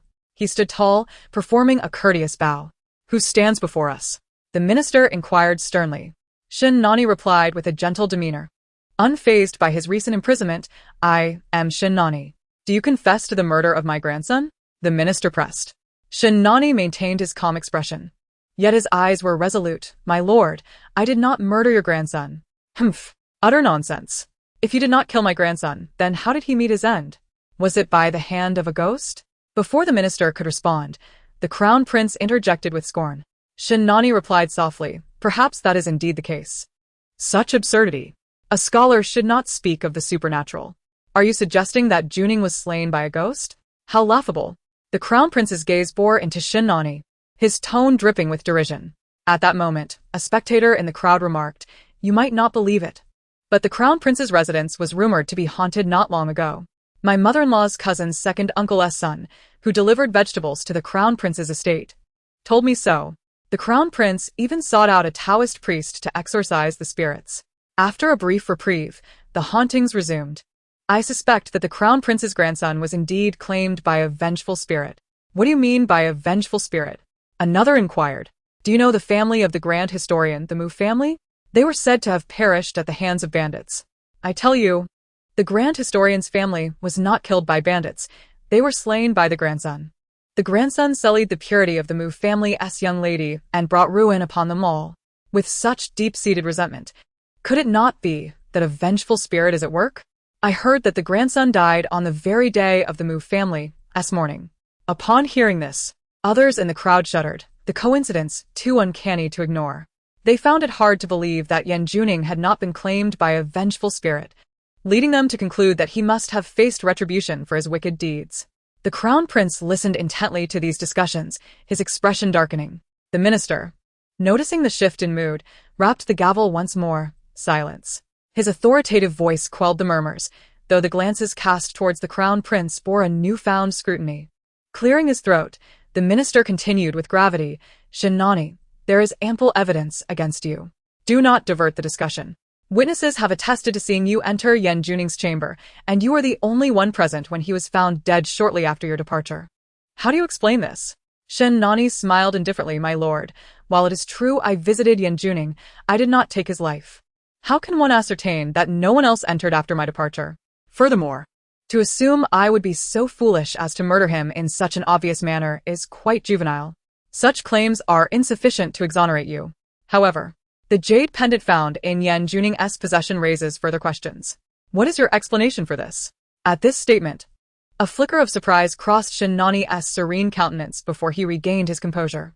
Drawing a deep breath, he replied, this jade pendant was misplaced some time ago, and I had not anticipated it would end up with Yan Juning. You claim it was lost. Do you have any proof? The minister challenged. Shen Nani shook his head, admitting his lack of evidence, unaware of the pendant's whereabouts. Since you possess no evidence to substantiate your claim of loss, it only serves to implicate you further in Yan Juning's demise, the minister declared, his brow furrowing in dissatisfaction with the slow pace of the proceedings. Mr. Su, we have witnesses and evidence. Cannot this prove that Shen Nani murdered my grandson? Is this how you conduct an investigation? The crown prince demanded, his irritation palpable. The minister quickly sought to clarify, Your Highness, it is not my intention to delay. Even with concrete evidence, we must adhere to proper procedures. The crown prince huffed, but refrained from further comment. The minister resumed, Shen Nani, in the absence of evidence, I have witnesses who can attest to your motive for wanting Yan Juning dead. Multiple witnesses have claimed that Yan Juning publicly insulted your married sister, now the Lady Xiao, leading to a confrontation between the two of you. Do you contest this? Shen Nani nodded. I acknowledge that I had a dispute with Yan Juning and that it occurred in public. However, I assure you, I did not kill him.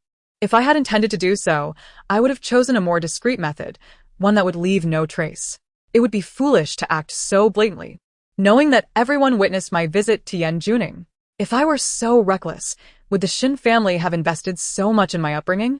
Shin Nani's words were strikingly direct.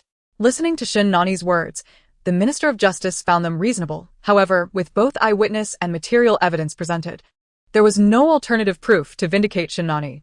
To be frank, he himself did not believe that Shin Nani had truly caused Yan Juning's demise. He was well acquainted with Shin Nani, whose intellect and cunning were remarkable. If he had indeed intended to kill someone, he would not have employed such overt methods. These tactics were pathetically simplistic, even beneath the capabilities of a mere woman in the inner chambers. Prince Chen narrowed his eyes and coldly remarked, This is nothing but flowery rhetoric. You produce no evidence to substantiate your innocence, while I possess irrefutable proof. Do you still wish to deny it? With that, he turned to the Minister of Justice, urging, What are you waiting for? With both eyewitness and material evidence at hand, why do you not hasten to deliver your verdict? The Minister of Justice stared in astonishment, stammering, Your Highness, must we pronounce judgment now? I have yet to complete the examination. In a case with such compelling evidence, the lack of progress from Lord Su was troubling, leading Prince Chen to doubt his competence. I shall certainly report to His Majesty regarding Lord Su's inadequate ability to serve as Minister of Justice, he declared, his gaze icy. Fear gripped the Minister of Justice, and he hastily replied, Your Highness, I shall pronounce the verdict immediately. Despite his acquaintance with Lord Shin, these connections were not sufficient for him to relinquish his position. Mr. Shin, alarmed, rose in protest, Your Highness, the case concerning Nani has not yet been concluded. How can you rush to a verdict? This is unjust to Nani. And what of fairness for my grandson? Prince Chen retorted, his voice laced with venom. My grandson has lost his life. I must avenge Juning. Should you obstruct me further, the repercussions for your Shin family could be dire. A cold grin spread across Prince Chen's face, his murky eyes fixated menacingly on Mr. Shin. The final words dripping with threat. Chapter 70. Muruoshiwa's confession. Mr. Shin, grappling with the blatant threat from Prince Chen, found himself in a moral quandary. After a moment of contemplation, he raised his head and looked earnestly at Prince Chen. I only wish to restore Nani's honor. He is a descendant of the Shin family. If he truly committed murder, I would accept any verdict rendered. However, if he is innocent and has been unjustly framed, I will go to great lengths to seek justice for him, even if it means risking the entirety of the Shin family. If we are to suffer retaliation, it shall be our fate. Mr. Shen's resolute declaration stirred the onlookers, who could not help but empathize. Every parent understood the anguish of having their child wrongfully accused of murder. They too would seek justice for their own offspring. Indeed, the examination is incomplete. Why is Prince Chen so hasty? Could the rumors circulating in the capital be true? Is the grandson truly not Prince Chen's blood? He appears utterly unfazed, even eager for the Minister of Justice to pronounce judgment on Shen Nani. Perhaps there is a hidden agenda. Did Prince Chen himself eliminate his grandson and frame Shen Nani? Such whispers began to circulate among the crowd, gaining traction. Could it be that Prince Chen is responsible for his grandson's demise? One citizen inquired. Isn't it obvious? Shen Nani had indeed visited the late grandson, leaving behind evidence. Framing him would be convenient. Moreover, Shen Nani is vastly superior to Prince Chen's own grandson. Perhaps jealousy has driven Prince Chen to such extremes. This seemingly absurd theory garnered agreement from those present, who began to cast suspicious glances at Prince Chen. His expression darkened, radiating a chilling aura as he glared at the crowd, as though he wished to tear them apart. Enough. Anyone who continues to spout nonsense will face consequences for defaming the royal family. The moment Prince Chen's decree was uttered, the crowd fell silent, well aware of the serious implications of discussing royal matters. Prince Chen surveyed the room, then taunted Mr. Shin. If you can produce evidence to prove your innocence, I shall gladly release Shen Nani. As it stands, with eyewitness and material evidence at hand, even should the matter reach the emperor, I hold the upper hand. Any obstruction on your part is futile. With that, he fixed his gaze on the Minister of Justice. Why do you not hurry to deliver your verdict? Your Highness, Mr. Shen implored, his anxiety palpable. Prince Chen, ignoring him, remained resolute. Yes, I shall pronounce the verdict at once, the Minister of Justice stammered, glancing at Shen Nani with a sigh. Shen Nani, the evidence against you for the murder of Yan Juning is irrefutable. I now declare the sentence. He paused, a flicker of reluctance crossing his features. Death by execution after the autumn harvest. Before he could finish, a woman's voice rang out from the crowd. Hold on. A beautiful young woman emerged from the throng, attempting to approach the dais, but was obstructed by the guards. Who dares to disrupt this court? The Minister of Justice thundered, glaring at Muruoshiwa without reservation. Muruoshiwa, glancing at the guards blocking her path, took a deep breath and declared, My lord, I have come to confess. I am the one who killed Yan Juning. What did you say? The Minister of Justice was taken aback. You killed Yan Juning? Prince Chen narrowed his eyes at Muruoshiwa, his voice icy. Nonsense. Are you not someone sent by the Shin family to absolve Shen Nani? Muruoshiwa shook her head defiantly. I came of my own volition. It was indeed I who killed Yan Juning. Her words sparked murmurs among the crowd, who scrutinized her with suspicion. I am Muruoshiwa, daughter of the Mu family, she stated plainly. The Mu family? The one that was destroyed by Yan Juning? At this reminder, realization dawned on the crowd. Could this young woman truly be the perpetrator? As if sensing their thoughts, Muruoshiwa continued, I am indeed from the Mu family, the one that was ravaged by Yan Juning. With that, her gaze locked onto Prince Chen, brimming with hatred. She loathed him and despised Yan Juning. Had it not been for Yan Juning wielding Prince Chen's power, would their family have suffered such devastation? She would not have to scurry around like a stray dog. The Minister of Justice exchanged glances with Prince Chen before commanding the guards, bring her forward. Muruoshiwa was escorted to kneel before the Minister of Justice. You claim you are the murderer of Yan Juning. What evidence do you possess? Prince Chen leaned back, appraising her. Muruoshiwa met his gaze, and suddenly smiled. The outside world speaks of Yan Juning not being your true grandson. It appears to be true. Otherwise, as the murderer of your grandson, you would not be questioning me, but rather demanding proof of my guilt. A mocking laugh escaped her lips, full of scorn. I have never witnessed such absurdity. It seems Prince Chun is intent on finding ways to exonerate me, wishing to place the blame for murder upon Shen Nani. I wonder what your true intentions are? Her words struck a chord, prompting others to recognize the peculiarity of Prince Chen's demeanor. Realizing his own misstep, Prince Chen suppressed his indignation. Are you questioning my authority? A mere woman instructing me on how to conduct my affairs? I dare not, my lord. I simply do not wish to implicate the innocent. Indeed, I am the one who killed Yan Juning.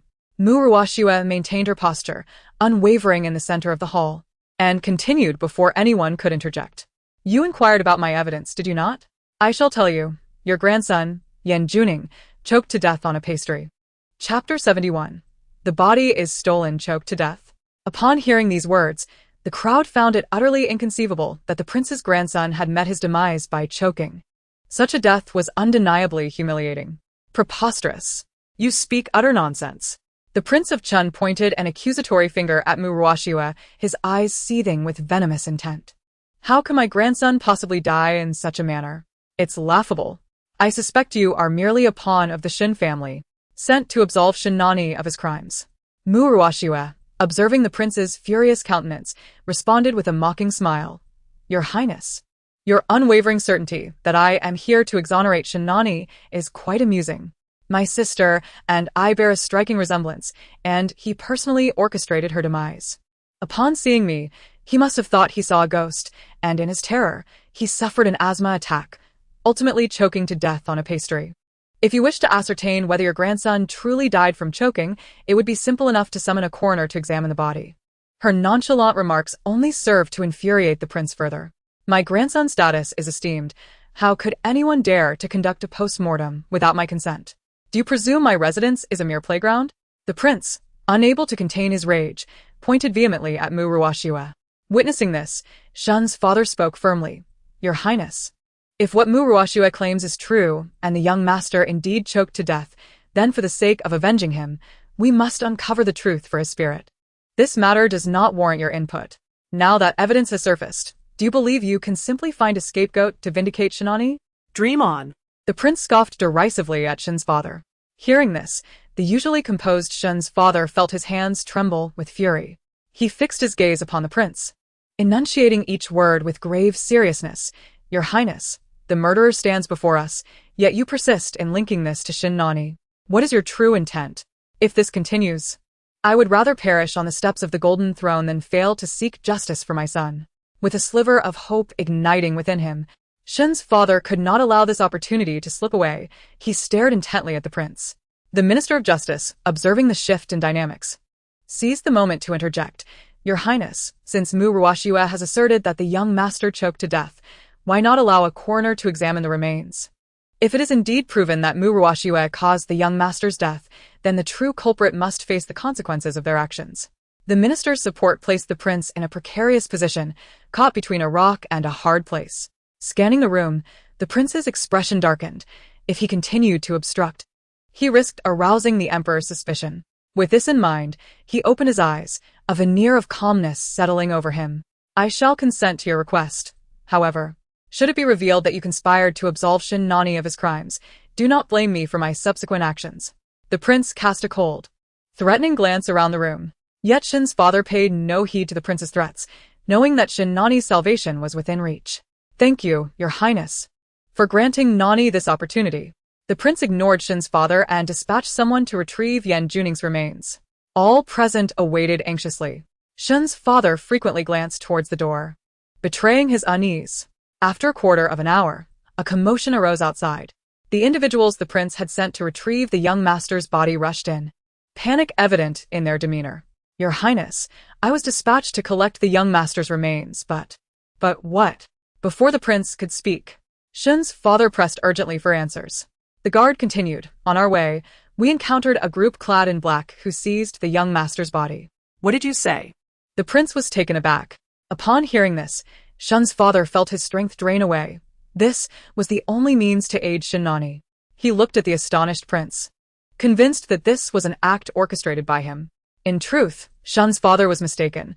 It was not the prince's doing. He had simply instructed his subordinates to bring the young master's body and intended to let events unfold naturally. As for Shin Nani and the Shin family, He could always deal with them later. How challenging could it be to handle a mere youth? With this mindset, the prince had no intention of intervening further. However, now that his grandson's body had been stolen, he pondered who would be so brazen as to commit such an act. If there were animosity towards Yan Juning, it seemed unnecessary to take risks by stealing the corpse. The entire situation felt increasingly perplexing. The Minister of Justice cautiously assessed the prince's expression and deliberated. Your Highness, since the young master's body has been taken, what do you propose we do? Chapter 72. The arrival of Princess Huayang. The prince's demeanor darkened as he regarded the respectful Minister of Justice, suddenly smiling. Since my grandson's body cannot be found, we shall conclude this matter for now, and discuss it further once the body is located. Upon hearing this, Shun's father grew frantic and exclaimed, Your Highness, there are those who have admitted to causing the young master's death. To terminate the investigation now may hinder the progress of the case. I too desire to uncover the truth. However, my grandson's body has been stolen. How can I ascertain the facts without evidence? How can I determine whether it was you who sought to exonerate Shin Nani? The prince cast a sidelong glance at Shun's father, his tone laced with derision. Shun's father gazed intently at the prince, a resolute glimmer in his eyes as he declared, Your Highness, I swear on my family's honor that Muruashue is not someone I procured. Should I utter a single falsehood, may the Shin family meet a grim fate. His bold proclamation left the assembly in shock. Shun's father dared to publicly invoke his family's name in a solemn oath, suggesting he would not lie. People held such vows in high regard. It was uncommon for anyone to risk their family's honor without cause. It now seemed evident that Shun's words were indeed truthful. Muruashue was not a hired pawn of the Shin family, intended to shield Shin Nani from blame. The prince retorted, Even if your family is innocent, my grandson's body has been stolen. What more do you expect from me? If everyone were to swear like you, there would be no need for trials. We could simply rely on oaths. This rebuttal rendered Shun's father speechless, while simultaneously quieting the previously agitated crowd outside, who recognized the prince's words, though blunt, held a semblance of truth. Standing a short distance away, Shin Chuyu, adorned with a veil, smirked at the prince's adept manipulation of the situation. She cast a glance at the shadowy figure nearby, who nodded before vanishing in an instant. The argument in the hall continued unabated, as Shun's father, his eyes reddened with indignation, stared defiantly at the prince.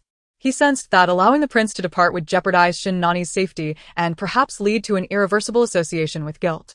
Impudent! How dare you defy me? Do you not fear my wrath? The prince regarded Shun's father with a penetrating gaze, his voice deep and foreboding.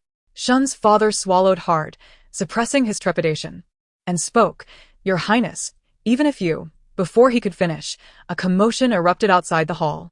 The prince narrowed his eyes and glanced toward the disturbance. The onlooking crowd parted, revealing a group of guards escorting a striking young lady adorned in resplendent palace attire. Princess Huayang had arrived. The prince's eyes flickered with displeasure as he reprimanded her. Huayang, this is the Hall of Justice. What brings you here? This is no place for a woman. Princess Huayang pouted, visibly displeased. Uncle, you haven't even inquired why I am here, yet you begin to scold me? Casting a cold gaze upon the petulant princess, the prince replied icily, I care not for your reasons. This is an inappropriate venue for your presence. Depart at once. Humph. Princess Huayang let out a delicate huff, her eyes glaring at Prince Chin. Uncle, I overheard the quarrel you had just now. I came here to assist you, yet you insist on driving me away. Prince Chen suppressed his growing impatience and spoke soothingly to Princess Huayang, his tone softening. Huayang, there are matters I must attend to. You should leave for now. We can discuss anything privately later. He held little faith in the idea that Princess Huayang could be of any assistance. Rather, he feared her presence might jeopardize his plans. Uncle, what good is it to speak privately? It is essential to address this matter now to provide you with help. Princess Huayang shook her head, her determination evident. Without waiting for Prince Chen to respond, she raised her hand and clapped. Be cautious. Bring the person here. At her command, Prince Chen's eyelids flickered, and he felt an ominous premonition as he observed her actions. Sure enough, under Princess Huayang's direction, a group of guards approached, carrying a coffin. Upon seeing the familiar casket, Prince Chen's brows furrowed. Uncle, I witnessed someone attempting to seize the body of the heir, so I instructed my guards to retrieve it for you. My niece has done well. Hasn't she? Princess Huayang declared, her face beaming with pride.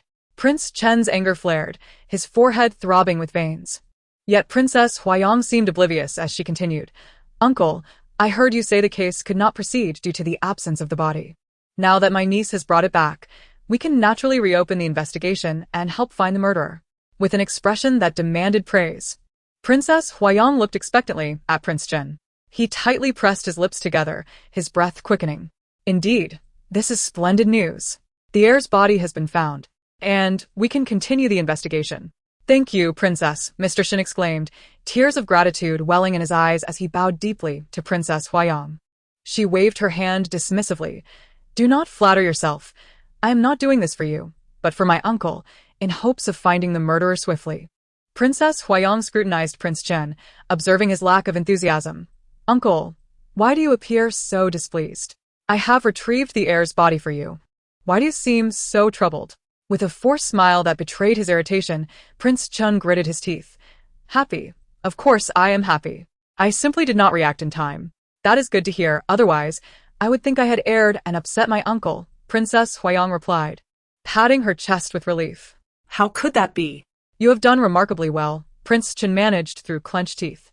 Then, uncle, let us proceed with the investigation. I heard someone mention discarding the heir's body to ascertain the cause of death. Now that I have brought the body back, let us hasten to have it examined. Princess Huayang's eyes sparkled with eagerness as she gazed at Prince Chen.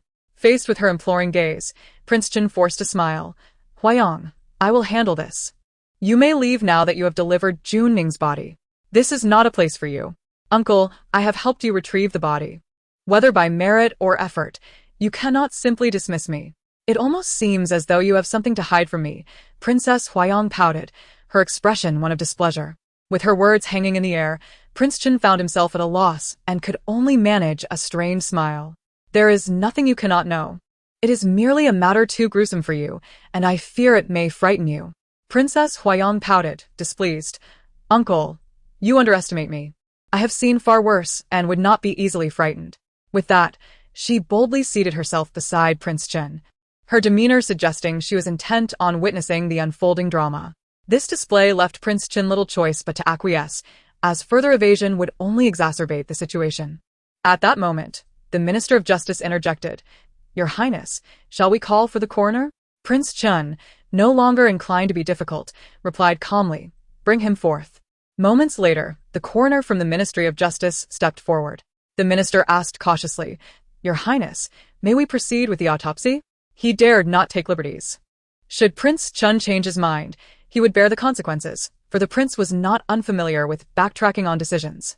Prince Chen's agitation was palpable. A matter that had begun so promisingly had devolved into chaos, and his mounting fury threatened to overwhelm him. Princess Huayang's bright eyes turned to Prince Chen, her voice filled with curiosity. Uncle, the minister is addressing you. Why do you not respond? Suppressing his anger, Prince Chen coldly commanded, Proceed with the examination. With Princess Huayang present, Prince Chen could not hope to gloss over the proceedings.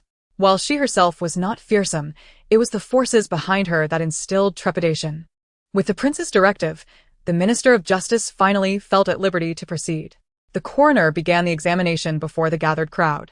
As he sliced open Yan Junning's throat, a foul odor wafted through the air. Princess Huayang instinctively covered her mouth and nose with a silk handkerchief. Yan Junning had been dead for several days, and despite being preserved with ice, the heat had taken its toll. Onlookers, too, covered their mouths and noses. Retreating to the periphery, the coroner, clad in a white mask that concealed his face, remained unfazed, continuing his meticulous work. Princess Huayang, suppressing her nausea, narrowed her eyes as she observed the coroner's actions. Suddenly, he halted, respectfully addressing Prince Chen. Your Highness, I have completed the examination. The heir indeed perished from asphyxiation, as I discovered a pastry lodged in his trachea. It was this obstruction that caused his demise. The coroner gestured toward Yan Junning's severed throat, urging Prince Chen to take a closer look. Prince Chen's gaze fell upon Yan Junning's corpse, yet he quickly averted his eyes. Although he had taken lives before, witnessing such a gruesome scene firsthand left him unsettled. In contrast, Princess Huayang curiously approached, bravely scrutinizing the body despite the gruesome sight. Upon observing the severed area, her eyes widened. Uncle, come quickly. Your grandson truly was choked to death by food. she exclaimed, her voice resonating throughout the hall. Her proclamation reached even those gathered outside, confirming that Yan Junning had indeed been a victim of Muruwashua, with no connection to Shinani. At that moment, Mr. Shin, tears streaming down his face, knelt before Princess Huayang. "Thank you, Princess, for clearing my son's name." She cast him a disinterested glance and replied nonchalantly, "What do you mean I cleared your name? It was the Minister of Justice and my uncle who restored your honor. At your age, you ought to know how to express yourself." Realizing his previous statement was inappropriate, Mr. Shin quickly turned to Prince Chen, offering his gratitude. "Thank you, Your Highness, for vindicating my son." With Mr. Shen's words effectively silencing any further objections from Prince Chen, and with evidence now irrefutable, what more could Prince Chen say? "Your Highness, since Nani's innocence has been established, may we release him so I can take him home?" Mr. Shen inquired, eyeing Prince Chen's darkening expression.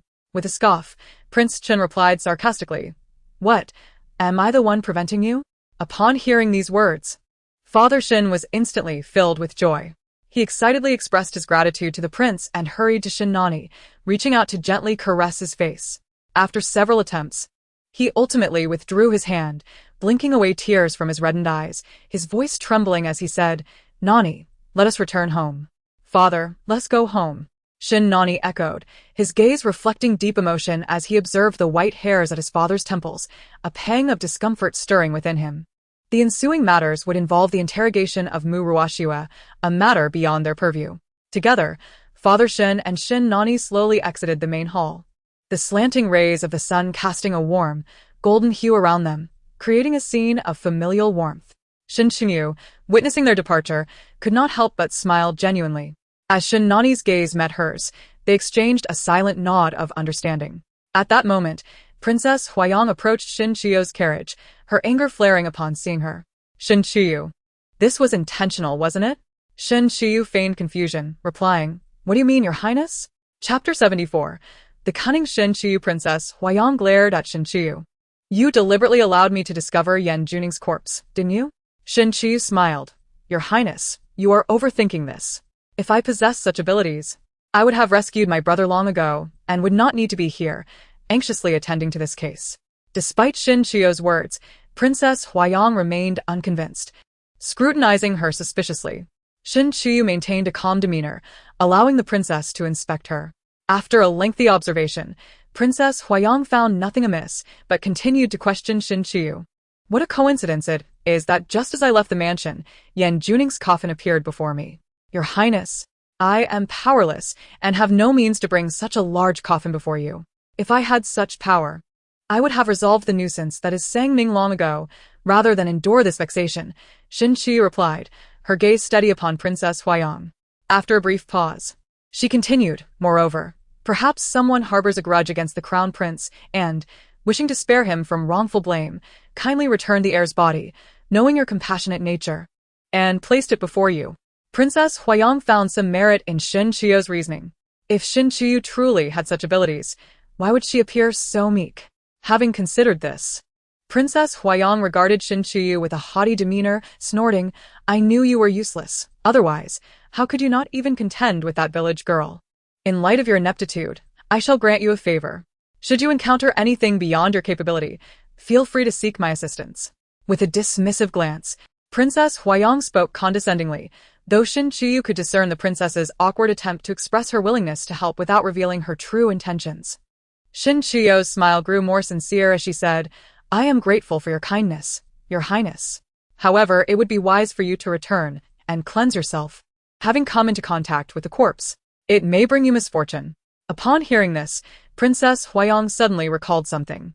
She raised her arm to her nose, and, in the next moment, her face contorted in disgust at the foul odor. "Back to the mansion," she commanded, disregarding any further words with Shin Chiyu as she climbed into her carriage to return home.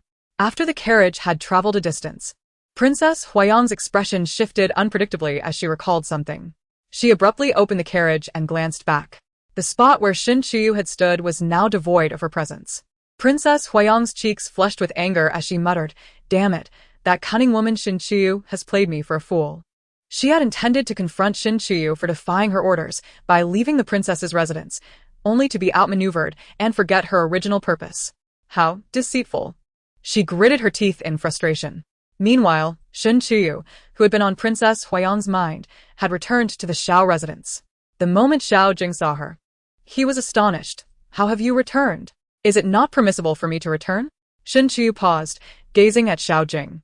A look of confusion crossed Xiao Jing's expression. Shouldn't you be at the Crown Prince's residence? At his words, Shen Chuyu chuckled, her cool gaze scrutinizing Xiao Jing, noting the dark circles under his eyes. And she slowly smiled. Xiao Jing, your information is rather lacking. You should send your subordinates to inquire. It is rather embarrassing for a general to be so uninformed. Xiao Jing said nothing and turned to leave. Shen Chuyu watched his retreating figure for a moment, a cold smile gracing her lips.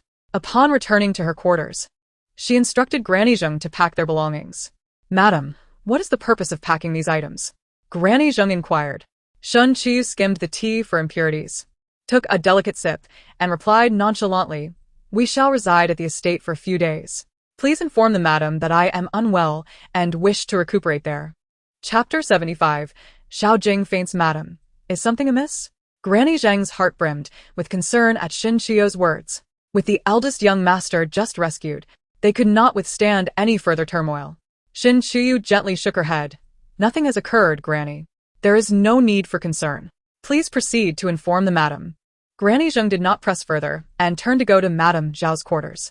Shen Chuyu sat in her chair, observing Qing Yue and the other maids busily packing their items. Lost in thought. After a short while, Granny Zheng returned, respectfully reporting, Madam, the lady has consented. Shen Chuyu nodded, glancing at the packed belongings. Fatigue evident as she rubbed her temples. Since everything is ready, let us depart. Slowly rising from her chair, Shen Chuyu prepared to leave. Madam, you have just returned. It would be wise to rest a while.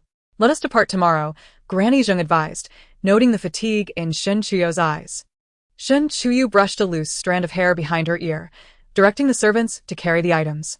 Hearing Granny Zheng's suggestion, she turned and clarified no need.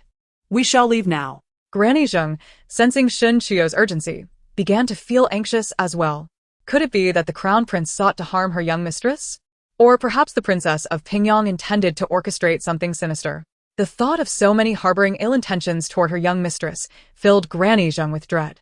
Soon, the servants had loaded the items onto the carriage, and Shen Chuyu cast a lingering glance at the residence she had called home for 3 years before stepping into the carriage.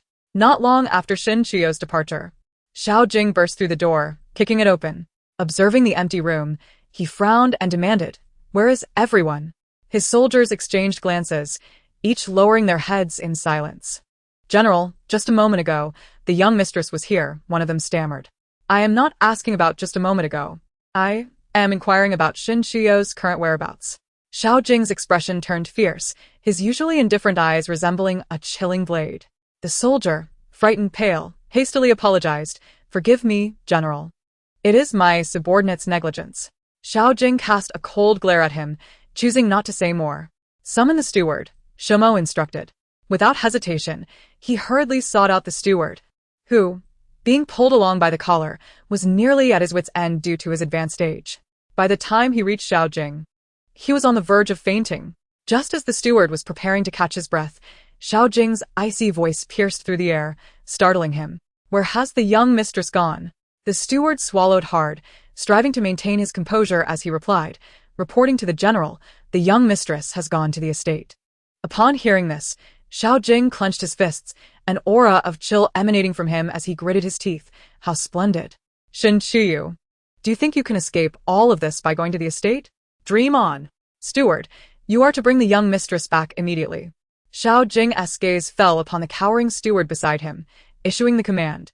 Yes, General, I shall fetch the young mistress at once. The steward hastily complied, sensing the gravity of Xiao Jing's expression, and rushed off to retrieve Shen Chuyu. However, just as he took a step, a thud sounded behind him, followed by a panicked cry. General! General! Are you all right? Turning back, the steward was horrified to find Xiao Jing collapsed on the ground, his face ashen and unconscious. Why are you still standing there? Hurry and get the general to bed.